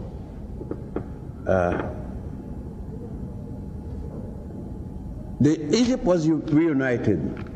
The soldiers were placed into one army, and here start what we call dynastic Egypt. You must make a distinction between dynastic Egypt and Egypt, because if you say Egypt began, you're wrong. In 4100, dynastic Egypt was always here from the time man set a place and call it Tameri, or later Sais, or Pearl of the Nile, or any such name before a lot of the different names that follow since that. And it is dynastic Egypt most of us mean when we speak it. So we are talking about dynastic. What is a dynasty? A period of reign, of rule by a particular person or a family, or persons. For instance, a dynasty could be a day. A king could overthrow, a fellow could overthrow the king, set up, and somebody overthrow him tomorrow. That's a dynasty gone right there. Or it could be 20 years. Or it could be torn from just natural birth. The Yankees had a dynasty in baseball that was overthrown, let's say, by the Orioles, who had 2 days, and then by the Detroit Tigers, who may have been just 1 year or 2 years. See, dynasty, a period of rule. Egypt was said to have had 31 dynasties. That is providing you're going to add the Greeks and the Romans as being part of the dynasty. I don't need to ask you. You've been in the museum. You've seen Greeks. And you've seen Romans. They don't fit, do they? When you look at the others, they don't fit.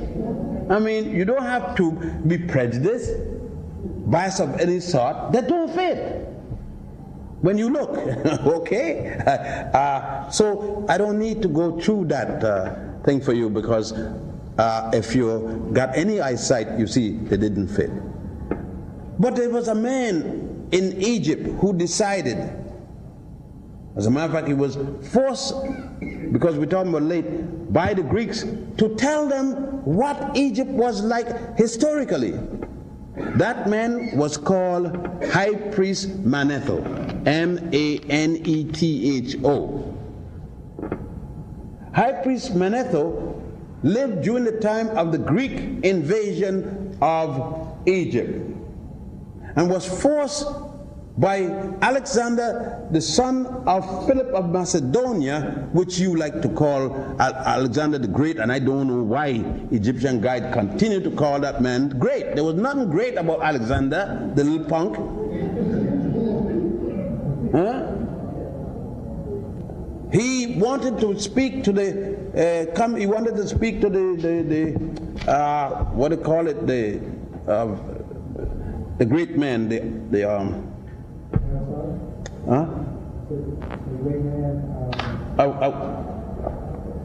great, well, I'll go on, but it's like the great seer of Oh, but I'll come back to it. But anyhow, the greatest thinker of the city at the time, and No, Aristotle is nowhere. No, not the title rather than the man's name. But I'll get it. But he wanted to speak to this man, and the man refused, this Egyptian refused to speak to him, calling him an insolent boy. So Alexander decided that he had to know the history of this great land. So he called on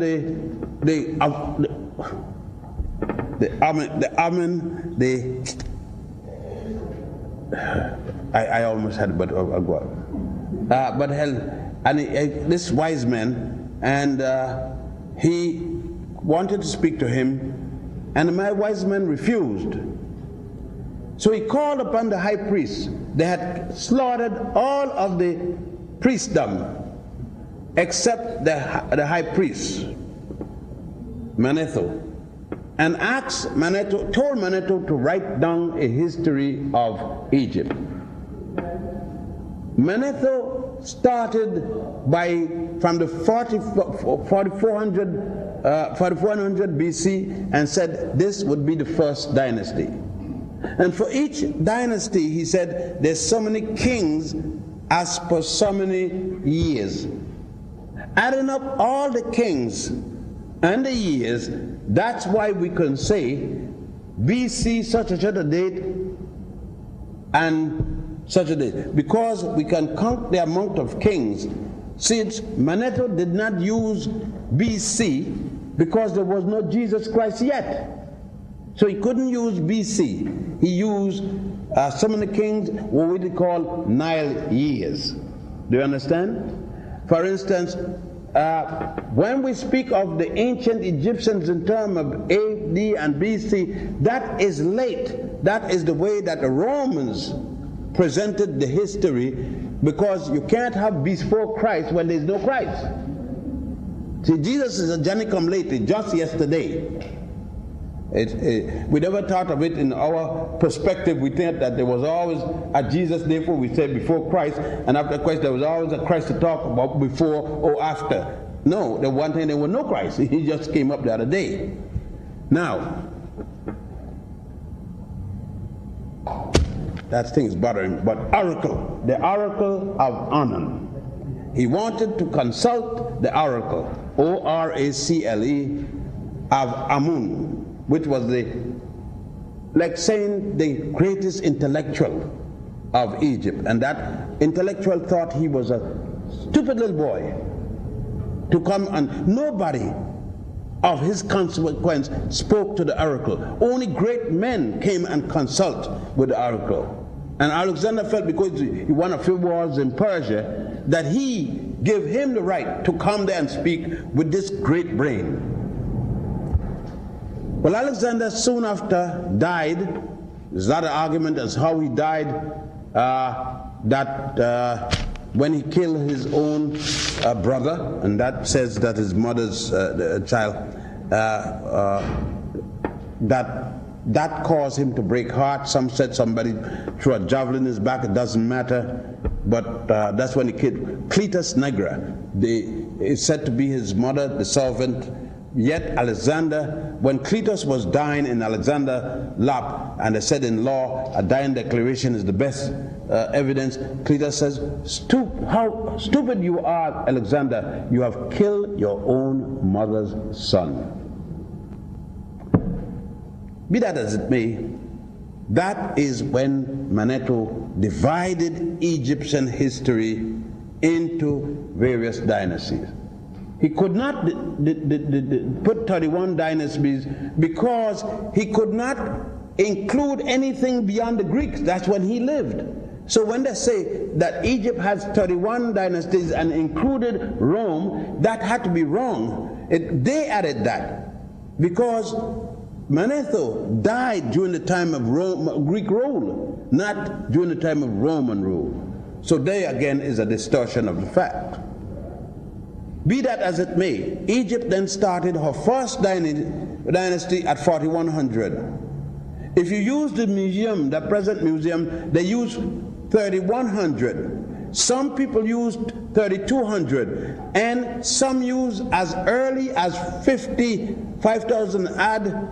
And if you look at the list of these Egyptologists and archaeologists, it runs from 5,000 AD to 3,000 as the first dynasty. I use 4,100 because Manetho used 4,100, and he's the one that started. I like to deal with the person that started the thing, deal with him. And thus begins the modern, I call it modern, listing of the Egyptian dynasties. What are we talking about? What is Egypt from the first dynasty to the third dynasty? That's the first major transition, the first major change in Egypt is going to take from the first dynasty and the third dynasty. What's going to be the dramatic change? What is it that we have in Egypt that is so similar to the other states on the Nile, but on the third dynasty is going to change drastically from all the other countries? And the third dynasty, there comes a man by the name of Imhotep, I-M-H-O-T-E-P, he who comes in peace. Imhotep, that's what the name means, he who comes in peace. But Imhotep is a man, ordinary man. What about him is so important? We had Nama, we had Aha, the second king, and Nama had unified the place, and Aha had started to beautify the place and everything like that. Everything was going good. We had from the first to the third dynasty. What is going to be so unique about this man? Imhotep, yes, he was a man, but he was not an ordinary man. Because this man is a physician. He is a poet. He's a historian. He's a prime minister. He is an architect. He's a builder. He's an engineer. He even gave us the little quip that people quote so often in the Caribbean: eat, drink, and be merry, for tomorrow we die. That's from Imhotep. So when you sing your calypso, you remember Imhotep. All right, so he's all of this. So what? What is going to be most important is that up to now, everybody building houses out of wood. Everybody, anything, even the king's house is built out of wood. But what happened? The rains, regardless of how infrequent they came, they rotted the house. Different parasites, not like loving wood to keep, but to eat it, destroy the houses. Imhotep, for his God, his deity, and the body of his pharaoh, decided, my pharaoh cannot be buried like any other pharaoh. I got to have something more permanent, something that wouldn't ever be destroyed. And he said, I got the answer, it's stone. And so he built, before that people used to be buried in mastaba, a rectangular thing, since a human being is longer than the human being is short or wide. Some of us try to violate that rule. But he said, I won't do it that way. It isn't nice to see because one angle, so he said, I'll make it square. So he built this square tomb for his pharaoh and dig a deep hole 92 feet deep. Can you imagine 92 feet deep in those years? And put his pharaoh down there that nobody could go and mess up, steal the things out the coffin and so forth. But then he said, this is too ordinary. Everybody's buried in something like this. I will add another box on it, another smaller box. And then he says, this too is too simple. I'll put one box for each year. So you have seen a wedding cake, right? So there is a 7-tier wedding cake, 7-tier box. And thus he said, one would represent the day of each year. And one will represent the season of agriculture. 7 years shall the land lay fallow, and 7 years, right, shall it rest, and so forth. And thus the first stone building in the entire world. The first time man built in stone. Stone then was to survive everything else. And thus, because Egypt went towards stone, Egypt history survived. Those who created Egypt, Egypt's mother Nubia, Egypt's mother Ethiopia, Egypt's mother Penwet, and so forth, did slowly vanish from history while she was blooming because of a stone structure that others followed. And then from that stone structure, he built some of the things that you see, the mortuary temple. Some of them was false because only at that time people were stealing. So they built some false ones and some actual ones. Then he said he built a center of intellectual knowledge, the Grand Lodge. The thing you pass through that looks so modern in the front with these columns, with the fluted columns, that was the Grand Lodge. And there they set up the first known education system, a school, a lodge. That was the Grand Lodge of Saqqara. Each state or province had a Grand Lodge. So of 40 states or province, they had a Grand Lodge. But the greatest of the Grand Lodge was the one in Saqqara. At the time, the pharaoh was Djoser, D-J-O-S-E-R, or Ser. He was known also S-E-R. The Greeks call him Zuzer, Z-O-Z-E-R. We are now on the threshold of what became the most powerful, the most intellectual, and definitely the most high-cultured society in human history in terms of the impact it had on the world. These Africans, these Egyptians, followed suit on Imhotep. They developed a priestly system, but the people who, listen down, the people who worked stone became known as the Masons and established a society called the craft, the sacred craft of Amun-Ra. They didn't wear top hats, cutaway tails, flip collar, and stiff bow tie looking like a damn penguin. Can you see a black man looking like a penguin in the heat of the Caribbean, the heat of Georgia, heat of New York, talking about secret society marching down the street? How you been secret and you marching the damn street? But they weren't no St. John yet. Thus couldn't have St. John Day. They weren't no Jesus yet. He didn't come yet. Mary wasn't born yet. This is a soul brother thing, with soul brothers only. No, you all feel bad because no European was there. You're all in bad shape.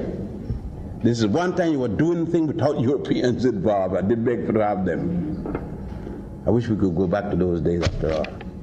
Now, Egypt was on her way.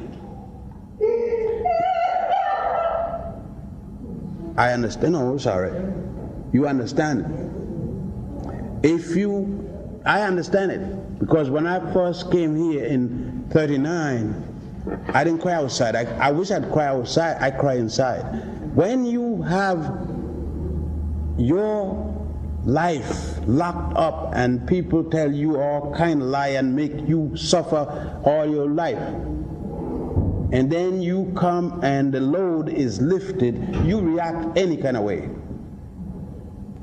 We went through a lot, and when you could come here and that burden is unloaded, Many of you may do it. Many of you who are mothers, especially you who are mothers and didn't have a piece of paper before you come to mother, wait till you reach to Abydos. And then you're going to say, I had to pay a penalty of shame for no reason. And Abydos can lift it off your shoulder. I remember a woman bishop who burst out the same way at Abydos when she saw the Immaculate Conception and everything and the painting and so forth, and heard her child called a bastard for 20 odd years, talk about her child being illegitimate because she had a piece of paper. Then she found, all of you realize Jesus is illegitimate. Jesus' mother and father was never married. But let's go on. You see, when you look at from this here, this organization, every organization you know, those of you with your Greek fraternity and Greek sorority, copied from this here. There was no Delphi, no Grand Lodge of Delphi to come up with alpha, gamma, lambda, beta, theta, all kind of junk. We didn't call them that. There were no such Greek language yet. There were no Greeks yet. But we had a language. We dealt with Medu nature. M-E-D-U, one word, nature. N-E-T-C-H-R, the next word. Medu, language or words. Nature, language of the words of the deity, or the gods or the goddesses. One thing that the Africans had done at that time, for every god there was a goddess. One thing, they did not become a masculinized society bias, and that's why I said when people speak of the domination of men, you talk about European stuff. Because every god here had a goddess. And every god and goddess here had a virgin birth child, because his goddess didn't run around and get no umpteen man, and she knew who the daddy was. Every goddess, every quality of God, for a goddess of love, there's a God of love. For a goddess of truth, there's a God of truth. You understand what I'm talking about? For every quality, there's a God, there's the equivalent God. So the Africans of Egypt came up with what they call the law of opposites. For in there's out, for up there's down, for man there's woman. Anything you name, there is an opposite. And the ancients at that early stage with Imhotep and others not only came up with the concept, but drew a diagram of the law of opposites, which Plato tried to plagiarize. Talking about film, P-H-E-L-G-N, and other such nonsense, and blood and so forth. Poor fellow. He had come and spent 15 years, but since a student wasn't allowed to write down anything of the books that were there, they had to memorize it. And somebody asked me, why you could remember so many things? I grew up in the Caribbean, in Puerto Rico, and the Virgin Islands. One thing the teachers used to do was make you get up and memorize a book and tore your knuckles up when you miss a sentence. Tell you, give me the story backward. That's a joke. It wasn't either one, but they said, so that you will know to retain what happened when you're in a place and they know book. They started, and from that they developed, first thing, a concept of moral laws. The admonitions to goddess Ma'at. And what they did was to establish the superiority of death over life. We got it, life over death. But don't get me wrong, they're not saying we're going to try to die for dying's sake. They said we're going to try to die as a way, but we consider death the highest experience of life. Because the ancients said that to live you must have died, and to die you must have lived. That there is no beginning and no end, it's a continuum. That's where the Europeans tried to change, and did change, the concept. Thus, we are forever begging for forgiveness for a thing our grandfather did 10,000 years ago. We are going to church begging, Lord, please forget me. When is he going to forget me and forgive me? Then I got to beg him for the same thing every weekend? No, the ancient Egyptians said, you don't got to go and ask him for the same thing. Don't ask for it last week. What kind of God that is going not accept? You come in honesty and you say, forgive me for the thing, and say, come next week, say it again. So they said, no, you do a ritual. You prove. You take your big lamb, you only got one lamb, you give that to God. So the people are wrong. Slaughter the lamb and say, people come and eat. I was bad. God is going to, I want God to forgive me. I'm slaughtering the land for the community. You pay. Next week, 10 weeks, a million years from now, you don't ask for forgiveness for that same thing. You don't pay. That's why it was not necessary for sacrificial human rights. Unlike the pyramids of South America, these were not used. No sacrifice whatsoever. There was no record of a sacrifice, of Egyptian sacrificing another human being. There were no sacrifice. There were gifts to God, fruits, vegetables for the people, the poor, to eat. And you will see all of that on the walls in temples, in friezes, as we go to travel in the different temples starting in Luxor.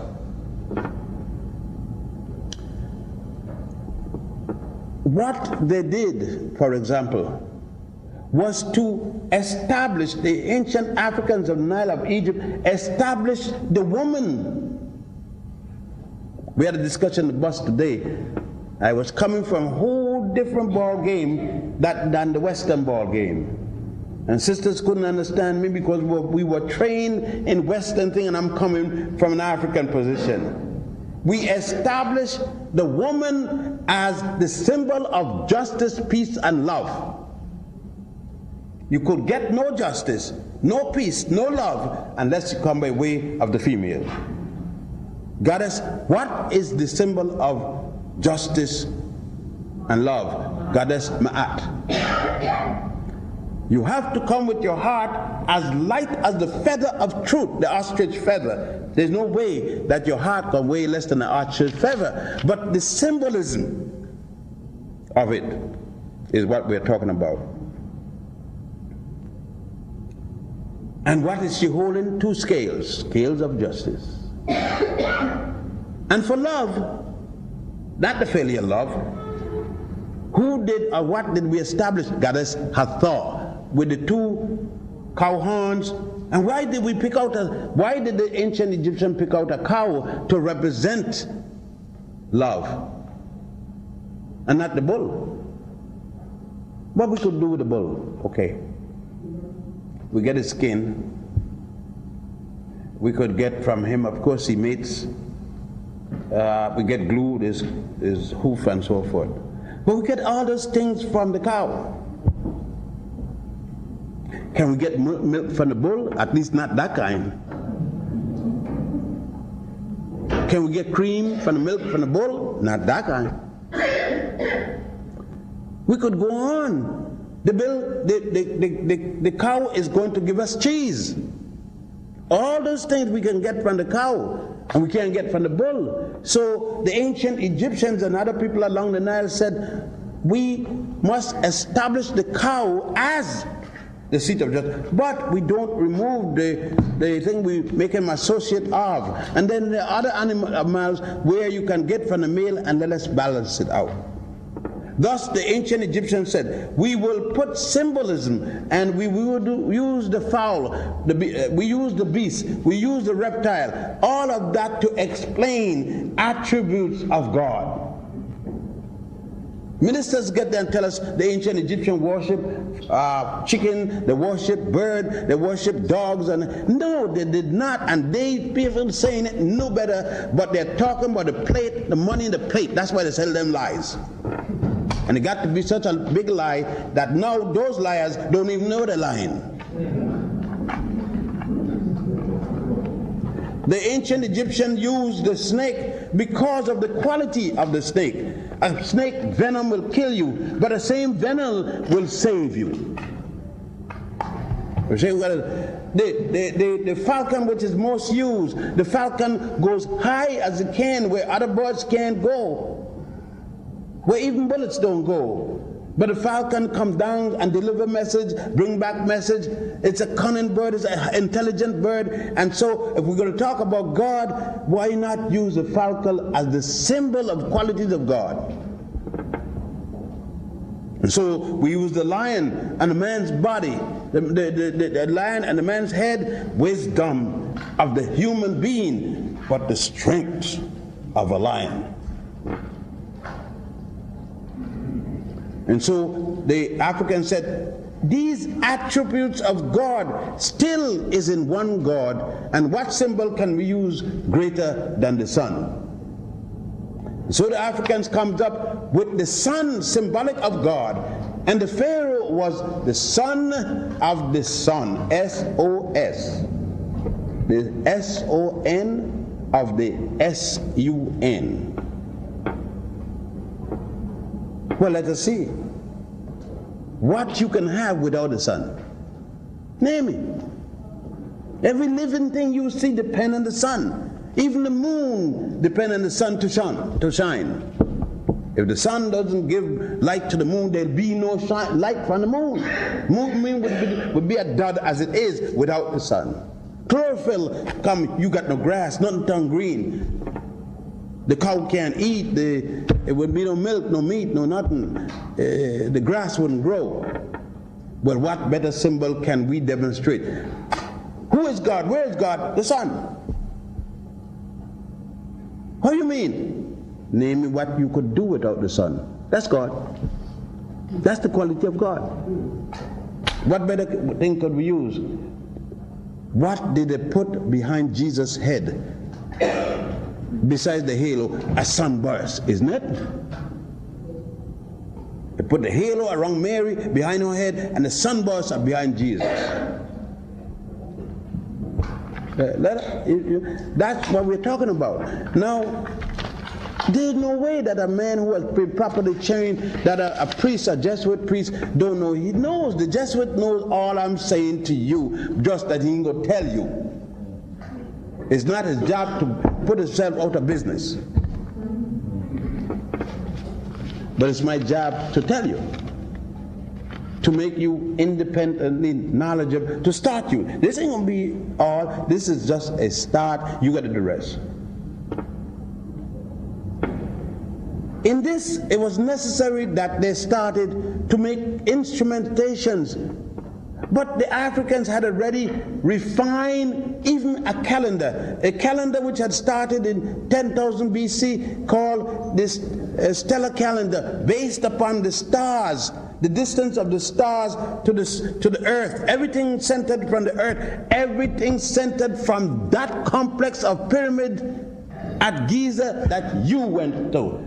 Based upon that pyramid that some of you went upstairs, got frustrated because there was nothing in the room. And then your knees pay the price. Not going up but coming down when you got there and those tendons start to pull back. My son said, I'm a strong young man, but ooh, I feel so wobbly. You see? It gives you a chance to marvel, but then you find out that all that work for 20 years to build that was not just for fun or decoration, that it had astrophysical proportion and meaning. Thus they were able to measure from the earth to the sun to the other planets, the stars, the moons, and therefore come up with a system we're going to see, which you later call the zodiac, which is really Greek nonsense. They didn't call it that nonsense. They didn't make it up when they make it rectangular. The Greeks, after the French stole the original, they put back a fake one, and you all can't come out the house until you consult your zodiac. That's what the sister cried out. All the mess that she had to suffer wrongly and make her feel guilty, and when in fact it's the other way, it's hers. I know I felt bad. We gotta, as we deal, and we're going now where most of the symbols that we're going to see is in the Luxor area, and areas around Luxor where we're going to be dealing with.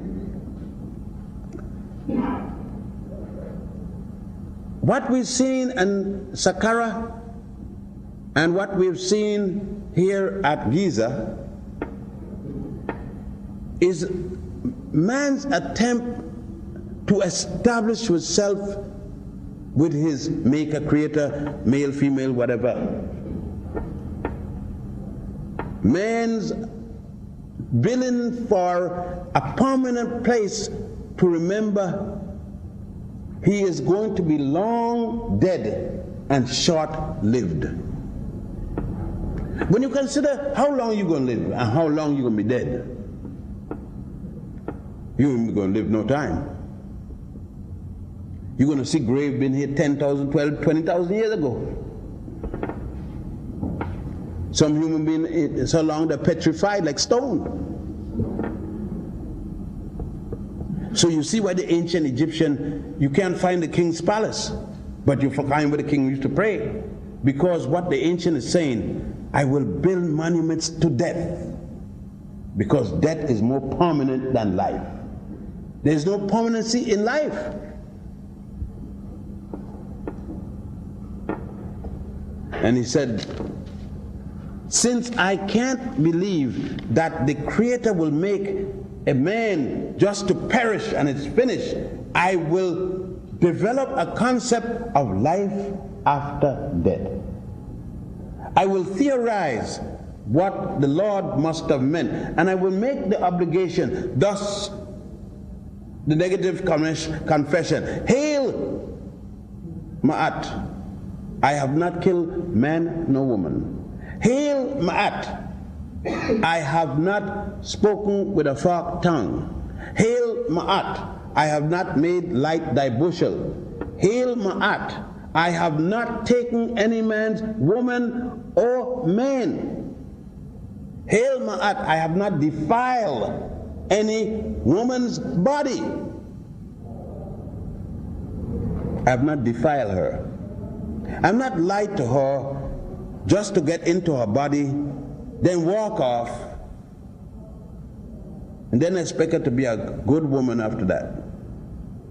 I've not set her on a course of wrath, of anger. I tell her, oh baby, I love you, I'll marry you, and then when I get it, I go off. And then I said, why is she mad? Why she did mad? All he did went with her. You forget that he lied to her. It's not the going with her. That's not what bothering her. Because somebody's going to do it anyhow. But it's the lie, the deceit in which she had to give up her body. Huh? So that started the ball rolling. So why did she hate men so? Well, the first man figured up, and she hated because she can't trust the next man. You understand? Of course, that is on the female side. I know you brothers are saying, but man, see, I am talking about balance. I'm just talking about what the thing is. Of course, I'm guilty of some of that too, you know. I mean, I'm not telling you I'm a bed of rose, but I know why I'm not going to pass it up. I know why it didn't mean nothing to the education system which I came under. Prepared me for that. The Adam and Eve story. The Adam and Eve story will tell me that I could believe that a woman came from my rib cage. Now, if I got a reason to lie. The lies in the Bible. The first lie I read, that a woman come from my rib cage. Here a woman got everything for baby, gonna come to a rib cage. Then God gonna forget the formula of making people from dirt, and God will steal a rib from me to make her. And I come to her ribs the same as mine. Somebody make up for the lost rib. But we get uptight if I say this, but we could go back to the original story. And the original story, man came, and woman came from an abysmal deep and doesn't explain it. They don't know. But they know, you know, mama know, and you should know. Let us see who's right. After that seed slipped down the fallopian tube, got fertilized, slip in to that ovary, and then settle in what you call the placenta. Isn't it deep, dark, and abysmal pit? Isn't it? Is there light in there? Is it water in there? Is liquid in there? Isn't it abysmal deep that can take 10, 28 days to come out? In a normal span, not 9 months, 10, 28 days. And when it comes out, isn't it heaven? You're looking for heaven, but what the book of the dead tell you, heaven is at the end of a woman's legs. You read it. Pepe one is the one that said it in the book of the dead. Where is your mother's room? Where is your mother's what they call it, lane, the placenta? Isn't at the end of her leg? By her crotch, isn't it in there? No, but you looking for heaven in the air when you've been in there. You came out of there, and some of you trying to get back there. Quite often at that. I mean, it is, no, there's a heaven in the physical human sense, and there's a heaven in the mental sense. I love both of them, of course. But we can't deal with it, because the West tell us there's something nasty, something bad about a human vagina. That's the way we've been trained, and therefore we call it all kind of name. Women tell the daughter, it's your dollar. Go wash your dollar. Associate a fee with it. You know, go wash your money. All kind of things, you know what I mean? We call it pussy. All kind of ugly name because we have no value of it. So my mother said to me, come here, boy. I was big enough, she said, kneel down. I kneel down. She said, put your face where you came from. I put my face direct to my mother's vagina, pressed my head. She said, no. Every 31st of December, you come to me and take the same position because it's my birthday.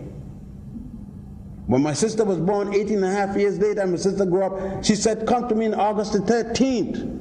Every August the 13th, until I relieve you of the responsibility, because it's my birthday. She had 2 birthdays that year. She had more, but they died. She said, you ain't got no damn birthday. Don't mind you hear those children saying, it is my birthday. I push you out. All you did was come out. It's my birthday. And then I found my grandmother, Ethiopia, tell me, all of them tell me, it's my birthday. They got 15 children, 15 birthdays. So what you did to have a birthday? You just come out of there. But if you understand the meaning of it, then we wouldn't rape our grandmother. All the rapes you've been hearing about young 17-year-old brothers raping sisters, 89, 90 years old, he had a man in 30 years, throw them off the roof, take the little pocketbook, because they had the birthday. Their mother didn't have the birthday. So they had none to honor. It wasn't heaven they're honoring. They don't think of their mother's womb as heaven. You could talk about bitch and put your foot in her 8 and size 8.5 deep into her behind. What do you care? She's in heaven. But if she was heaven, as the book of the dead said, then you will handle heaven with delicate care. That's what the ancients started. So not only did they started the physical thing, to me Egypt isn't so much its physical phenomena, and which is magnificent, but what done to Egypt is set the moral principle that others had copied and then later find to be not working in terms of dollars and cents. It is too righteous for us to keep because it doesn't back our exploits in dollars and cents. It puts us too much. It says, we don't say, thou shalt not. I order you, don't do it. No, we said, we ain't going to talk about that. I have not. Hail mad. I have not made light the bushel. I haven't sell you short change. I didn't put a piece of washer in the weight to make the pound of corn heavier than it is. I have not spoken a lie. You see, they said, don't do it, but nobody said. You see, when the minister said, don't do what I do what I say. Why? Why should I do what you say and not what you do? Why should you be allowed to screw all the girls in the choir, but I can't have one? No, I gonna watch what you say. If you say this is so good to do and you're not doing it, I'm not coming to your damn church no more. You stay in there by your damn self and support yourself. But you can't do that because you're scared you're gonna do the same thing. So you can't tell a sucker, I'm not gonna support you no more. So I'm going to wind down this aspect of it and just tell you that what we are about to see is not only the physical aspect. We're going to deal with the spiritual aspect that made your ancestors that great.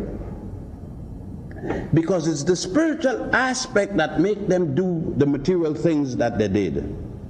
The spiritual aspect that makes them build these great buildings, produce science, mathematics, a language for you to be able to talk and write and communicate with each other, to count spiritual needs that they were trying to do. When you see the different hats, the different crowns they use to represent each different qualities, and the temple of Goddess Hathor, and both sides of the temple you're going to see the 28 different hats and crowns.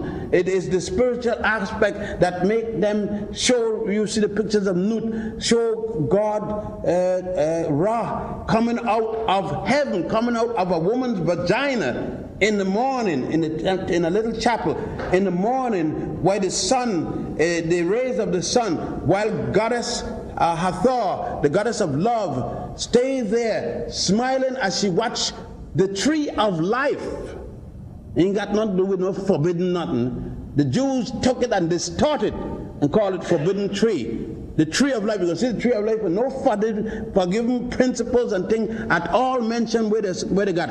And took in the sun in the night, loose it in the morning out of her vagina, take it in the night in her mouth, and then you see the suns in different parts of her body, showing the woman as the producer of life. But you see, they weren't worried about masculine. They didn't need to be macho and all that kind of thing. They didn't need John Wayne or anybody else. You see, they didn't suffer to be big macho. That don't mean they didn't ask the wife to bring the food. But they didn't put their foot in her behind and then say, bitch, come over here. And that's where we lost something, is that when we start to become so economically superior of each other, and then we make the woman a statue of beauty in the house rather than a helpmate. I think we could stop here. We had a lot of time and question answer period, and this will hold you till we get in the south for the next lecture. It was, I know, a long double lecture, but you had it coming, and I wanted you to get in a frame of mind where we could understand each other. So I open to questions and answer. Yes, ma'am. You said that every god had a goddess. Yes, ma'am. Did any gods have more than one goddess? And if they did, I don't know of any. Do you think that means that there was a kind of corresponding one to the other, and the intended family in that case was mother, father, maybe one, if not more children? I can't say so because it was just theory. And I can't put back my theory based upon my living now and the environment now to what the ancients might have been thinking, because it's so long I would have had the conditions under which they lived to come up with the answer. But based upon my understanding of things now, you could ask me the question more direct.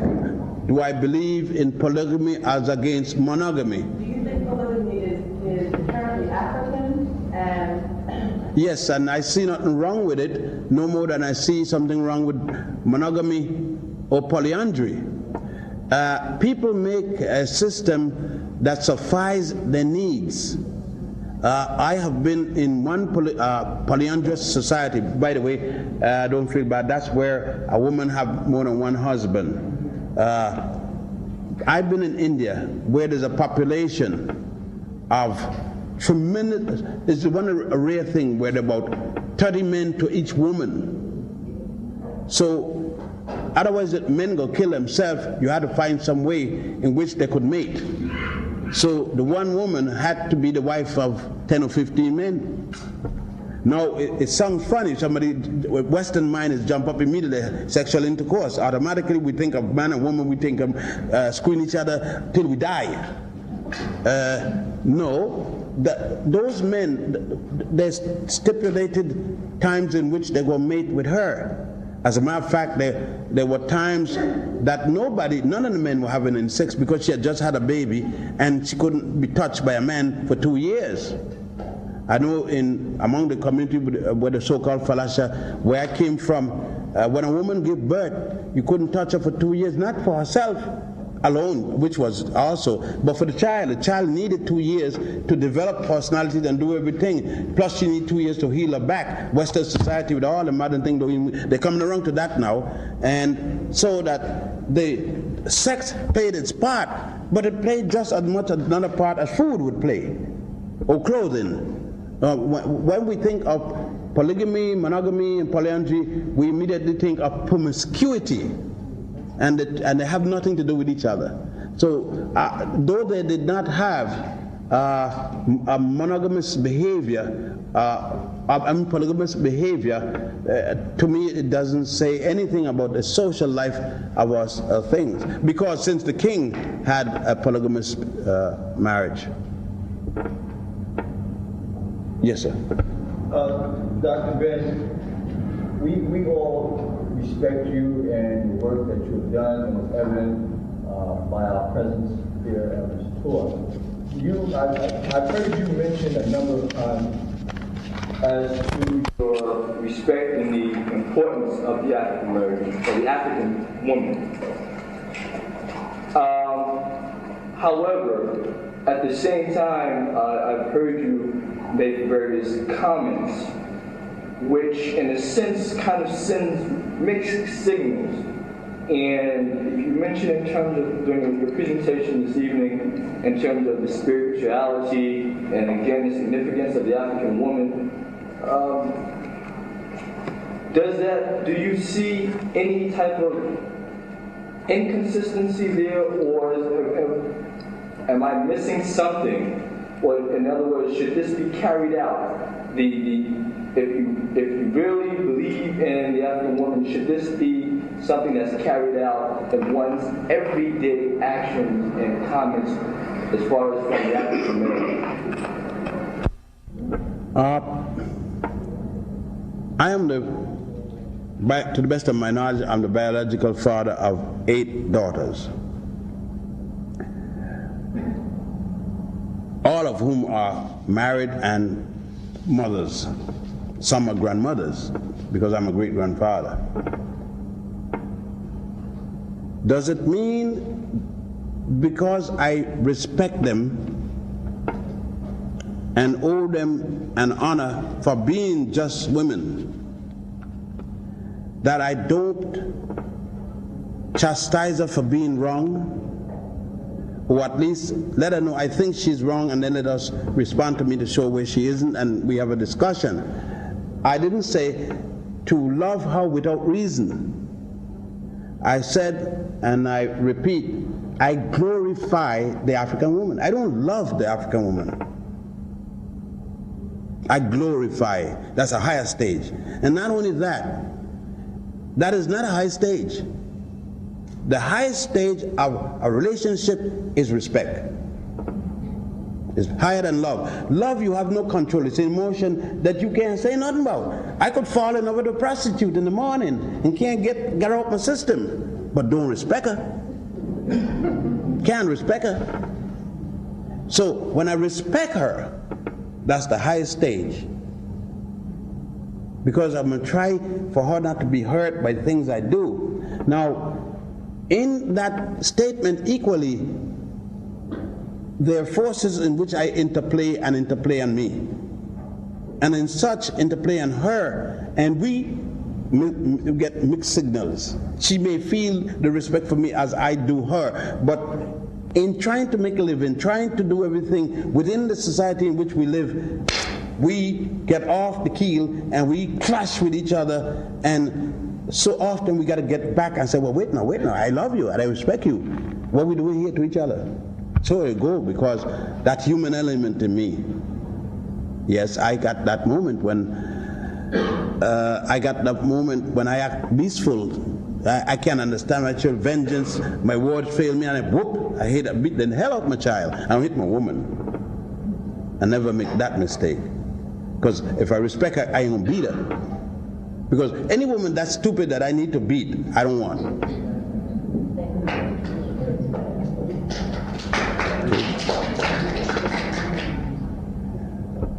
I have a question about feelings of Christianity.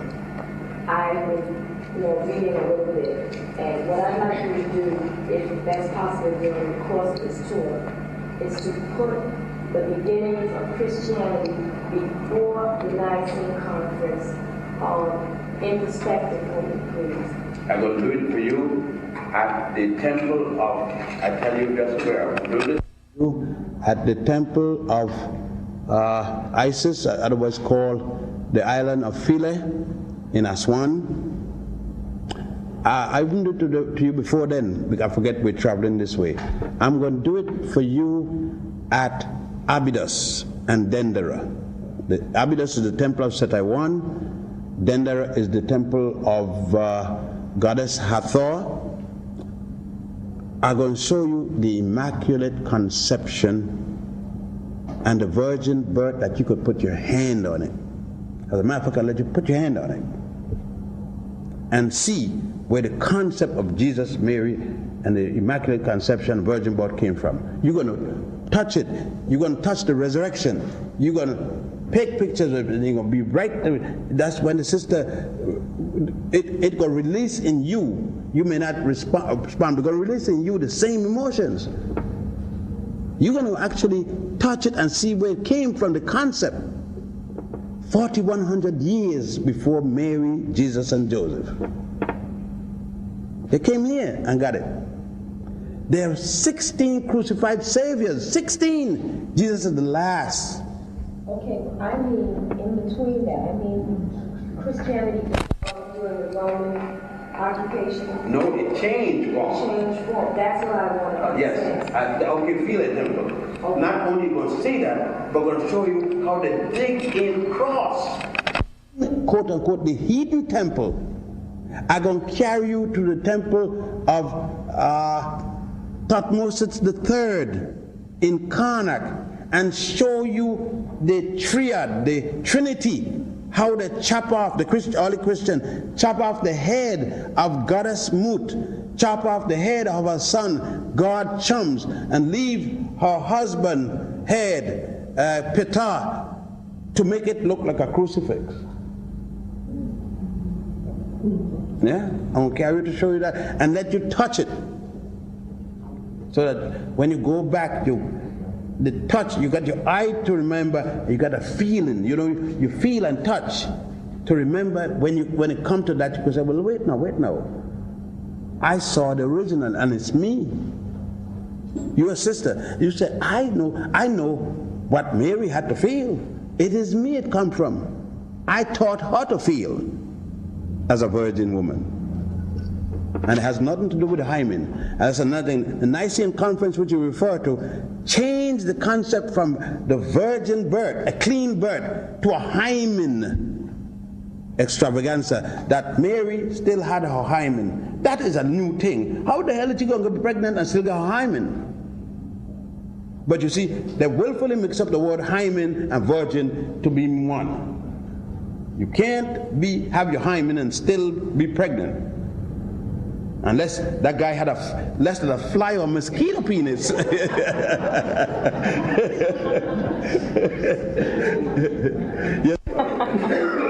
Some of the figures that I've seen on papyrus and on temples, etc., there are various colors of individuals, like blue, black, green, etc. I was wondering if The ancient Egyptian colors to demonstrate things. For instance, in the circumcision scene, the one circumcising is always brown. The one being circumcised is always yellow. The color demonstrated different things, and the ancient Egyptians had no color system or races as the Western society. They had people who look in different shades, brown, yellow, and in South they deal with it. But it had no significance more than they were brown or they were yellow, but not they were inferior because they were brown or the yellow or the green. For instance, a funeral was always going to be white. Always. You will never see ancient Egyptian funeral unless the deceased is in white, the mourners is in white. Every funeral. I'm talking about their faces. I've seen some of the deities with green faces. Oh yeah, that's birth. Green represents birth, new life. Even in our side, the fresh grass is green. Green is normally in most societies a representation of new life. Yes, ma'am. That's these modern Egyptian. We're not talking about the ancient Egyptian. Ancient Egyptian bury when they get time to bury him. Oh, but today they bury. Okay, so what form of burial do they bury? Ground burial or crypt or what type? No, ancient Egyptian. Put in the dirt. No, you can't commit an Egyptian because they want the body to be here when God them. That's Christian, Muslim, and Jews. Don't accept cremation. They don't accept cremation unless there's a terrible disease and they got to burn the body, otherwise everybody will die. Like a certain type of fever or something like that. They don't cremate. And after the body is washed. A woman, of course, wash a woman, a man wash the woman. You never have the sexes mixing and washing the body and prepare the body. Oil it so that they're carried to the mosque if it's a Muslim. There's certain rituals are held, and the men carry the body on a trough and the body is just wrapped. It's wrapped in a canvas, cover the head and everything. And then it's lowered into the grave like that. They don't make a coffin or something. When you see coffin and those big things like the state funeral, like the president died, and they make it a big show. Not the prominent people, but certain prominent people. Because you could be prominent and don't get no state funeral and that they're going to put you in the same wrapping. You got to be like the president. The president, people coming from all over to see the president and so forth. And in Saudi Arabia, they're going to bury him anyhow. The president will know and just have a ritual when he's gone. So it depends on which Muslim state.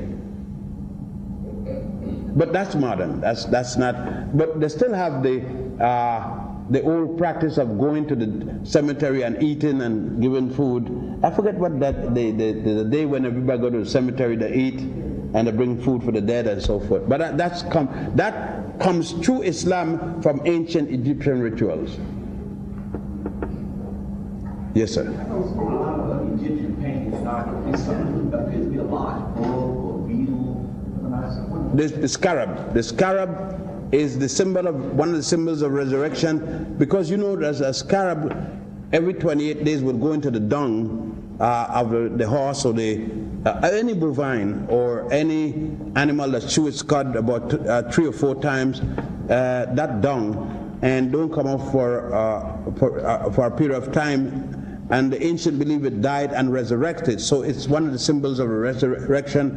It also used to guide Ra in his travel to another world. So the common dung beetle is considered God Kepra, Khepra. Is there a trace of the ancient Egyptian language still being spoken today? It's not spoken anywhere along the Nile or anywhere that I know, because no one knows the vowel sounds and where they were placed. There's many attempt by people to say that they speak in ancient Egyptian. It's poppycock. Because since the ancient Egyptian didn't write with vowels, vowels are applied based upon how the individual feel. Unless we could find some writing with the vowel sound, and there are none of the writings with vowel sound.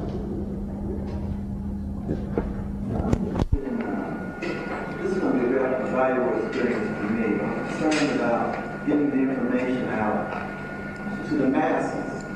Are there any efforts, the information that you're going to basically give us, that we're going to receive here, is there any effort among your colleagues, or what are we doing to get this information to the masses? I mean, is it going to be put down, or is anyone working on that? Well, not only am I can speak for myself, in this case I may refer to some I think in working in some of the direction. Just like now you saw my son with a big book. It is a new manuscript, a 500-page manuscript, and I got to cut the museum and the temples and do back check it, because it got to be accurate, and therefore it has to take 5-6 years of checking. And I've always been working on 3 or 4 manuscripts at the same time. Now, the digging, I've gone back to archaeological digging with a group and so forth.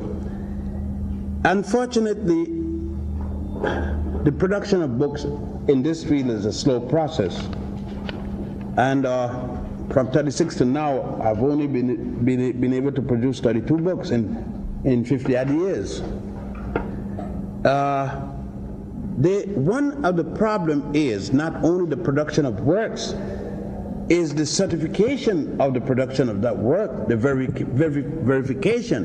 And what we are doing constantly is using book primarily by Europeans in the library, copying the same lies, or just taking a lie and turn around the lie and say, that's it. We need more African. We have one African archaeological team, yours truly, one. In the whole of Egypt. The Japanese got a team here. Practically all European groups, the Germans, the Swedes, the Czechoslovakians, got a team here. The Japanese got a team here. All digging for verification of what happened in our culture, and we won't do nothing sitting up in libraries. You see, because we don't want to get conned. They're hot, you know, and they're hard. And some girls don't want to touch it with a corny hand. And we want to get it by remote osmosis. And always looking with pretty ties and sitting back with fingernails manicured. And we don't want to come and do that field work. And that's the problem, sir. We need a host of brothers and sisters here, and the government will be glad to give the brothers to certify them to do diggings and so forth, but they don't want to do that. Everybody wants to sit down and discuss slavery. I mean, hell, everybody. I mean, we know about slavery, shit. I mean, we're not the only slaves in the world. But everything look in the book is down for something but slavery. We need to be positive. No, don't get me wrong, no, you got to talk about slavery, because we're not going to forget it. But we need the positive side of what we contributed and did. I need my little great-grandson. I got the youngest one is about 4 or 5 weeks. I saw the Virgin Islands about a week ago, 2 weeks ago. I want him to know what his ancestors did in building the world. More so than because he got caught, somebody came and beat him in a war and took him over. That's a negative thing. Anybody could be a slave. just get beaten and caught. No, but anybody couldn't have built the pyramids. Anybody couldn't have given the world mathematics. Anybody couldn't have given a sign. When we go to the place, I'll show you the mathematics just right there on the wall, the number system, everything. That I want him to know that, so that he know that the number man ain't got a damn thing, forget the number man, he's just like minor. But the drug man ain't got nothing to get to that he need. That he could become a scientist, maybe not got the money as fast, but at least the drug man will get killed for the money he got.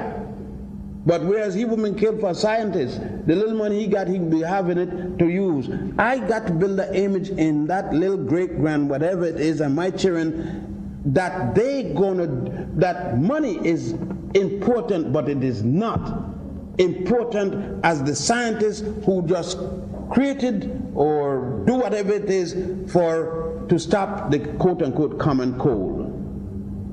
To stop the common cold is more important than $1 billion and a Mercedes-Benz. Without all the hullabaloo. And of course, if you stop the common cold, you're going to have all kind of hullabaloo. Yes, Mama, and then you said. Being scholars, since many of us have been so miseducated, it would probably be necessary for us to at least get some kind of background before we decide we're going to come over here and dig and be able to find something. Oh no, I don't mean just come and dig. You can't do it anymore. So what kind of academic preparation would you think best in order to prepare to come here and actually do some serious work? Architecture, engineering,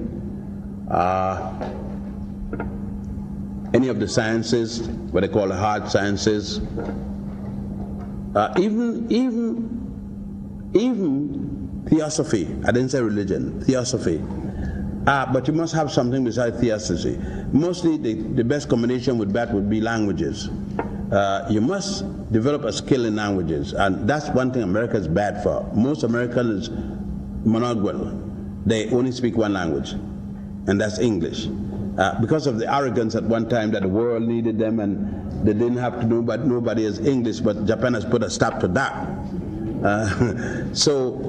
You should have, but you could come here without knowing Arabic, even to teach as an English teacher. Right now, they're begging for English-speaking teachers to teach in Nubia. You don't have to know Arabic because you're teaching students who advance in English. No problem. I'll carry you right to the man if you're interested. I carry you right to the Aswan Cultural Center, and they're going to sign you up. Then you will tell them what day you could come. Really? I mean, I'm an elementary school teacher. In English? If you teach English, yeah. Yeah. No, you got to be an English teacher teaching English. You got to show some certificate that you teach in America English, or wherever it is you teach English. So certified in your state? Yeah, certified in your state. At least 2 years, 3 years. I think enough to teach a junior high school English. And anybody who interested, I carry you. I saw we get the Aswan. Because it's good for me, I delivered. I promised that would be when I delivered.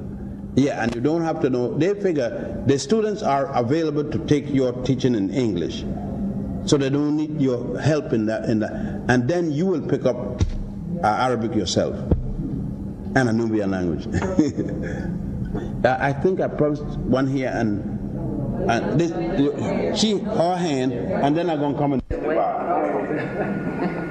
I just would like to say something in respect to what the brother asked. How can he help, or what can he do? As we learn, we have to teach our children. As we learn to teach it, your brother's child, your child, and just teach them. And that's something you don't have to wait till you get that too. But right now, you teach your children. I have great grandchildren, and I teach my children who they are. I think in the process, Beryl Banfield, I tried to remember that name just a few weeks when I was in the United States at a very important lecture to tell some people to contact for children book. and I couldn't remember her name for nothing. And right now, you just said that, I said Beryl Banfield. How the human mind... Wait for the authority to teach our children. You can see what they've done. How the human... Learn and teach our children truth. They need it now. But first we have to get the material to teach them. And unfortunately, the material which our researchers put up, and one of the thing I try to purposely do is to write at a level no higher than the 7th grade education, because some of the books brothers and sisters write, I can't read, they're too high for me. They can't read it because they write it with a big lexicon at the side and just put words that they get trouble with, 15 syllables and so forth. Now, to get the material, there's no shortage of the material. There is shortage of the material at a level in which the child could understand. Oral tradition is fine, but the child isn't going to be every place with the teacher. It needs something written down so it could go with. Now what the child needs is teachers who are going to, writers, who are going to translate or take that writing from this heavy English into a literary state where the child could feel comfortable with, feel associated to. And some of the problem, the major problem that I found is material where the child could read and digest without having to always run in every second word into a lexicon or dictionary. So that's the problem. Yes, I agree with you that the mothers or the guardian or whoever have to pass on to the child. I know that one of the things I did, well, I crazy about something. I believe that a child in the mother's womb is listening to me. I'll be a little strong. So I will get there, and I like playing with the baby in the mother womb because I feel connected to the child that way. And I talk to my child. I teach my child the lessons in the womb. And some people think I'm crazy, but I believe that somehow the child here, I may be off there. I know I got some of it. That's one of my idiosyncrasy. But I believe strongly that children in there learn, because I know something I see. I say certain things. I got one of my grandson that is very close to me, and he comes back to the house. He's now 4, and fantastic. But sometimes I said something, and he's around and nothing. Then one day he would come up to me and said, "Granddaddy, so and so and so and so." I said, "Where you get that from?" He said, "You said." You see? So I believe, just like they paid me no attention at the time, heard it, digested, still playing what he was doing, I feel little babies. That's why I never said to him, a little baby, do-do-do-do-da-da-da-da. Nonsense. I said to the baby, what are you going to do now? You know, not do-do-do-do-da-da-da-da. When I say teach your children, I mean in an everyday. Yes, all right. Everyday atmosphere. My great-grand came home and she was singing this junk food jingle about Burger King and named all the Pizza Hut. And I said, you learned that in school? Also realize that is a junk food jingle. Yeah. I said, you don't have to start an argument with your teacher, but realize. And she says, oh no, Granny, no. And when I told her again, it is a junk food jingle. Think about it. I agree. She came back and she says, and evidently other parents, not my great-grand, I don't want to run into interfering here and everywhere, but teach her every day. And you will be surprised she has a better memory than me. You saw those children, doing work in that factory that you couldn't do. Why? Because they were taught, and these children have a great amount of sense until we start bogging down. One thing you taking where you're at, what you're saying is true, but you take those same children know nothing about their Egyptian heritage, but they know about their Arabic heritage. And that's what children can learn. I also intend to teach. Yeah, but what do you teach the quality. Greater potential that we have given them in our minds. They have much more. I'm trying to say, just like these kids can do a job, if you taught them a language, they would learn that too. Yeah, but what I'm saying, what we're saying now, you got an available, even the child has an available amount of time to learn a certain amount of things. What are you going to teach them are the most important to the life, because I'm taking the best examples, those youngsters 5 to 9 on that machine, that contraption.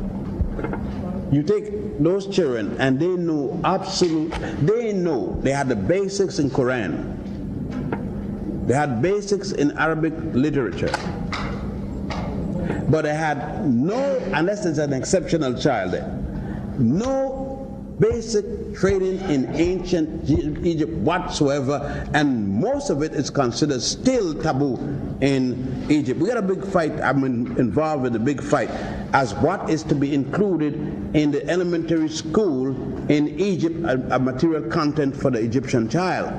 And Egypt, for instance, the pyramid is still a taboo, and the Sphinx is still Abu el-Hol, the old faithful man. What I'm trying to say is, we've been told by doctors our children are idiots. They are not. No, we don't deal with it. We know that. We know. I said, given that, I accept that. Them every day. That's why I said you don't have to wait to book. My great grand, all my grandchildren, I can talk to the great grand when they're younger. My children will listen. They will know about my experience like they've been here.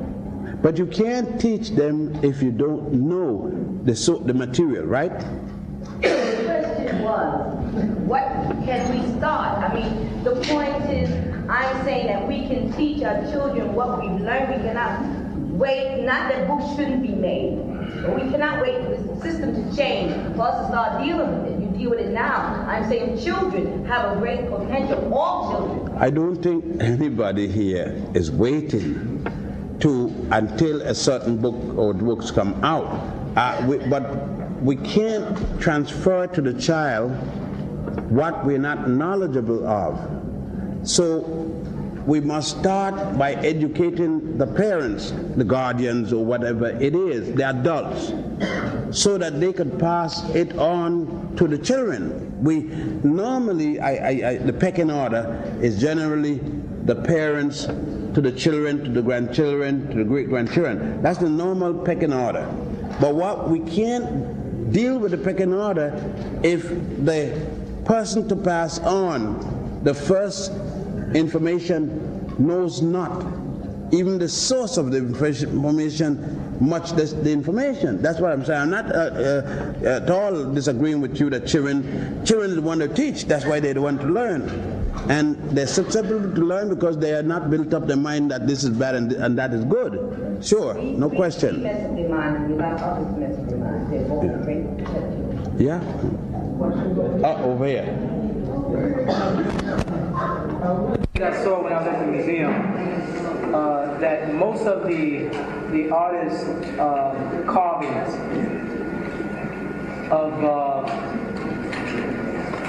most of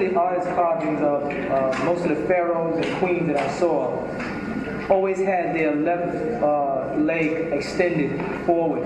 Like it means that pharaoh. Said about that pharaoh or queen is said about that person while they were living. That the story is about him in life. If the 2 feet are together and the arms are this way, they are speaking about him in terms of death. It's called the Osirian. This is the Osirian stance. God Osiris. Osirian stance, and there was a flail in this hand and a crook in this hand. This is equal Osirian stand, but left, right. Left, like the army marching, you always start off left. Why left? The hard side.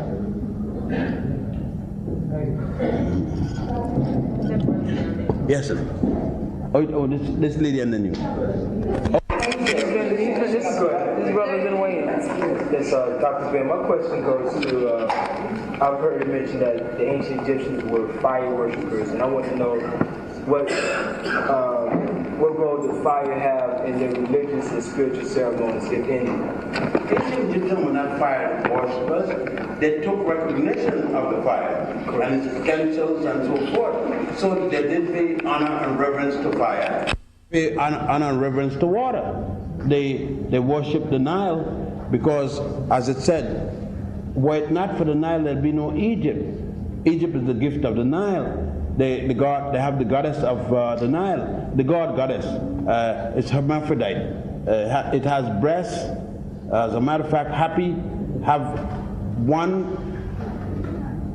have 2 breasts and 1 penis. Happy took off from Bess. Bess has about 8 breasts and 1 penis. So the goddess of the Nile was hermaphrodite, both male and female.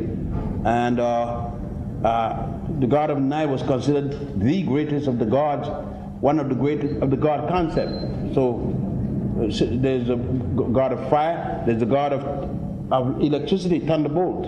Neith is the god of electricity, thunderbolt. He's shown throwing thunderbolts. That's where the Greeks get it from. In their ceremonies, was fire present. In their ceremonies? Yes, there were fire rituals in which they burn a fire and so forth, because they had to. Look at what fire did. Fire gave them to able to cook food, to smolt iron, to in other words, they pay reverence to that which molded their life, which impacted on their life. For instance, the ancient Egyptians would not cook a bird that they killed without saying some reverence over the bird's body, because they know if they didn't have the bird, they wouldn't eat. So it's like me. In northwest Ethiopia, there is a group called Trai. The Trai people pray at almost anything, and when I go among the Trai, I pray to trees. Some people say, "Man, you pray to a tree?" I say, "Yeah, it's good. Try it." Because the Trai says they have to cut down a tree for firewood, or they're going to make a canoe, or what it is, or a boat. They don't make, just accidental statement. And they said to the tree, "I am so sorry, I have to cut you down. Last week when I passed here and it was raining, your branches covered me. The other day I came to get a bird and I found it here in your tree. And now I must cut you down." And they go through the whole thing and they start to cry. They feel it deeply. And then they cut the tree and the tree start to cry. They weep. And then they sap the tears. They go through a whole ritual. They sap the tears of the tree. And then they cut a little more until the tree falls dead. Then they will not let the tree to die a slow death. They go and dig all the roots out, so the tree will have a quick, and then they bury the rest of the tree through a funeral. And Westerners can't understand that, but they don't have a problem of ecology, because they live an ecological life. Yeah. Yes. Thank you. Dr. Head, because I am a private scholar, I would like you to help me. I'm trying to synthesize a 471 transitional period. I'm searching for the pharaohs at this time, 471 period, starting with Joseph when he went down to Egypt, coming out after the Exodus. That's the problem. There was never a Joseph here. That's the problem. There was never a Joseph here. That's Jewish mythology. Okay. My reason for coming to Egypt is to find trying to get books. I've gone to the book and I'm listening to you. I've got the books. I want to find out the pharaohs at this time, during these years, transitional years, 471 BC. 471 years. Before and I can give you them right there. That's the Persians. They wouldn't be Egyptians. Beginning at 19 BC, coming down to 14 BC. Now Ramesses It's long before then. That's 1298 to 1232. Yeah, well, okay, who's Seti? Seti is Ramses' father. That would be 1370 to 1298. Who's preceding around 14? Seti's father would be Ramses the First. Ramses' father would be Harenheb. Harenheb's father would be Mentuhotep the Third. And then you go into the Thutmoseses. Okay, but in that period, and I just want you to help me get, and you know, I'm here to do some work. Yeah. And it's because I just have and I want to say something. Your disappointment is going to be that nobody living can show you a connection with a single Pharaoh and a Joseph, because there's no relationship at all except Jewish mythology. Even a rabbi, that the Jews that started, cannot tie you up with a Pharaoh name that we could even go to. Worse yet, there's no Moses in Egyptian history record. None. There's no record of Abraham here. No record at all. And when you talk about the Jews and the pyramids were all built before the first Jew, Abraham, was born. That's Jewish mythology. No record at all. No guide you can talk to can show you, carry you any place and show you the information you need. No papyri in a museum, no nothing can give you the information. That's what's sad. That's what I'm talking about. Is the sadness is that Jewish propaganda that we were tied to in our birth don't exist. You know, this Pharaoh I asked you about, there has to, what I want to do is relate some scriptures with some Egyptian history. Oh yes, I could. I'll do that. Yes, Tihaka.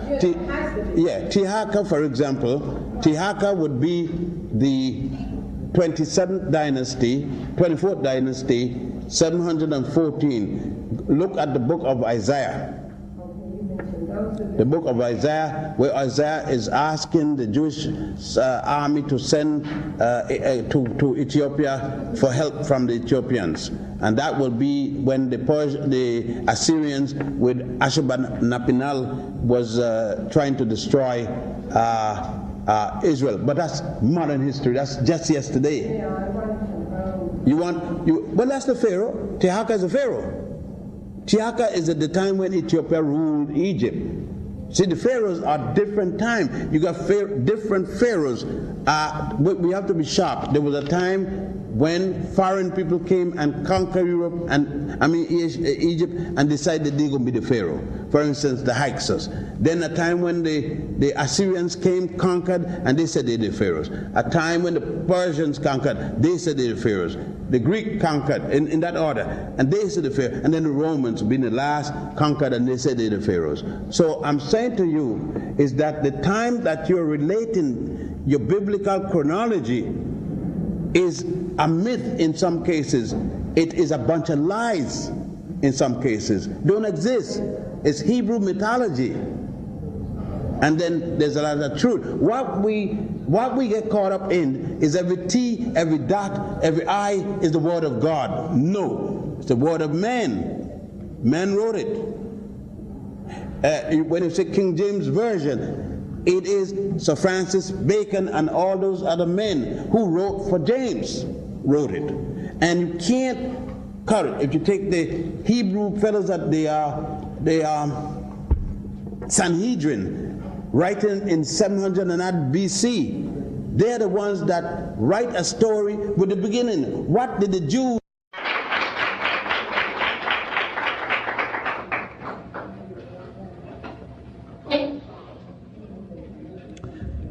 good evening. And what I select to speak to you about is entitled The African Origin of Civilization. I know the subject title may be somewhat new to you, to most of you at least. To speak of the African origin of civilization almost sound impossible based upon the type of education we have had thus far in the public school system, or for the type of information we gather at our churches, at our various places where we communicate with each other, and definitely in the news media. Nevertheless, I still will keep the title of my lecture to you. And it will be in two parts. First is my delivery, and the second, question and answer period. I like to deal, number one, with the subject of civilization. In the first place, I detest the term civilization because it presupposes that there are people who are civilized and people who are uncivilized, and there is no such thing. There are people whose culture differ to others, but as far as being civilized and uncivilized, there is no such thing. If I came from a place, and I'm being ridiculous with this, and in my culture we eat each other, as some say, there's nothing wrong with that. We eat each other. That's what we like to do. That's our culture.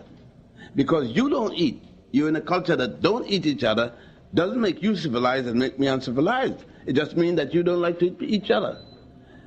So I was ridiculous there just to show you that one person's culture doesn't invalidate another's. However, when I say the African origin of civilization, I was not being silly. I mean that, and let's prove it. Most of you come from a background where you were taught and believed in Adam and Eve. Long, thousands of years before the concept of Adam and Eve was enunciated by the Hebrews, what you call the Jews. Thousands of years. The Africans along the Nile had concepts of God when there was no Abraham, no Allah, no Jesus, no Jehovah mentioned anywhere. We can go back to the beginning of the first established concept of a God. The Africans along the Nile taught of a God by the name of Ptah, P-T-A-H. Also, the concept of God Osiris. Well, Osiris really is a Greek word. The name the Africans used was Asaru or Asar. They also spoke of a one and only God long before Abraham. This God was spoken about, his name called Aten, A-T-E-N, the one and only true God. It was much later that Moses is equally an African, born in Egypt. And let us check back a little. If you can recall your map of the world mentally, you would find that Egypt is in Africa. At least it was 2 weeks ago when I left it. You never could tell. It must have gone to this place called the Middle East these days. But nevertheless, Egypt is the northeasternmost part of the continent of Africa. The Africans along the Nile, not only in Egypt, from Uganda all the way down to Egypt, began their concept of civilization thousands of years before there was a place called Greece, or Pyrrhus, as it was originally called, and thousands more before a place called Etrusca, which later became Rome. Thus, I know it would make it difficult for you to conceive of this by virtue of your own training and background. Well, let us examine the facts, and these facts are available in artifacts as well as historical documents. If you go with me, travel with me along the Nile, you will have an excursion that will bring you into the facts. First of all, in order for you to read a book, you must understand writing, and primarily coming from an alphabet. When the Africans along the Nile were writing, in what you call in Western terms hieroglyph, in the correct term medunecha. Medunecha is what the Greek call hieroglyphs. And remind you again, there is no Greece until 833 when Homer wrote the Iliad and the Odyssey. The Africans along the Nile had already in 10,000 BC, I refresh your mind about that, in 10,000 BC the Africans made a calendar called the stellar calendar based upon the movement of the stars and moons around this planet, the planet Earth. There was no Adam and Eve yet mentioned because there was no Jew to start a book called the Old Testament or Holy Torah. Thus no Genesis yet. The Africans at a place, if you went to Egypt tonight or tomorrow with me, you will arrive the next day, and I can take you to a place called Esna, the temple of Khnum at Esna. And in that temple on the wall, you would see God Khnum making man on his potter's wheel out of clay. The Jews copied that and presented it, and you believe that that was the first time man ever conceived of the concept of making man from clay. And you believe that the Jews had something to it. Not at all. The Jews copied it from the Africans when they allegedly were in Egypt. Let's go further. Those same Africans revised their calendar in 10,000 BC. In 4100 BC, instead of the stellar calendar, they started another calendar called the solar calendar, based upon the Earth in relationship to the sun. That calendar set the basis of the present calendar you use. It had 365 and 1/4 day, corrected each 7th year. There were 13 months to the year, 30 days for 12 months, and 1 month of 5 days.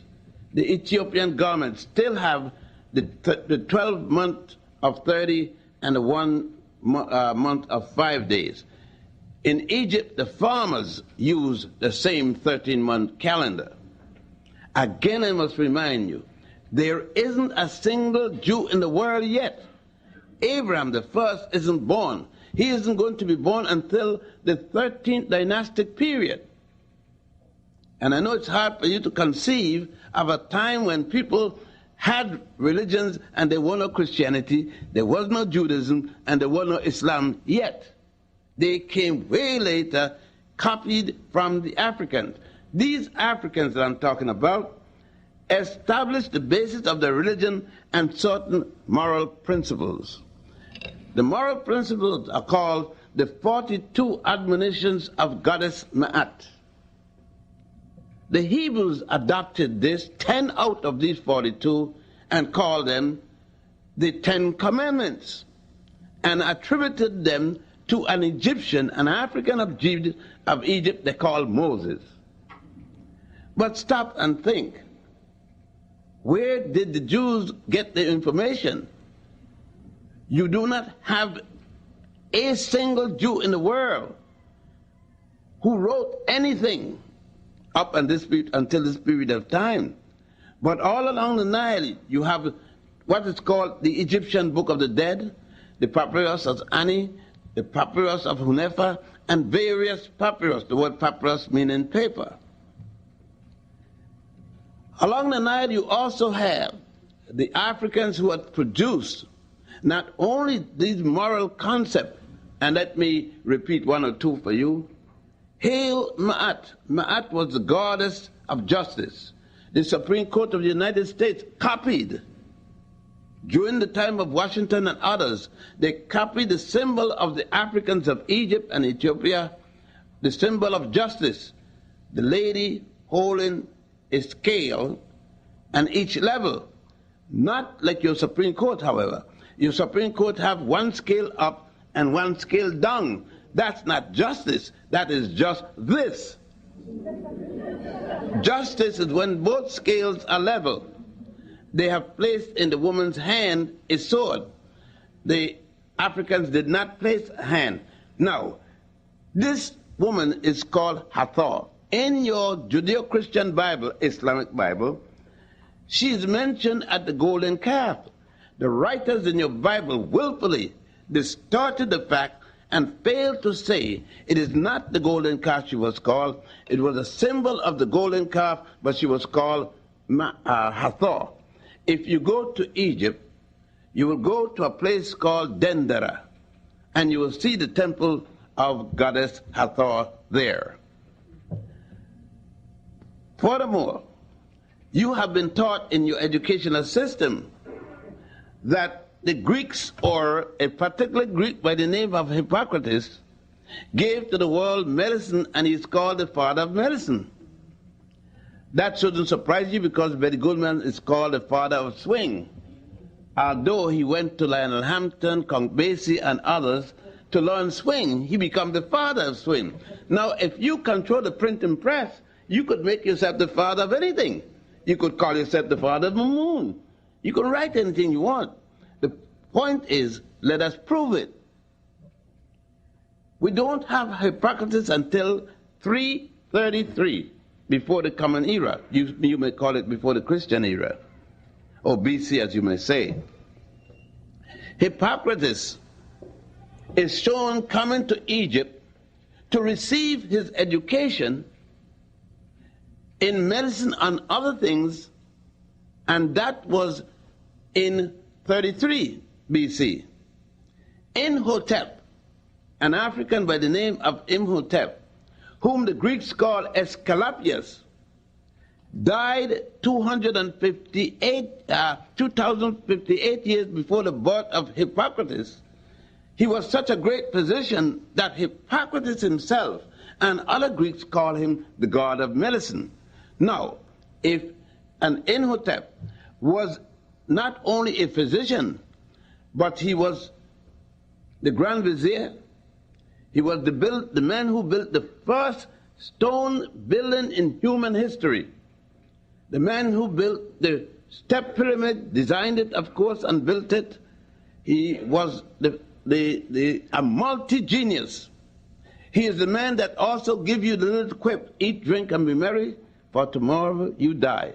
Yet in your education you are taught that Michelangelo was the first multi-genius. Michelangelo is only the 16th century of the Common Era. Imhotep lived more than 3,000 years before Michelangelo. It just goes to show you the type of education. The other day I was reading where Martin Luther King went to speak with Mohandas Karamchand Gandhi in India to study nonviolence, and that Gandhi was the first to project nonviolence. That's nonsense. Mohandas Karamchand Gandhi, living in South Africa, yes, he worked for the British Crown. He represented the British Crown while he lived in South Africa, left South Africa because he was forced to ride on a train with Africans. And he left and then went to India and suddenly became a nationalist. He was a racist. Now, we can get the facts or we don't deal with it. Because King himself did not know. But Akhenaten had not only teach nonviolence more than 1,700 years before Gandhi was born, but Akhenaten took the throne of Egypt. He brought his cousin Semenkhare to rule on the throne with him. This is the 18th dynasty. He got rid of the army to practice nonviolence. Akhenaten, the same Akhenaten, taught about a one and only true God thousands of years before Gandhi and hundreds before Moses. We got to go back again to the records. I know this is startling a number of you because you haven't heard any of this, or at least you must have just started to hear some of this. That is why this furor now that they're having about whether or not Jesse Jackson started to call people African American. That's another piece of nonsense. Long, hundreds of years before the birth of Jesse Jackson, the name African Americans were used. Not only African Americans, but the Africans who came here called themselves Africans.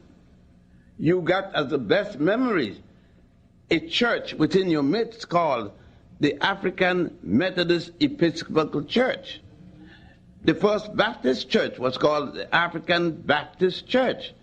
African people refer to themselves as Africans. Africans who educated Europeans, such as the Moors in Spain. Well, you may know it as Los Moros de España. The Moors in Spain built Europe's first university, taught the Europeans the concept of a university. The University of Granada and the University Al-Hada, all of them preceded any other university in all of Europe. The Moors went into Spain in 711 and did not lose power in Spain until 1485. That was a period of 774 years that Africans ruled that section of Europe. The Africans went into what was called Pyrrhus, now today Greece, and built Pyrrhus' first center of learning called Delphi, the lodge at Delphi. From Plato, go earlier, from Homer down to Aristotle, including Thales to Socrates, all of them came to Egypt and Nubia, or Egypt, Nubia, and Ethiopia to receive their education. Pythagoras, for example, said that when he came to receive his education on the Nile, he had to follow the custom of giving a silver goblet before he was circumcised and allowed to study. Not one of them completed the story. For those of you who are Christians, and born again or not, you may think that it is something exceedingly new. But you don't forget that long before this concept of the Virgin Mary, the African, and you may go to the temple of Satay at a place called Abydos, again in Egypt, and you will see in the wall, cut into the stone, not only the story in writing, but the pictures of the Immaculate Conception of Isis. The Roman Catholic has a prayer that is a copy from this. Holy Isis, Mother of Horus, blessed is the fruit of your womb. The Catholic adopted it as Holy Mary, Mother of God Jesus, blessed is the fruit of thy womb. You got to remember that this came from Egypt to Greece, and from Greece to Rome as the Herculaneum worship of Isis. You may go into the same temple and see the resurrection scene.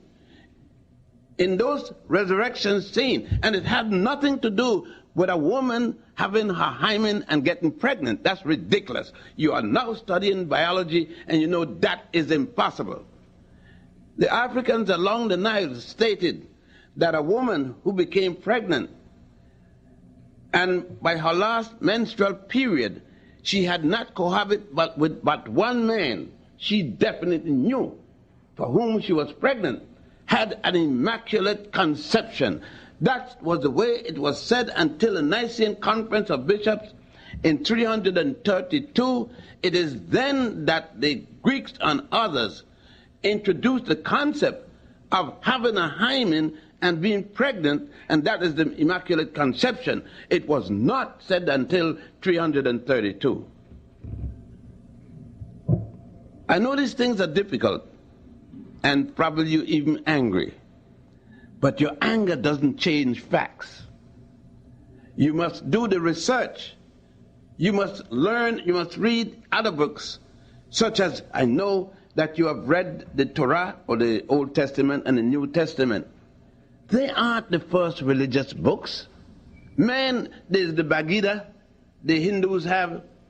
There is the Book of the Dead and the Papyrus of Ani and the Pyramid Text, the Coffin Text, the Siren Drama, and all such works, thousands of years older than your Old Testament or New Testament or Quran. Thousands of years older. By Africans. Not only your Christian Bible taught that Jesus was born in a cave in Ethiopia long before they changed that at the Nicene Conference to a manger in Bethlehem. And for many of you who are going to have the problem when you go to heaven and find that Jesus is black, I know you're going to have a lot of problems, because in your church you see your white Jesus. And I know if you went to your church in the morning and saw a black Jesus, you're going to faint, more than faint. Some of you are going to die, because you're not going to the heaven with no black God up there. You know that. You're accustomed to saying nigger and shit, and you know you say it all the time. So I don't use the term. The word is contemptible. I can't stand people who use the term. I'm just repeating what you say. But then you have to ask the Pope in Rome, why is it that he goes back to Poland to worship at the feet of the Black Madonna and Child? Why is the Black Madonna and Child all over the Spanish-speaking countries? Why is it so? Why is it that the Black Madonna icons are all over Russia? Because what you have gotten is Christianity of modern times. Don't forget that Christianity started in Egypt with Pantheus and Boetius, then went to Greece, and from Greece to Rome. I think many of us can quote Bible scripture, but we don't know Bible history. The African that I'm talking about now gave you mathematics. You can't name me one figure, one number was developed or given to the world in Europe. You can't name one. The 1 to the 9 came out of the Nile Valley, and the 0 or the O came from the Arabs and the Indians. None of these came from Europe. You can't name me one alphabet in which Europe produced. Yet hieroglyph and writing came from the Nile Valley Africans. And these are the things that we have to understand.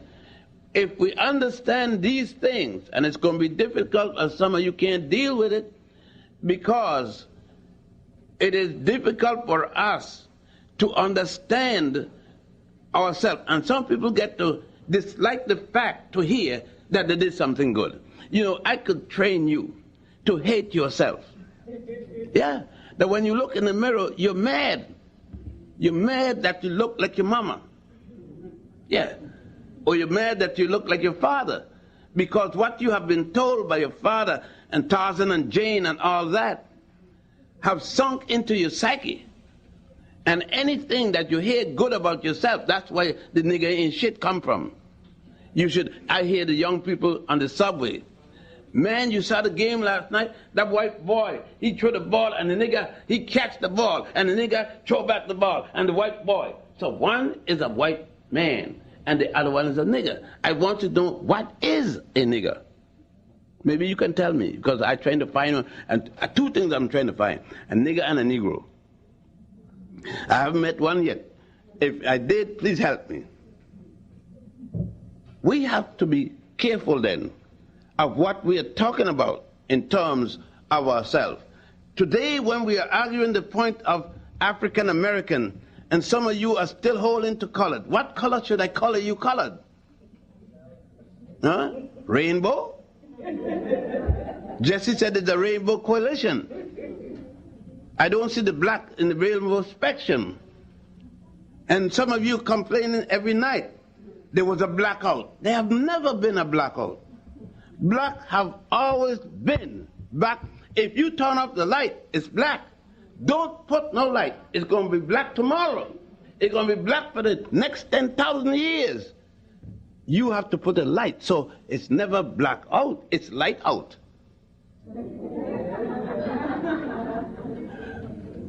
Another thing, you said, it's a bad day. It's a black day. The president issued a white paper. That's a good paper. You understand?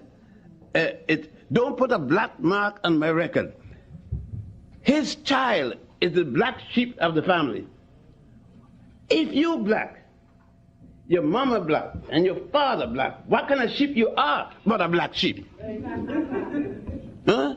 But to you, anything that's bad is black. And anything, I was listening to a song the other day, and they were singing it in a Baptist church. The AME has the same song, so don't feel good about it. Lord, make me whiter than snow. Wash me in the blood of... No, this is no nonsense. You're jet black. Wash you in the blood, in red stuff. And you'll be whiter than snow. No, you know you're sad. You got a sad case. Huh? But it's all men. No time you said, wash me and I'll be blacker than charcoal.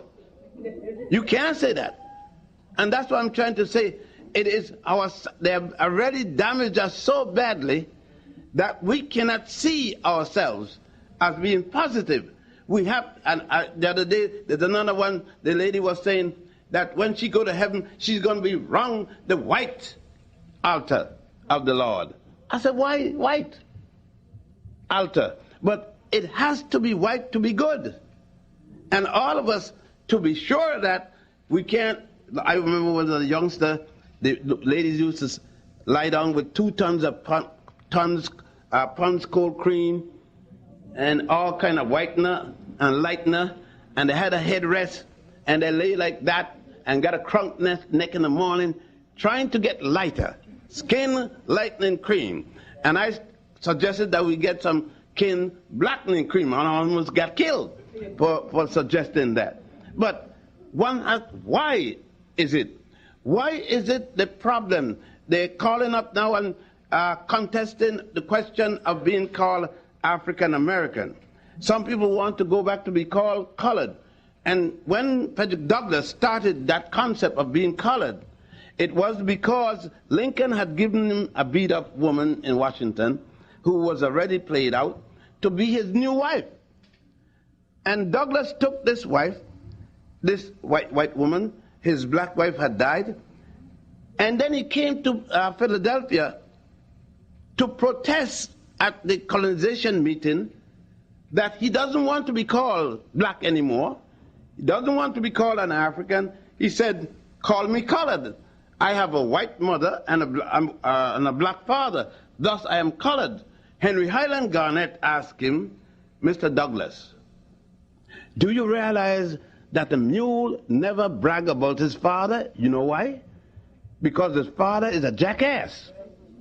And you are a jackass, sir. You're trying to tell me that in this culture in which you are, that matters. And Douglass was the one that started the use of the term colored. The Portuguese was the one that started the use of the word Negro in the 16th century. They even took a part of what was ancient Ghana and called it Negro land. So you could look at some of the ancient maps and see Negro land. But the Portuguese knew there was no such place because the Africans had gone into Portugal, the Moors, and established Portugal's educational system. Before the Moors went into Spain and Portugal, they had gone in there with another title. They went in there as Carthaginians. During the time of Hamilcar Barca, his son Hasdrubal Barca, and Hannibal Barca. Hannibal Barca is the man that is still studying at West Point. The first man to begin what was called mechanized army warfare, not using cars and trucks, but using the elephant as a ramrod with his troop. That's being studied, as I said, at West Point to this date. We have to understand again that in architecture, go to Egypt. They show you arches that are called Gothic arch, Roman arch, There is no such thing.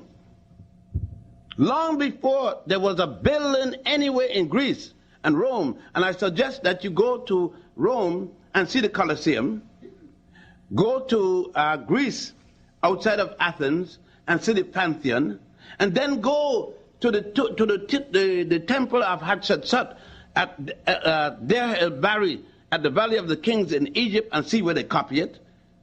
Go to the temple of Setaiwan at Abydos and see where they copied this, and then go to Karnak and see where the Romans copied the design for the Colosseum. And then you can go to Washington, D.C. and see how they copy that. Not only that, the National Memorial,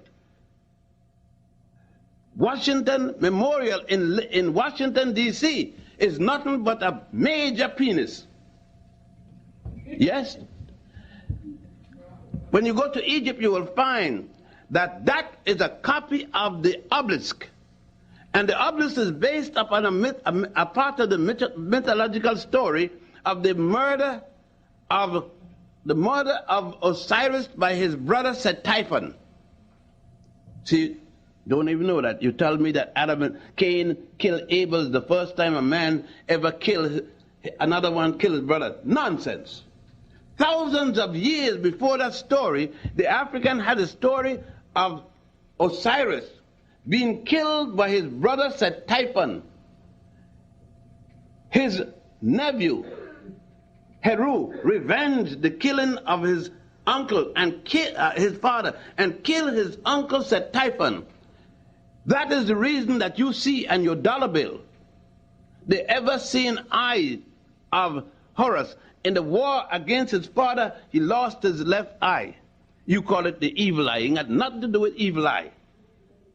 And you see it on the, embossed on the pyramid with the sunburst, God Ra, the symbol of God Ra around it. But you never ask.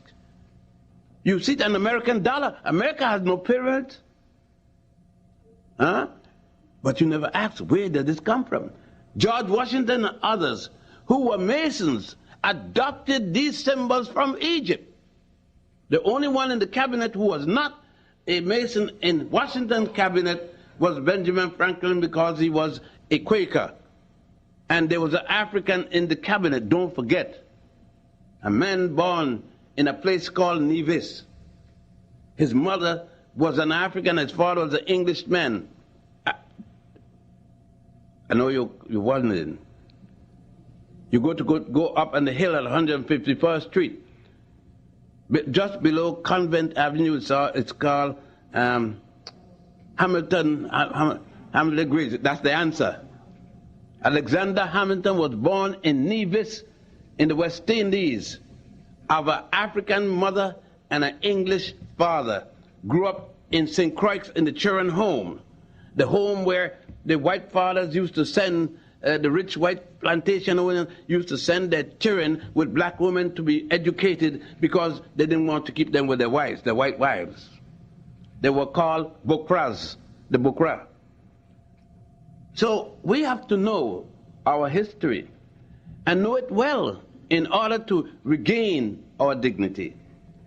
One of the things that we are doing, we are asking European America to teach us African history. You're crazy. You got to do that yourself.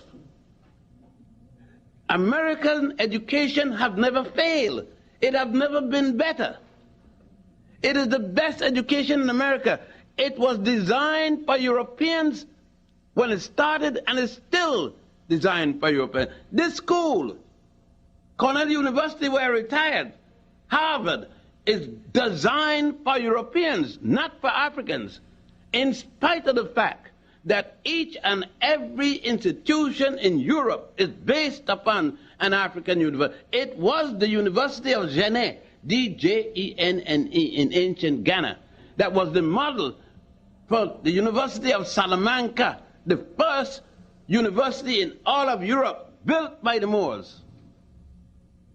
It was the Moors under Tariq who went in to Spain, took over a place called Monscal, His men changed the name to Gibraltaric, which they now call Gibraltar, and carried the false Renaissance into Europe. Even today, the patron saint of Germany is still Maurice Aragon, a Nigerian, originally from Nigeria. Cletus Bactria and all of them gave Greece the concept of sword fighting. But all of this, nothing of it. Take your History 101. Take your textbooks that you're studying. Have you seen any of this there? Take your textbooks and ask. In there, you're going to the moon, you with all the apparatus. Could you go to the moon without the basic mathematics? No, you can't.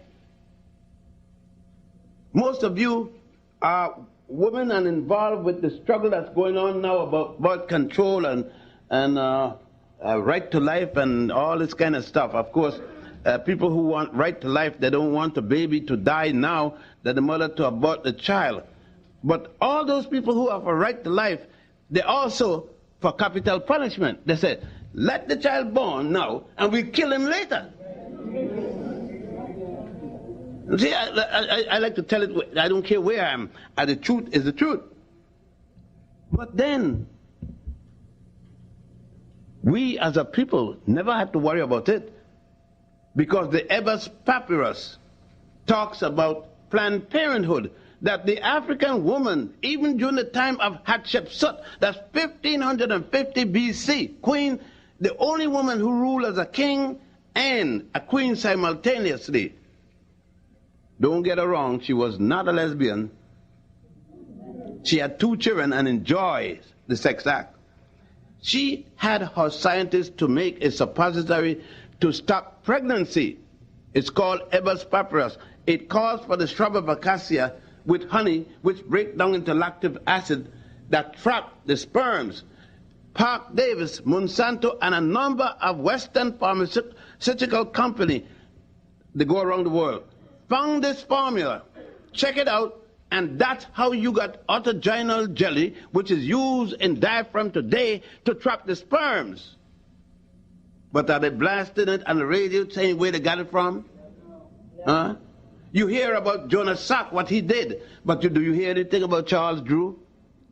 You hear about a heart transplant, but do you hear anything about the brother there that performed the first open heart surgery in his office? A doctor, excuse me with this one, from Chicago, but I will come back and I'll get the name for you. None of it. You got the electric light.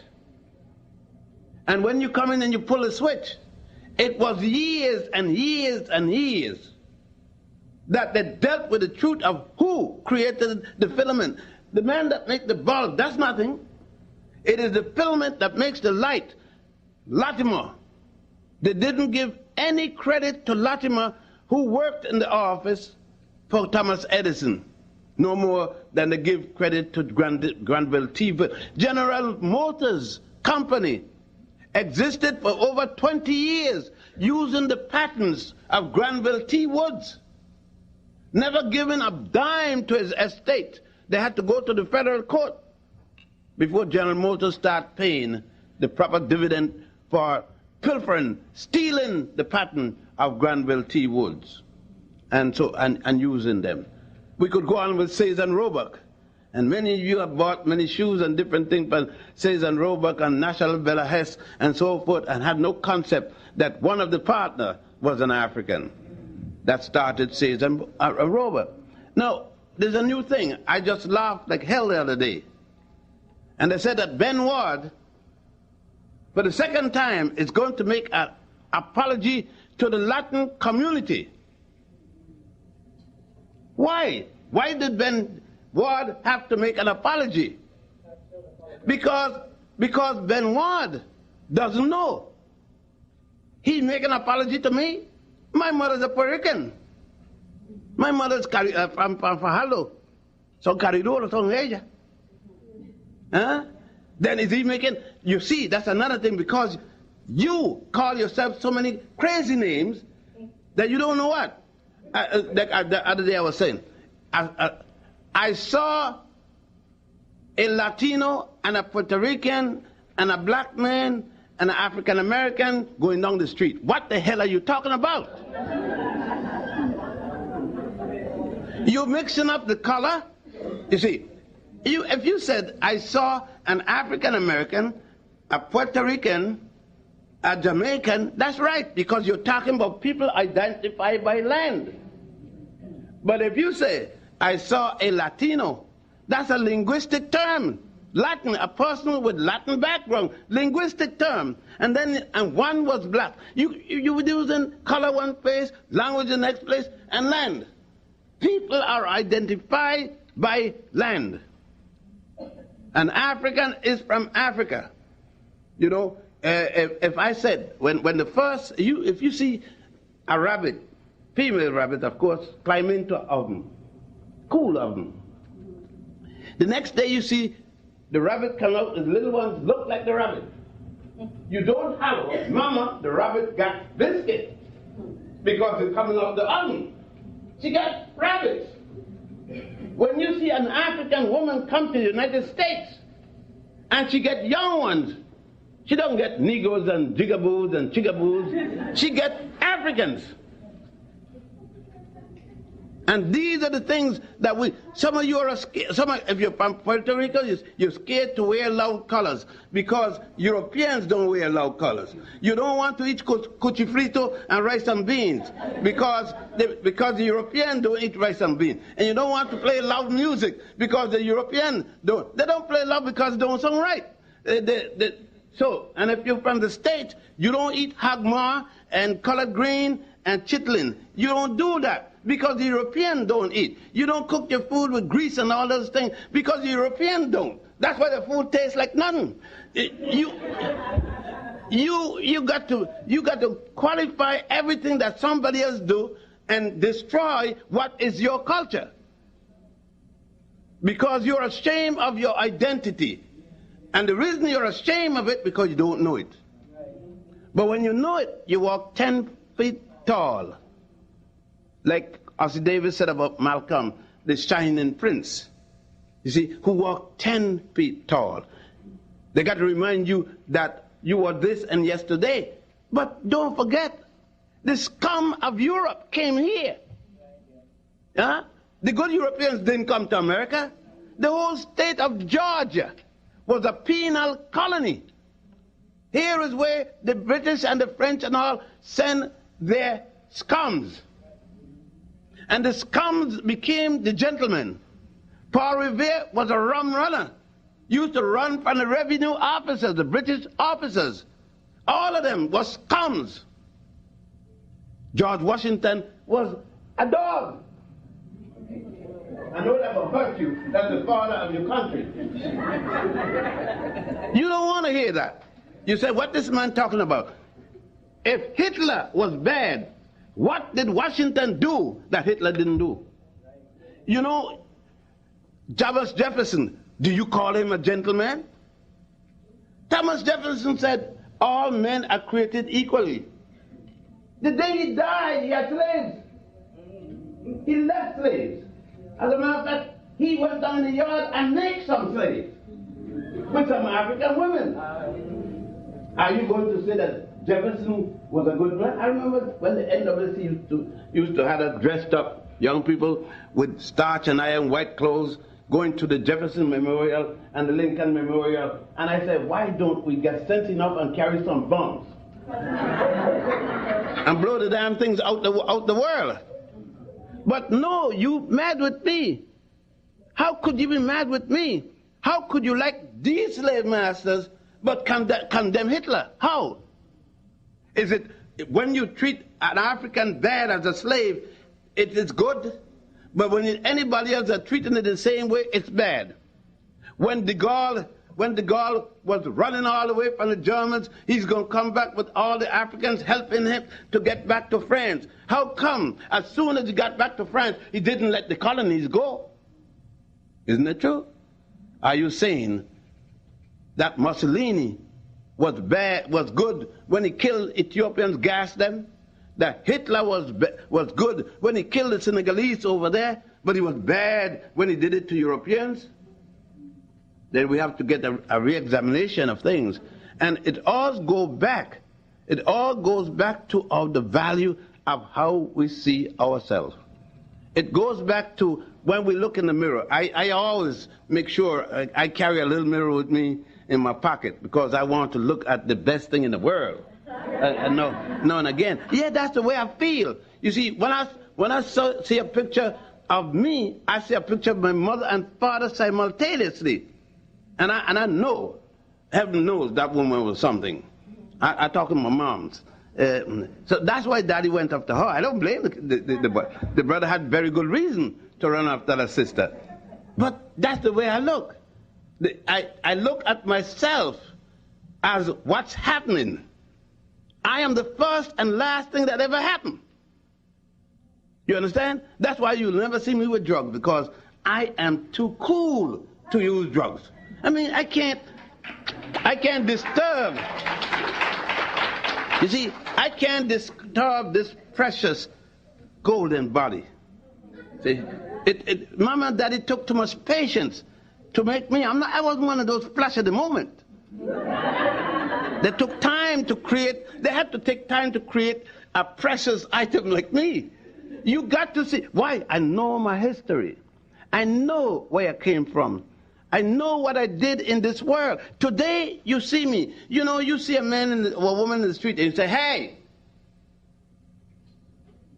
You see me today, you might not know what I was yesterday.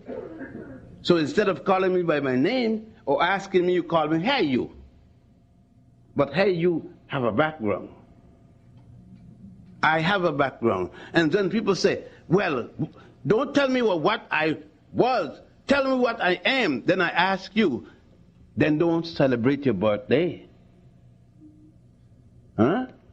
Why celebrate your birthday every year if you don't want to hear what happened way back there? Don't carry a birth certificate. Don't celebrate the 4th of July because you ain't got nothing to celebrate on the 4th of July. If you know your history, you would moan and pray and beg the heavens not to remember the 4th of July. Because when the Europeans here got freed from England, they did not free you. That's 1776, and yet you are there celebrating the bicentennial. Hey, you were running up and down. We got a bicentennial, 200 years of freedom. What the hell are you talking about? You're not free now. 1865, a guy named Lincoln, one of the biggest liars that ever lived, promised you 50 acres and a mule. You haven't got the mule's tail. And an acre.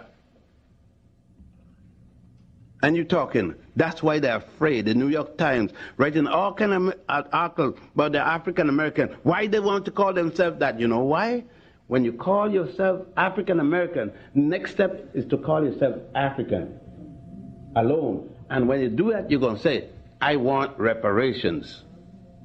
That's why they're fighting again, because the Japanese got reparations for being locked up in World War II. The Jews got reparations from Germany. Everybody got reparations. We ain't got a penny yet.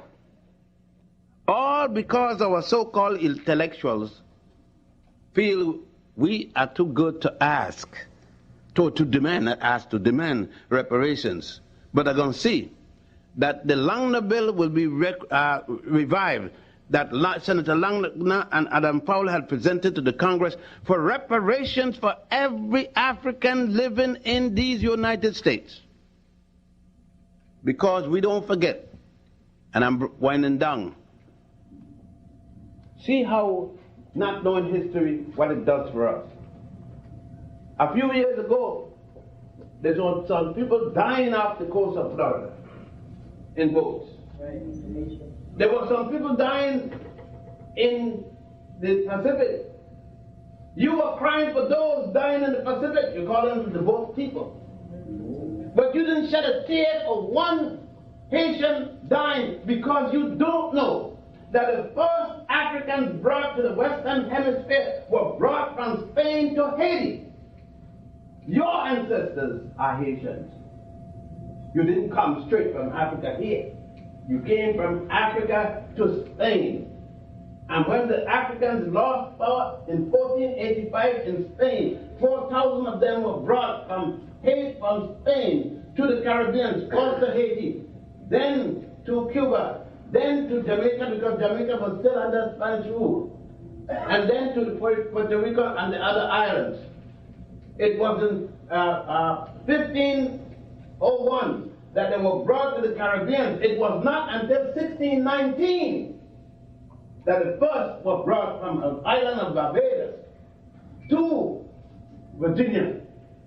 The one intended it when they were going to England, but bad weather forced them into Virginia. And that was the first. And they didn't come as slaves. They came as indented, they were made indented workers. One was a doctor, two were architects. It was 13 years later that they imposed slavery and the Africans who came here. And there were Africans who came here long before the Europeans. Look at Estebanico, little Esteban that came with Cortez. Esteban was in New Mexico long before any European arrived there with going west and the covered wagon, to the point that the Aztec and others made him one of the great chiefs. Great head of state is nonsense but chief. That's a European name. It was right here. The war against the Seminoles was fight because an American white captain wanted to mess with the daughter of the chief of the head of the Seminole Nation, who had married to an African, because when an African ran away from the Europeans, many of them were given protection by the indigenous people that are called Indians. You go out to Long Island and look at the Indians there. You can't tell the difference of the people in here. You all went so much with the Indians that the Indians look like you now. So when you said, well, I got Cherokee background, big deal, everybody got something in there. Then so much that you run away to the Indians, they no big deal to say, I got Cherokee, look at it. So what? You don't see my much there. Big deal. But we got to get it together. Garvey came and tried to get you to get it together. Malcolm tried to get you. King tried to get you together. Du Bois tried to get you together. Harriet Tubman tried to get you there. So Jonah Truth, Denmark Vesey, Nat Turner, everybody tried to get you together. But you won't get together for nothing. We stay here and arguing who come from Little Island, who come from Big Island, who come from the right state, who come from the wrong state, who eat agma, who don't eat agma, who eat vegetable, who eat crab meat, all kind of junk. Hey, well, who pray to the right, to the left, who pray to Jesus, who pray to Muhammad? The cracker don't care which one of them you pray to. That's right. He don't care what you eat. You still on the list. HNC. He don't care if you speak Spanish, Portuguese, Dutch, French. Doesn't matter. He got a spot for you. And it sure ain't pretty. He don't care if you got PhD or no D at all. When he hanging black folks, he hanging the D's too. And may hang them first, because he know the D's supposed to be helping those who don't have the D's to free themselves. And that's why I told my woman, I got a wife. It's my woman. See, I ain't gonna talk no nonsense about Ms. and a chairperson. What you talking about, chairperson? A chairwoman and a chairman. Nobody gonna tell me to talk stupid because Gloria Steiner can't find a man. She gonna tell me that I gotta talk. Hell, the way she look, I wouldn't bother with her either. No, all these kind of, then you lock up in all this nonsense. Somebody tell me, you're a senior citizen. How the hell am I gonna be a senior citizen? I was never a junior one. I am an old man. 22-year-old man. And I'm going to get older. And if you don't like the fact that I old later for you, I don't care what you think I'm scared to tell you I'm 70 going on 90? You think I'm afraid that you don't like the fact that I am that? I like the fact because if I wasn't, I'd be dead. Right. Huh? And I'm in no hurry to go see no God. No. The devil and God will have to come and take me because I ain't going voluntarily. And I'm not going voluntarily. That's it. I'm not foolish.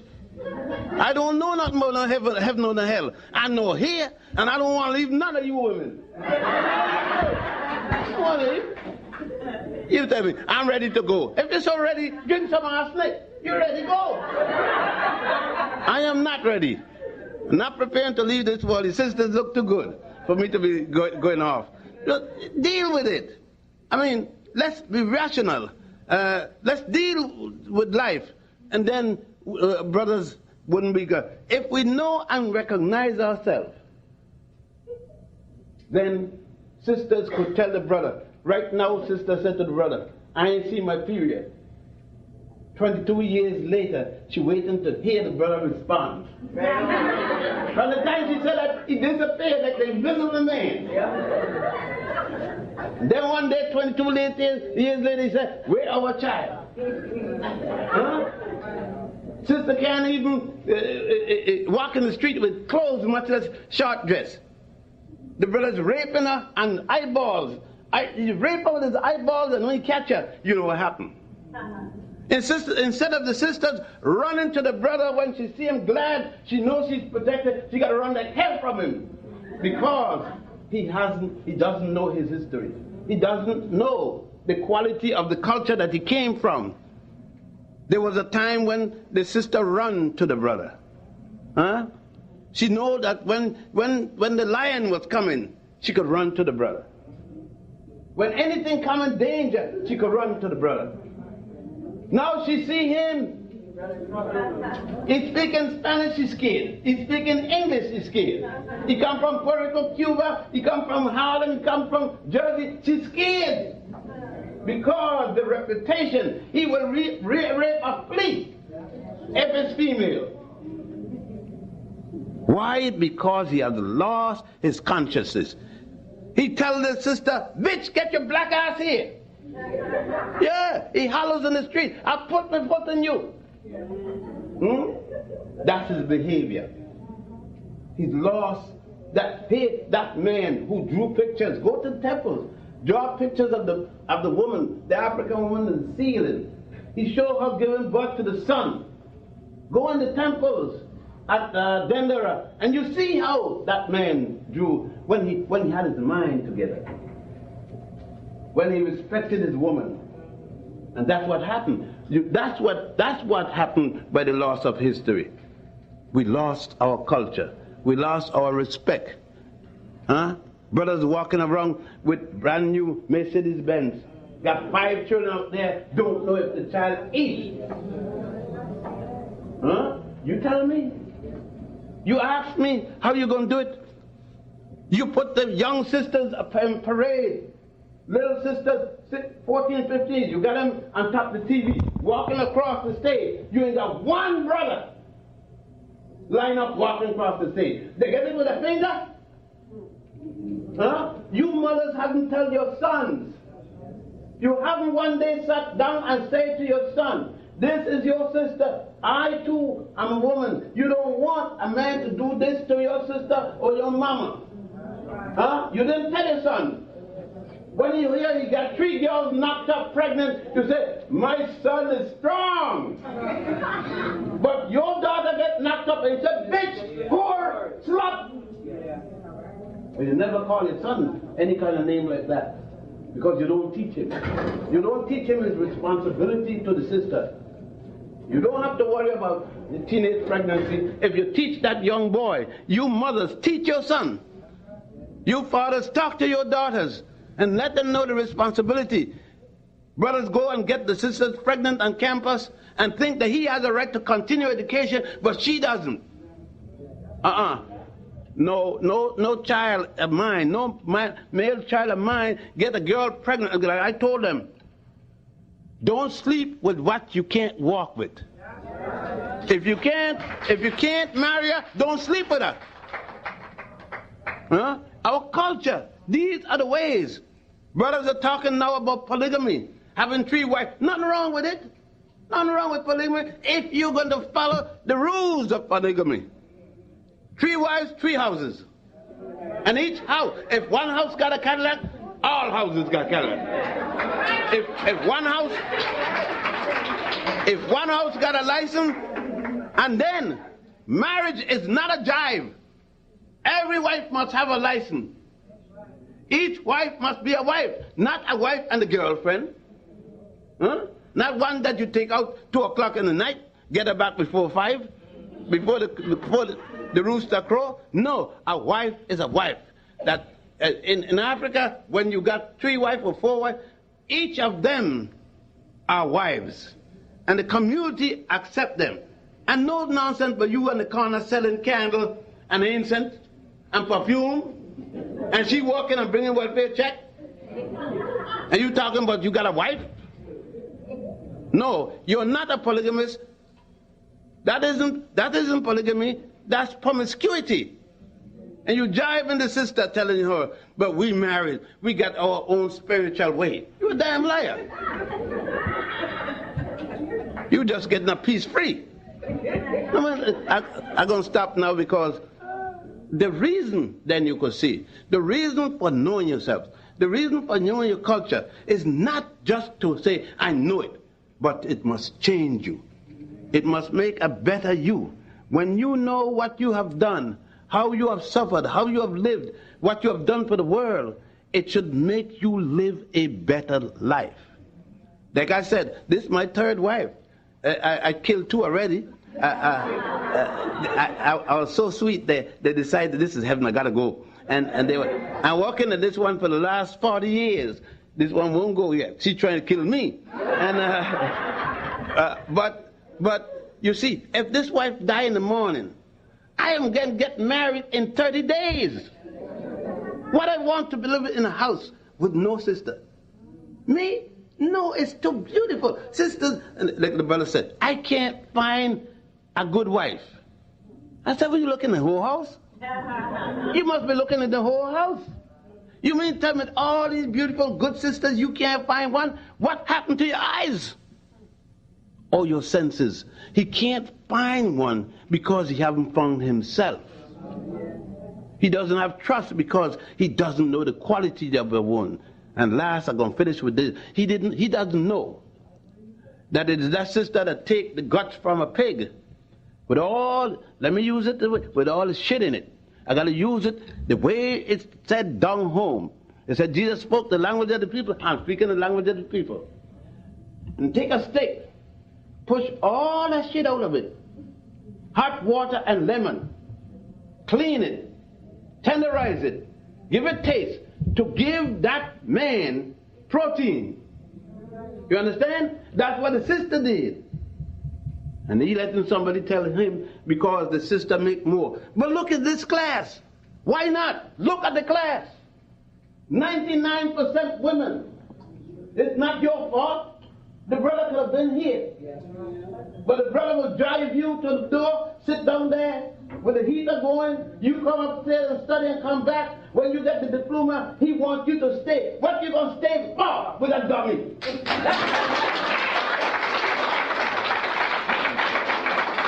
Go get you a man, get you a man with some sense.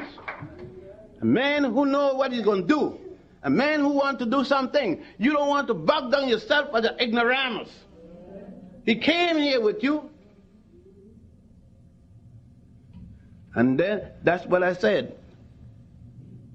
So this lecture is dedicated to the struggling black woman. Because, yes, let us say, were it not for her carrying the ball these days, when you go to graduation, look at the brothers who come into school and flunk out. Brothers believing by offing each other. It's school. while sisters try to get something going. We got to recognize the fact. We can't listen to the stupid sociologists tell us that black women want to rule. What's wrong with it? A black woman give birth to me? I ain't got no hang up about that. I came out of a black woman. I didn't come out of a black father. My father sent the sperms out, not the child, the sperms. For you brothers who think that you got a baby come out of you, you're a damn fool. A sperm come out of you and meet the ovum, but the child is made in her, not you. And some of you jealous because of that. Jealous with the sister because you can't give birth. It ain't no problem. It's a compliment. It's a thing between two people. And I'm happy. That's why I say yes, polygamy. Because the African man say, okay, you have the child. 2 years you don't have to work. 2 years you don't have to have no sex with me. Stay there, nurse the child, you get healed, the child get big enough for 2 years. Then the other wife will take care of things. See, polygamy got rules. It ain't just quick, and it ain't got very little sex. Because, and because polygamy says, and for all of you who take the sex, the average woman in polygamy is only good to her husband 12 days a month. Because she has a period of cleanliness. Before the period, she must refrain. You got to keep metabolic record. Then the period, the menstrual period, she must refrain. Then she got 3 days of the menstrual period for waiting for the drain. Then she got a ritual bath. Only 12 days in the month. She may have any sexual intercourse with a man. So what you're thinking about, sex is the base, sex is the least of the base. Least of the base of a polygamous marriage. And most of the time, most cultures in Africa, the first woman select the second. The two select the third. The three select the fourth, etc., etc. And then their marriages arranged by families. And I say, we came from a beautiful past. We came from a rich past. Obviously, we're a rich people. And I say, it took the man and the woman, but today, let us give the sister the credit as it's due.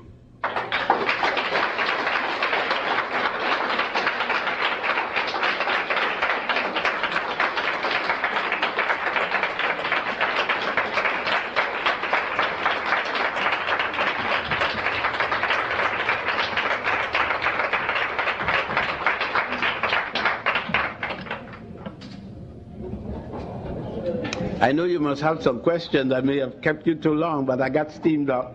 This history gets me sometimes very involved. Any questions? I can't be that bad. You know, you really don't know what to ask. The only thing I can say is, when you said about Barbados and Virginia, my mother was born in Barbados. Oh. And when she retired, she lived in Virginia for about 7 years. She's just moved back to New York. What a coincidence. She reversed the tour. Yes, yes, ma'am. Do you know, being that you're a historian and everything, do you think black people here in the United States will ever get together as a whole? We are together. You see, when you are at the bottom of the heap, it seems as if you're doing nothing. But always remember this. Where you are, nobody gave it to you. You died. You see, every generation, you give something for the next step. And every generation, there are people who want to put you back wherever you were. We didn't get this way by praying. We got this way by dying, giving our body. You see, there's a woman the other day, I said the other day, relatively speaking, who got on a bus and said, I'm tired going in the back. I am not going any damn place. I'm sitting here. They said, go in the back where you belong. She said, make me go in the back. Nobody expected that one day that nice lady who used to walk in and go in the back finally said, I'm not going. You gotta kill me. That woman made king. Not king made her. Huh? That woman, when Shuttleworth came and took up the flight, you know, you don't hear about Shuttleworth and all of them. As a matter of fact, King was have been nothing if Mama King, his mother, is the one that tell him get in the fight. When they asked him to come, he refused. It is Mama King that tell him she didn't send him to Boston to come back a little punk. He must go in the fight, not get him in the ivory tower. Yes, Mama King that got shot at the piano. Yeah, that's the one. So the sister is always behind her man, side her man, in front her man, with her man, pushing her man. You see? So, no, we've been fighting. Look,